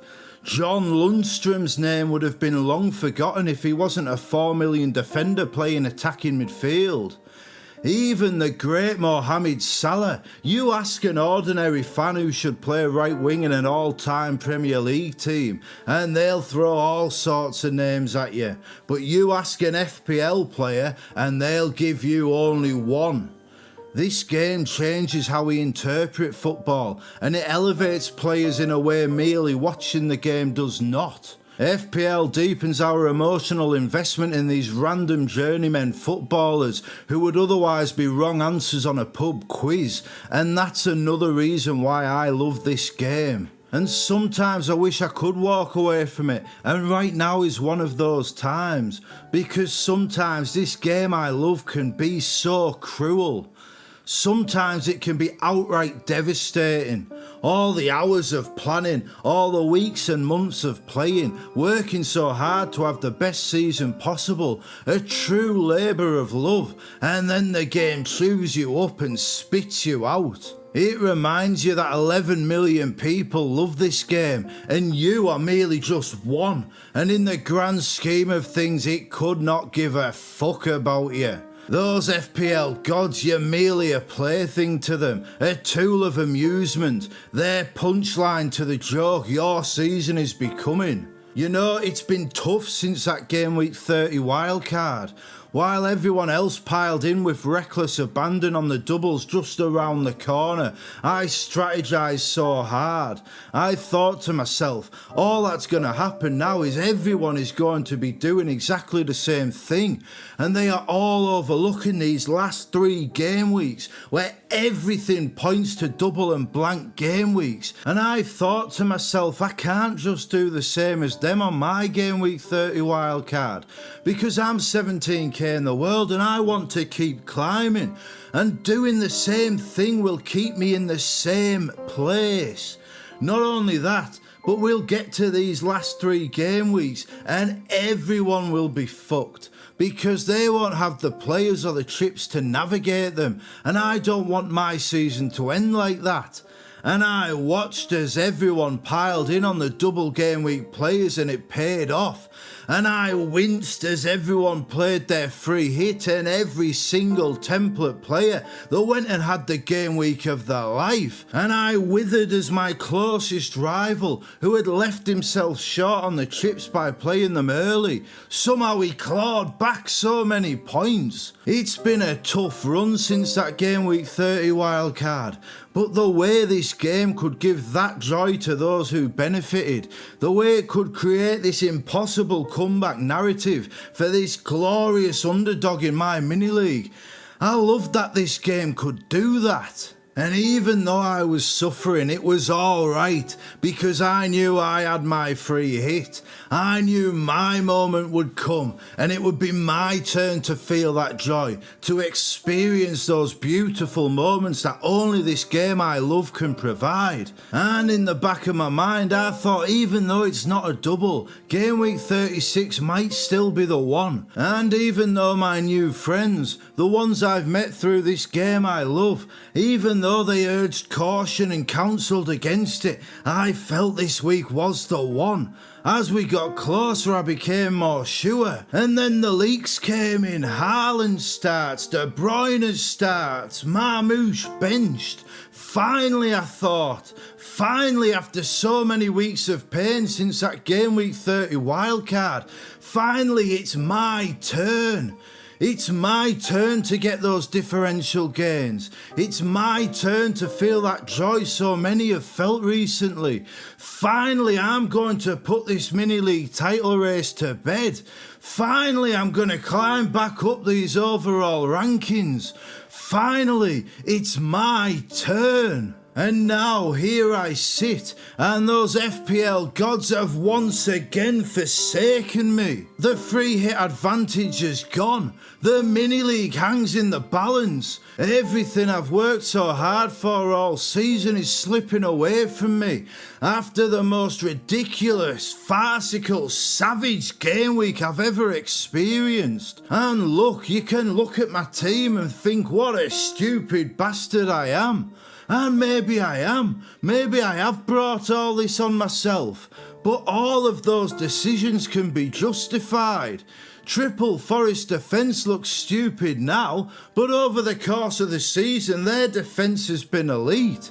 And yes, they've had a few iffy games, but most of those were when Aina was out, and now he was back. The evidence shows teams with something to play for tighten up at the back. They concede fewer goals, and Forest were up against a team who had only scored in 3 of their last 15 games. And of course Leicester made it 4 in the last 16. Of course they did. The 2 times I've backed Leicester to blank. This week with Forest and in 32 when I played for Bruggen. They scored twice in both games. And of course Verbruggen was on the list of players I removed on my free hit. And he got 8 points this week. As was Munoz, who got 11 points, and Big Dan Burn, who got 11 points. And yeah, I got 6 points off Gvardiol, but so did almost everyone, so little was gained there. And then in attack, fuck me, like, one of the worst teams in Premier League history, a team who concede more goals than anyone, who concede more chances than anyone. Of course you're bringing the best creative player the league has ever seen. Of course you're bringing the most explosive goal scorer the league's ever seen. Any of those social media snipers, those hindsight merchants, those blood-sucking vampires who feast off the misery of people trying their best. Any of those who say that was a bad call, they're lying. Good decision, bad outcome has become a saying to mock people with this season. But my fucking God, like, can you imagine if De Bruyne and Haaland had gone off like everyone in the world imagined they would, and I'd been sat here with a free hit and not used it to get them? How stupid would I have looked then? It's like the great late riser says, in a game of luck, all you can do is put yourself in a position to get lucky. And I did that, and somehow a team with 6% odds of a clean sheet pulled it off against those legendary attackers. And not only that, but Brentford, a team who attack with reckless abandon. Goals, goals, goals in all the recent games. They play another relegated team and they get one bloody goal. And yeah, it's great that Sharda got me the goal, but 1-0?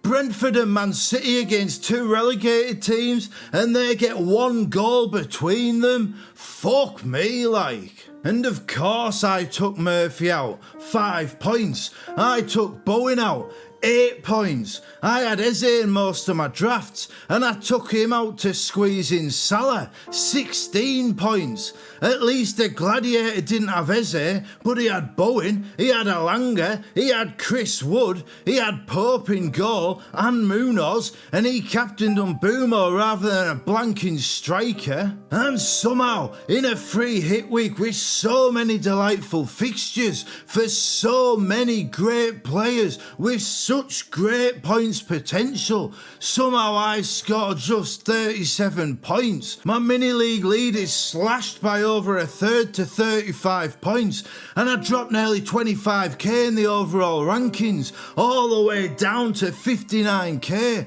my worst position since game week 17. It's brutal. It's absolutely brutal. And the thing is, game week 36 didn't even prove that the stacking theory was a failure, because I think if I'd gone triple City defence with Edison, Gvardiol and Ruben Diaz, if I'd gone triple Forest attack with Gibbs, White, Alanga and Wood, if I'd had that Palace spine of Munoz, Eze and Mateta, and then if I'd augmented it with Bowen and Mbumo, I would have basically employed the same strategy of targeting the golden 5 teams I went for, but just slightly differently, and doing that would have got me 97 points with an Mbumo captaincy. I would have scored 60 extra points, and instead of being 59k, I'd be in the top 10k, and I'd be 95 points clear in the League of Gentlemen, and we'd be talking about one of the greatest uses of the chip the game has ever seen. A truly iconic big balls call that paid off in spectacular fashion. But instead,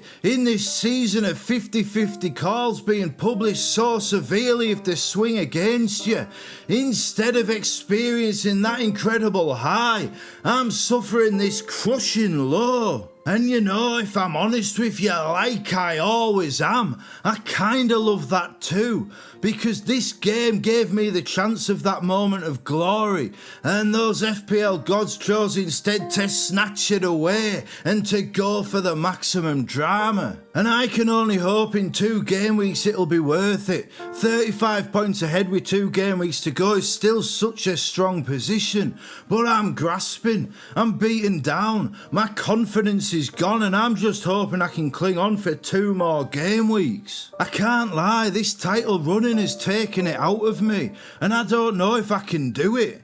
I look at my team for next week, and all I feel is doubt. Benching Murphy and Burn away at Arsenal and Kirkes away at City feels so obvious, but I just don't know. I've got Milenkovic against Bowen, and Bowen feels so nailed to score, so maybe I should bench Milenkovic, but I just don't know.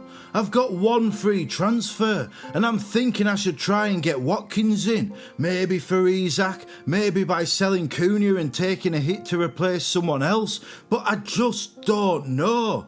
I feel like every player I take out goes big, and everyone I bring in flops. I feel like every chance I take backfires, and everyone I don't punishes me for my caution. I feel like every coin flip outcome between me and the Gladiator is giving him the heads up and sending me home with my tail between my legs. My mate King Ding, he'd tell me to back my Newcastle boys with 3 clean sheets in 3 wins against Arsenal this season, and to maximise my point ceiling by starting Murphy over Saka and Burn over Milenkovic. That would remove any outfield fixture clashes, but it feels like asking for trouble. But then if I'd kept the faith in Murphy and Byrne this week, I'd be 12 points better off. And why wouldn't I back my Newcastle boys?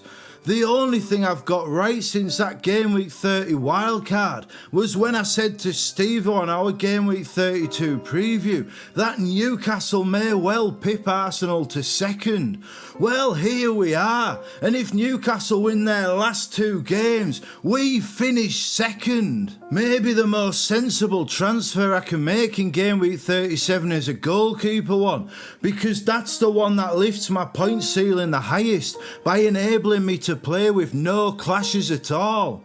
But it just sounds daft to switch keepers at this stage, so please tell me in the comments what you'd do with this team with 1 free transfer and 1.4 million in the bank, because I just don't have a clue and I no longer back my own judgment. And you know, it's funny because deep down I even love that the game is making me feel this way. I love that I've spent all season being brash and projecting an image of confidence, yet this game has broken through those walls I built up and it's forced me to reveal these insecurities, these doubts, the most vulnerable parts of my personality. I love that this game has put me in such a strong position, yet made me feel so weak that I'm forced to ask for help to get over the line. I've spent all week reading those social media snipers on Twitter being quite awful to some quite nice people, mocking them for not having the best of seasons, and yet I love this game so much that at a time where that sort of behaviour feels like it's at its worst, I'm prepared to risk being mocked for my weakness to try and get better, to try and just be good enough for 2 more game weeks. And the irony is, Steve-O and Trigger tried to help me last week.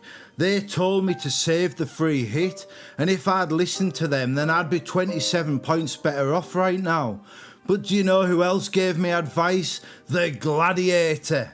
He told me he would probably gamble and use the free hit in Game Week 36. He said his main concern was Pep Roulette, but then we got the leaks. And despite those legends of the game urging caution, I committed the cardinal sin of taking advice from my biggest rival.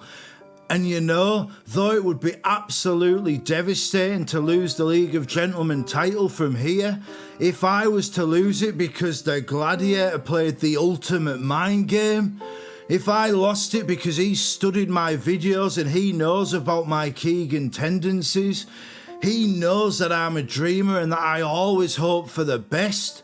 If I lose this title because he took all that knowledge and then at the crucial time he tapped into it to throw me off course and to set himself on the road to the ultimate underdog victory, then once the dust has settled and enough time has passed, I'd probably look back on his comeback and I'd realise just how special it was and how magical that one solitary mind game being played right when he played it was. And it would probably make me love FPL even more, because despite the pain I'm in, despite the anguish I'm suffering and the sleepless nights I'll endure over the next 2 weeks, I do absolutely fucking love this game.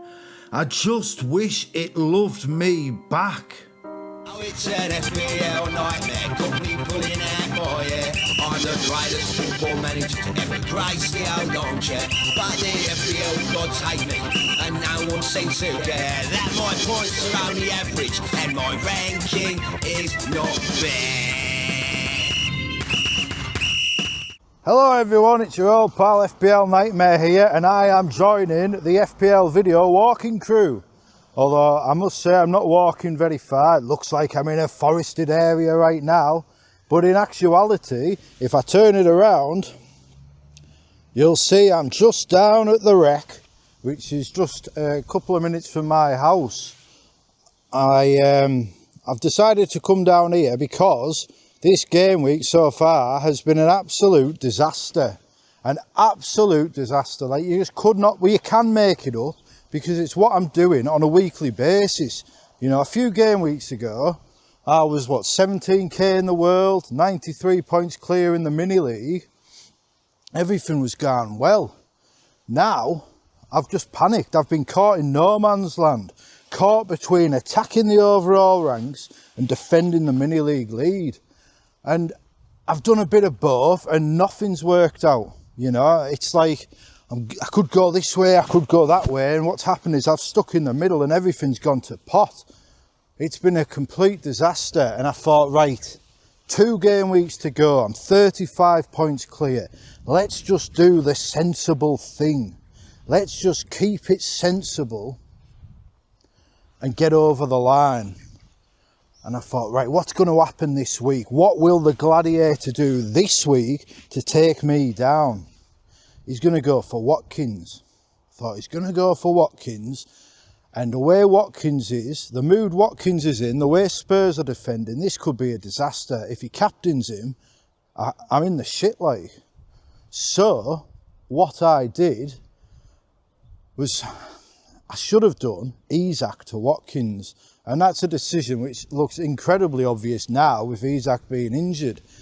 But it's not what I did. I sold one of my 2 other strikers. And if I tell you that my other strikers are Cunha and Wissa, can you guess which one I sold?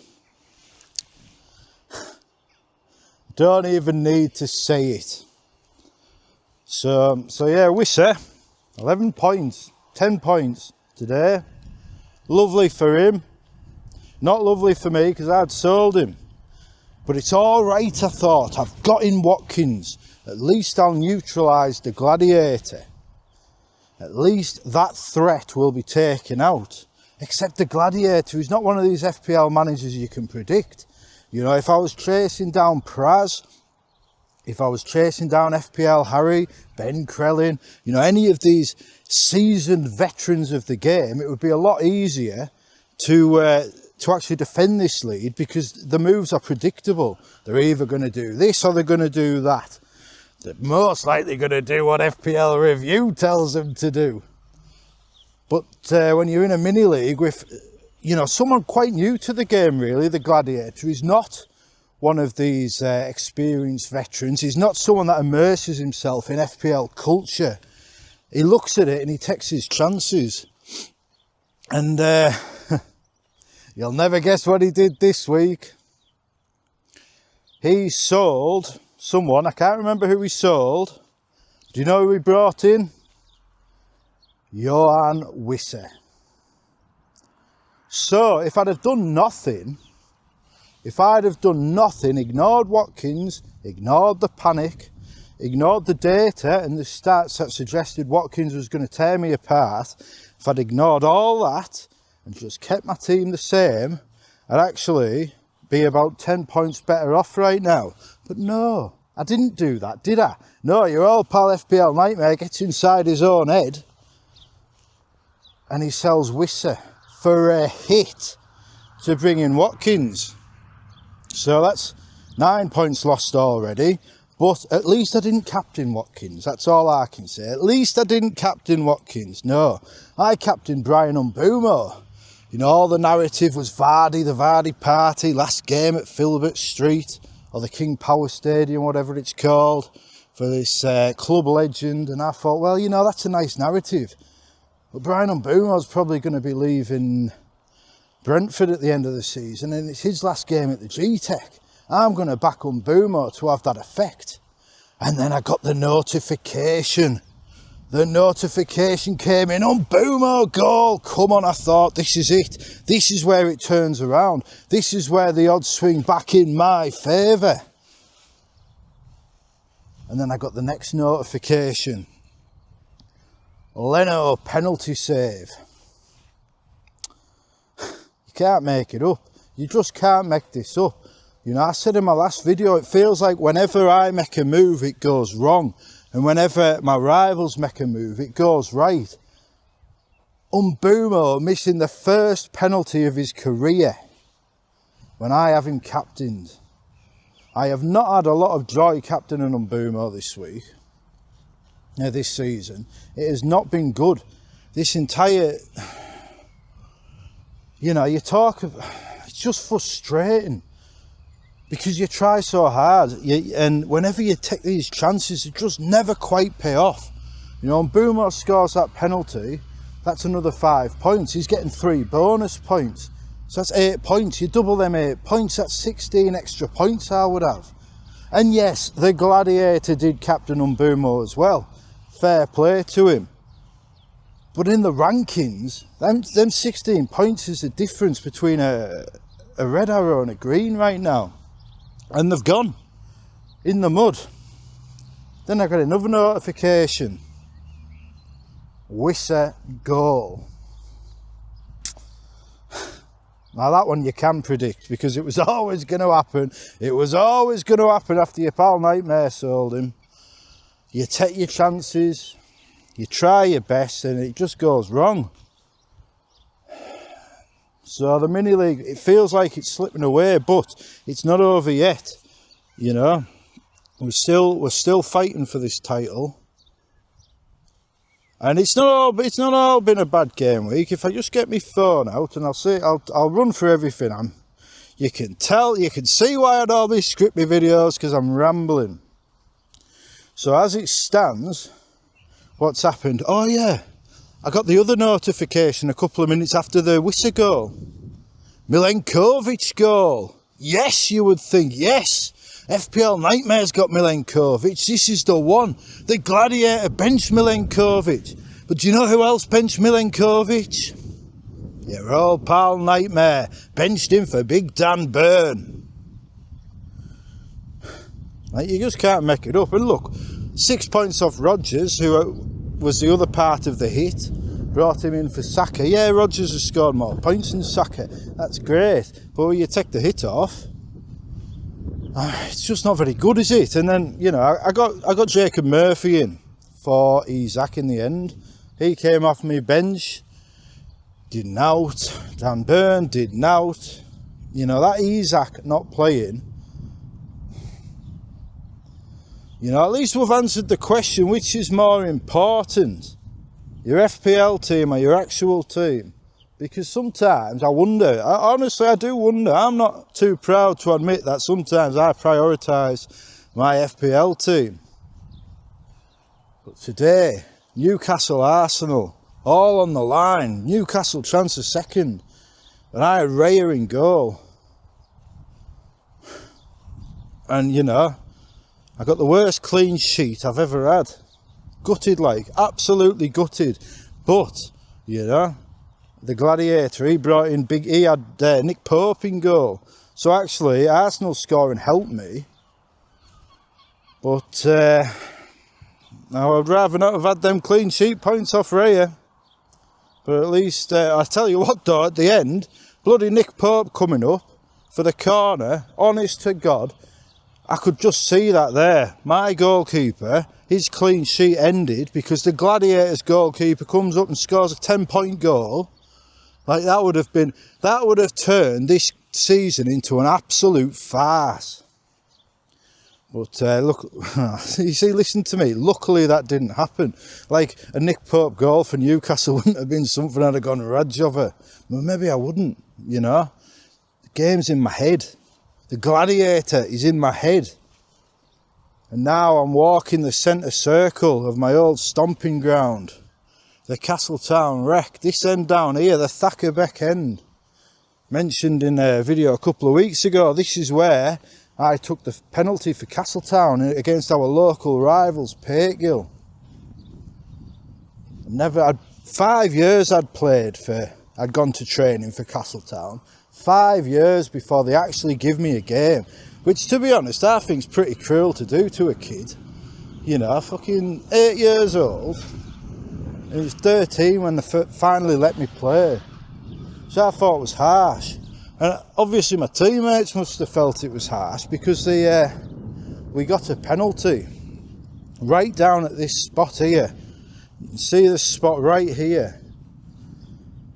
And Simon Gill, he got the ball, he came over, give it to me. You, Nightmare. Well, he didn't call me Nightmare, but you, Andrew. This is your moment. Get that ball and put it in the net. So it was on there, and I ran up and I kicked that spot, and my foot caught the ground right in front of it.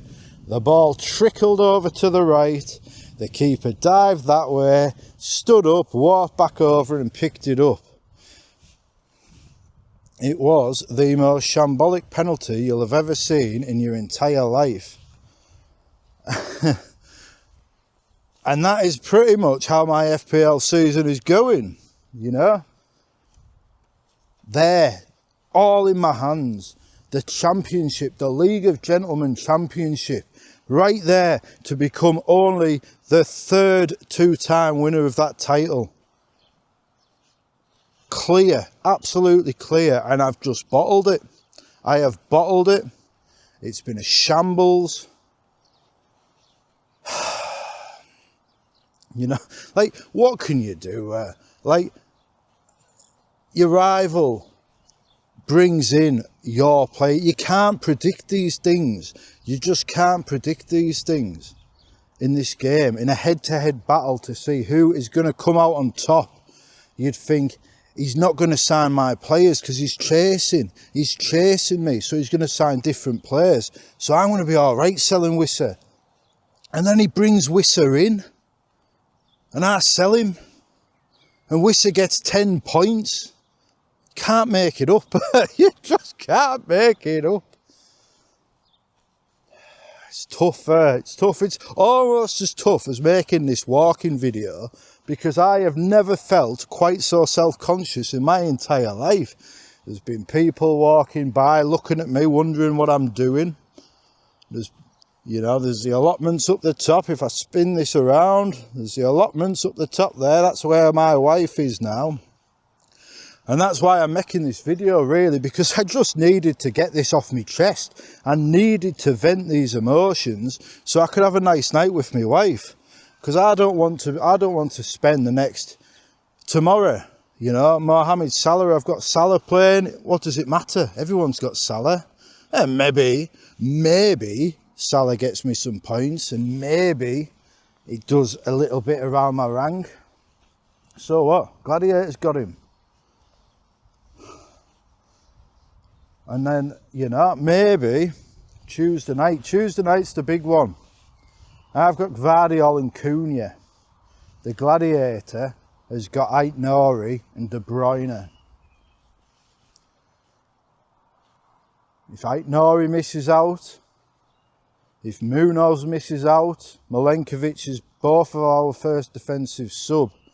And I would quite like Munoz to miss out, but it's not going to make a difference. It wouldn't make a difference. It would help me in the rankings, wouldn't help me with the mini league.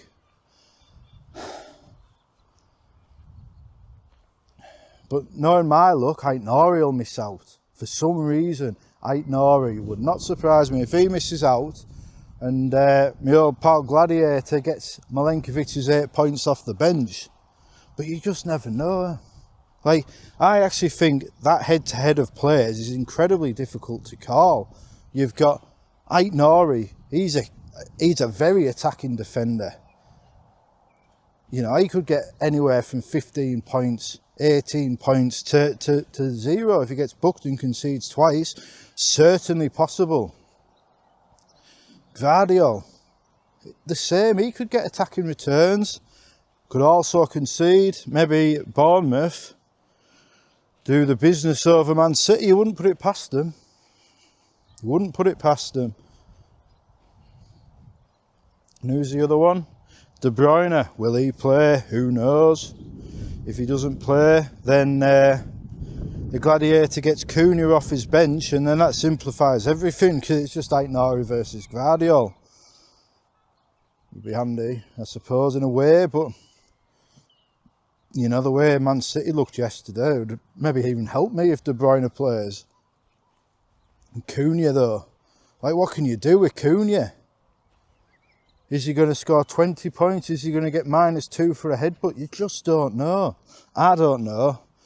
I'm nervous, like, you know. This season has been a drain.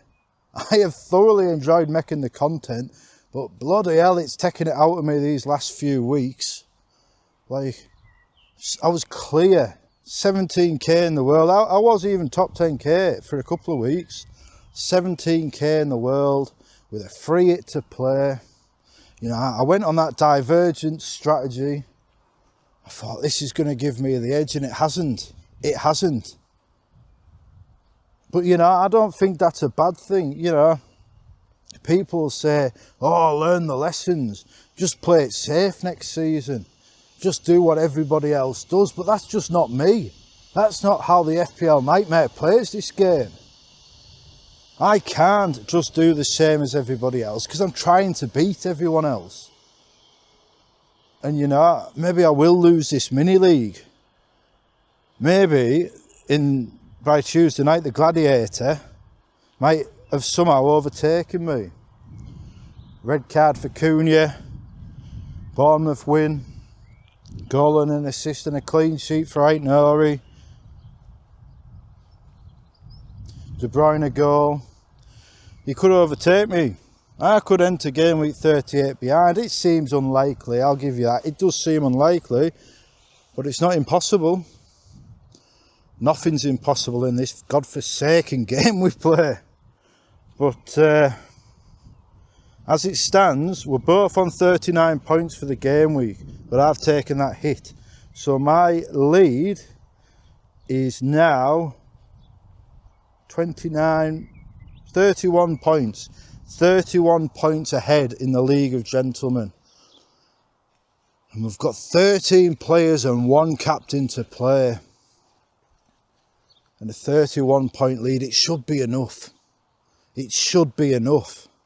I've took that gamble, I've sold Saka, and now kind of want him for next week against Southampton, but will he play? You know, I've been gutted about Isak not playing, but is it an Eddie Howe masterstroke?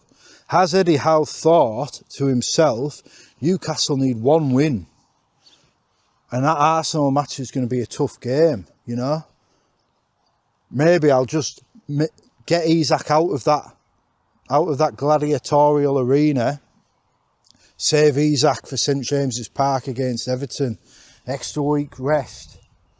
Maybe now everybody else sells him, and then Isak starts. I can't rule Isak out. Newcastle need a win for the Champions League at St James's Park. I can't sell Isak in these circumstances unless there's a leak. Unless there's a leak. And I don't want to be waiting for leaks. I don't like leaks. It was a leak that caused me to play a free hit. Go triple Forest defence last week. Haaland and De Bruyne in attack. The free hit that absolutely fucked me season. If I'd saved it, we'd be laughing now. If I'd saved it, I'd be about 45 to 50 points clear with a free hit for the last day. Well, I wouldn't be, because I'd have probably played it this week and got way more points, you know? Because, yeah, it's just tough, It's just tough. So anyway, I'm going to call it there because I can see I've been going for 19 minutes. This feels weird. I can't lie, this is weird. My walking crew, I've joined the walking crew and I've walked nowhere except basically in a circle down the wreck. But I needed to just talk this shit through. And I don't really feel like I've said anything. But I'm struggling. Can't lie, it's a hard game. I've made it harder for myself. And now my season hangs in the balance. You know, and it's quite fitting in a way that I'm down here. Down at the Thacker Beck end. Where I made an absolute tit of myself. The golden opportunity to score my first ever goal. And I made a tit of myself. Kicked the ground. On a penalty kick. Just like that free hit last week. Do you know what else I did? I picked myself up. Dusted myself off. Heard the laughing. What can you do? You can't stop people laughing. Not in football. Unless you get on the end of it. And I did get on the end of things. Because I finished that match with a hat-trick. A hat-trick against my local rivals. My first 3 goals for Castletown under-14s down at the Thacker Beck end. And all anyone remembers is the missed penalty. And maybe all anyone will remember And maybe all anyone will remember from this season is how much I've absolutely fucked the running. And yeah, lessons have been learnt, and yes, next season will be different. But what can you do? This has not been a usual video. I am not enjoying this at the minute. This is going to take practice to do these walking videos, walking, talking, looking around to make sure nobody can see what I'm doing, because I'm a bit embarrassed. But yeah, just wanted to have a bit of a ramble, get this monkey off my back, try and get out of my head, and I do feel a little bit better now. You know, ultimately I'm still 31 points clear. It's a big gap to overcome in a game week and 2 players, it is. You know, but bloody hell, this season should have been special. It should have been spectacular. And what's happened? I've done a Keegan, you could say. I'm sure people will. He's done a Keegan. John van der Velde. Shooter McGavin blowing a 9-stroke lead on the back 9. Maybe now they'll add the FPL Nightmares name to that list, but maybe not. 1 game week to go. 1 game week, and whatever's left of this one. 1 more transfer to make, 1 more captain to decide, 1 more battle to overcome, to hopefully end up the League of Gentlemen champion. But yeah, a bit of a different video from me. Maybe a bit of a hint for next season. I'll need a lot more practice if it is. But that'll do for now, I think. I am going to go home and stop at them allotments up there and see me beautiful wife, see if she's alright. Go home, get this video uploaded, and I will be back later in the week with my proper video.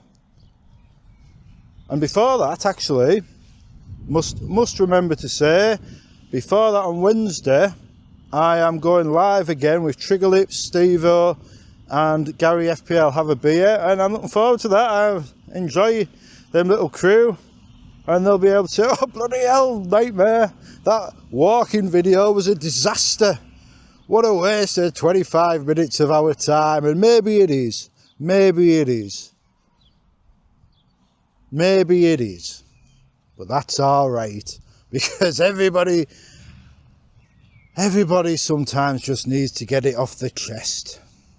And I do feel a bit better for it, but I'd have felt an awful lot better if I'd have just sold Isak to Watkins and kept Wissa. I can tell you that for now. Anyway, that'll do. Have a good one, and we will see you later in the week for a proper video, which will have a very tight script and will be very dramatic, and will, you know, I will make it a lot more entertaining than this one. Thanks for watching. We will see you next time. After 37 game weeks, the final day is upon us, and my friends, I am nervous. It's safe to say this title running has not gone according to the script.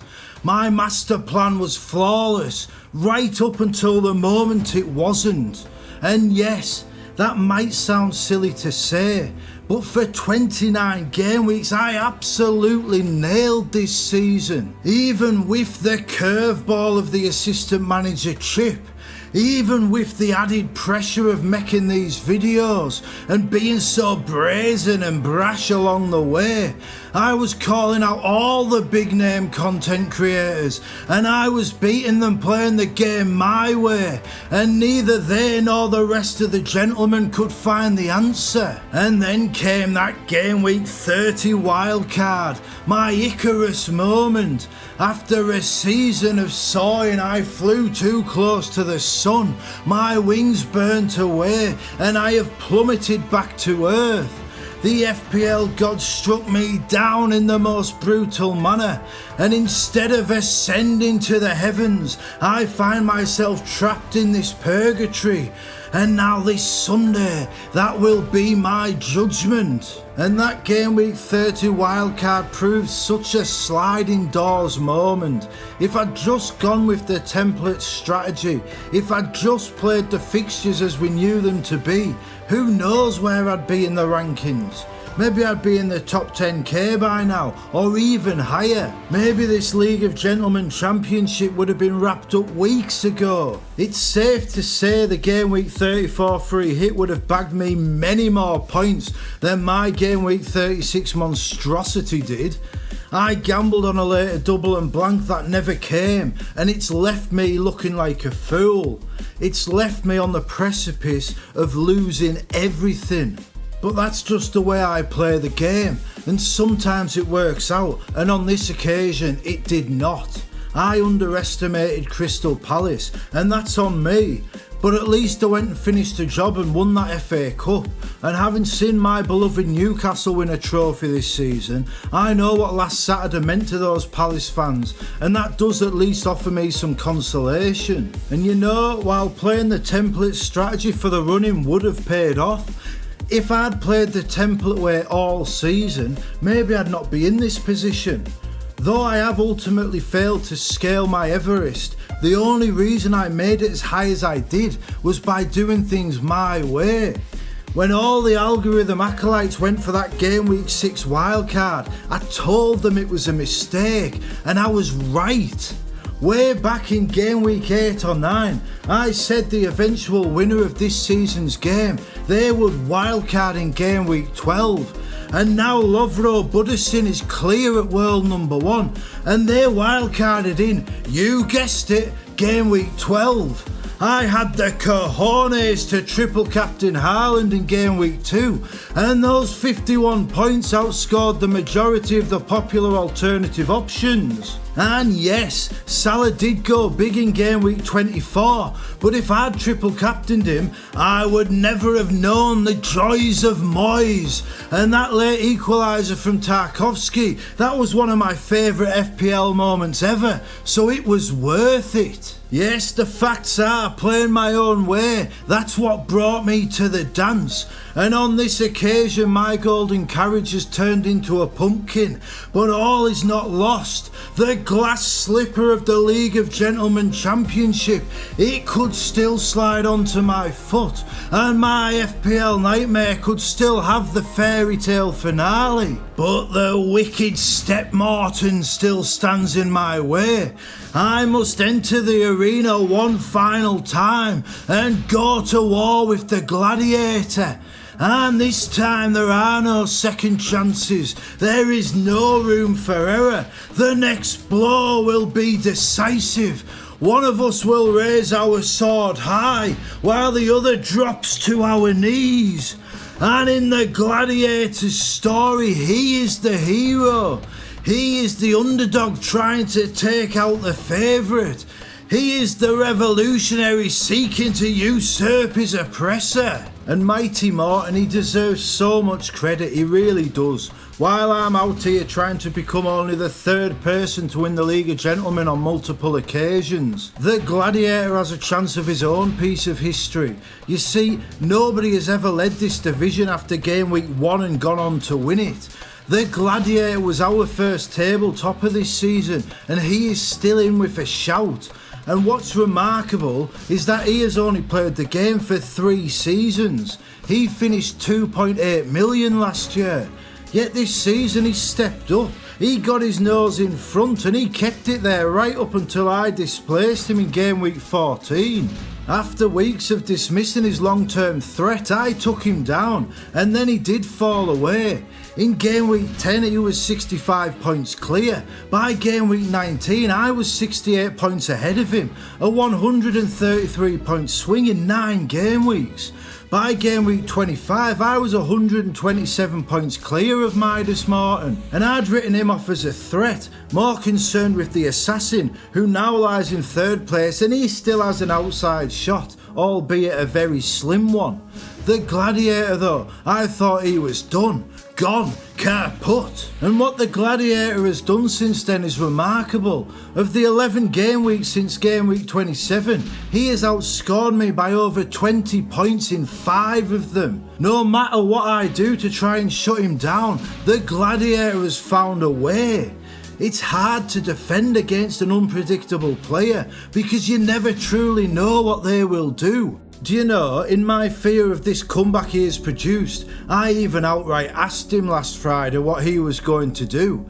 He told me he was avoiding Watkins. I thought it was a double bluff, and in my panic I brought in Watkins for a hit.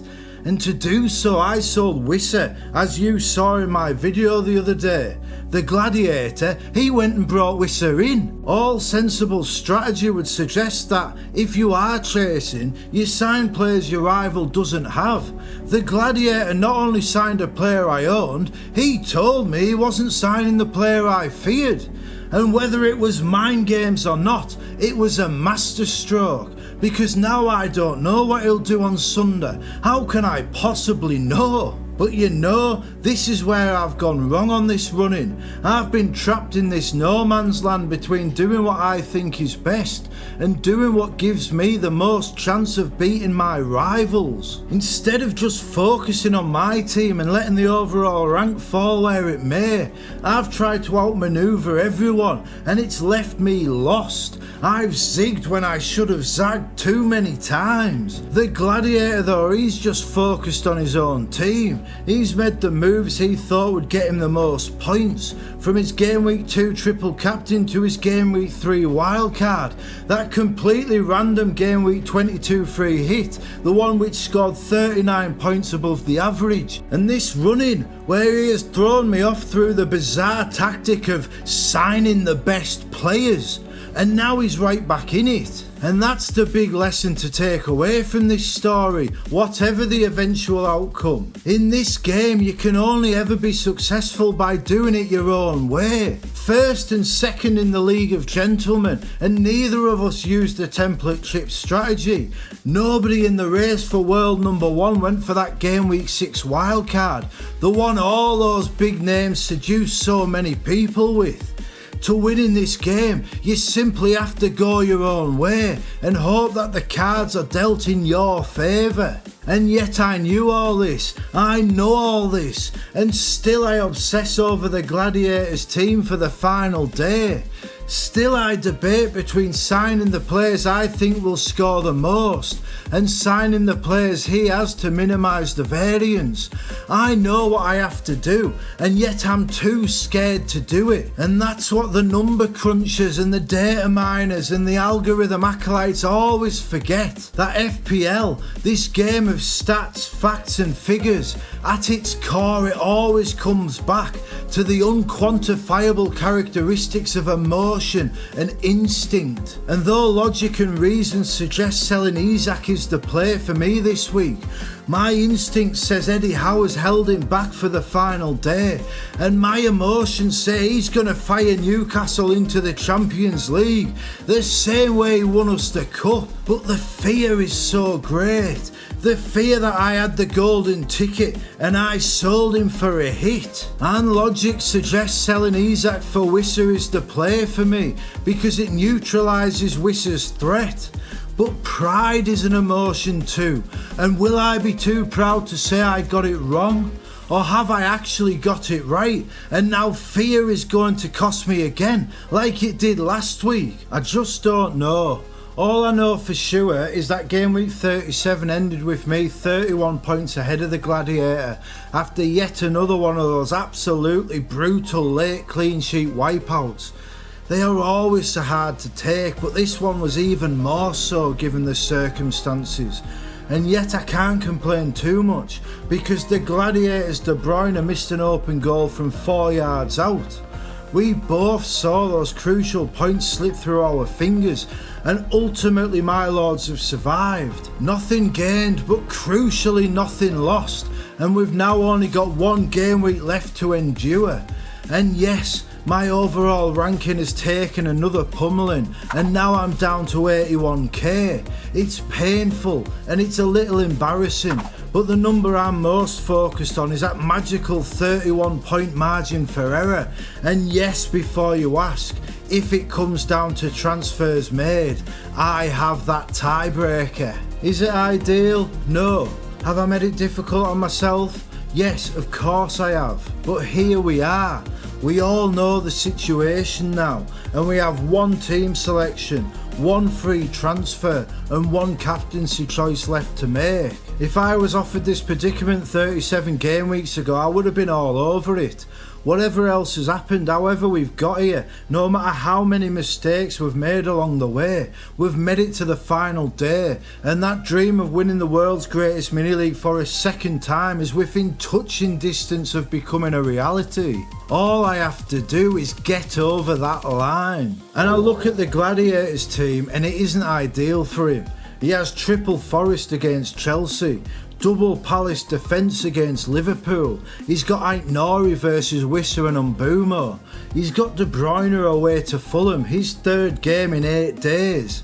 In addition to Mbeumo, Milenkovic and Munoz, we share Cunha, Bowen, Burn, Kerkez and Mo Salah. 5 players you would think, in ordinary circumstances, would be nailed in our FPL teams. But this situation is far from ordinary.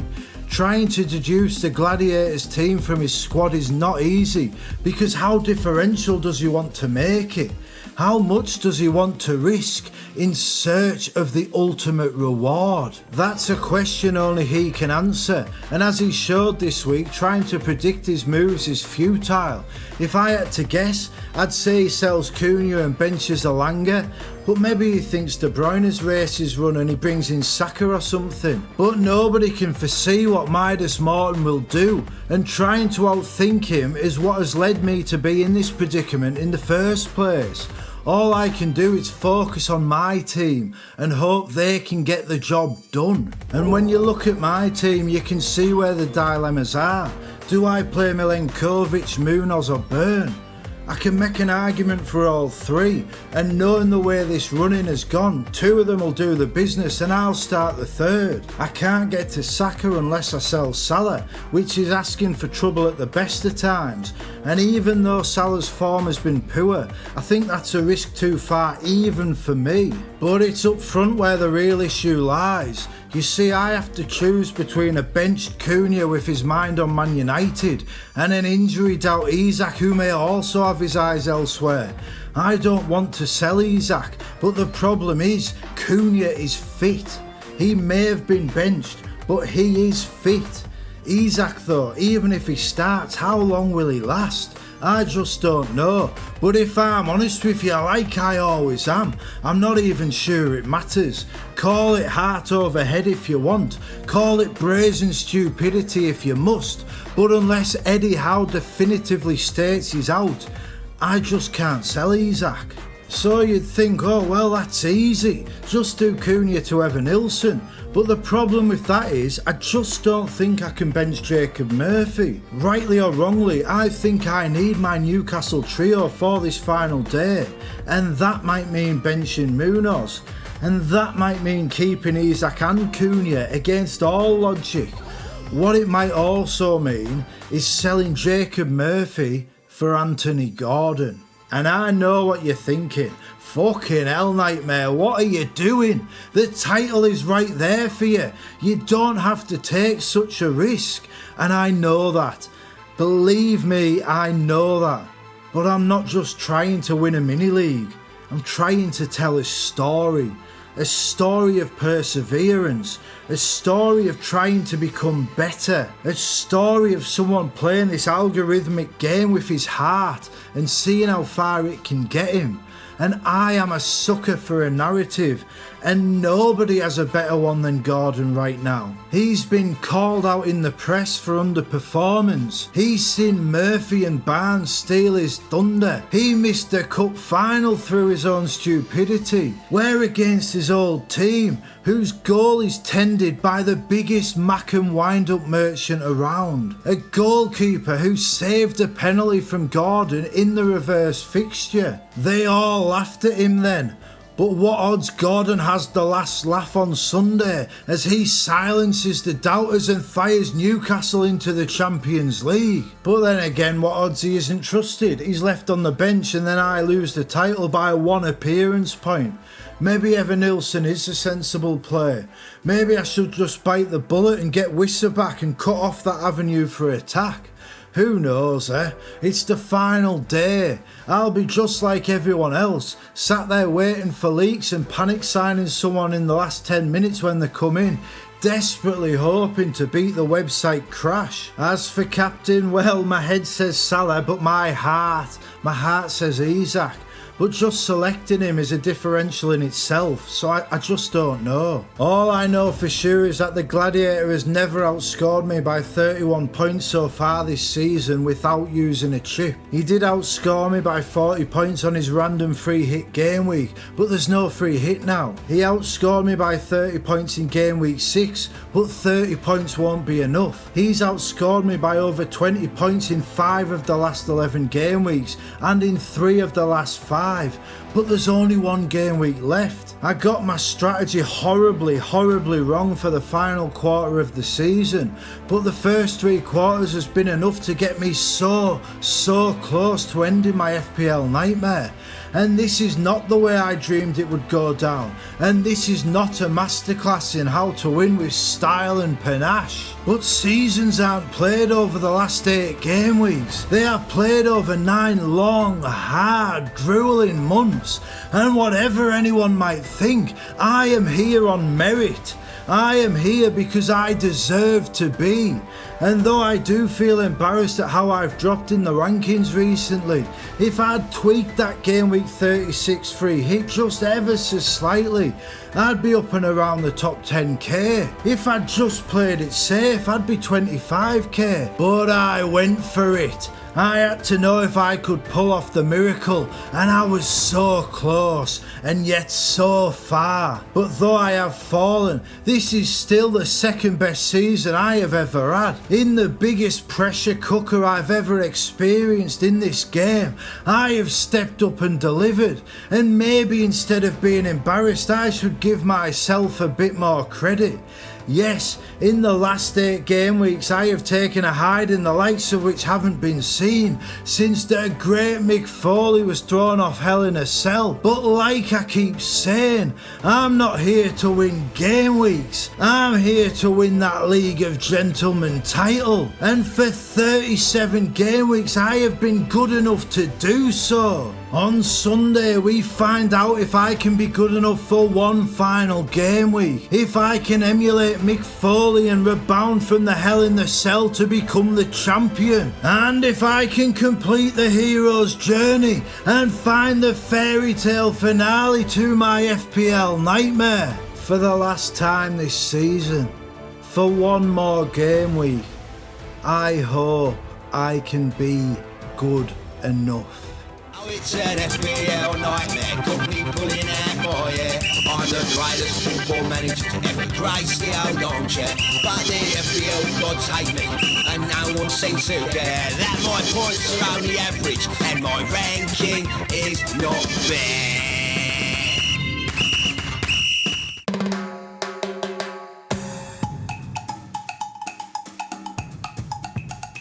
Morning, peeps. And here we are, it's the final day, and I'm quite excited, but also I'm a bit nervous, and I think what I actually am the most is frustrated, because my plan was to do like a Yelena style vlog throughout the day, take you all around the town I live in and show you, tell you some stories while the football happens, give you all a big dramatic conclusion.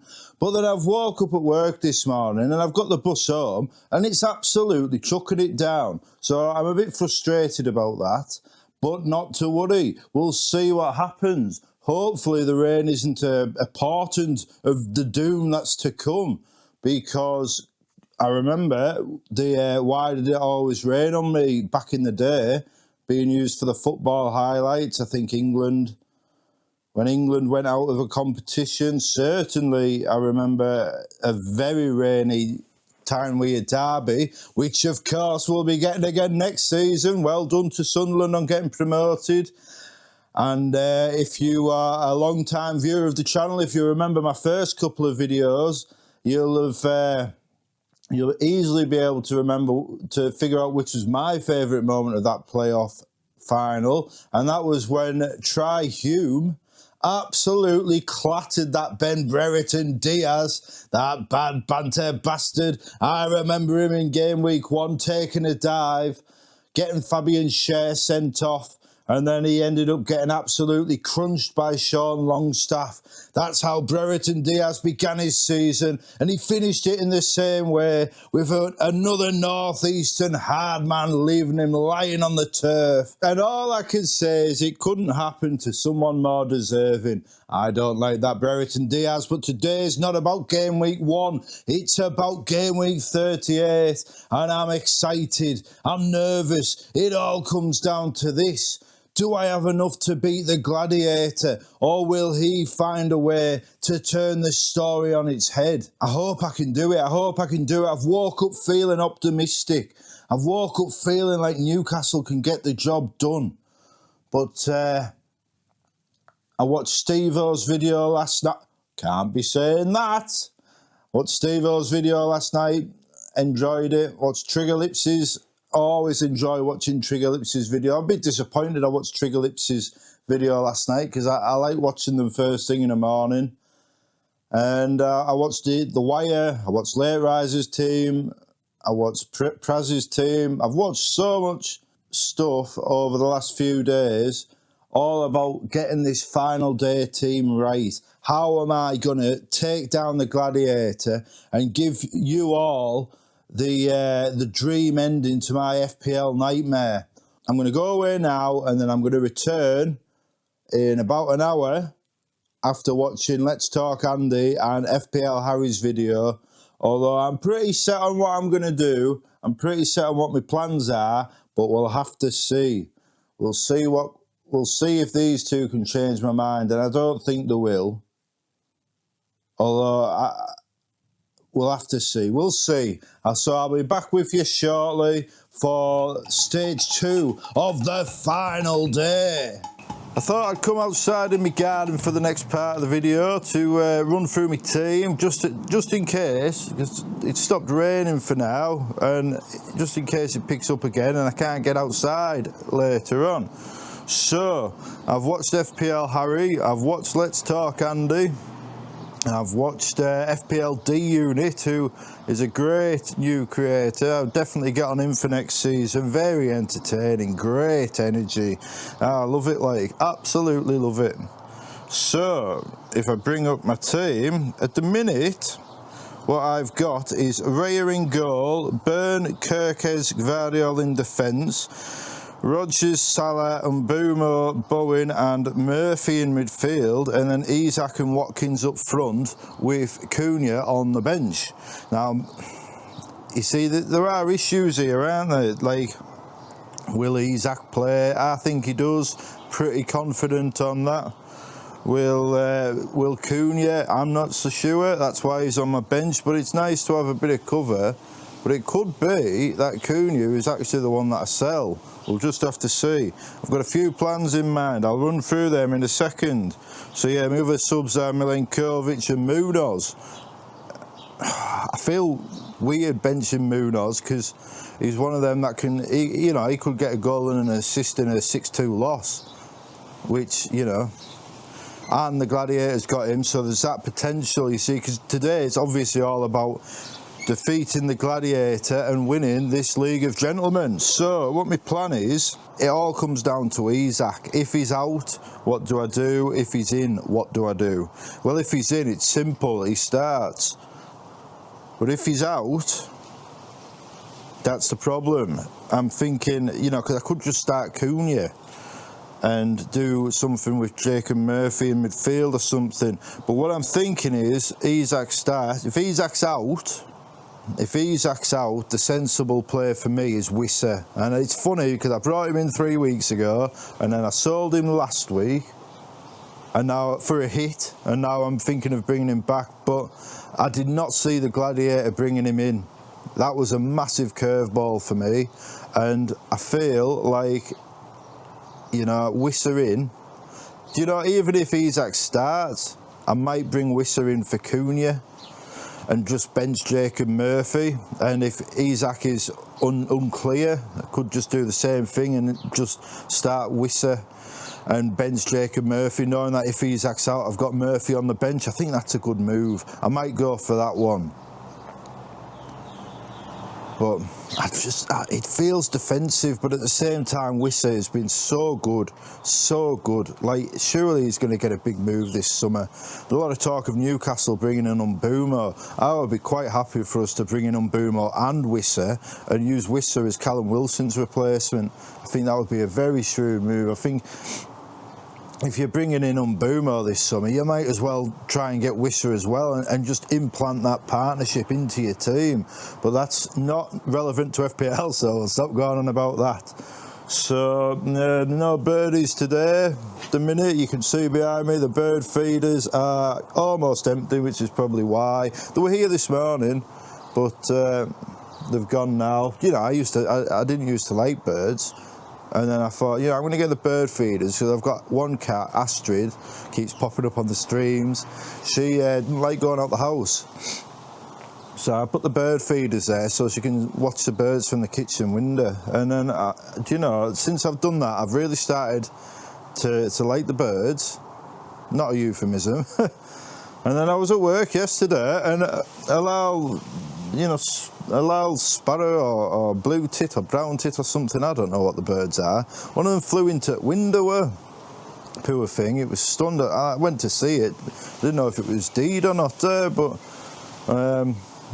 it just seemed a bit stunned, so I went and put it on the bird feeder at work, and it's a bit creaky, that, isn't it? I went and put it on the bird feeder, and it stayed there for about 20 minutes, and then it vanished, so I assume it was all right, and it wasn't taken by some sneaky cat or something.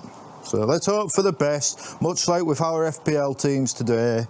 Let's hope we can get over the line, and that team, I do think Wissa will probably be my move.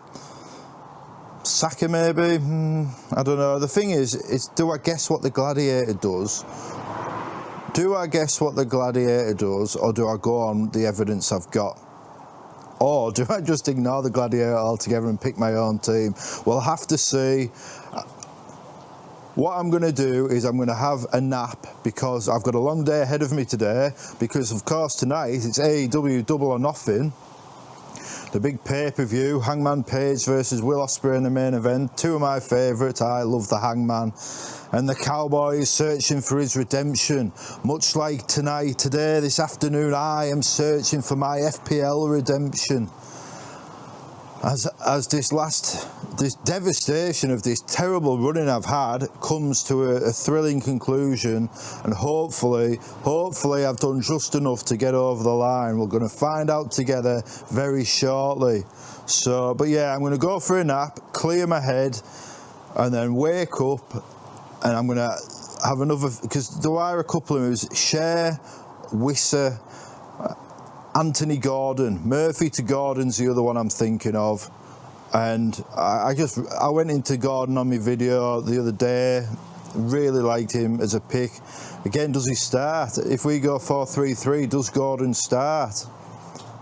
And if Gordon does start, does that mean he's starting up front because Isak isn't? You know, these are a lot to think about. Can't really make any decisions yet, so I'm going to go for my nap, and I'm going to try and clear my head a bit and attack the afternoon. Try and win this League of Gentlemen Championship. Wish I could be this relaxed on the final day. That's my Denzel and he's a good boy. And my assistant manager, he's trying to tell me to just stay calm and not panic. I've woken up. It's about 25 minutes left before the deadline. It was not a good nap. It was not a good nap at all. I couldn't sleep. The mind was racing. Thinking about the fear of sleeping past the deadline was very, very great. But I've woke up. It's not the best nap, not the worst nap, but my mind is actually more muddied, so I think it might have been a bad move. So I've had a quick look. I see Gvardiol starting left back, which is very nice. But Isak's at the stadium. We knew Isak would be there. I wasn't worried about Isak. Will he start? Probably. But now I need to think of my transfers. Need to finalise. So I'm going to get myself out of bed. Not on camera. Can't be having that. I'm going to get myself out of bed. I'm going to go and have a coffee. And I'm going to finalise my moves. I'm not sure what I'm going to do yet still. I feel like it's going to be an instant. I've woke up and I want Saka, and it would mean a hit, and I'm not sure that's the best move, and I don't know. I can't get there without selling someone I don't want to sell that the Gladiator owns, so I don't think it's the right move. But yeah, I think I'm just going to have to go without Saka. I might get Trossard, someone like that, who knows. But we'll see for any last-minute leaks. We'll finalise the team, and then we'll be back to you. He's a bloody good boy, my Denzel. Love you, son. Here he is. Love you, son. The best assistant manager a man could hope for. The Jason Tindall to my Eddie Howe. Well, we're here now. There's 6 minutes till the deadline, and I am bricking it. I've got my phone here. I'm trying to figure out who I'm going to make the move. And I'll tell you what it is. I've suddenly become... I was going to do Cunha to Wissa and bench Murphy, because I thought the Gladiator won't start. He might start Cunha, but he'll definitely start Wissa. So it's a sensible move. But now I'm thinking it's Cunha's last game for Wolves, and now he's at home, and I've been overcome with the blind panic. I've got 5 minutes left, less than 5 minutes to decide, and now I'm terrified of not starting Cunha. So maybe I should just bench Jacob Murphy, but then what transfer am I going to make? This is the problem. Do I just play it safe and get Wissa in for Cunha? I know the Gladiator's going to play Cunha. I know he is. So do I just get him and cut off that Wissa threat?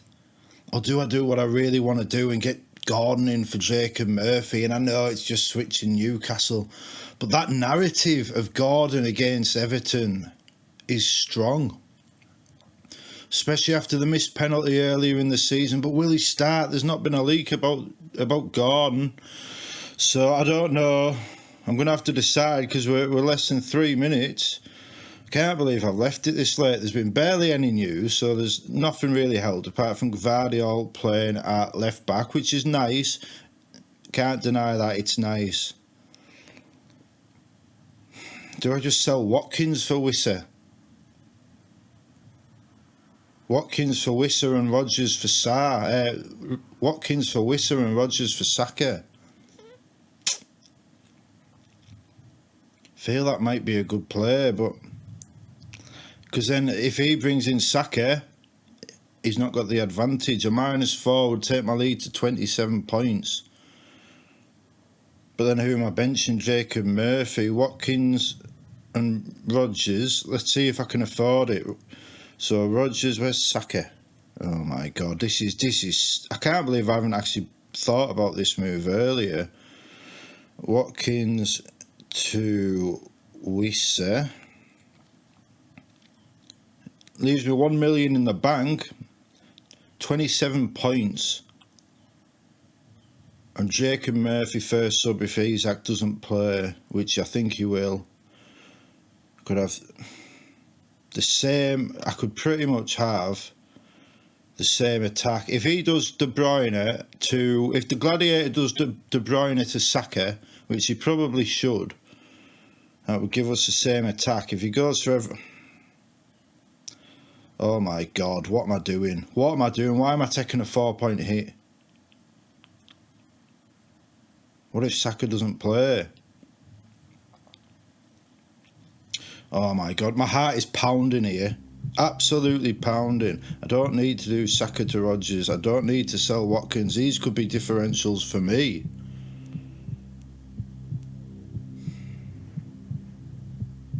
I don't know what to do. I've got 90 seconds. I'm going to panic here. I'm going to panic and press it. I know I am. I know I am.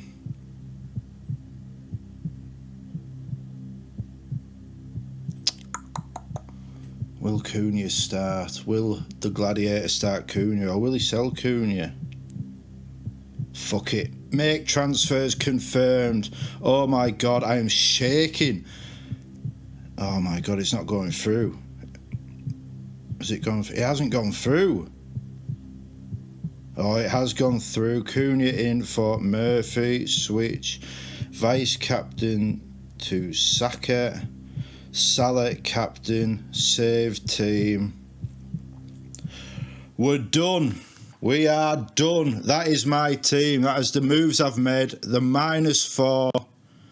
Watkins and Rodgers out. Saka and Wissa in for a -4. That means I've spent 8 points and 3 transfers selling Wissa in and bringing him, selling him and bringing him in the last 4 weeks. 8 points and 3 transfers. I feel like my team's good enough. Raya, Burn, Kirkes, Gvardiol, Saka, Salah captain, Mbeumo, Bowen, Wissa, Isak, Cunha. It's a bit of a gamble. I feel that might actually be the exact attack the Gladiator goes for. If it is, if I've called this right, could well end up being his Aït-Nouri and Pope versus my Raya and Gvardiol and 27 points.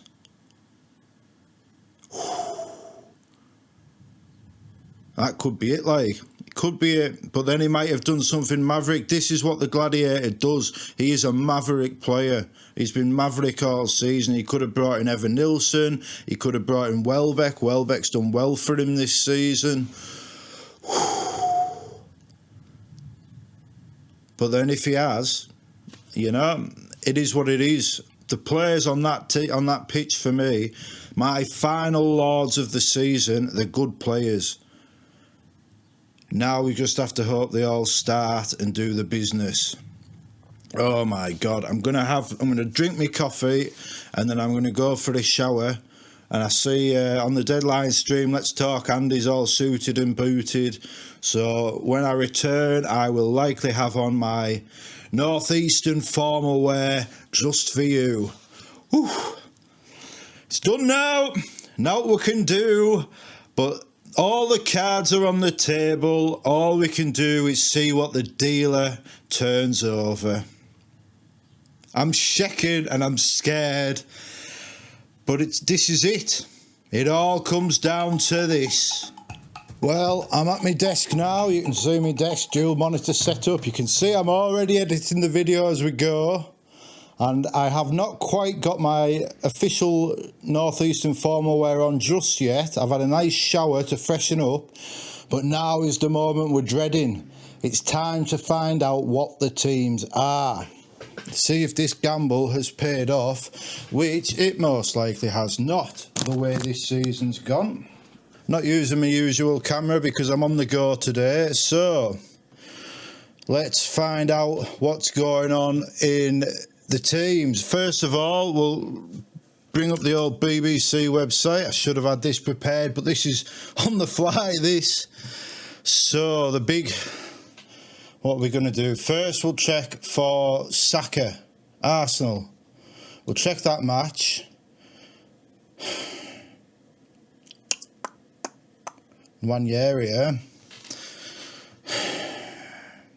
Saka even on the bench. Yes, well, Saka's on the bench. Well, that's that hit blown, isn't it? I bet bloody Rodgers starts. Oh, fuck. Got in my head. Got in my own head. Bloody hell. Bloody hell. Man City, yeah, well, we knew Gvardiol was starting. The rest pretty much as expected. Not really relevant to our teams. Apart from De Bruyne is on the bench, but I haven't checked the Gladiators team yet, so we'll have to see if that is relevant. West Ham, Bowen, of course, starts, so Andy Martin's prediction he'd be on his stag do early, he'd not come off, although Kudos benched there. He's dead last final day shenanigans. So let's have a look. Palace and Liverpool. Mohamed Salah, that'll do. My captain. See, Gakpo stars. Gakpo is who I thought Trigger Lips' clues was alluding to. I nearly brought him in, but I went for Wissa in the end. We'll see if that pays off. I see Palace are full strength. Munoz is a worry. Like, I am worried about Munoz. Newcastle, of course Isaac plays. Of course he does. Never in doubt. Never in doubt. Jacob Murphy on my bench playing wing back. So have I got that call right? Well, obviously not, because Saka's on the bench. But the last time Saka was on my bench after I signed him, he came on and scored. So we'll cling to that. Southampton we've done. Tottenham, Brighton. Oh, Wolves, of course. Cunha started. Yes, we got that Cunha call right. We gambled Cunha would start, and he has. As has Wissa and Umbumo. Now, what has the Gladiator done? I know he sent me a message, and I've not looked at it yet. Shall we look at it, or should we look at his team first? Right, so the Gladiator, he did bring in Saka. We called that one. However, this is what I mean about the Gladiator being a maverick. You just can't predict what he's going to do. He brought Saka in for Elanga, and he sold Mohamed Salah for Luis Diaz, and he's captain Bowen. Now, I thought he might captain Bowen. I did think he might captain Bowen, and I've got Bowen. My worry was the Gladiator would captain somebody I don't own. Because then, if I had kept Rodgers and he'd captained De Bruyne scored a hat-trick, that's 20 points, doubles to 40. And Rodgers blanks, that's 2 points. So that's 38-point swing off one player. And I couldn't do anything about it. I thought if I can nail his captain, I'll be happy. I'll be buzzing. I'll think it's over. If I own his captain, it should be all right, because it's just like if Bowen gets 17 points, and that doubles to 34, I still get 17 and I have my own captain. What's interesting, though, is that the hit has not been detrimental to anything but my overall ranking, which, to be honest, isn't that big a deal right now. Down to 87k live, but it's about the mini league. It's about the League of Gentlemen. The overall ranking can come next year. Today is all about that League of Gentlemen and getting that second League of Gentlemen title, becoming only the third manager to ever win that title on multiple occasions. What he's done is he's taken a hit as well, so I still have my 31-point cushion. Right, I can see what's happening. He started Milenkovic. Come on, Chelsea. I feel dirty even saying that. Right, so it's Raya versus Pope. I kind of think both will get a clean sheet. But, obviously if Newcastle's 0-0 or needing a goal, Pope can come up and score from a corner. That's 10 points. Can you imagine losing a mini-league from a keeper goal? That's something I have to deal with today. He's got Milenkovic, I've got Gvardiol. So has he benched Aït-Nouri? I can't believe he's benched Aït-Nouri. He's such an attacking player who I don't own. I wonder if he thought I'd bring Aït-Nouri in. I wonder. I did float that on the stream the other night with Gary and Steve on Trigger Lips. Was the Gladiator watching, and has he got inside his own head? But I do fancy Forest 1-0, so that's by the by. Salah, we've both got Bowen, he's captained him. I've got Salah as captain and he's got Diaz. I've just said about the 40-point swing potential. Diaz versus Salah could be it. And he's got Chris Wood up front, and I've got the greatest striker in all of world football. Come on. Ooh, I'm not quite sure what to make of this. I was dreading it when I came down. I was dreading the team news, but seeing it, I feel all right. A 31-point lead with those differences. I feel like it should be all right. Oh, we've got a lovely message off Grinchy Vot. Always tries to make out like he's the villain of the piece, but he's just saying, it's been a great FPL season. Thank you and very well done. I'm beating you next season. It wouldn't be the Grinch if he couldn't get a little sign-off line. Right, so the Gladiator, he says, I've played a blinder with the blocking transfers there. You see, I kind of think I do. I have. Fair enough, Saka. Not ideal, but he's benched. But me and the Gladiator both have him. I've called it. Finally, after all these weeks of pain, I've called him. And Wissa, you know, Watkins, I think Watkins and Rodgers have got points potential. But am I prepared to gamble the League of Gentlemen on it when I could just bring in Wissa? No, I'm not. So that's that. I'm going to have to pause it because the door's just gone. Just Amazon at the door. I'm glad they've come before the football begins in earnest. Now all I have to worry about when it comes to recording is my wife will be in the house. So, and it's just started raining again, so she probably won't go down the allotment. So yeah, he said, I've played a blinder with the blocking transfers, and this is it. Could Watkins outscore Wissa? Of course he could. Could it cost me in the ranks? Of course he could. But can the Gladiators Wissa outscore my Wissa? No. No, I've reduced the variance in our teams, and I think it's looking promising. It's far from over, but it's looking a lot more.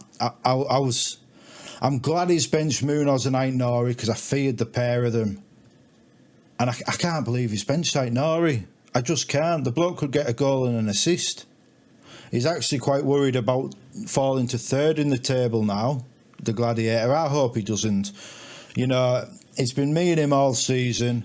He topped the table at first. He went his own way. He played Maverick, and I called him out all the way. I bigged him up and I said I'd catch him, and I caught him, and he fell away like I said he would. But then he came back stronger, and he's done so well. He's done so well. For someone that's, you know, he finished 2.8 million last season. This is only his 4th season as an FPL manager, and he's done so well. I just hope I've done just that little bit more. So, a couple of minutes until the kick-offs. So, never done one of these before. Time to get on the Northeastern formal wear. I'll do this on camera. I bought this on a very special day in March. I've not even taken it out of the bag yet because I wanted to save it for when I felt it might have the most impact for me personally.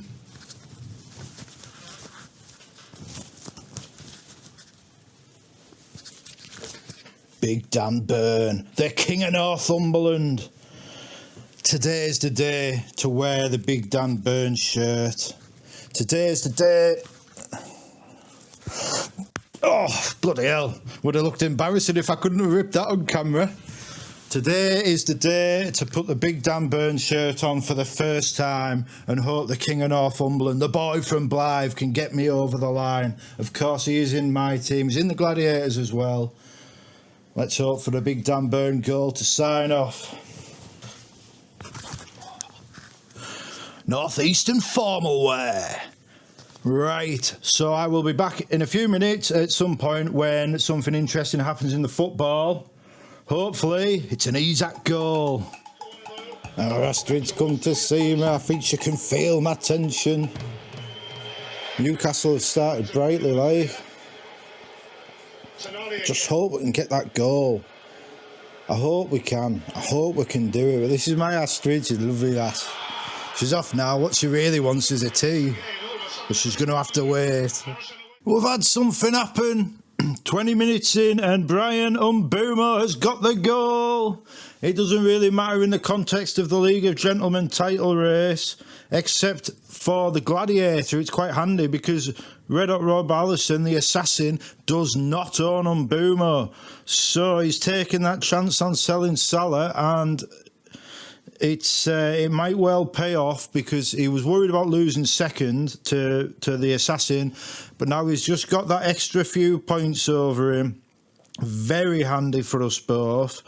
But elsewhere, nothing really is happening. Gundogan's just scored for Man City, so says FPL.live, which is what I use on my phone.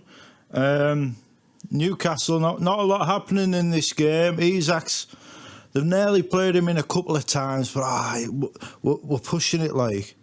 It's tense. It is tense. Everton have had a few chances. I hope we keep a clean sheet just for the sake of my health, like, because even though the Gladiators got Pope, I hope we keep a clean sheet. Pope's just made a great save, bloody hell. We just need that Champions League. What a season it would be. Newcastle get Champions League, win the Cup, and I'll win this League of Gentlemen. Can you imagine? But yeah, Sarr. It says Sarr scored for Liverpool. He is a motherfucker, is that Ismaila Sarr. I tell you, he could turn into prime Salah next season. I won't have him. You have him, he does now. You sell him, you bench him, he goes wild. You can. Oh, would you look at that? Spurs beating Brighton. I did fancy Spurs. Interesting. So, but yeah, nothing much happening in the League of Gentlemen. 20 minutes in. As it stands, it says we're in that Champions League spot. That's all. That would be the main thing. If I had to lose the League of Gentlemen for Newcastle to get Champions League, I'd begrudgingly take it. It's tense in there. Like, I've had to come outside just to get a bit of fresh air, ease the tension back in the garden. And it's tough. Newcastle are struggling a little bit, struggling to break them down. Pickford obviously having one of them Football Manager goalkeeper 10 performances, which was to be expected given the circumstances of the match, but we're pushing. Isak's had a chance, not really done anything. Cher got booked, so maybe it's a good thing I didn't bring him in. But here to check on the half-time scores, see where we're at. Not a lot happening. 0-0, 1-0, 0-1, 0-0. That's all it is. You've got 4 0-0s and 6 1-0s, but it's in the last day of the season, it's often the second half where it all kicks off. So we can't get complacent. Anything interesting? Mbeumo goal handy. Oh, if I'd have captained him. Bowen 6 points.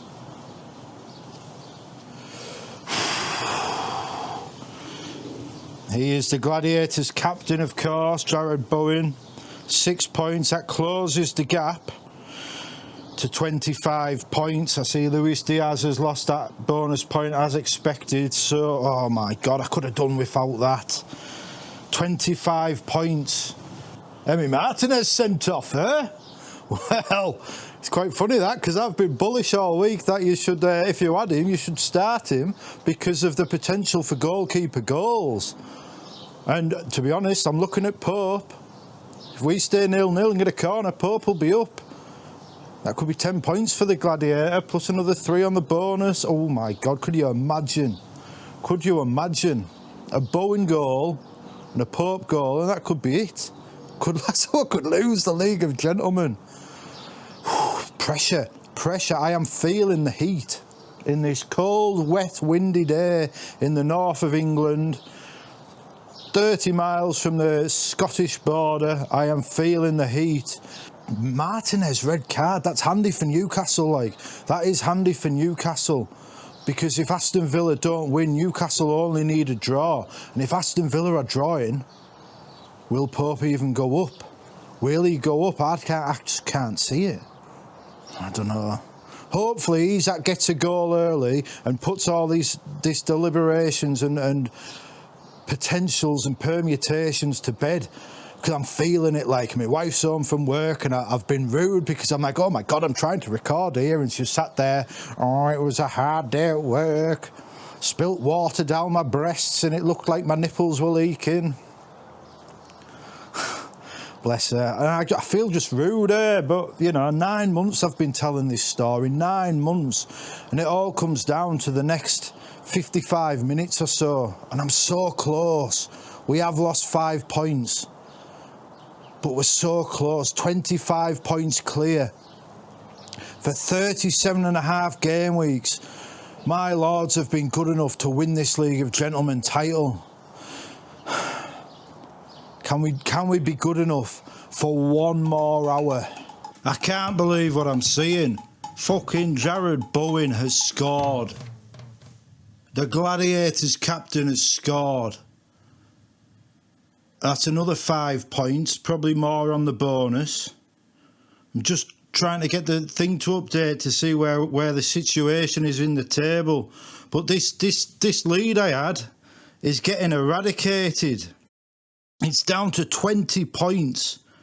20 points from 31. This is horrible. This is absolutely horrible. I need Isak to do something. I need Salah to do something. Where the fuck is Mo Salah when you need him? All I need is one Salah goal. One Salah goal, and that could put it to bed. Southampton have scored, so there's no clean sheet for Raya. But Chelsea have scored, so there's none for Ismalenkovic. Oh, it's all going down now. I can't believe this. I cannot believe this. You know, in a few minutes, he's probably going to get an extra 4 points for Pope. That I won't get for Raya. And fucking Bowen. Goal and an assist.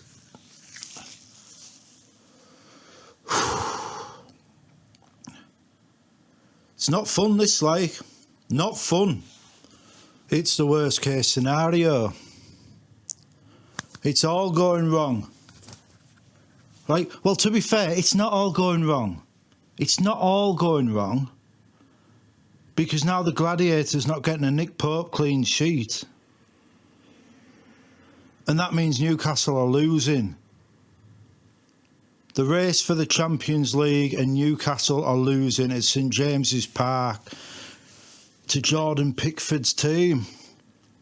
I knew this would happen. I just knew it. I've had these visions in my head for days that Pickford would deny us. And now we're fucked. We need 2 goals. Which, to be fair, the way it's gone, I hope Nick Pope gets a goal now. Hope anybody does. As it stands, we're 6th. We're fucked. I need Salah. I need Isak. We need Isak. I'll never wear this Dan Burns shirt again if we fucking lose the Champions League and the League of Gentlemen the one time I wear it. Fuck's sake, like. 25 minutes left of this torture, of this horrific final quarter of the season, of this ongoing agony. Every week you think you can't get kicked in the teeth, and then every week another kick in the teeth. I'm going to have none left by the end of it.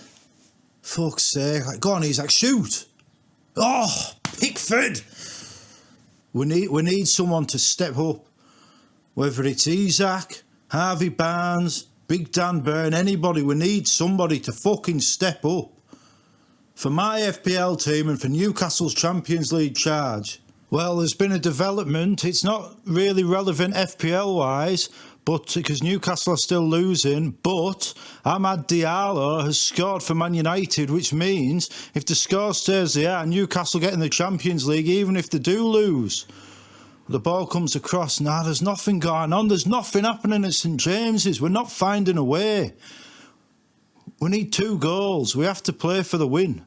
But what's interesting about that Amad Diallo goal is that 3 weeks ago on the stream, Steve-O from Elite FPL, he said he fancied Amad Diallo for the final day. What a prescient call that was. And it could be that goal, that Steve-O call, could be what fires Newcastle into the Champions League, even in defeat. You just don't know. Isak, he's a bit misplaced pass. He's had a couple of chances. Callum Wilson's on now. What a way for Callum Wilson. If he is to leave in the summer, what a way it would be for him to sign off by being the saviour one last time. Stuck on 49 goals for Newcastle as well. Can he get number 50? What I'm more concerned about right now is West Ham getting to full time, because I just can't cope with this Bowen situation. Wolves have scored, but it's Manetzi and Strand Larsen assist. No Cunha, but me and the Gladiator both have Cunha, so that only matters for the overall ranking, so it doesn't really matter at all. All that matters is the League of Gentlemen, and it's tense, it's hard. I'm scared to look at the actual in-play table. I'm just looking at the points that people are getting, the scores. We've got just over 10 minutes left at St James's Park and we need a goal, whether it's Byrne, Isak, Wilson, an own goal from Pickford, you know, anybody. And Isak is out on the wing now, and he's done damage against Everton from that position. Oh, so close. Well, somebody just shoot. Oh shit, just wide. Just wide, he's clearing a corner, but it's not been given. It was a hell of an effort. This is why I was telling people to get sharing, because these things on the final day, oh, he's so close. Oh, this is so tense. I wish I wasn't recording. If anything would make me quit making content, it's having to do one of these final day videos. Horrible experience. Yes, Salah with the goal! Salah has perhaps won me the League of Gentlemen title. The Salah goal, it's worth 20 points for me. It's worth no points for the Gladiator, because it was a Gakpo assist, just like Trigger Lips' prediction stated. Oh my God. Salah, come on! And this is the thing when you're tracing. This is why it's so important to have the lead in FPL. Because when you're in the lead, you don't have to take the risks. And the Gladiator, he had to take the biggest risk. He had to sell the record point scorer at home in a title celebration to try and get me back. And it might have blown up in his face, and there's been another goal for West Ham. Surely not. I don't know, it's not saying who scored. Surely that bloody Jared Bowen hasn't scored again. Oh my God, the drama. I've got the West Ham thing on my BBC app. Where's the report? What's happening? It's not even the player. Nobody cares about the player rater. We want final. I don't know what's happening with that one. One app says it's a goal for West Ham, but nothing's coming through, and I would get a notification if it was Bowen. I don't know what's happening. More to the point though, Newcastle, Bruno Fernandes got the assist for that Ahmad goal, and what's especially interesting about that is a big shout out to me mate King Ding. I've talked about him a lot in the videos this season. The only ever 4-time winner of the League of Gentlemen. Absolutely sensational player. He's faded away a bit in recent years because he's got a family now, doesn't have the as much time to devote to mastery of the game, but he's one of the best players of all time in my eyes.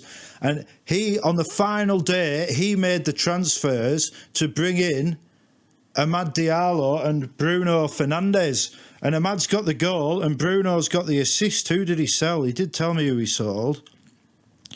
No, he hasn't told me who he sold. He just said he's gone Ahmad and Bruno. So fair play to him. Steve-O predicted Ahmad weeks ago. King Ding brought in Ahmad, maybe from listening to Steve-O, who knows.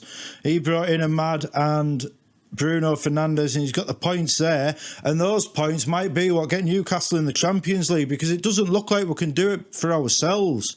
And it's Kudos that's got the West Ham goal. Kudos. So that's helpful. Oh my God, Salah, 20 points. That could be it. The League of Gentlemen could be decided with that one kick from Moss. I don't even know if it was a kick or a header. I don't particularly care. All I need now is Newcastle to do something. And it's in Pickford's hands again. 5 minutes left plus 4 minutes left plus stoppage time. This is horrible. Horrible. Man United 2-0 up. Oh my God, Man United may well have just saved our bacon. They may well have just saved our bacon. Man United. Glory, glory, Man United. Come on, you Reds, come on, you Reds. Just keep the ball and use your heads. For a few more minutes, just let them know that for Aston Villa, Europe is a no-go. Let's hope so, because we've got a Sula on for Newcastle. Isak here. The ball across. Oh, it's nothing. It's nothing. But it doesn't matter at this stage because Man United are 2-0 up. If we could get that goal, that could be it. I don't know what's happening with Bowen. But to be fair, it's been quite an underwhelming final day. You expect goals, and there hasn't been that many. It's, as from the black box predicted, it would be tighter than normal, and so it has proven, probably because of all the Champions League connotations. But it's horrible, because at the minute we're losing, but we're there. And it feels like that's been the story of my running in the League of Gentlemen, losing every week, but somehow just... Have we done enough? Have Newcastle done enough? Have my Lords done enough? In a few minutes we'll know. In a few minutes we'll know. That Salah goal, fucking hell. That could be it. And that's it. That's what happens when you're leading. You get to avoid taking the big risks. You know, and none of my players have really produced today, and at the minute it doesn't look like it's going to matter. Newcastle haven't produced today, and at the minute it doesn't look like it's going to matter. You just don't know though. You just don't know. Funny things happen on the final day. There's 6 minutes of stoppage time at St James's, and I can't cope. I can't cope. Well, I can, because I am coping. I'm not only coping, I'm streaming, but it's not pleasant. And what's actually hit me now is that I've not eaten all day apart from one pan au chocolat. And I could have done with some. Trippier's just fallen on his ass on taking the corner, but it's another corner. Come on, Big Dan Burn. Come on, Big Dan Burn. It won't matter in the League of Gentlemen title race if it's Big Dan Burn. He's pulled away to the cup final position. The cross is in. And it's headed out. No, Tonali's got the ball. Come on. Doesn't look like anything else has happened in the other games. Brighton 4-1 up. Well, I called that one wrong. Did think Spurs would win, but no, now it's a bloody Everton free kick. They're playing well here. This is a vintage Moyes performance. But as it stands, it's all looking promising. We're all in stoppage time now. Come on. For 37 game weeks and 90 minutes we've been good enough. Can we hang on for stoppage time? Can my Lords be good enough for stoppage time? And the thing is, you just can't rule out Villa doing something, even 2-0 down and with 10 men, because Man United have been in that situation before when Man City needed 2 goals in stoppage time. Feeling this is horrible. Oh, Pope with a worldie save. Although I think Calvert-Lewin hit it straight at him while I was adjusting my camera. Doesn't matter anyway if we lose 1-0 or 2-0. It genuinely doesn't matter. Because what matters is that we match Aston Villa's result. What matters is matching Aston Villa's result. And even if we lose, we've done that. Come on, Man United. Come on, Newcastle. It's out wide with Osula. Oh, he's chaos, that boy. He puts it across. Oh, my God, Fabian Schär from 6 yards out. Somehow scoops it over the bar. Almost as bad as De Bruyne last week. That De Bruyne chance. The Gladiator had De Bruyne. I mean, Schär, it was behind him, to be fair. 2 minutes to go. And if it all stays like this, then both my Lords and my beloved Newcastle have achieved our objectives in the least inspiring way possible. Can you imagine? You take it like, at this stage you take it. You take anything. Doesn't matter how you get the job done in this life, as long as you get the job done. Oh, Guimara, he's so close. Pickford again. The Football Manager goalkeeper 10 performance from Pickford today, and you knew it was going to happen. You knew it was going to happen. We're in stoppage time now. My vision has been all about Pickford versus Isak in stoppage time on a penalty. I don't think it'll happen. And even if it does, I don't think it would matter, because it looks like Villa are losing. I can't see Villa getting it back now. Osula, I think we're there. Is West Ham full time yet? Yes, West Ham full time. There will be no extra goals from Bowen. Man City full time. No late clean sheet wipeout. I've got the BBC scores up on my phone here, desperately trying to find out what's going on. Come on, Newcastle. Oh, it's full time here. Pickford turns to salute the fans. Fair play to him. Great weekend for him. Sunderland back up. Beat Newcastle. Chelsea winning. It looks at the minute Chelsea are there. And then it's between Newcastle and Villa. Come on, Man United, man. Come on, Man United. I can't believe I've been reduced to saying, come on, Man United. The Newcastle boys on the knees praying. Just got to wait now. Just got to wait. There's going to be a roar if it happens. There's going to be a roar. I've got my television muted to try and not get buggered. Yes, Aston Villa full time. Man United have done the business. Newcastle Champions League. Newcastle Champions League, and it looks like I've won the League of Gentlemen, but I'm not sure. I'm just not sure. I'm going to have to turn the camera off and go for a walk. So here we are. I've come out to finish the season with a little bit of a walking video for all my the people that are enjoying walking videos at the time. There's a few people around, which makes it a bit weird, but it is what it is. Had a little bit of time to digest everything that's gone on. And yeah, it wasn't a vintage final day, was it? Not a vintage one at all, but it doesn't matter. It doesn't matter, because I think we've got the job done. I think we've done the business. Newcastle certainly have done the business. Newcastle, Champions League again. Man United, we owe you a debt of gratitude. You can see the background here. I am in the infamous Castle Park. My hometown, lovely little place. Somebody walking the dog over there. We'll walk around the side of the grounds to give them a bit of space.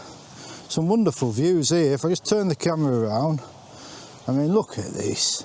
This is magnificent. This is my town. See that hill over yonder? My original plan to end this video was to walk up that hill, and then I was going to walk up the hill, and I was going to say, because it's forested and then it opens to a clearing, and I was going to say, oh, for so long this season I couldn't see the forest for the trees, and then I was going to step into the clearing and but now the whole world is open before me, and then I was going to show you the view. You see about 50 miles around in the Lake District from the top of it. It's wonderful, incredible. Lucky to live here, and I don't really get out enough in it, but it is what it is. We're not here to talk about my hometown, wonderful though it is. We're here to talk about FPL and to sign the season off. Hey, I have a lot of memories in this park. Might as well tell a little story. You see that moat down there? Well, Hitman Hodgson, who's in our league, and myself, and Big Col Wilcox, who, if you're a fan of gaming videos, Pimp My Shed on YouTube, wonderful. That moat down there, Big Col and me and Ben Hodgson, somehow, when we were teenagers, procured a supermarket trolley. And we take it turns to ride down the moat on that trolley when we were kids. That was funny, like. Made me laugh. It's Hitman Hodgson's birthday weekend this weekend. What a weekend it's been. New contract for Big Dan Burn. And of course Newcastle in the Champions League again. Ole, ole. So I'm rambling a bit here, but I wouldn't be me if I wasn't rambling. I do love this town, like, it's a lovely place. And yeah, so final day, the final disappointment of the season. I haven't checked Live FPL Net for the rankings yet. Pretty confident Mo Salah has won me the League of Gentlemen, to the point where I haven't actually confirmed that yet either, but I'm not worried. The pressure's off now. I've had a message off Joaquin Jeeves, my best man, my best mate, wishing me congratulations, so I assume he's checked it. Be nice for him if he had. Here we are now. Oh, risky this with a new camera. But turn it round again, this is Penrith Castle. State of ruin now. State of ruin. Not unlike my FPL season. Not unlike my FPL season looked to be in over the last few weeks. But this castle's still standing. So my lords. Typical that there's a lot of people showed up here now. Maybe they're all recording FPL videos as well, reflecting on their seasons. Who knows? I'm a bit disappointed that it's windy. I hope it comes out on the camera all right. New camera, I've not really used it before. Did on my walking video, and I am now, so we'll have to see. We'll have to see what happens. But I think I'll go away from the people because I'm still a little bit unsure about recording in front of people. So I've come away from the castle area. You can see it in the background as I turn this corner here. Just came away, a lot of people there. I'm rambling far too much, but it's the adrenaline, it's the tiredness, it's the caffeine. It's the fact that I'm pretty sure when I open this website in about 30 seconds time, it's going to say I am the League of Gentlemen champion. Walking through the trellises of the Rose Gardens now. As we walk through the Rose Gardens of Castle Park, let's open up livefpl.net and see what the situation is to finish the season. We'll find out my rank, pretty much accurate, whatever it says. And we will find out if I am indeed the League of Gentlemen champion, which I feel like I am. Oh, it's good news, peeps. It's good news, peeps. As Trigger Lips would say, it's good news. According to livefpl.net, the greatest live FPL score tracker around, available completely free as well. Get yourself on it for next season, Ragabolly top man.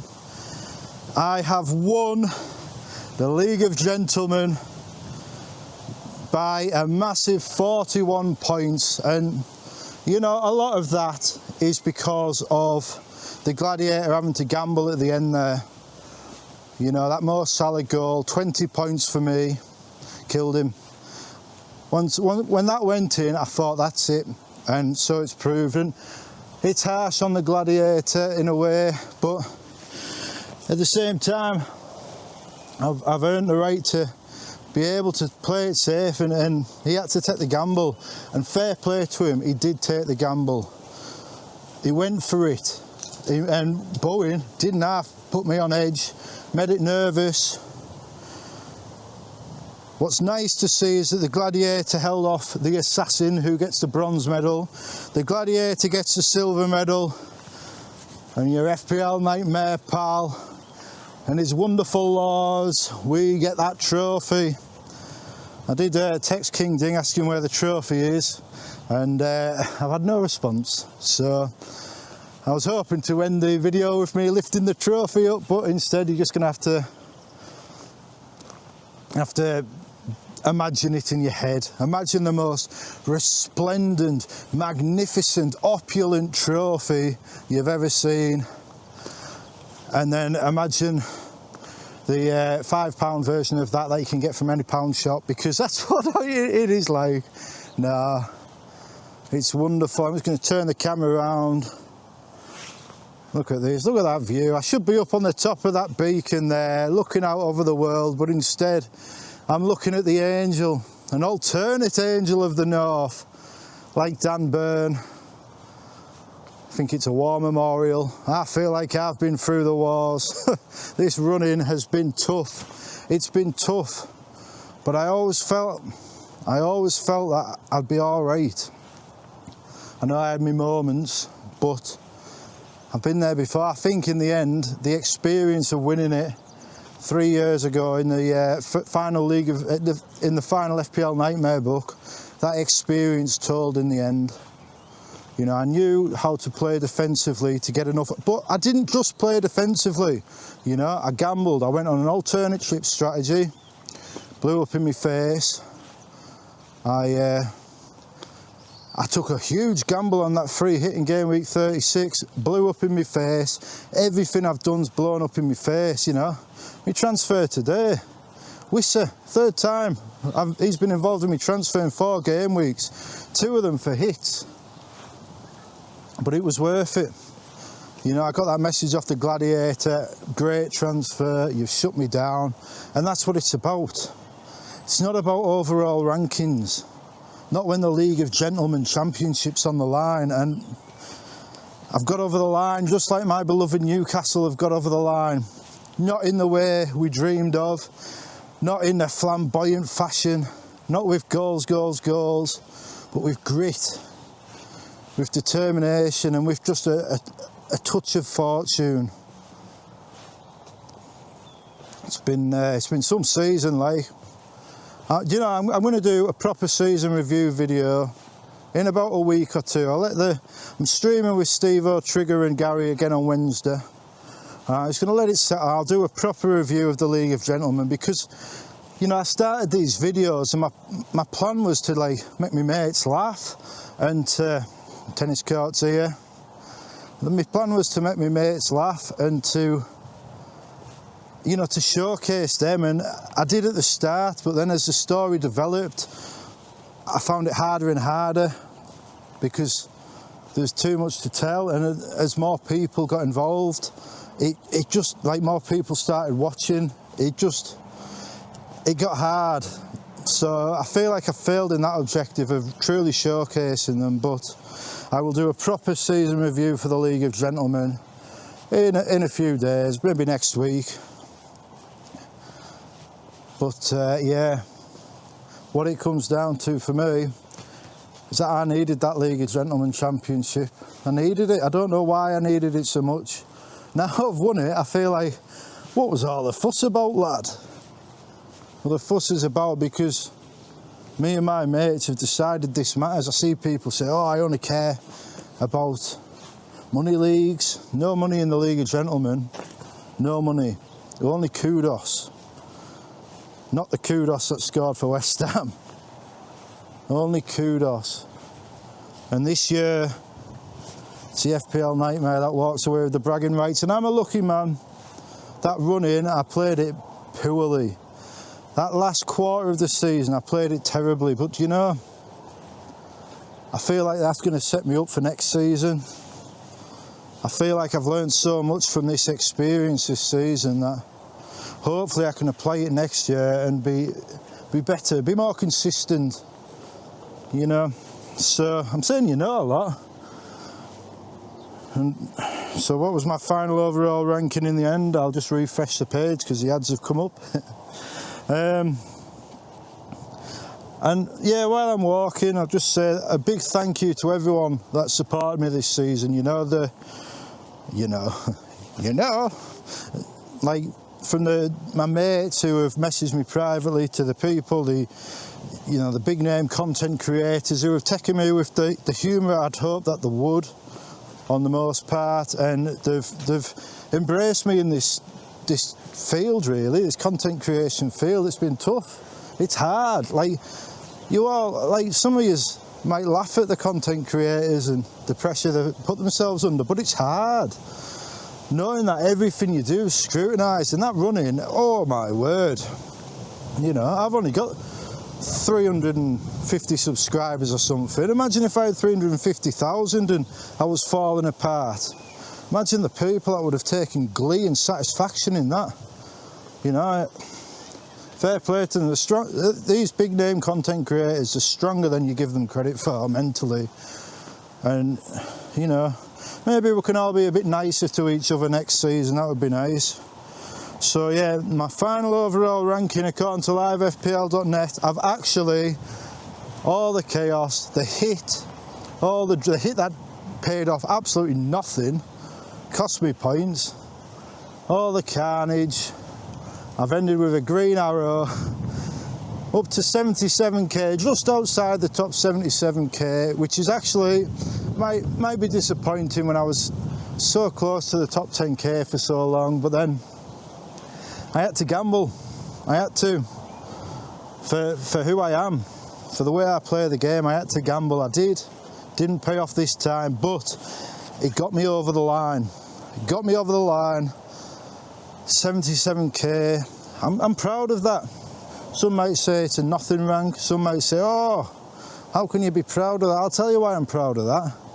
Because that's the second highest rank I've ever achieved.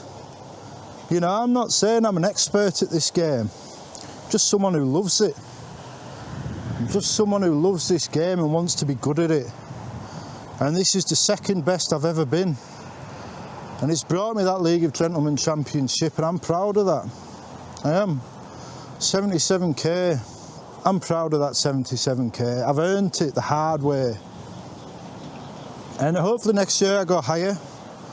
Hopefully next year I do better, and of course I want to get back to the top 10k like I was 3 years ago. That one solitary top 10k I got, oh, that was a nice feeling. Got there on the last day. This time another final day green arrow up to 77k, but I feel, even in a strange way, I feel almost prouder of this because of the pressure of making the videos and the content, the pressure I've put myself under this season, and the way the things I've learned about myself, the things I've learned about the game and about other people is, you know, it's quite special really. Some people might find this funny, this obsession of ours. You know, there's some people might think it's very strange, but I don't. I don't think. People keep walking around when I'm trying to do a big emotional finale, ruining it all. People, I wanted to finish in the castle, but there's people in there as well. Why won't they all just bugger off? Don't they realise I'm recording content for about 300 people? Do you know what? Sod it, I'm going to go for it. I know where I want to be. Been a long time since I walked over these cobbled walls, like. Probably about 10 years. All over the place. 10 years and 5 stone ago. Nah. I don't know if I dare go. I'll tell you what, I'll go up on the plinth. There we go, I'm on the plinth now. And if I keep my back to everyone, they're not there, and I can record in peace. No, it's been a great season. I've met some great people along the way. Some support off some wonderful people. You know, Mark and Az on the Black Box. That 5-minute speech we were doing about me and my videos, it was wonderful. Like, you talk about your surreal moments. That was unbelievable. And then that led to my interview with Gary, FPL Have a Beer. That led, you know, to Steve-O, meeting Steve-O and Trigger Lips. Wonderful people, you know. Yelena, whose vlog style I've absolutely ripped off for this video, partly because it's the best way to do this, it's the best way to record this in the style at the books, but also because she stopped making content a few weeks ago for the season because she hasn't been having the best time, and I thought it might make her smile. You know, so many, Alex Volo, Trophy Mo, the FPL Juice, so many. I wish I'd Praz, Praz few conversations with him. Lovely. I wish I hadn't started naming people, because now all I'm thinking is, who am I forgetting? But what I'll do is I'll make a proper list for the season review video. But if I've not said your name, it's because I'm trying to record a video with people watching and I'm nervous. But if you've impacted on my season, positively or negatively, I'm grateful for it, because you've made my life better. You've made my season better, and you've made this whole content creation journey better as well. And do you know, I think I will be back next season. I was umming and ahhing. I will be back. Probably a different style, different way of doing things, but I just love it too much. I love the game. And I just want to see, you know, I just want to beat Praz. I do. I want to hunt down Praz. I want to beat those big name content creators. I still want to be the world #1. And I want to be in the great and the good. That's my target for next season, to beat the great and the good. To maybe get even invited into the league. Don't know if I will, probably not. I don't have the history, but do I have the content and the charm? Only time will tell. I'm coming. All you big name content creators, all you high rankers, even the world #1, I'm coming for you all.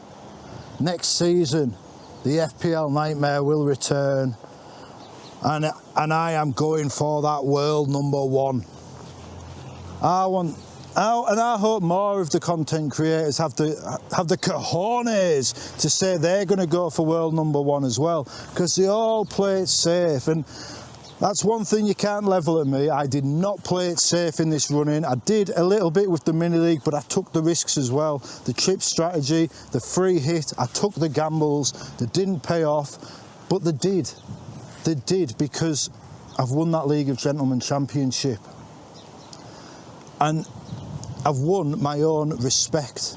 And I haven't always respected myself, but I do respect myself for the way I've performed this season, because I feel like I've done well, and I'm proud of myself. And I'm pleased if people have enjoyed it, and I'm grateful to those who have been there with me along the way. I'm going to leave it there. I'm going to end it in Steve-O fashion with a beautiful shot of the surrounding area of the wonderful town I live in. Thanks for watching this season. We will see you next time. It's an FPL nightmare, got me pulling out more, yeah. I'm the greatest football manager to ever grace the old armchair. But the FPL gods hate me, and no one seems to care that my points are only average, and my ranking is not fair. So another FPL season is in the books, and for my lords, the nightmare narrative ended with the fairy tale finale, as our hero's journey concludes with the League of Gentlemen Championship coming back home. Or at least it would be home if King Ding would answer my messages, but he's gone mysteriously incommunicado since the final whistle, running from responses like Shooter McGavin after Happy Gilmore sank the impossible putt.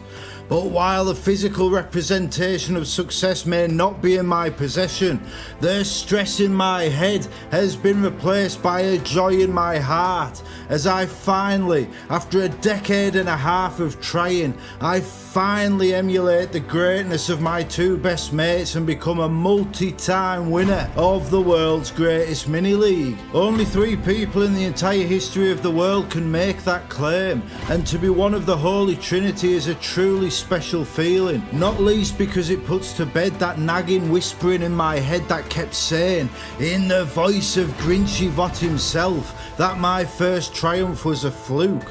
To win the League of Gentlemen once was special, especially given I did it in an all or nothing season to end my book trilogy. To win it a second time, and to do so in my first year of making FPL videos. I mean, I just couldn't hope for a better narrative. Those FPL gods put me through the ringer, especially in that tumultuous running, but ultimately they shined down upon me, and I am very grateful for that. However, any storyteller knows that the protagonist is only as good as their antagonist, and in a season where so many of the historically great gentlemen failed to deliver, Gladiator Glenn Morton deserves so much credit. 2.8 million he finished last season, 2.8 million. Yet this year he took the division by storm. He led from game week 1, playing the game his way, a differential chip strategy born of huge cojones, and it absolutely paid off for him. At a time of year when everyone says, oh, I'm going to play it safer next season, I'm going to stick closer to the template, Midas Morton is the counter-argument. From 2.8 million last year to a final overall rank of 178,000 this year, playing the game in contravention of all the conventional wisdom, the Gladiator is a beacon for all those who may find themselves struggling in the ranks this season. You can have a meteoric rise next year. The Gladiator proves it. And the only reason his final rank dropped is because he made that big balls call. The one to sell Salah for Diaz for a hit in game week 38 to try and claim the ultimate prize. What a fantastic season he's had, and what a wonderful rival he has been. I look forward to renewing our battles next season and seeing who else steps into the Colosseum and makes a name for themselves. All I know is that before this season began, nobody knew the name of Gladiator Glenn Morton, and now at its conclusion, his is a name nobody will ever forget. As for the rest of the gentlemen, I feel like I owe you an apology.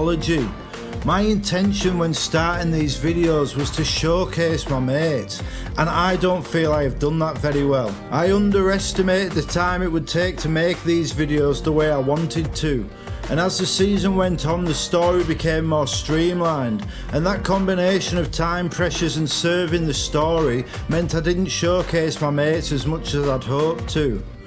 One of my favourite videos from this entire season was my Game Week 4 preview, where I devoted 12 minutes to a ludicrous, over-the-top deep dive into whether Jochen Jeeves' claims of winning the division twice before I started playing the game were actually true. It was such a ridiculous concept, and it was so much fun to make, and I wish I'd been able to make more videos like that to showcase some of the other players in the division in the same way. But then I look at how so many of my closest mates in the division have struggled this season, and I do wonder if, whether intentionally or subconsciously, they've underperformed so as to avoid the spotlight I was trying to shine on them. Maybe they just want to enjoy the game without having such a story told around their participation. You've seen on the live streams I've been on that sometimes my verbal filter is somewhat loose, and maybe they were wary of drawing my attention too much. Or maybe they're all just middle-aged men who the game has passed by nowadays, who knows?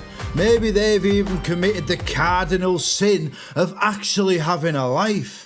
I don't know, but the fact that I even have to wonder if these videos had a detrimental impact on their seasons or caused them to play within themselves means I need to consider changes to my content for next season. I've given you all the League of Gentlemen for 3 books and 1 unforgettable video series. It's now time to take it back and keep it just for us. That special mini-league that draws us all together, gives us something to talk about and keeps our friendships alive. The gentlemen have indulged my storytelling desires for 4 years. It's now time for me to put their needs first and to allow our prodigal mini-league to return home to our world where we can all enjoy it without the spotlight being shined upon it, amplifying our mistakes and memorialising them forever. My mates gave up their privacy for my stories and I'll forever be grateful for that. But now it's time for me to put them first and to give up my FPL nightmare stories for their privacy. It's an honor for me to give something back to them. They are unbelievable. Over the course of this season, I've been afforded support by some wonderful people. First, the notorious and hilarious Andy Martin offered me encouragement with my early videos, which was such a huge confidence boost. Then my advocation of Savinho led to some banter with Az, which led to him and Mark shouting me out on the black box. And from there an unbelievable sequence of events occurred, where Gary from FPL Have a Beer got me on for an interview, which I think surprised a few people. And then that interview led to the surreal moment where I was playing Legend of Zelda one night with the black box on in the background, and Mark and Az discussed my interview with Gary for about 5 minutes, saying such incredible positive things. I'm not too proud to say that I screen recorded that segment, because it's the sort of thing you just can't imagine happening when you first upload a video about trying to win an FPL mini-league. And from there everything just seemed to escalate. Roberto and Chris had me on the Form is Temporary podcast, which was a very fun couple of hours with two lovely lads. Then I took a bit of a chance and I sent Gary a video question to ask Steve on a stream they were doing. Steve-O took it in the spirit intended, and the next thing I know he's getting me on his channel for a watch-along and a game week preview. And that watch-along, oh man, it was so good. It was my first ever time going live, and I was nervous, and I didn't know how it would go, and I thought, sod it, I'm just gonna have the banter with them lads that I've been having with Dinger and Jeeves for 25 years. And those lads on that stream, they got it. My banter went down well. It was the sort of live debut I could only have dreamt of having. And though sadly the technical issues we had means it's difficult to watch it back, those people on that watch along know how special it was. And even if the rest of the world didn't get to experience it the way that we did, the boost to my confidence and self-esteem was massive. And I've done a few live streams since then, with Gary, with Steve-O, with D-Unit, and with the living legend that is Nick Triggerlips.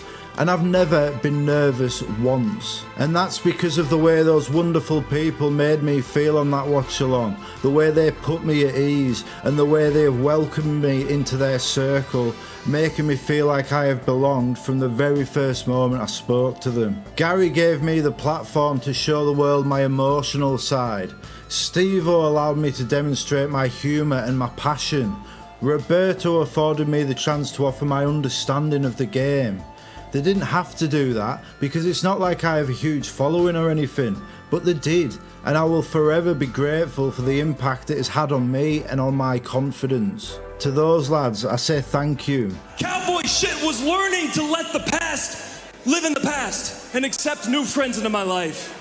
And it's not just those people who have been so supportive of me. Yelena has been such a wonderful supporter of my efforts. She's been shouting out my videos and books with Az, and she didn't get arsey when I paid homage to her videos in my final day vlog.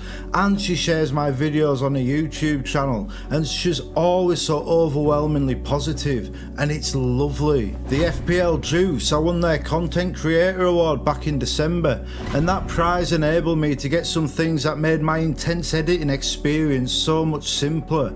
Those two channels deserve so much more recognition and support than they receive. They really are the best side of the FPL community, reminding us all how this game is meant to be fun. Gianni as well, he's bigged me up on his channel and his socials, and he doesn't have to do that. None of those people I've mentioned had to do anything, but they chose to, and it's incredible to me that they did that for me. And whether it was a smaller podcast like Roberto's or a game changer like the Black Box, it was humbling every time. And the same goes for everyone who has shared my videos. I can't name you all, but I've gone back and I've found everyone who has, and I'm running your name up the screen here. And whether you're a small account with 5 followers or a big account like Praz, FPL Salah, All About FPL or anyone else in between, every time I get that notification, the one that says, I think this video by Nightmare is worth your time, I'm just so grateful, because I'm just a random bloke talking about my FPL team, and you're all out here helping me to reach a wider audience. And I don't really understand why, if I'm honest. I'm just so thankful that you do. But this very much is a work in progress, and I'm very glad that all of you are joining me on this journey. So the big question is, what's next for the channel? And I'm going to be honest with you, like I always am. I loved making the videos I've made for the majority of the season, with the fancy background and the images popping up and keyframing them all to match my hand movements and all that jazz. I've been watching them through from the start, and they're so fun. They are so different to anything else out there, and I'm so proud of them. To see the first one, where I've got the camera positioned wrong so I'm looking up like this, and another early one where I had the temperature on the camera too high and I looked as ginger as Ron Weasley, and I see how my skills and confidence have developed over the season, and it's fucking ace. The one where everyone was kicking off about the content creator cartel, can you remember that game week? Well, I did a video addressing it with 38 Clint Eastwood references, then another video a bit later where I got about 60 Arnold Schwarzenegger references in, and honestly I'm so proud of those videos. And I genuinely don't think anybody else could have made videos like that about a game like FPL, not in the way I did. But much like it's time for the League of Gentlemen to return home to our world, it's time for me to lay that signature style to rest. Ultimately, the time and effort it takes to create those videos, it just isn't worth it in the fast-paced world of FPL, where a video recorded in the morning can be out of date by the afternoon. I hope those of you who enjoyed those videos can understand why they have to end. That I was able to tell such a story over a full season, barely missing a game week, it really was a monumental effort, especially with working full time and raising 2 children. And I hope that instead of being sad they are ending, you can look back fondly that they exist at all. Videos like the ones I was making were never meant to exist for this game, yet between us, with your energy and support driving me on, we managed to make it the full season and create a wonderful story together. One that I hope you will remember at random times in the future and smile to yourself about how those stories and those videos existed at all. What a wild ride it's been, and what a privilege it was to share it with you all. Thank you so very, very much. It's just a ride, and we can change it anytime we want. Of course, I didn't quite make it the entire season making my videos in my signature style. A few weeks back I got so despondent at my performance that I dropped all the smoke and mirrors and I just spoke from the heart. And the reaction to that was so positive that I did it again and again. And then I ended the season recording and editing a completely unscripted 73-minute video on the final day in 12 hours, while stopping to have a nap and later to watch a film with my wife. And with one of those hours been rendering the video off. From 3 days to make a 10-minute highly scripted video at the start of the season to 12 hours to deliver that final day vlog. I mean, it feels remarkable to me. I can't believe I was able to do it. If you told me 9 months ago that's what would happen, I wouldn't have believed you. But over the course of the season, slowly, in bits and pieces, I've given you parts of the real me. And now, next season, I feel able to give you the real me all the time. It may not be as polished, it won't be as flashy, but what is the one thing that can make me stand out in this field? The one thing I can give you that nobody else can? It's me. It's not the keyframes and the backgrounds, but my humour and emotion, my passion and perception, my heart and my soul, and everything I've been doing recently, the last few stripped back videos, the live streams, the collaborations, and maybe even the vlogs. That's what you'll get from me next season.